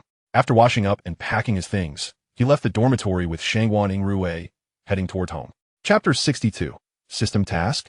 Xin misses her brother so much. After the 2 of them finished breakfast, they strolled towards the campus gate. Along the way, Shangguan Yingrui intertwined her arm with Ziyun's. resting her head against his shoulder, relishing the sensation of walking side by side with him. Ziyun felt a twinge of helplessness as he glanced down at Shangguan Yingrui, who was clinging to him, and bit his lip, choosing to remain silent. Upon reaching the parking lot, Ziyun took the driver's seat and fastened his seatbelt. Shangguan Yingrui settled into the passenger's seat, resting her chin in her hands, her eyes fixated on Ziyun's handsome profile, a look of infatuation shining in her gaze. When Ziyun turned to glance at her and noticed her intense focus, his heart raced, and his cheeks flushed. He cleared his throat and said, "Senior, could you please fasten your seatbelt first?" "Oh, all right," Shangguan Yingrui replied cheerfully, reaching for the seatbelt. However, she suddenly paused, a mischievous smile playing on her lips as she looked at Ziyun and said, "Little brother Ziyun, would you help your sister fasten it?" Ziyun felt a wave of discomfort wash over him. Noticing his silence, Shangguan Yingrui leaned closer, pouting, "Please help your sister, little brother Ziyun." Her tone was sweet and alluring, sending shivers down Ziyun's spine. He quickly averted his gaze, inhaling deeply to regain his composure, contemplating how to refuse a request. Just then, a notification from the system echoed in his mind. "Ding, host has triggered a task. Please assist Shangguan Yingrui in fastening her seatbelt. Task reward, 200 experience points. 500 contribution points. Task penalty, unknown." Upon hearing the system's prompt, Ziyun felt a few black lines appear on his forehead. He had initially considered how to decline her request, but the system had unexpectedly assigned him this task, catching him completely off guard. However, once the system issued a task, it was imperative to fulfill it, with no room for defiance. Otherwise, he would face severe penalties. Thus, he had no choice but to comply with the system's directive. Before Ziyun could voice his agreement, Shangguan Yingrui's voice, tinged with a pitiful whine, reached his ears. "Little brother Ziyun, what's wrong? Don't you want to help your sister?" As she spoke, tears began to cascade down her cheeks, making her appear utterly vulnerable. "That's not it, senior. I didn't say I wouldn't help you with the seatbelt," Ziyun hurriedly explained, reaching for the seatbelt that lay beside Shangguan Yingrui and carefully fastening it for her. During the process, his hand inadvertently brushed against her soft skin, causing his heart to skip a beat. He lowered his gaze to conceal the emotions swirling within him and continued fastening the seatbelt for her. The close proximity allowed Shangguan Yingrui to catch a whiff of Ziyun's fragrance, making her unable to resist inhaling deeply a few times. Her gaze becoming increasingly dazed as her breath quickened. Her hand subtly glided down to Ziyun's waist, then slid down to his firm chest. Ziyun grasped Shangguan Yingrui's mischievous hand.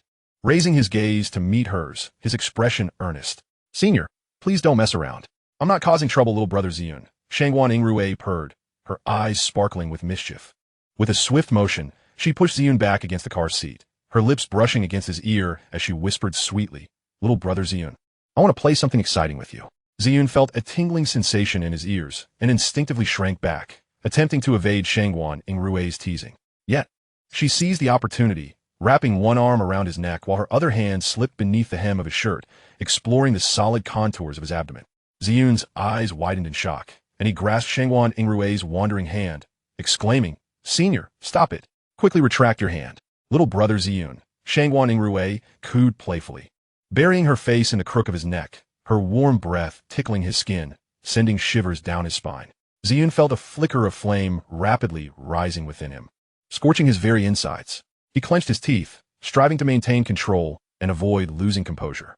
Taking a deep breath, he quelled the inner turmoil and gently pushed Shangguan Yingrui aside, swiftly fastening her seatbelt before straightening in his seat. "There, the seatbelt is secure," he declared, then inserted the key into the ignition, starting the car. With a firm press on the accelerator, the sports car roared to life and sped away. Meanwhile, at the villa, Xinxin gazed up at the man with wide, watery eyes. "Daddy, brother, are they coming home today?" Her long eyelashes fluttered like butterfly wings, adding to her charm. The man affectionately ruffled Xinxin's little head and replied gently, "Yes, your brother will be home shortly." "Wonderful. When he returns, I want him to tell me a story. Daddy's stories are so dull and not enjoyable." Xinxin clapped her hands in excitement, her adorable demeanor captivating. The man's lips twitched, unable to muster a rebuttal, and he awkwardly cleared his throat, falling silent. "All right, darling, stay here and watch television while I inform your mother that your brother is on his way back." He tousled Xinxin's hair once more before ascending the stairs. Xinxin obediently nodded, clutching the remote and watching television, humming along to the songs, her spirits remarkably high. The man reached a bedroom on the second floor, retrieving a key from his pocket to unlock the door. He called out to the woman inside, "Ziyun is coming home," before descending the stairs once again. Upon hearing his words, Gong Yu promptly stood and hurried into the bathroom to freshen up. The man descended the staircase. Catching sight of Xin, who was still engrossed in her television show, humming a cheerful tune. A tender smile crept across his face. Xin's song came to an abrupt halt as she turned her head toward him, beaming, "Daddy, brother is back. Let's go greet him." Without hesitation, she leaped off the sofa and scampered outside on her little legs. "Ah!" The man sighed helplessly at Xin's retreating figure before following her. As Xin reached the doorway, she spotted a white sports car gliding toward them. She tiptoed, craning her neck for a better view, and exclaimed, "Wow, brother is back. Brother. Xin missed you so much." She waved her chubby arms and legs, attempting to attract her brother's attention. As the sports car drew nearer and finally halted at the villa's entrance, the driver's door swung open, revealing a tall and handsome figure before Xin. "Brother," she exclaimed in excitement, rushing towards Ziyun, eager to leap into his arms. Ziyun bent down, catching her securely, then lifted her effortlessly. Xin's face lit up with joy as she wrapped her arms around Ziyun's neck, affectionately nuzzling against his cheek, her voice sweet as she cooed, "Brother, I missed you so much." Ziyun nodded with a smile. "I missed you too, Xin." From the passenger seat, Shangguan Yingrui observed this tender exchange. A fleeting glimmer of darkness flashing in her eyes, quickly masked by an elegant smile as she approached. "Ziyun, dear brother, who is this?" Chapter 63, Brother. Xin doesn't like this sister. Ziyun introduced Xin to Shangguan Yingrui. "This is my sister." He then turned to Xin. "This is my girlfriend, Shangguan Yingrui. You can call her Sister Yingrui." He hesitated slightly before uttering the term girlfriend. Xin blinked innocently, tilting her head to scrutinize Shangguan Yingrui before tightening her grip around her brother's neck, declaring in her childish voice, "Brother, Xin doesn't like this sister." At those words, a shadow flickered in Shangguan Yingrui's eyes, but she swiftly concealed it, maintaining her composed smile. "Xin, could you share with me why you don't like me?" Xin pondered, tilting her little head for several moments before shaking it. "I don't know, I just don't like her. No reason, just a feeling." She wrinkled her nose and pouted adorably. Ziyun gently patted Xin's round head. Addressing Shangguan Yingrui, "I apologize. Xin is young and doesn't quite understand, so her words may seem disjointed. I hope you won't take offense." Shangguan Yingrui masked her earlier discontent, responding to Ziyun with a warm smile. "It's quite all right. It's natural for Xin to feel a bit uneasy as it's their first meeting." "Thank you for your understanding," Ziyun replied politely, a faint smile gracing his lips as he took Xin's small hand, leading her back into the villa. As Shangguan Yingrui watched them depart, her gaze darkened. Lowering her eyes, intense hatred and jealousy welled within her. Clenching her fists, her nails nearly piercing her palms, she bit her lip until it bled, crimson droplets trailing down her chin. She firmly shut her eyes, suppressing the tumultuous emotions, gradually restoring her serene demeanor, gently wiping away the blood at the corner of her mouth. She took a deep breath and followed Ziyun and Xin. "Daddy." Upon reaching the entrance, Ziyun switched his shoes and walked inside, respectfully greeting the man approaching them. The man donned a gray casual outfit, his handsome and deep features accentuated by his slanted brows and narrow, gentle eyes. A smile graced his lips. "Ah," he nodded, then turned his attention to Shangguan Yingrui beside Ziyun, his eyes narrowing slightly as he felt a sense of familiarity about her, though he couldn't quite place it. "May I ask who this is?" With a gentle smile, Shangguan Yingrui replied, "Hello, Uncle. I am Ziyun's girlfriend, Shangguan Yingrui." "Shangguan?" The man's eyes widened in surprise. Realizing why Shangguan Yingrui's eyes seemed familiar, it turned out she was the daughter of Shangguan Hong.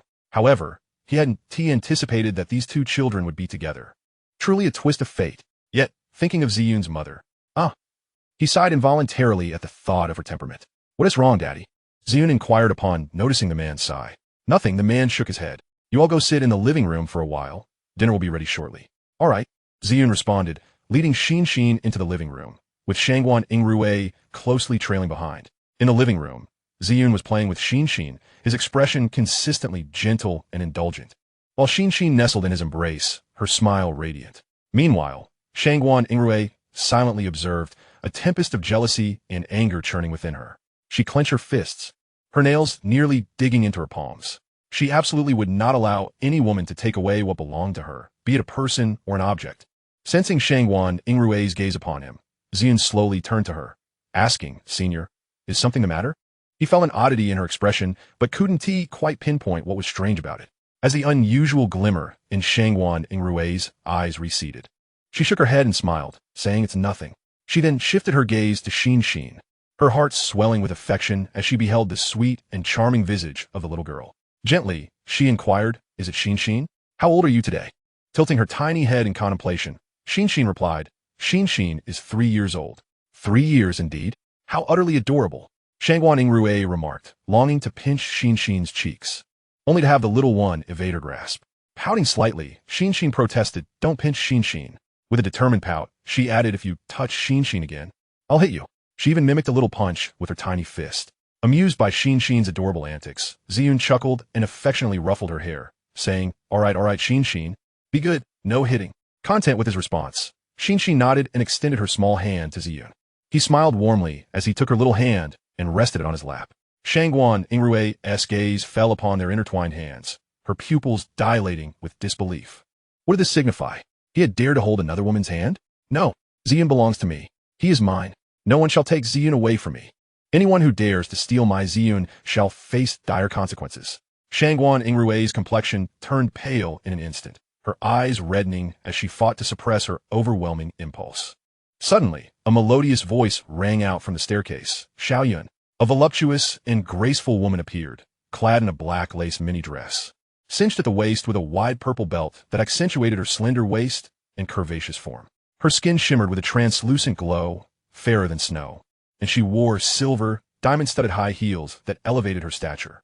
With an alluringly exquisite face and a simple yet sophisticated black fitted dress, she exuded a mature charm that was utterly captivating. The moment Gong Yueka stepped into view, she noticed Shangguan Yingrui standing beside the sofa, frowning slightly.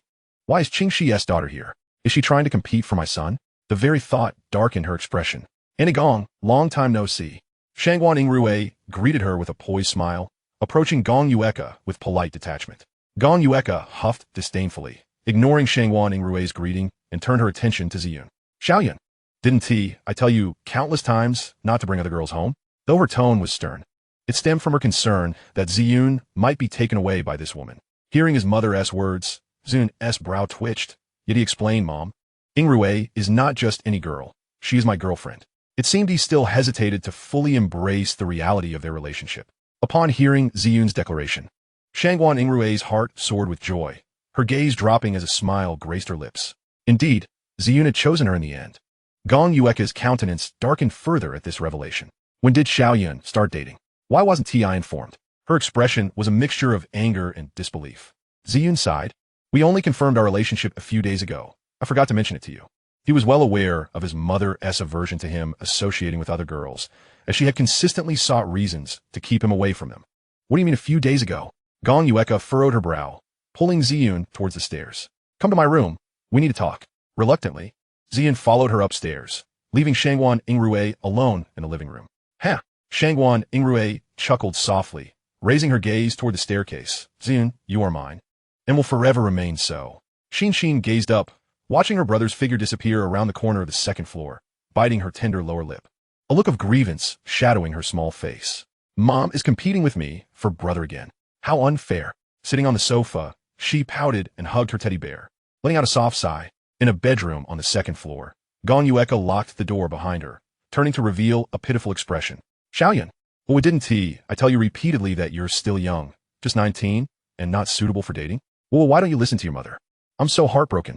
Seeing his mother don that familiar sorrowful demeanor, Ziyun could not help but rub his forehead. "Mom, I'm grown up now." Gong Yueka, with a woeful face, lamented, "Of course I know you're grown up, but you're just 19, still in university, and you can't wait to start dating? This is unacceptable, absolutely not." Ziyun, exasperated, replied, "Mom, please don't cry. Your eyes aren't too good as it is." "Then you must listen to your mother and break up with that girl." Gong Yueka insisted, her face still a mask of despair. "I'm only looking out for your best interests. What if you encounter a scheming woman? I cannot let you fall into such a trap." Xiaoyun, rubbing his aching temples. Ziyun replied, "Mom, you're overthinking it. She is not that kind of person." "How do you know? Women are deceptive. They're far more complex than men. You don't understand women at all. So how can you be sure she isn't one of them?" Gong Yueka's agitation grew with every word. "I don't care. You must promise me to break up with that girl." She adopted a firm demeanor, leaving no room for negotiation.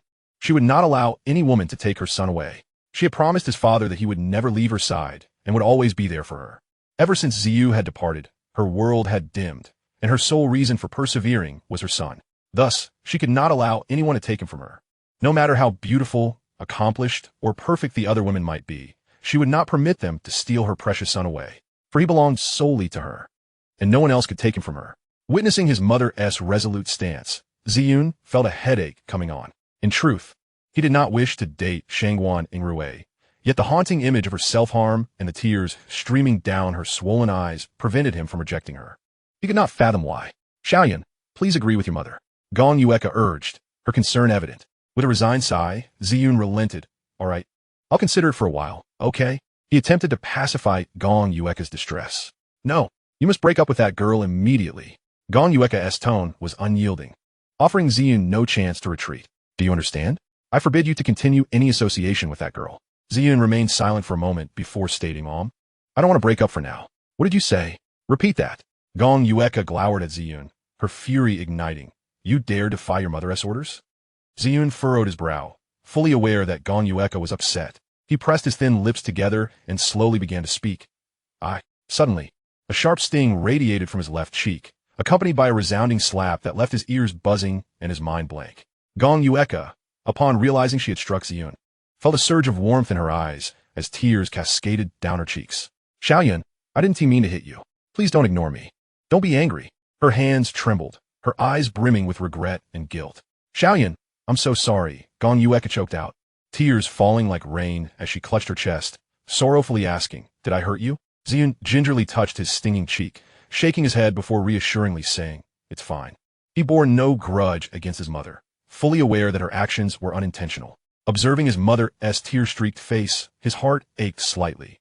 He reached out to wipe away her tears, softly murmuring, Don't cry. Gong Yueka's sobs intensified. All right, no more tears, be good, Ziyun comforted her, pulling out a tissue to dab at her tear-stained face. Okay, I won't cry anymore, she sniffled, wrapping her arms tightly around Ziyun. Mommy was wrong. I will never hit you again. Mom, I'm not angry. Ziyun gently patted her back. Really? Gong Yueka, still tearful, looked up at him. Yes, truly. Ziyun managed a faint smile, wiping her tears with his thumb. I'm not upset with you. Chapter 65, Dinner. I truly am not angry. Gong Yueka's tears transformed into a smile as she nestled into Ziyun's embrace, lightly holding on to him.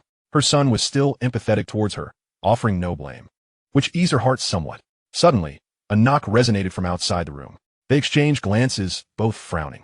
Ziyun declared, I'll go answer the door, and rose to open it. Brother, Daddy has cooked dinner and called for you. Come downstairs. Xin stood at the door, beaming sweetly at Ziyun. All right, we're coming down. Ziyun affectionately ruffled Xin's fluffy hair before turning to Gong Yueka, who was seated on the bed. Mom, let us go eat. Gong Yueka composed herself and stood up, following Ziyun and Xin downstairs. Brother, hold me. Xin pouted, reaching her little arms towards Ziyun. Okay, come here. Ziyun smiled as he bent down to scoop Xin into his arms while heading down the stairs. Brother is so nice. Xin giggled, snuggling against Ziyun's handsome face. You're the best. I love you the most. Gong Yueka trailed behind them, casting a dark glance at her daughter nestled in her son's embrace, her gaze lingering for several seconds. Although Xin was her child, she harbored intense resentment towards her. This daughter was an unexpected outcome. Gong Yueka had originally intended to use Z's DNA to resurrect her beloved through her own womb. But fate had intervened, resulting in a mix-up where a nurse mistakenly implanted Z's unintentional donation into her, leading to Xin's birth. As the trio descended the stairs, they spotted a man carrying a platter toward the dining table. Xiaoyan, Xin, Yueka, dinner is ready, he said, a gentle smile gracing his lips, his gaze softening at the sight of Xin in Ziyun's arms. Daddy, Xin exclaimed, yet remained nestled against Ziyun, her little head peeking out. I want to sit with brother. Raising her chubby face, she looked at Ziyun. Sure. Ziyun affectionately tousled her hair. At that moment, Shangguan Yingrui approached from the living room, linking her arm with Ziyun's other side. Brother Ziyun, let us sit together. After saying this, she tugged Ziyun towards the dining table. Gong Yueka shot a cold glare at Shangguan Yingrui before taking a seat herself. Her eyes were filled with intense fury, which Shangguan Yingrui feigned to ignore, instead allowing a smile to curve her lips. At the dining table, Shangguan Yingrui picked up a piece of food and placed it in Ziyun's bowl, softly saying, Brother Ziyun, eat more. Ziyun glanced down at the dish in his bowl before lifting his gaze to her, replying coolly, Thank you. Shangguan Yingrui beamed at his words. While Gong Yueka bit down hard on her lip, her grip on her chopsticks tightening into a fist, veins standing out on the back of her hand. The man seemed to sense the anger emanating from Gong Yueka. He turned to look at her, noticing she had lowered her head to eat, which eased his tension. Gong Yueka lifted her eyes to meet his gaze, her expression calm and unyielding, though inside a storm raged. She refrained from revealing her true feelings in front of her son, determined to shield Ziyun from her ugly side. She would not allow it. "Mom, let us eat." Observing Gong Yueka's troubled expression, Ziyun served her a bowl of soup and offered it to her. Gong Yueka accepted the soup, taking a sip before beginning to savor her meal. Her movements were graceful and dignified, each action exuding an air of nobility, as if she were born to embody such elegance, a testament to the upbringing of a wealthy heiress. "Brother, I want that dish." Xian extended her hand, wanting Ziyun to serve her. Before Ziyun could respond, Shangguan Yingrui swiftly interjected, placing Xian's favorite dish into her bowl. Sin pautet in disple. Unwilling to accept food from the bad sister, insisting, "I want brother to serve me." She then turned to Ziyun, "Brother, I want to eat fish. Please help me serve it. I don't want anyone else." Shangguan Yingrui's expression darkened instantly upon hearing this. Similarly, Gong Yueka's countenance soured. Ziyun, oblivious to the tension between Shangguan Yingrui and his mother, patiently removed the bones from the fish before placing it in Xian's bowl, saying, "Go ahead, Xian." "Thank you, brother." Xian beamed, her eyes crinkling with joy, then planted a kiss on Ziyun's cheek. "Mama." Ziyun affectionately patted her head, his eyes filled with tenderness and adoration. To others, this might seem unremarkable, yet to Gong Yueka and Shangguan Yingrui, it was painfully conspicuous, especially to Shangguan Yingrui, who pressed her lips tightly together, her gaze icy as she fixed her eyes on Xian, jealousy and malice flickering beneath the surface, though she concealed it well, leaving no one the wiser. After dinner, Xian clung to Ziyun, begging him to play with her, her eyes sparkling like stars. Ziyun willingly obliged, and the two frolicked in the garden, their laughter echoing throughout the estate. Standing in the pavilion, Shangguan Yingrui and Gong Yueka observed this scene in silence, their expressions growing darker. It was only after Xian and Ziyun had run off that Gong Yueka withdrew her gaze, turning to Shangguan Yingrui. "Shangguan Yingrui, stay away from my son. I will not permit you two to be together." Shangguan Yingrui scoffed, offering a mocking smile. "And why should I? Just because I am Ziyun's biological mother." Gong Yueka regarded her coldly. "And what of it? I, Shangguan Yingrui, must obtain what I desire. Whoever dares to obstruct me shall face dire consequences." Shangguan Yingrui's voice suddenly turned frigid, causing the surrounding air to plummet in temperature, instilling a chilling dread. Were it not for Gong Yueka being Ziyun's mother, she would have already dealt with her. Gong Yueka furrowed her brows, her eyes brimming with shock and indignation. She had never anticipated that the current Shangguan Yingrui would be so audacious. "Aunt, I advise you not to meddle in our affairs. Otherwise, do not blame me for disregarding your status as Ziyun's mother." Shangguan Yingrui cast a cautionary glance at Gong Yueka before turning to leave. Observing Shangguan Yingrui's retreating figure, Gong Yueka's hands clenched slightly. She would not allow anyone to take her Ziyun away. Chapter 66. Ziyun, "Godfather, I have 8 million here." As night deepened and the moonlight dimmed, "Brother, Shinshin has finished her bath. Please coax her to sleep."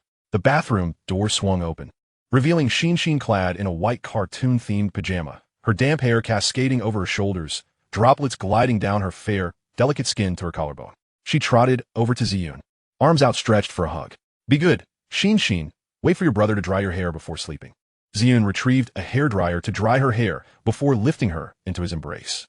Shinshin nestled against Ziyun, affectionately nuzzling him. "Brother, Shinshin loves you the most. And your brother loves Shinshin too."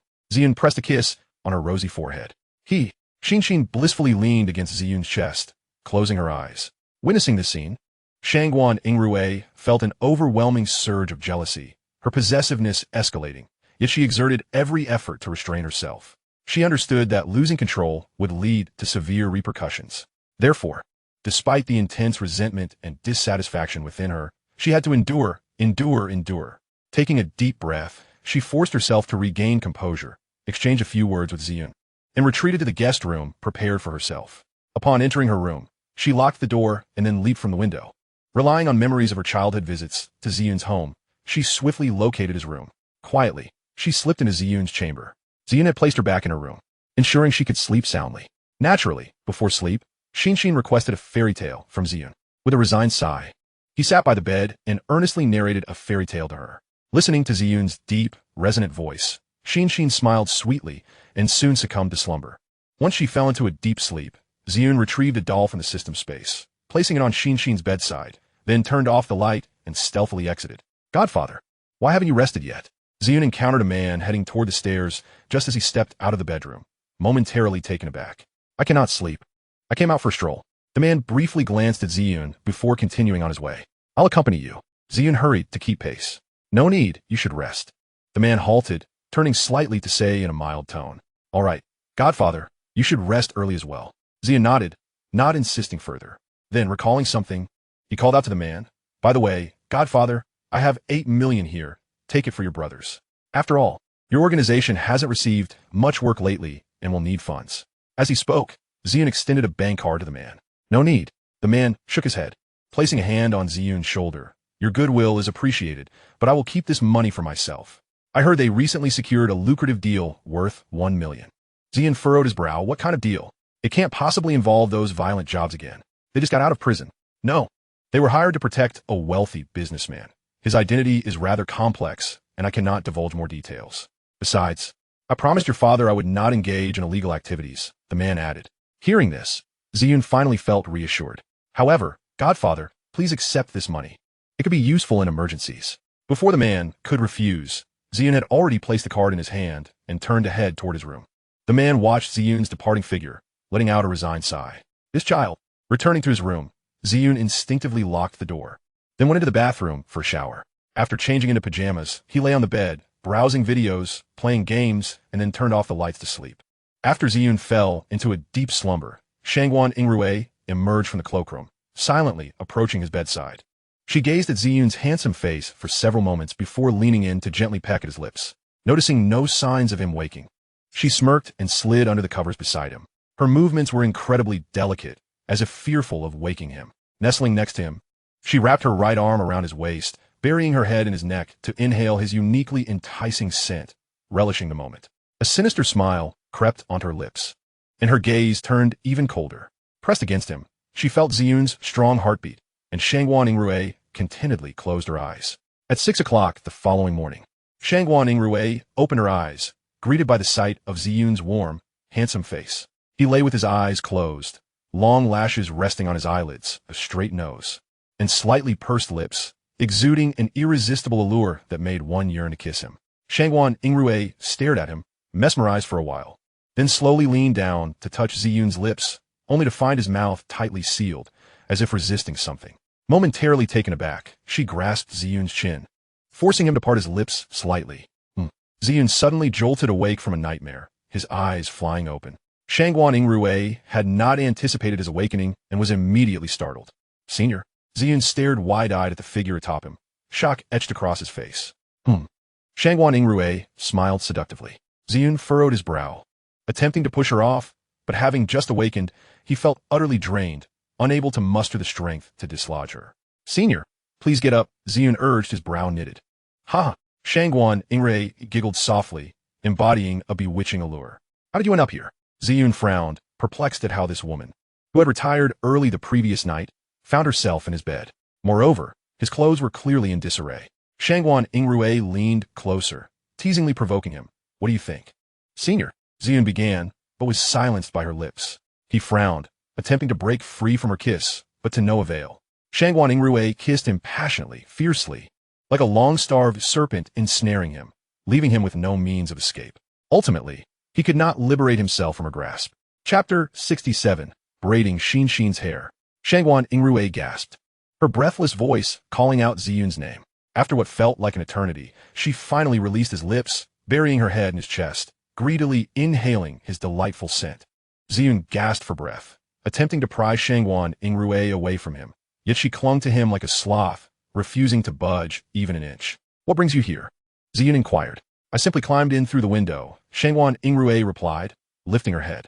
Her swollen lips glistened with moisture, appearing irresistibly alluring. Ziyun fell silent for a moment, utterly speechless. Shangguan Yingrui gazed at Ziyun's handsome face, suddenly cupping his cheeks with her hands and playfully nibbling on his lower lip, a mischievous smile dancing on her lips. Ziyun, You are so beautiful. Senior, could you please get up? Ziyun urged, pushing her away and rubbing his temples in exasperation. Uncertain of how to address this woman who had audaciously climbed through the window. I won't. I simply enjoy holding on to you, Shangguan Yingrui pouted stubbornly. Please, get up. I refused to budge, she persisted. Senior, call me wife, Shangguan Yingrui cooed, playfully writhing in Ziyun's embrace. Meanwhile, in the living room below, Gong Yueka sat sipping tea, glancing at the wall clock which indicated it was already past 9 o'clock. However, there was still no sign of life from her son's room. She recalled that her son usually awakened at this hour. Why was it taking so long today? After taking another sip of tea, Gong Yueka stood up, preparing to check if her son had risen. Approaching the door to his bedroom, she twisted the doorknob only to find it locked. Consequently, she retrieved a spare key and inserted it. With a click, the door swung open, releasing a fragrant aroma that led her gaze directly to Shangguan Yingrui within the room. How dare this woman enter her son's sanctuary? Although she was aware that nothing untoward had transpired between Ziyun and Shangguan Yingrui, she still felt a surge of discomfort, especially seeing this woman clad in such attire on Ziyun's bed. Shangguan Yingrui, who gave you the audacity to intrude into my son's room?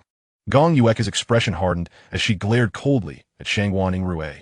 Shangguan Yingrui smirked, releasing Ziyun and sitting up, adjusting her disheveled clothing with a beaming smile. Auntie, is there anything inappropriate about me sleeping with my boyfriend? Her words left Gong Yueka speechless with indignation. I never consented to your relationship. Oh, and what of it? Do you think your disapproval can prevent me from being with Ziyun? Shangguan Yingrui scoffed, casting a dismissive glance at Gong Yueka as she continued to tidy her clothing. Gong Yueka's complexion darkened, her heart racing as she inhaled deeply, reminding herself to remain composed. She could not afford to act impulsively, lest she lose Ziyun. Thus, she steeled her resolve, determined to maintain her rationality. Ziyun, observing the unfolding scene, felt a headache brewing. At that moment, Xin emerged from the adjacent room. Noticing her mother embroiled in an argument with the troublesome older sister, confusion etched on her brow, she wondered what was happening. Why were they quarreling? Upon seeing Xin approach, Ziyun's spirits lifted. He quickly threw off the covers and stepped out of bed, heading toward her. Come on, Xin. Let us brush your teeth and wash your face before breakfast. Okay. Xin nodded obediently, following Ziyun as they headed outside. Witnessing Ziyun leading Xin by the hand, both their expressions darkened, and they fell into silence, each absorbed in their own thoughts. Ziyun guided Xin into the bathroom, squeezing toothpaste onto her brush and handing it to her.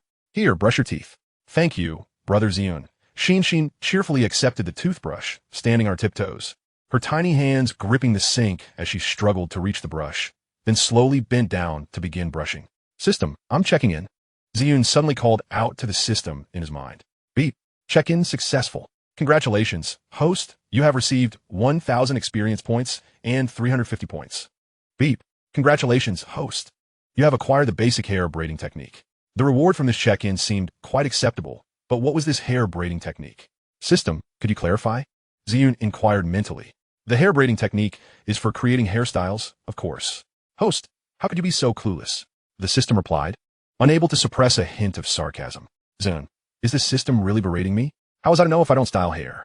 Nevertheless, he realized he could use this for Xin.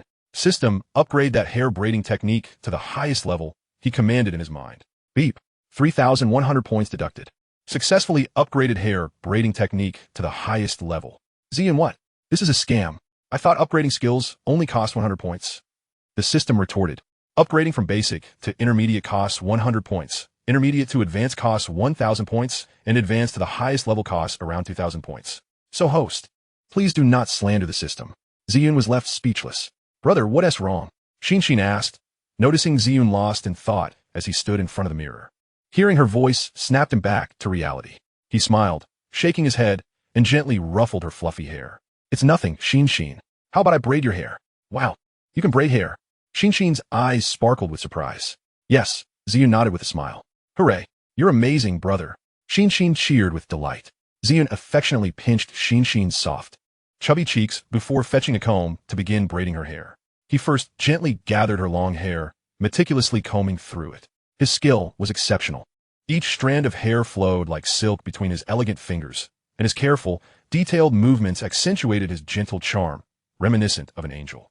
Gong Yueka stood nearby, silently observing Ziyun as he concentrated on braiding Xin's hair, a pang of bitterness stirring within her. Her son had never braided her hair. All done. After a while, Ziyun finally ceased his motions, raising his gaze to Xinxin's little face, a warm smile gracing his lips. Wow, brother Ziyun is so talented, Xinxin exclaimed, cupping Ziyun's handsome face and planting a kiss on his cheek. Huh, Ziyun chuckled affectionately, playfully squeezing Xinxin's rosy cheeks. Chapter 68. Ziyun takes Xinxin out to play. Mom, look, isn't Xinxin's hair beautiful? It's even prettier than those TV stars. Xinxin turned excitedly to Gong Yueka, seeking her praise. Humph. Gong Yueka scoffed, turning her gaze away, ignoring Xinxin. Xinxin remained unfazed, accustomed to her mother's attitude, which had remained unchanged since her earliest memories. She didn't mind at all. She was content with having a brother and a father. Others were of no concern. Noticing Xinxin being overlooked by Gong Yueka, Ziyun stayed silent, instead taking Xinxin's small hand. Xinxin, let us go downstairs for breakfast. Okay, Xinxin obediently replied, allowing Ziyun to lead her down the stairs. Mom, why are you just standing there? Come eat with us. Ziyun turned back, gently inquiring of Gong Yueka, who remained rooted in place. Gong Yueka pursed her lips, pausing for a moment before responding. Lil Yun, you two go ahead. I'll come down shortly. Okay. Ziyun responded softly and took Xinxin's hand, leading her away. Gong Yue gazed deeply in the direction where Ziyun and Xinxin had departed, not averting her gaze until they vanished from sight. Initially, Shangguan Yingrui had intended to follow, but her phone rang at that moment. Upon seeing that it was her father calling, a flicker of disdain crossed her face as she answered the call. Hello, what is it? Shangguan Yingrui's tone was icy. My dear, why haven't you returned home during the National Day holiday? Your mother and I miss you. The man on the other end spoke with a gentle and tender tone. I'm at Ziyun's house and won't be coming back, Shangguan Yingrui replied, her voice remaining frosty. After a brief pause, her father spoke again. Are you and Xiaoyan together? What of it? Shangguan Yingrui frowned, her agitation palpable. Nothing much, since that's the case. Enjoy yourselves, but remember to come home when you have a chance. With that, Shangguan Hong hung up the phone. After setting his phone down, Shangguan Hong couldn't help but sigh. So, Xiaowei isn't coming back? When Xingxi approached, holding a cup of coffee, and sat down on the sofa, noticing Shangguan Hong's sigh. Yes. Shangguan Hong nodded. She's at Xiaoyan's. When Xingxi was not surprised, for she knew her daughter harbored an obsessive infatuation for Xiaoyan. She could only hope that her daughter would not harm Ziyun's family. Our daughter has chased Xiaoyan? Indeed, Shangguan Hong affirmed. After breakfast, Ziyun took Xinxin to the amusement park, and Shangguan Yingrui followed suit. Brother, Xinxin wants to ride the Ferris wheel. Xinxin pouted adorably against Ziyun's shoulder, her short legs kicking excitedly. All right, whatever Xinxin wants. Ziyun affectionately ruffled Xinxin's hair and headed towards the Ferris wheel. Shangguan Yingrui trailed behind, watching the intimate interactions between Ziyun and Xinxin, her gaze falling as she concealed the intense jealousy and resentment swirling within her. She repeatedly reminded herself that Xinxin was merely Ziyun's younger sister. Struggling to suppress the raging anger and hatred bubbling within her chest, Shangguan Yingrui followed Ziyun to the Ferris wheel. Today, she had deliberately donned a stylish dress, showcasing her elegant demeanor with its black and white design.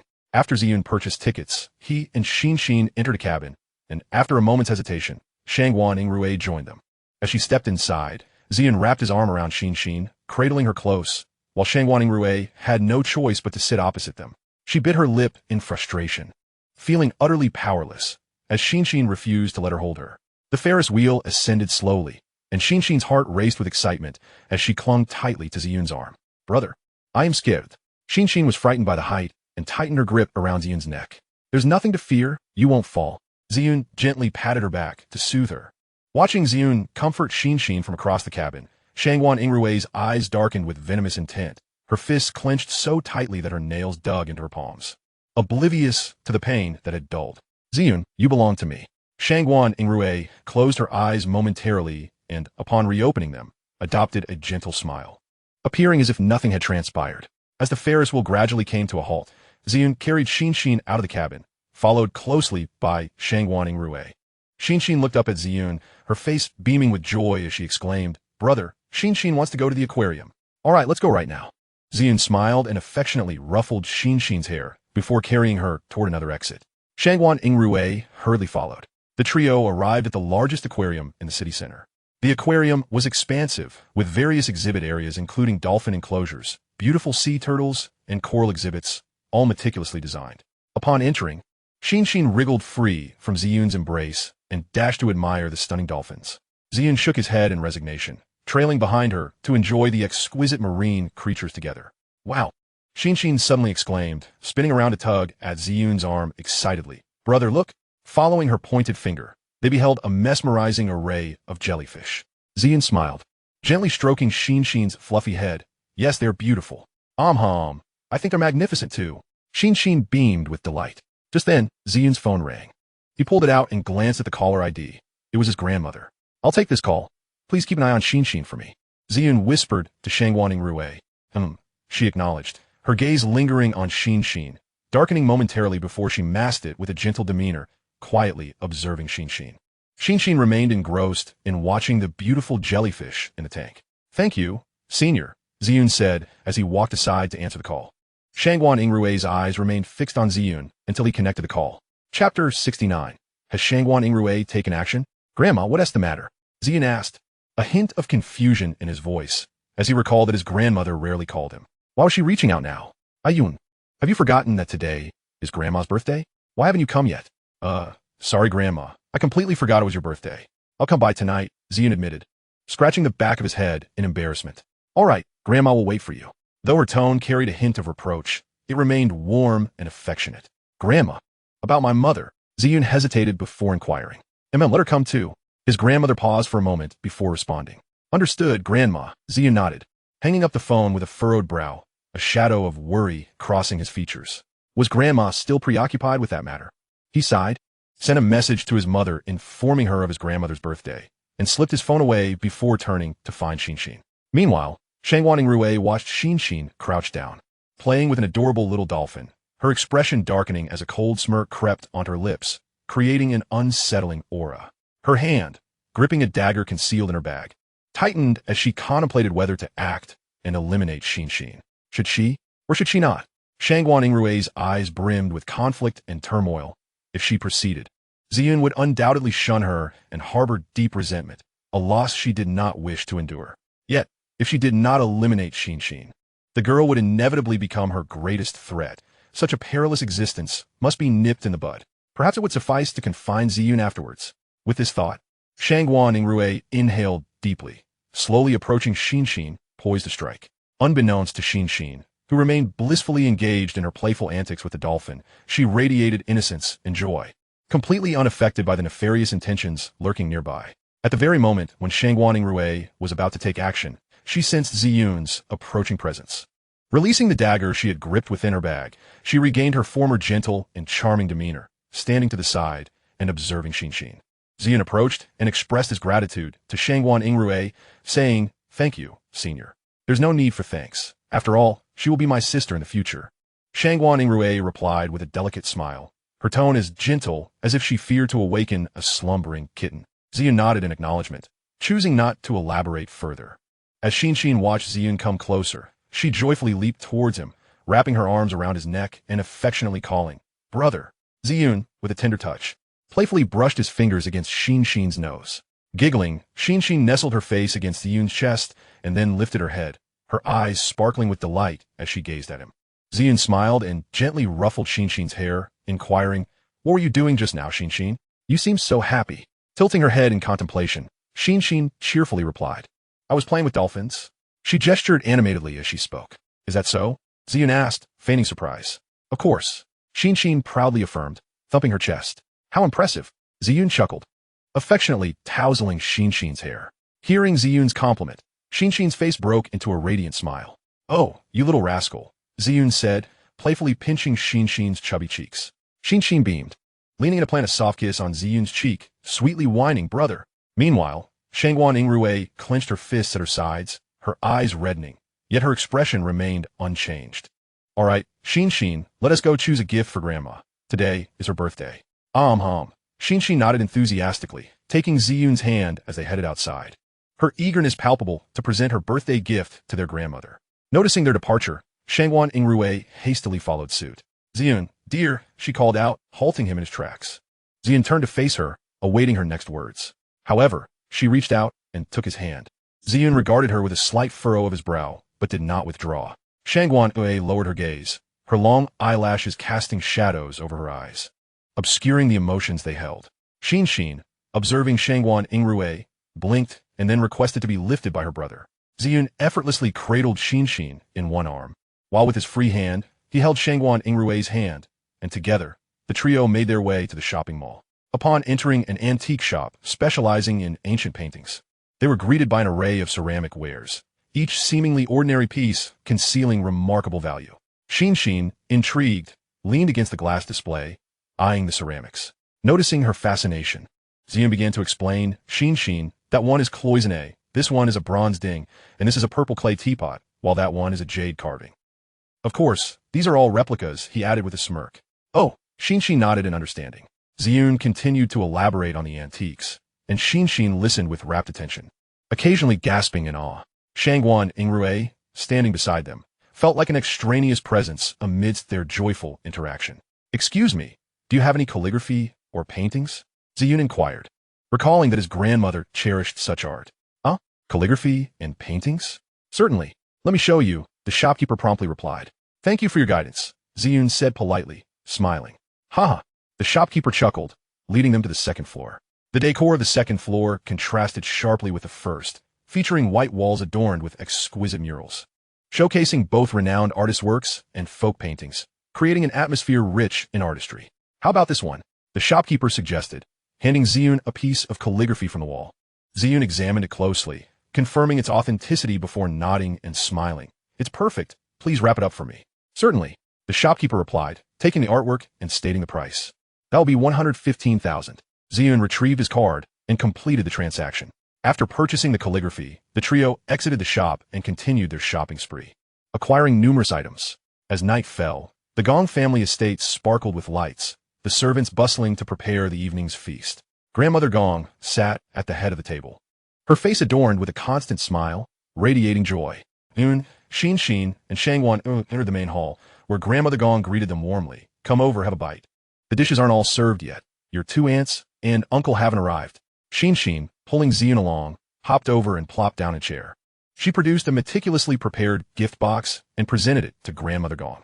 Grandma, wishing you happiness as vast as the East Sea and longevity akin to the South Mountain.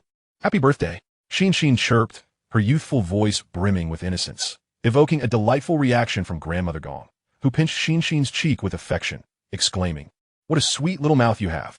Hehe, Xin giggled, revealing her pristine, pearly teeth that sparkled brilliantly under the chandelier's glow. Ha! Grandmother Gong chuckled, pinching Xin's chubby cheeks once more. You're such a good girl. Go ahead and eat. Afterward, Grandmother Gong glanced at Shangguan Yingrui, who sat beside Ziyun, and remarked with a smile, Shangguan, you've become even more beautiful.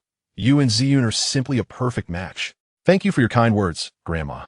Shangguan Yingrui replied respectfully, acknowledging the sentiment, as she too hoped for a union between them.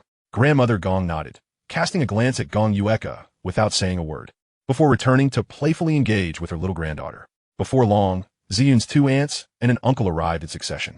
Upon seeing them, Xin set aside her half-eaten apple pastry and dashed towards them. Auntie's uncle, Xin exclaimed, tilting her head to look up at them, her voice sweet and polite, tinged with a hint of childlike charm. Ziyun's aunts crouched down, affectionately ruffling her hair, saying, What a good girl Xin is. Feeling a bit overwhelmed, Xin twisted her neck to evade their affectionate touches, sticking out her tongue at them. She then scampered back to Ziyun, snuggling into his embrace, relishing the warmth.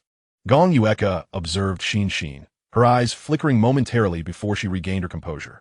Meanwhile, Shangguan Yingrui clenched her fists in jealousy, her nails digging into her palm, leaving faint red marks, yet her face betrayed no emotion.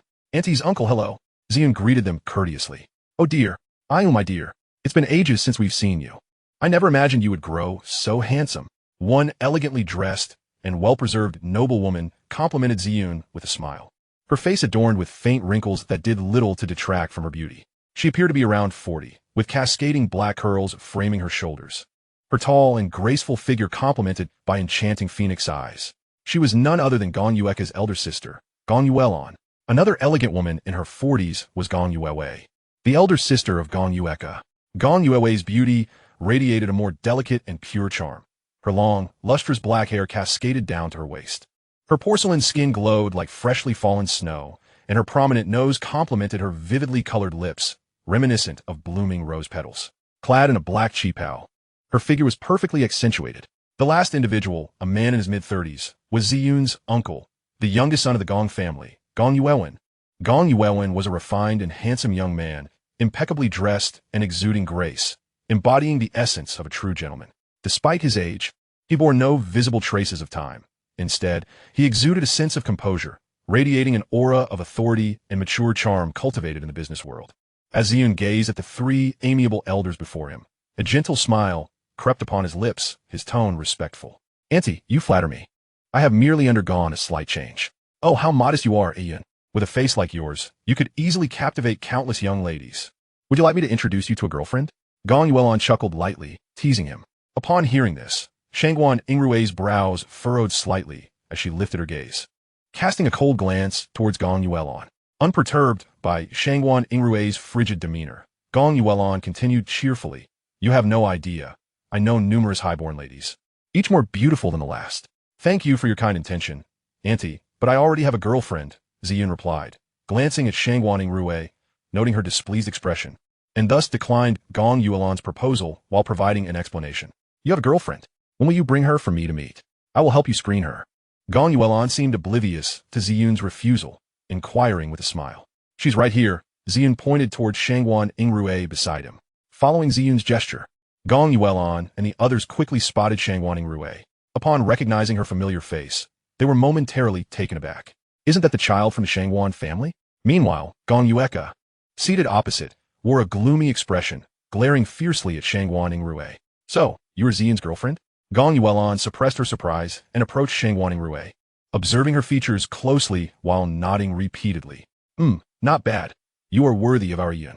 Gong Yuelon's expression softened as she reached out to grasp Shangguan Yingrui's small hand, gently patting her knuckles. "From now on, remember to visit us often. We are family." "Thank you, Auntie," Shangguan Yingrui replied with a smile, lowering her head to obscure her expression. "No need for such formality. We are family now," Gong Yuelon reassured her, before exchanging pleasantries with Ziyun's mother, Gong Yueka. At the behest of Matriarch Gong, the three took their seats, commencing the evening meal. As it was Matriarch Gong's birthday, the atmosphere was particularly lively. At the dining table, the men engaged in drinking while the women indulged in light conversation, creating a harmonious ambience. However, one young girl sat in silence, quietly picking at her food. "Brother, I want to eat shrimp." Xin pouted, looking at Ziyun with her big, watery eyes, a look of yearning on her face. Upon hearing this, Ziyun immediately began peeling shrimp for her, his tone indulgent. "All right, eat shrimp, and make sure to have plenty of meat." As he spoke, he offered a piece of meat to her mouth. Xin giggled as she took a bite of the shrimp, chewing twice before looking back at Ziyun. "Brother, feed me." Xin, be good and eat by yourself." Ziyun gently shook his head, glancing at Gong Yueka, who had been watching intently. "Mom, I've just peeled this shrimp for you. Eat it while it's warm." "All right," Gong Yueka replied, accepting the shrimp with a smile and relishing it. "Brother, I want more." Xin pouted, looking back at Ziyun, her request persistent. Ziyun, softened by her pleading expression, peeled another shrimp for her, simultaneously coaxing. Xin, "You can't eat too much shrimp. You might feel unwell later." "What?" "Brother's being mean. I just want to eat shrimp." Xin puffed her cheeks, expressing her discontent. Ziyun chuckled, "All right then," as he placed another piece of shrimp into her bowl. Xin's face lit up with joy as she savored the shrimp Ziyun had peeled, occasionally acting cute and charming, eliciting laughter from everyone around. Gong Yueka observed Xin enjoying the shrimp with a flash of venomous resentment in her eyes. As Ziyun continued to feed Xin, he felt Shangguan Yingrui's gaze upon him and could not help but turn to her. In response, Shangguan Yingrui's initially cold eyes softened gradually, and she offered him a sweet smile, her gaze imbued with a hint of allure, causing a flutter in Ziyun's heart. Gong Yueka watched their interaction, jealousy boiling within her to the point where she nearly crushed her chopsticks. Her fists clenched tightly, veins protruding on her forehead, clearly unable to suppress her fury any longer. Noticing her distress, Gong Yuelon turned to her, startled by her fierce expression. "Kiki, what is wrong? Are you unwell?" "Nothing." Gong Yueka took a deep breath, striving to calm the tempest of anger within her, and forced a smile. "Second sister, don't worry, I'm fine." Gong Yuelon sighed in relief, chiding gently. "You always do this. Even when you're unhappy, you refuse to show it. It must be exhausting."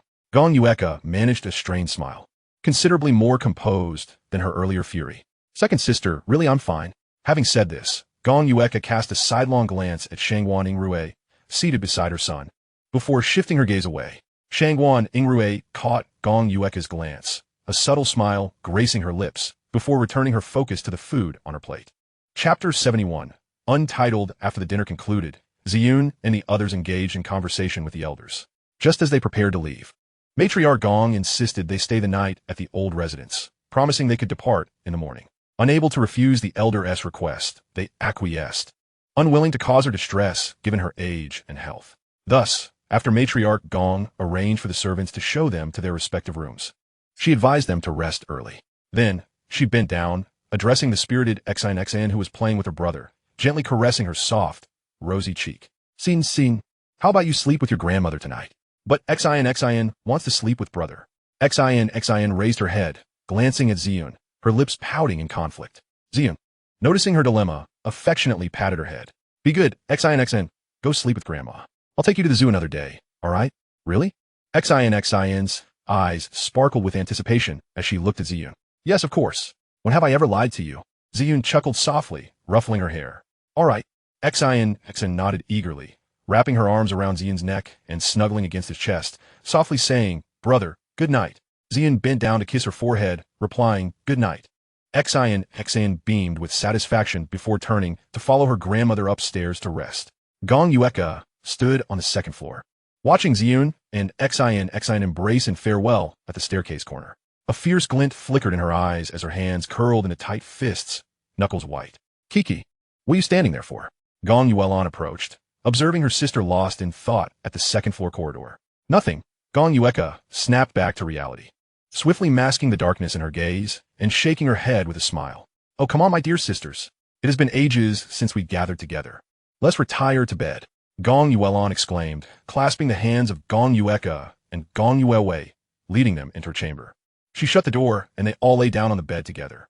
The night had deepened when Ziyun, having completed his evening rituals and dressed neatly, intended to retire for the night. At that moment, a knock sounded at his bedroom door. Frowning slightly, Ziyun opened the door to find Shangguan Yingrui standing outside. Clutching a pillow, her head bowed, concealing the emotions swirling in her eyes, leaving Ziyun perplexed about her intentions. Before he could utter a word, she pushed past him into the room and deftly locked the door behind her. The sound of the bolt sliding into place made Ziyun's brow furrow deeper, his eyes glinting with confusion and wariness. Senior? Ziyun tentatively called out. Shangguan Yingrui nodded, lifting her gaze to meet Ziyun's, a fleeting glimpse of illness and madness flickering in her eyes. In an instant, she pounced on him, pinning him onto the bed, her arms tightly encircling his neck as she sank her teeth into his shoulder. Ziyun stifled a muffled groan, extending his arms to push her away, desperate to dislodge her from atop him. Ziyun, it hurts. Feeling the salty taste at the corner of her mouth, Shangguan Yingrui finally released the fabric of his shirt, tears welling in her eyes as she gazed at him with a mix of hurt and grievance. Ziyun observed her closely, pursing his lips before finally uttering, I'm sorry. Senior. Ziyun, you do not understand. During this time, I have been suppressing myself. Each moment you spend with your sister brings me such profound anguish, such unbearable discomfort. I keep reminding myself that she is your sister, and that I should not feel anger or jealousy, yet I cannot help it. I do not like you being close to anyone else. You belong to me, and I will not permit any woman to approach you, even if she is your sister. Shangguan Yingrui lamented, her expression one of sorrow. Thus, you must not touch them. Ziyun fell silent. I know this is somewhat overbearing, even unreasonable, she continued, her head bowed, hiding her anguished expression. But I cannot control myself. I am truly afraid that one day, I might take my own life. I fear. Senior, please calm down. Take a moment to breathe. Ziyun gently patted her, reflecting on his recent neglect towards her. Guilt washed over him, yet he felt more helpless than anything else. He did not wish to distance himself, but his body instinctively resisted her closeness and touch. Senior, I cannot calm down. Shangguan Yingrui cried, tears streaming down her face. Unless you promise me that you will not ignore me any longer, I cannot find peace. Very well, I concede. I promise I will not overlook you any longer. Apart from family, I shall not engage with any other women. Will this suffice? Ziyun sighed, yielding to her request. Upon hearing his promise, Shangguan Yingrui ceased her sobbing, releasing him and looking at him with red, swollen eyes. You must not go back on your word. Otherwise, I will seek vengeance. Indeed, I shall not break my promise. Ziyun vowed earnestly. Then let us seal it with a pinky promise. Shangguan Yingrui said, a smile breaking across her face, revealing her sharp little teeth as she extended her pinky. All right. Ziyun interlocked his slender pinky with hers, chuckling softly as he recited, pinky promise, 100 years without change. Shangguan Yingrui's eyes crinkled with joy, showcasing her pearly whites. Ziyun hesitated, then affectionately ruffled her hair. Now, you must return to sleep. We have an early morning ahead of us. You've had a long day. Hurry to bed. Good night. Shangguan Yingrui replied, yet she showed no intention of leaving. Instead, she perched on the edge of the bed, wide-eyed, gazing at Ziyun with an obedient demeanor. Seeing this, Ziyun's lips twitched in exasperation. What is it? Why aren't you even to bed? Brother Ziyun, I wish to sleep with you. Shangguan Yingrui said, blinking her large eyes in hopeful anticipation. Ziyun was momentarily taken aback, unsure of how to respond.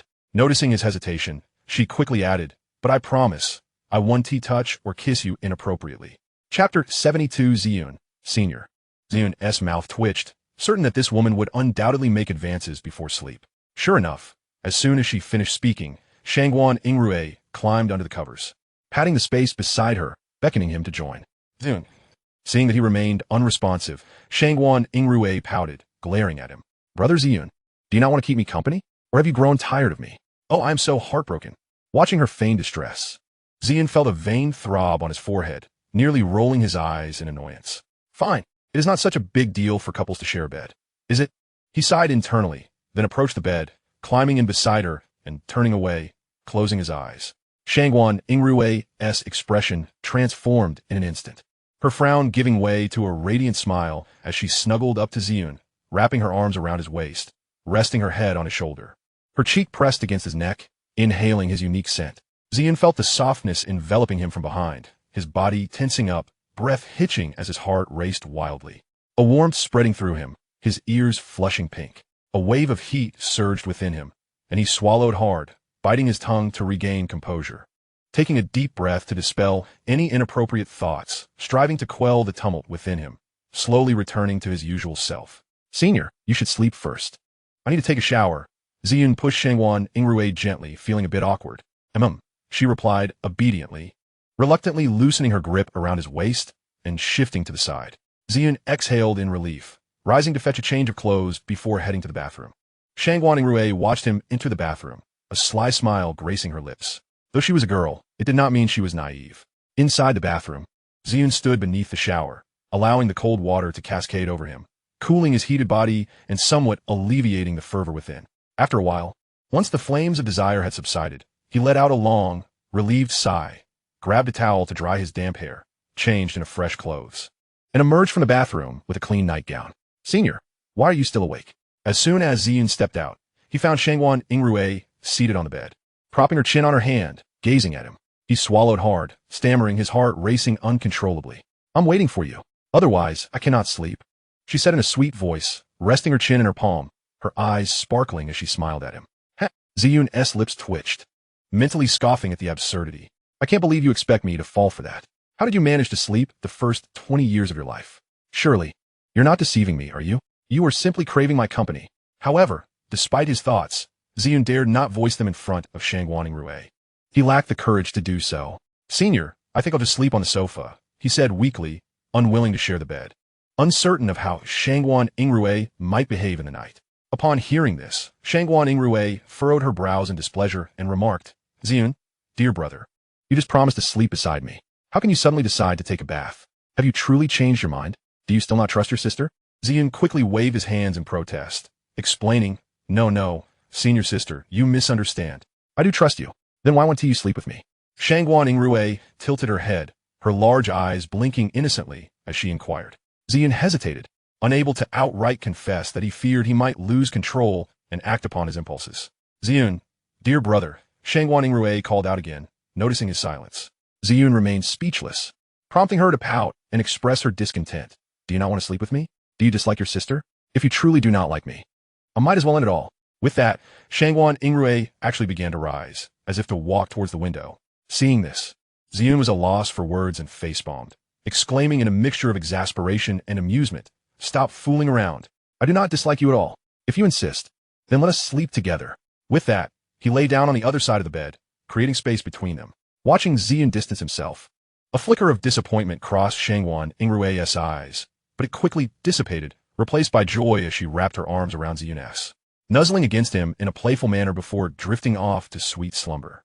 Ziyun, feeling her warmth, found himself rigid with tension, his heart suspended in a state of turmoil, unable to sleep.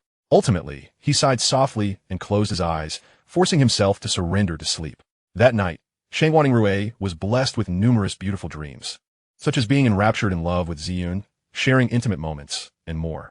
Conversely, Ziyun was plagued by nightmares. In his dream, the moment he opened his eyes, he found himself facing Shangguan Yingrui and his mother, Gong Yueka, who were in a standoff, both pointing guns at one another. Gong Yueka coldly warned, "Stay away from my son, Xiaoyun is mine."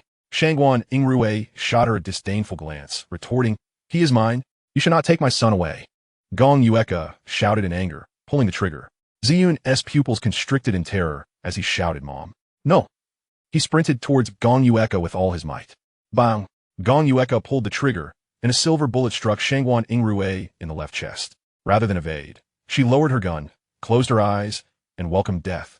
As she had seen Ziyun rushing towards them, so she chose not to flee. She intended for Ziyun to grieve for her, to understand what kind of person Gong Yueka truly was. The bullet pierced her chest, and crimson blood instantly soaked her white dress. She let out a painful gasp. Witnessing his mother shoot Shangguan Yingrui's eyes widened in horror, tears welling up as he glared at Gong Yueka, growling through gritted teeth, "Mom, have you gone mad?" He could not comprehend how his usually gentle and kind mother could have killed his girlfriend. It shattered his perception of Gong Yueka. Xiaoyun. Chapter 73. A Dual Dreamscape. Xiaoyun. I watched as Ziyun rushed to embrace Shangguan Yingrui's lifeless body, while Gong Yueka stammered in panic, attempting to explain.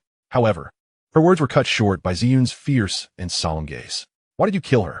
She simply liked me, and I promised you I would break up with her later," Ziyun mournfully stated as he gazed upon Shangguan Yingrui's corpse.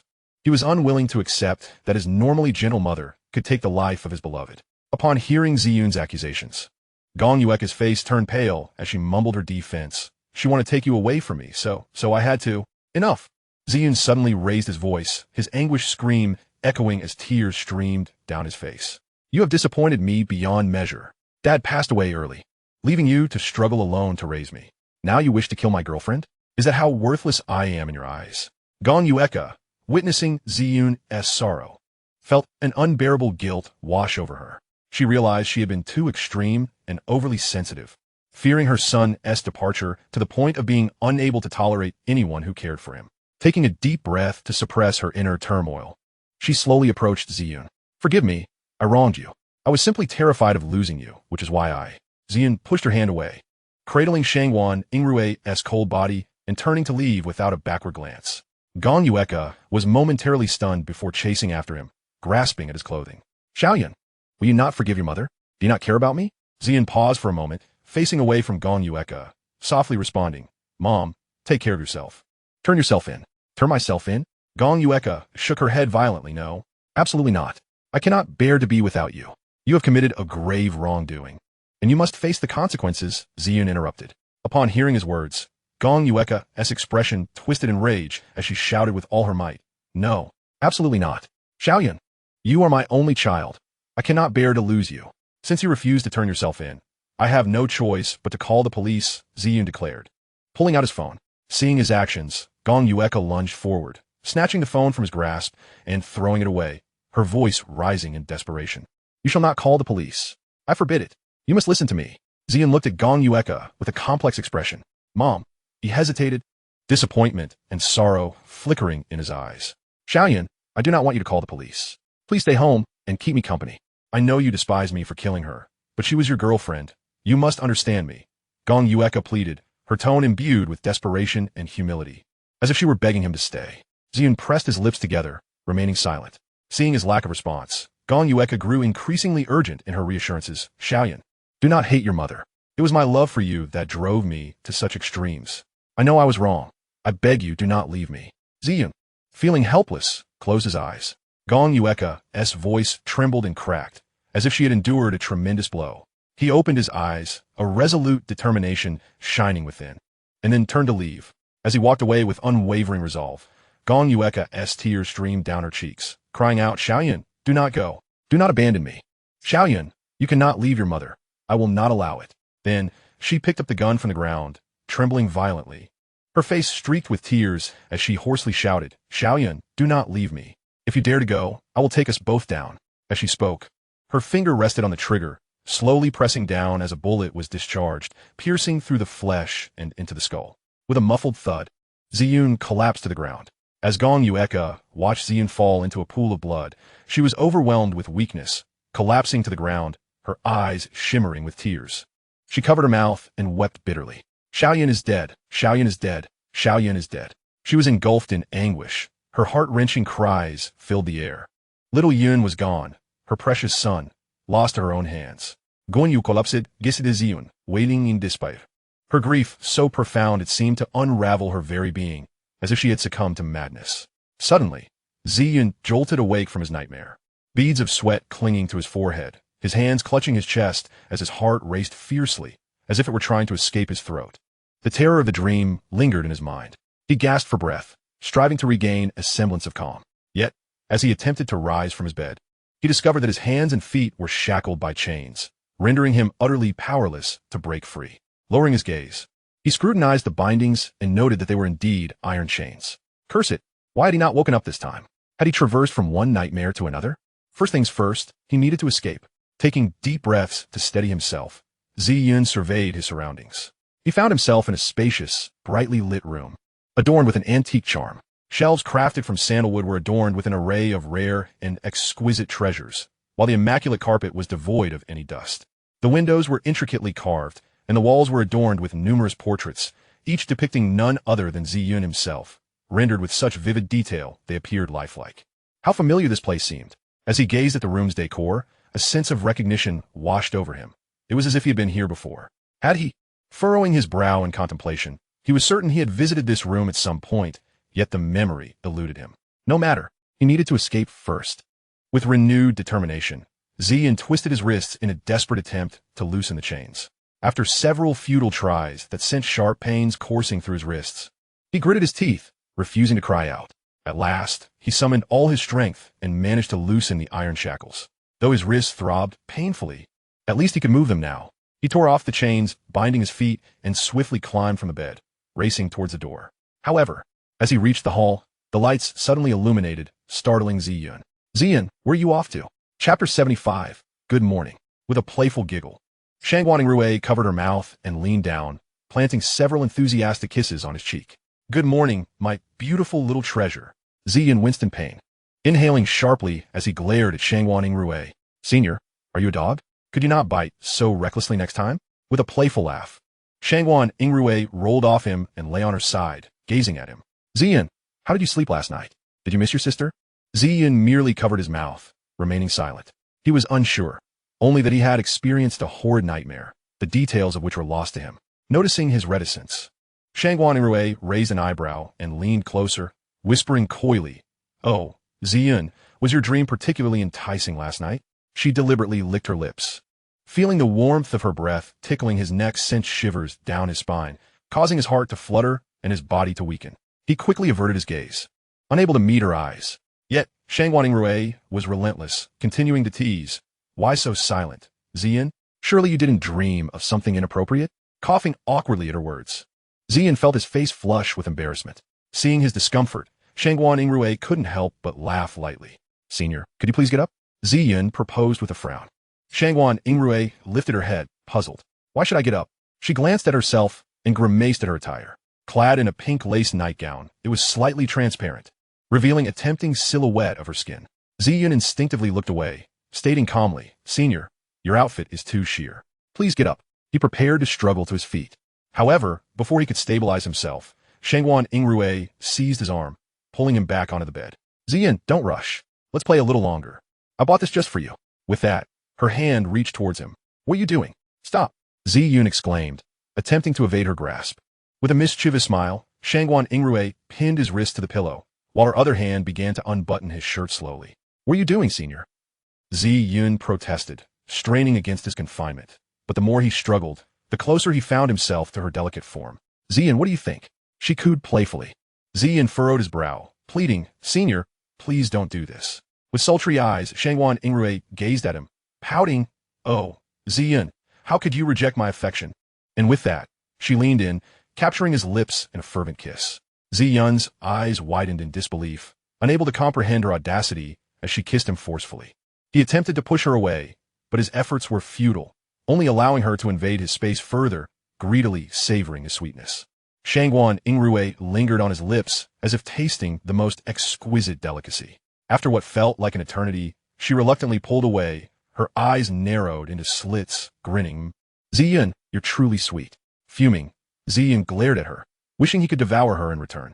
"Ziyun, I'm your girlfriend. How could you be so fierce with me?" Shangguan Yingrui murmured bashfully, lowering her head. "All right, time to get up. I suspect Grandma and the others are awake." "We should hurry out," Ziyun said, taking a deep breath to calm his racing heart. "Okay," Shangguan Yingrui replied obediently, rising from the bed and wrapping herself in a robe. Ziyun glanced at her before throwing off the covers and heading toward the bathroom. He needed a cold shower to cool his heated thoughts. Otherwise, he might suffocate from the intensity. After freshening up, Ziyun changed into a clean set of casual clothes, signed in, and descended the stairs. As he reached the bottom, a small figure dashed towards him, calling out, "Brother." Sin huget di dun shale. Looking up with sparkling eyes. "Good morning, brother." Bending down, Ziyun affectionately patted her head, saying, "Good morning, Xin. He, brother, you woke up later than me today. I thought you were in a sleep-in." Xin giggled, tugging at his hand playfully. I was delayed by some matters, hence the late rise." Ziyun explained awkwardly, rubbing his nose. "Oh, that makes sense. Sin not det in vilis at no. By the way, brother, you promised to take me to the zoo yesterday." She suddenly recalled their agreement from the day before and promptly reminded him. Ziyun was momentarily taken aback, but soon nodded and said, "All right, dear brother, after breakfast, we can chat with Grandma, and then I'll take you to the zoo." After speaking, he affectionately tousled Shinshin's silky long hair and smiled. "Yeah, that's wonderful, thank you." Brother Shinshin exclaimed joyfully, leaping up and skipping towards the dining room, her hunger evident. Not long after they were seated, Shangguan Yingrui also came down. She had already freshened up and changed into a fitted white dress that reached her knees, showcasing her slender, straight calves. Her waist was delicately petite, her long black hair cascading down her shoulders, and her exquisite features radiated beauty. Each smile and frown was enchanting, reminiscent of a fairy from a painting, captivating all who beheld her. "Good morning," Grandma Shangguan Yingrui greeted Grandma Gong, taking a seat beside Ziyun. Grandma Gong smiled and nodded, saying, "Yingrui, how do you like the dress I picked out for you?" Upon hearing this, Shangguan Yingrui beamed at Grandma Gong and replied sweetly, "Of course, Grandma. The clothes you choose are always so beautiful, ha ha ha." "I'm glad you like it." Grandma Gong's smile grew even brighter at Shangguan Yingrui's praise. The meal progressed in a harmonious atmosphere, with everyone enjoying themselves, except for Shangguan Yingrui, who discreetly flirted with Ziyun under the table, while the others appeared oblivious to the antics.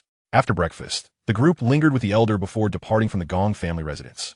Gong Yueko wished to leave with her son, but was pulled away by her sister for shopping. Reluctantly, she allowed herself to be dragged along. Chapter 76, A Day in the Life.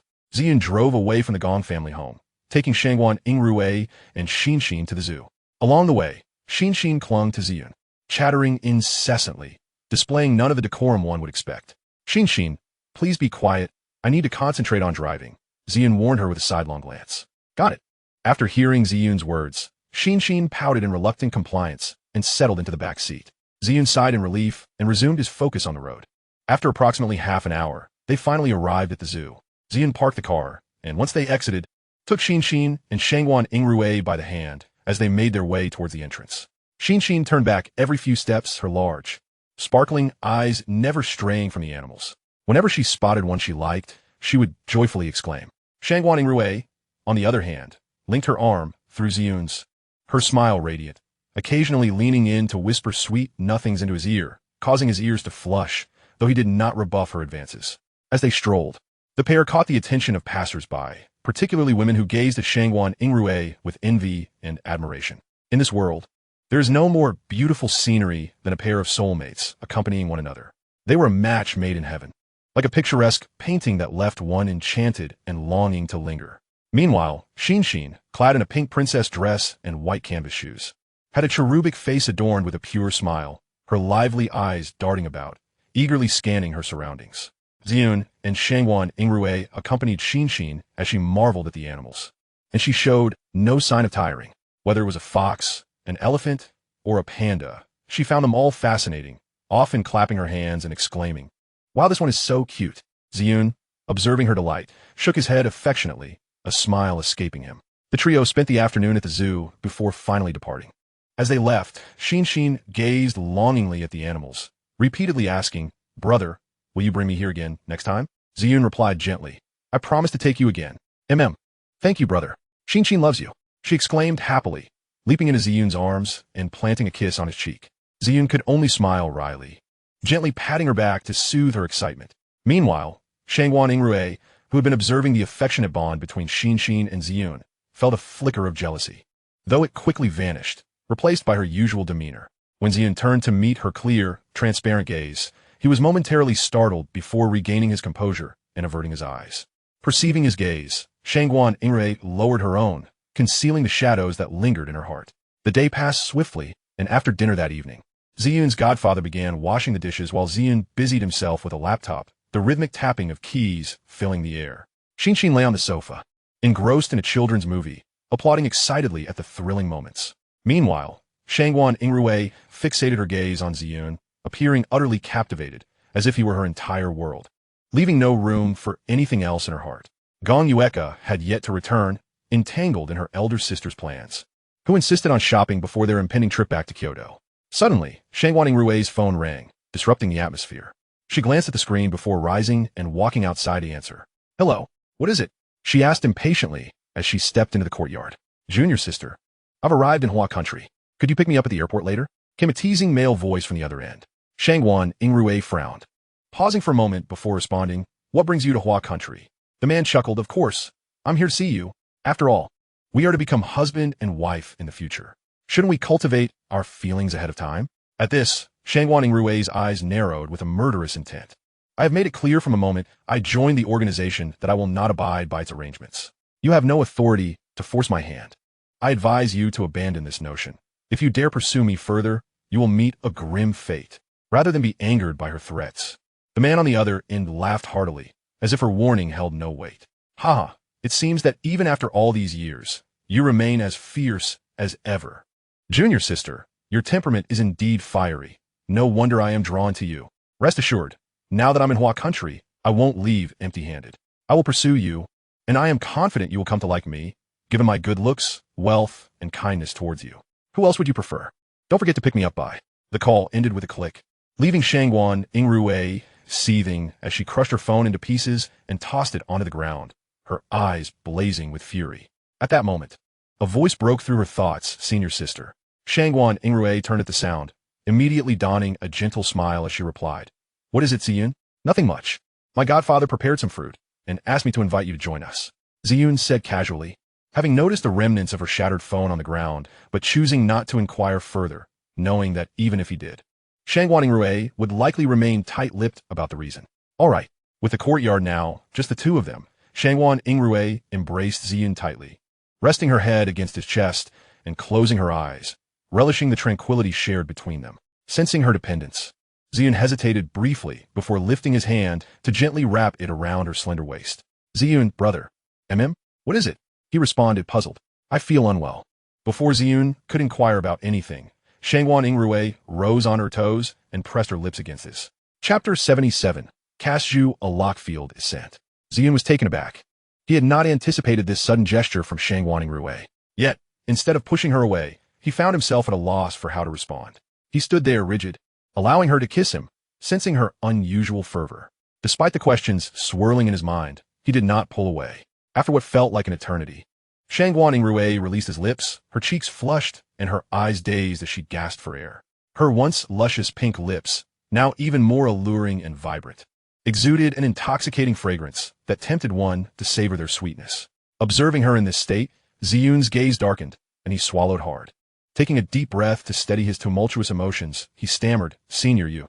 "Ziyun, dear brother." Before he could finish, Shangguan Yingrui silenced him with another kiss. At that moment, Xin emerged from the room, unwittingly witnessing the embrace and kiss share between Ziyun and Shangguan Yingrui. Her little head tilted in confusion, filled with questions about what her brother and that bad sister were engaging in. Nevertheless, she approached and tugged at Ziyun's sleeve, calling out sweetly, "Brother, what are you and that bad sister doing?"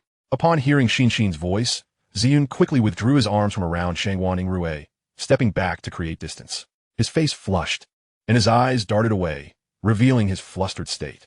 In nothing, he stammered, awkwardly rubbing his nose and bowing his head to hide his embarrassment, unable to meet Xinshin's gaze. At that moment, he wished he could vanish in a thin air. Oh, Xinshin, though puzzled, nodded obediently. She then wrapped her arms around Ziyun's leg, looking up at him with her big, expressive eyes and said, "Brother, please help Xinshin sleep. I am tired." Seeing this, Ziyun bent down, gently ruffling her hair, and affectionately replied, "All right, brother will help you sleep." Xinshin beamed, her smile brightening the room. She joyfully leaped up, wrapping her arms around Ziyun's neck, and planted a loud kiss on his cheek, exclaiming, "You're the best, brother." Ziyun chuckled, playfully pinching her cute nose, and then lifted her up, carrying her inside. Shangguan Yingrui stood rooted to the spot, watching Ziyun and Xinshin depart, her beautiful eyes growing colder before she followed them. That night, after Ziyun had tucked Xinshin into bed, he prepared to return to his room when he was suddenly embraced from behind. Turning around, he found Shangguan Yingrui clad in a delicate silk nightgown that accentuated her fair, elegant neck and rounded shoulders, her exquisite collarbone exposed, exuding an irresistible allure. Her skin was as pale as fine jade, smooth and tender, as if it could be broken by a gentle touch. Shangguan Yingrui's arms wrapped around Ziyun's waist, pressing herself against him, her warm breath brushing against his earlobe, sending shivers down his spine. "Ziyun, dear brother, I want to sleep with you." Ziyun's face flushed crimson, his ears reddening, as he felt her body pressed closely against his. He swallowed hard, his voice hoarse. "Senior, this may not be appropriate." Leaning closer, Shangguan Yingrui whispered seductively in his ear, "What is inappropriate? We've shared a bed before." As she spoke, she playfully nibbled on his earlobe. Ziyun inhaled sharply, feeling heat radiate from his ears. Noticing his reaction, Shangguan Yingrui smiled mischievously. "Ziyun, just agree to sleep with me. I can't sleep without you." With that, she wrapped her arms around his neck, nuzzling against him. Ultimately, unable to resist her persistent charm, he relented. Seeing his acquiescence, Shangguan Yingrui's eyes sparkled with triumph. She rose onto her toes and pressed her lips to his once more, murmuring, "Such a good boy." Following this, she took Ziyun by the hand and led him back to her room. A man who had just ascended the stairs observed this scene and shook his head. "Ah, these young people. What a sight." Thankfully, that madwoman Yueka hasn't returned. Otherwise, witnessing this would surely drive her insane. In the dead of night, Shangguan Yingrui awoke, glancing at the peacefully sleeping Ziyun beside her. Unable to resist, she reached out to caress his cheek, admiring his striking features, his well-defined jawline and captivating brows. Lost in admiration, she leaned in closer and pressed a gentle kiss on his lips. However, this fleeting touch left no mark. At that moment, her phone illuminated again. She glanced at it before tossing it aside and snuggling into Ziyun's embrace, drifting into a deep slumber. At the international airport, in the VIP lounge, a sultry beauty leaned against a man, her voice dripping with seduction as she asked, "Cashew, will your fiancée come to pick us up?" "Don't worry, darling. I've just messaged her. She'll be here shortly," Cashew replied, gently patting the back of the alluring woman in his arms, a tender smile playing on his handsome face. Cashew, a Lockfield descent, at merely 25 years of age, had already mastered unparalleled assassination skills, earning the moniker harbinger of death after single-handedly annihilating 3 mercenary teams belonging to a noble family with just a dagger. He came to Huagua not only to claim Shangguan Yingrui, but also to stir the pot in Luanhai City on his organization's orders. "Cashew, you're simply the best. I adore you." The stunning blonde, with her captivating blue eyes, sweetly nuzzled against him, her playful demeanor irresistible. "Huh, you're so adorable," Cashew chuckled, unable to resist, leaning down to kiss her tempting lips. "Cashew, you're such a tease." She pouted, gazing at him with bewitching eyes. Her cheeks flushed, her lips slightly swollen, and glistening tears sliding down her cheeks made her look exceptionally enchanting. "Darling, we can't do that here." She quickly understood his meaning. Cashew, slightly taken aback, furrowed his brow in confusion and asked, "Why not?" Pointing to a corner camera, she playfully chided, "You forgot this is the airport. What if someone captures it on camera? I might not care, but your reputation is at stake." "Then let South find another place," Cashew replied with a devilish smile, taking her hand as they exited the airport, heading toward the nearby hotel. Chapter 78. Do not deceive Xinshin. The next day, after Shangguan Yingrui and Ziyun had finished their morning routines, they descended to have breakfast. "Wow, today's breakfast is so sumptuous. My favorite soup dumplings. I want to eat 100 of them," Xinshin exclaimed, eagerly grabbing the soft, fragrant dumplings from her plate and savoring the delicious food with her eyes closed. Slow down. Be careful not to choke, Ziyun cautioned, smiling as he served her a bowl of porridge. Uh-huh, I know. Thank you, brother, Shinshin replied sweetly, flashing him a bright smile before she began to gulp down her porridge. Little brother Ziyun, I too desire a bowl of porridge. Would you feed me?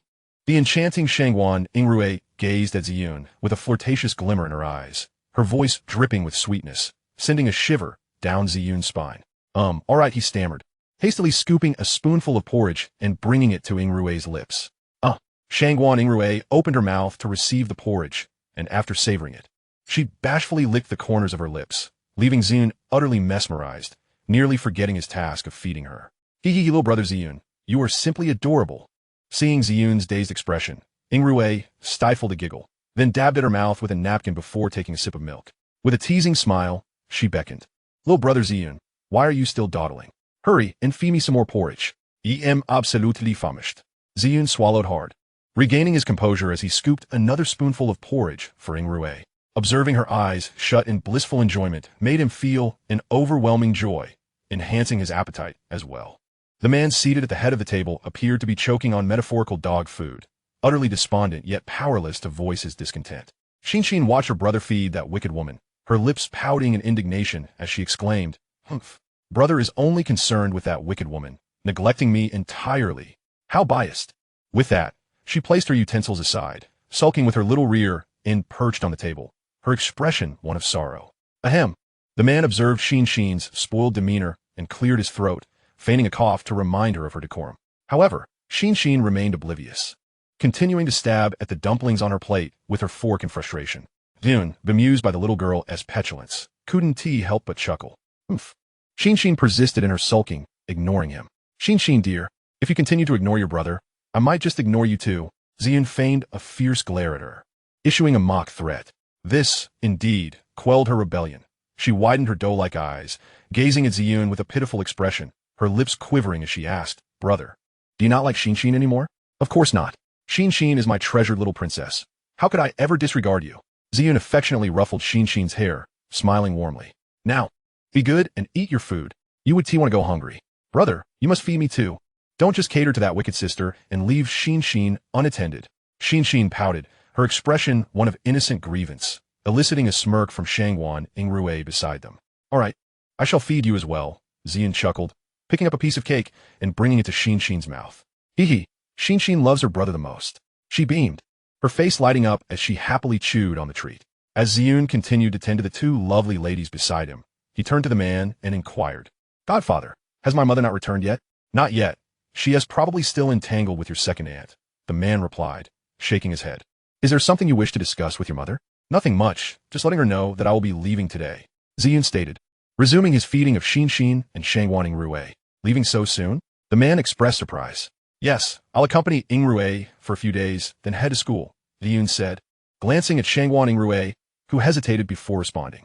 This morning, as he had just awoken, Shangguan Yingrui had been snuggled against him, leaving traces of herself all over him, and even daringly kissed him while he was asleep, igniting a fire within him.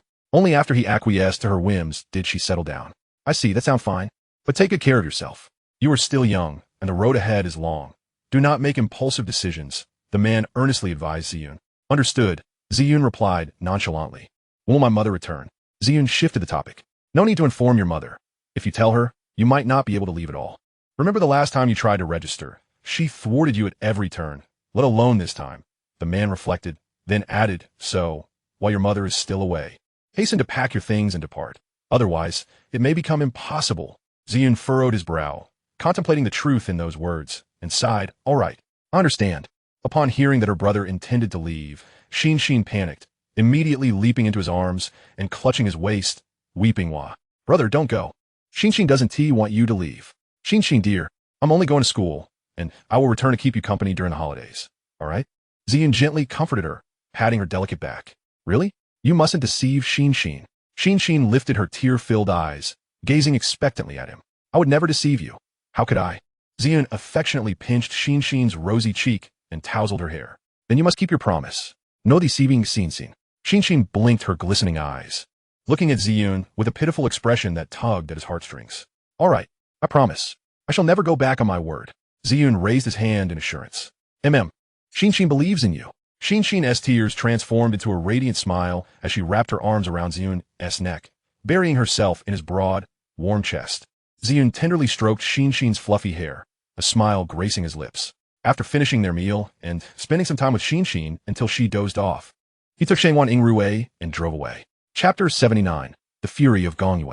In the car. Senior, where are we headed? Ziyun inquired, glancing at Shangguan Yingrui, who was seated in the passenger seat.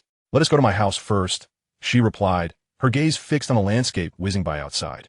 Oh, Ziyun nodded, steering the car in the direction of the Shangguan residence. After more than half an hour, Shangguan estate. Miss. The servants greeted Ziyun and Shangguan Yingrui with respect. As they entered the house, a woman in her 40s approached them. Xiaorui has returned. Mrs. Shangguan looked at her daughter with warmth, then turned to Ziyun. And who might this young man be? Ziyun smiled. Hello, Annie. I am Ziyun, Xiaorui's boyfriend. He introduced himself. Oh, so it's Ziyun. Nice to meet you. Come in. Cool mean. Mrs. Shangguan paused momentarily before enthusiastically inviting Ziyun inside. Thank you, Annie. Ziyun responded politely, taking Shangguan Yingrui's hand as they walked into the living room. Cool me. Come have some tea. This is a new tea that Xiaorui's father brought back from abroad. Mrs. Shangguan offered, presenting Ziyun with a cup of tea. All right. Thank you.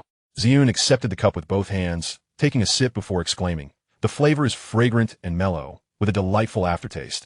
It is indeed exquisite tea. Ah, I'm glad you like it. Mrs. Shangguan beamed with joy, then instructed the servants to prepare some snacks and beverages. Soon, an array of snacks and drinks was laid out on the table. Come, don't be shy, eat up. Mrs. Shangguan warmly encouraged Ziyun, who enthusiastically picked up his chopsticks and began to enjoy the treats. 1 piece, 2 pieces, 3 pieces, 4 pieces. Slow down. You might choke. Mrs. Shangguan warned with concern. Thank you. Auntie, Ziyun paused, wiping crumbs from his lips. Ziyun, you are too polite. You two continue chatting. I will go check if lunch is ready, Mrs. Shangguan said, turning toward the kitchen. Ziyun nodded.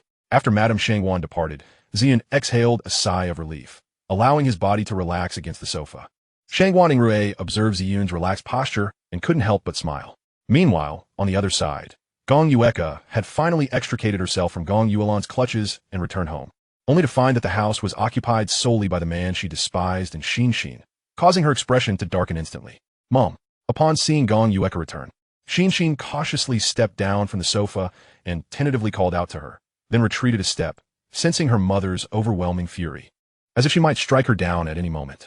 The man in the kitchen, hearing the commotion in the living room, quickly dried his hands and rushed out to investigate, only to find Gong Yueka standing in the center of the room with a face full of anger, her cold gaze fixated on her daughter, Shinshin. Upon seeing the man emerge, Shinshin felt as though she had found a lifeline and swiftly hid behind him, her small face etched with grievance and fear.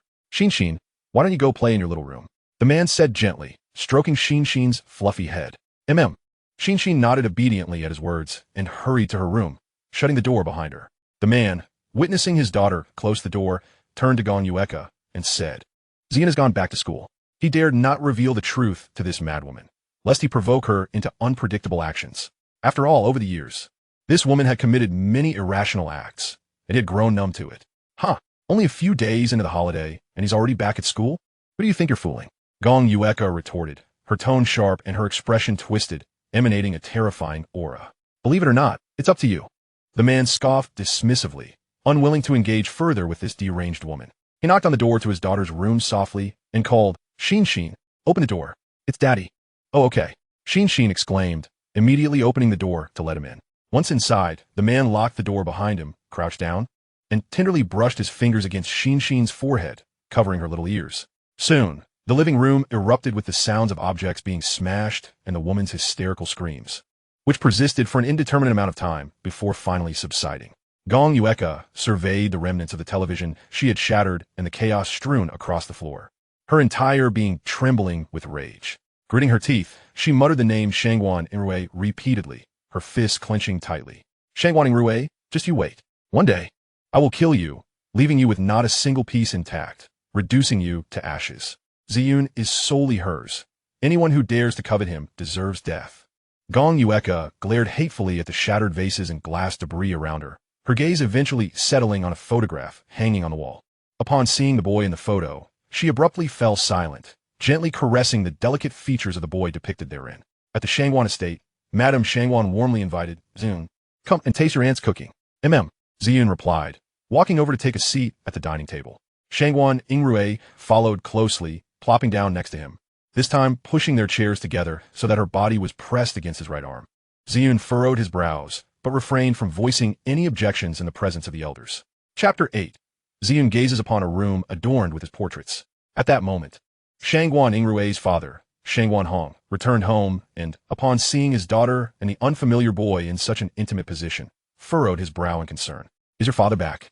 Madame Shangguan greeted her husband with a smile, helping him remove his suit jacket and handing it to a servant. Shangguan Hong replied, then asked Xingxi, "Who is that boy sitting next to Xiaowei?" "That's Ziyun." Madame Shangguan answered with a smile. "Oh, but they seem rather too close, don't you think?" Shangguan Hong continued, frowning. "Where's the intimacy? This is merely a normal interaction between friends." Madame Shangguan chuckled. "I mean, they're sitting too close for comfort."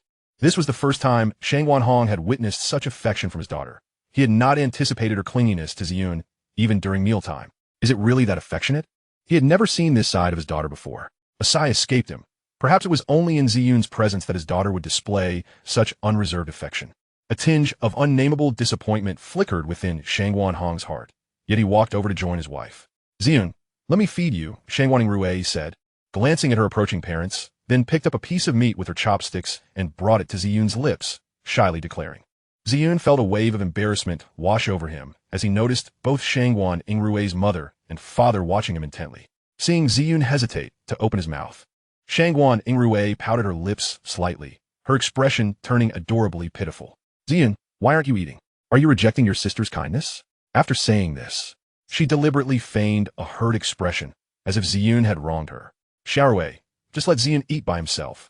He must feel awkward with you feeding him," Shangguan Hong interjected, unable to hold back.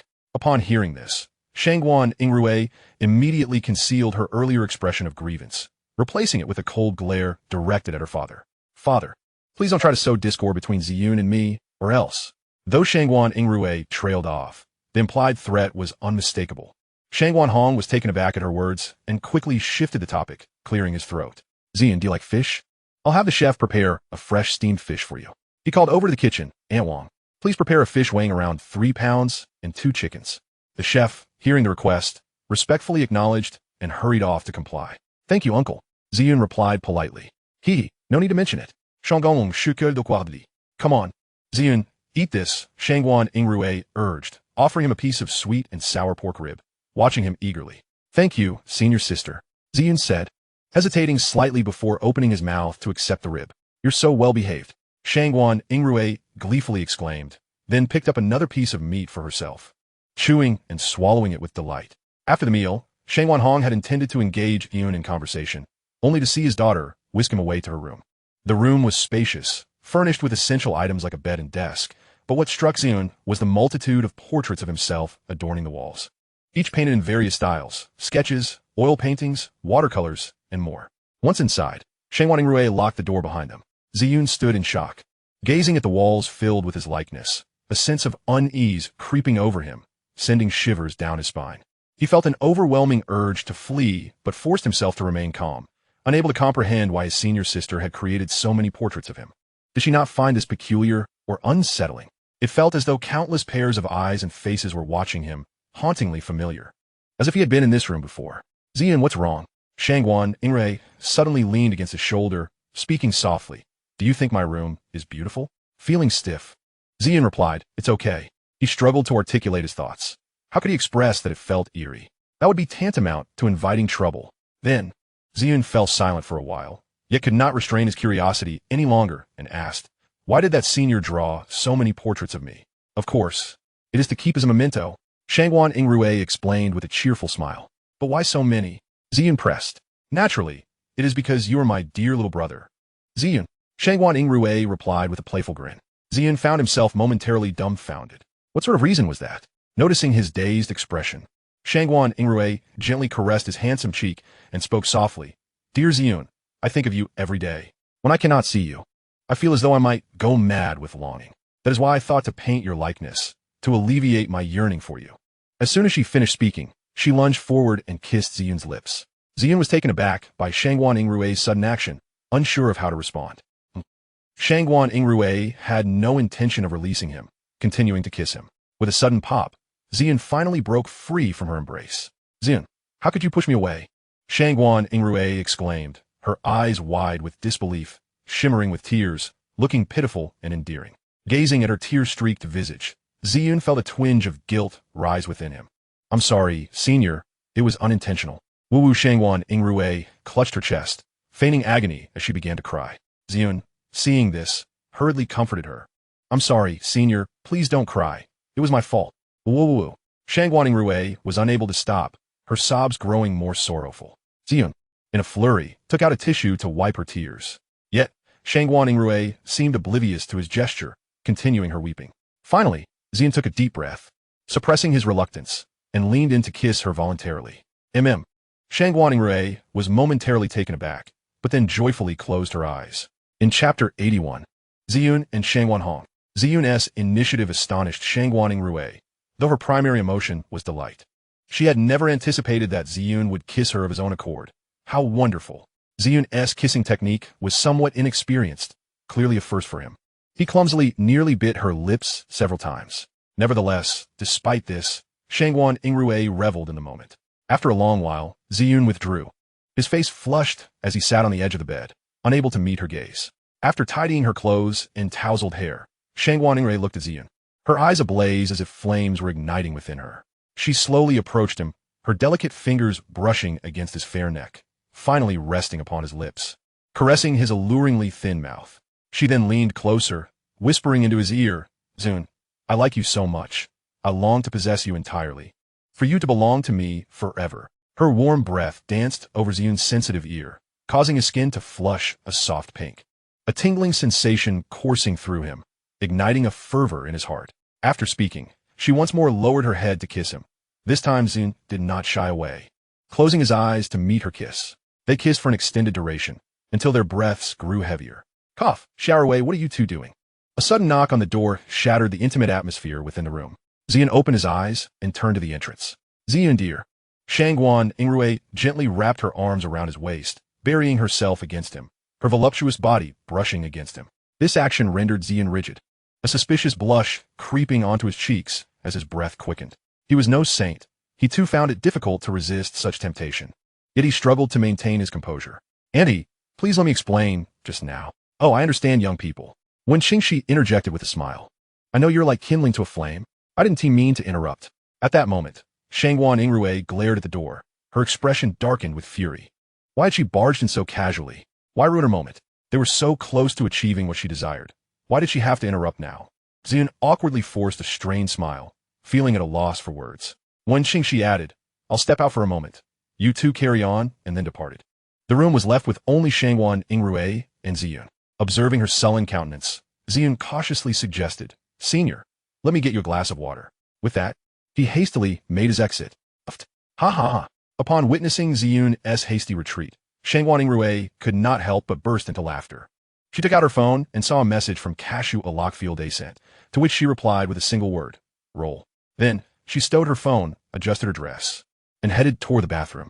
Ziyun, after exiting the room, encountered Shangguan Hong, who was seated on the sofa in the living room, watching television. Upon seeing Ziyun, Shangguan Hong smiled warmly and beckoned him over. Xiaoyun, come sit with your uncle and chat for a bit. All right. Ziyun sat beside Shangguan Hong. Oh dear, look at this child. He resembles your father so much. Shangguan Hong praised Ziyun profusely. Uncle, you know my dad? Ziyun asked, surprised. Of course. Your father and I are business associates. Shangguan Hong replied, omitting the fact that he and Ziyun's father were brothers, and also that his daughter had known Ziyun since childhood. Oh, I see. Ziyun nodded, refraining from further inquiries. Shangguan Hong glanced at Ziyun, took a deep breath, and said, Xiaoyun, since you and my little Rui are together now, there's some things I should tell you. Ziyun raised an eyebrow, awaiting Shangguan Hong's next words. Little Rui has previously engaged in self-harm. Her emotions are quite unstable, often resorting to throwing things in anger. And she utilizes art as a means to express and alleviate her feelings. Shangguan Hong conveyed gravely, recounting his daughter's trials over the years. In essence, it stemmed from the negligence of her mother and me. After speaking, he watched Ziyun closely, silently awaiting his reaction. He feared that upon learning this, Ziyun might develop a negative bias toward Shangguan Yingrui, perceiving her as a dangerous person, which could lead to a breakup and distance between them. This was something Shangguan Hong wished to avoid at all costs. If Ziyun were to forsake Shangguan Yingrui, her situation would only worsen. In his eyes, Ziyun was her only salvation. Ziyun was not overly surprised. He had witnessed these behaviors firsthand. Yet he had not anticipated the extent of Shangguan Yingrui's suffering during her middle and high school years. Noticing Ziyun's furrowed brow and contemplative expression, Shangguan Hong's heart sank. Xiaoyan, do you think little Rui is dangerous? Although she has some psychological issues, she truly cares for you. Ziyun, coming back to his senses, shook his head, stating, Uncle, you need not worry. I will not distance myself from Yingrui because of this. After all, she is my girlfriend. Hearing this, Shangguan Hong sighed in relief. That's good. I am reassured. Following this, Ziyun chatted with Shangguan Hong for a few more moments before pouring himself a glass of water and heading upstairs. Upon returning to his room, Ziyun discovered Shangguan Yingrui bathing in the bathroom. He swiftly donned a robe and leaned against the bed, engrossed in a game on his phone. After half an hour, the bathroom door swung open, revealing Shangguan Yingrui clad in a delicate pink camisole, her bare feet softly padding across the floor. Noticing Ziyun absorbed in his mobile device, she approached him, nestled beside him, and placed her hand upon his chest. The gentle warmth of her touch sent a shiver through Ziyun, prompting him to hastily shut off his phone and lower his gaze toward her. Shangguan Yingrui, in turn, lifted her gaze to meet his. Their eyes locked, and within each other's pupils, the reflection of one another shimmered. After a prolonged moment, Ziyun finally averted his gaze, breaking the intimate connection and softly suggested, it's time to rest. Shangguan Yingrui replied obediently, curling into Ziyun's embrace and gently closing her eyes.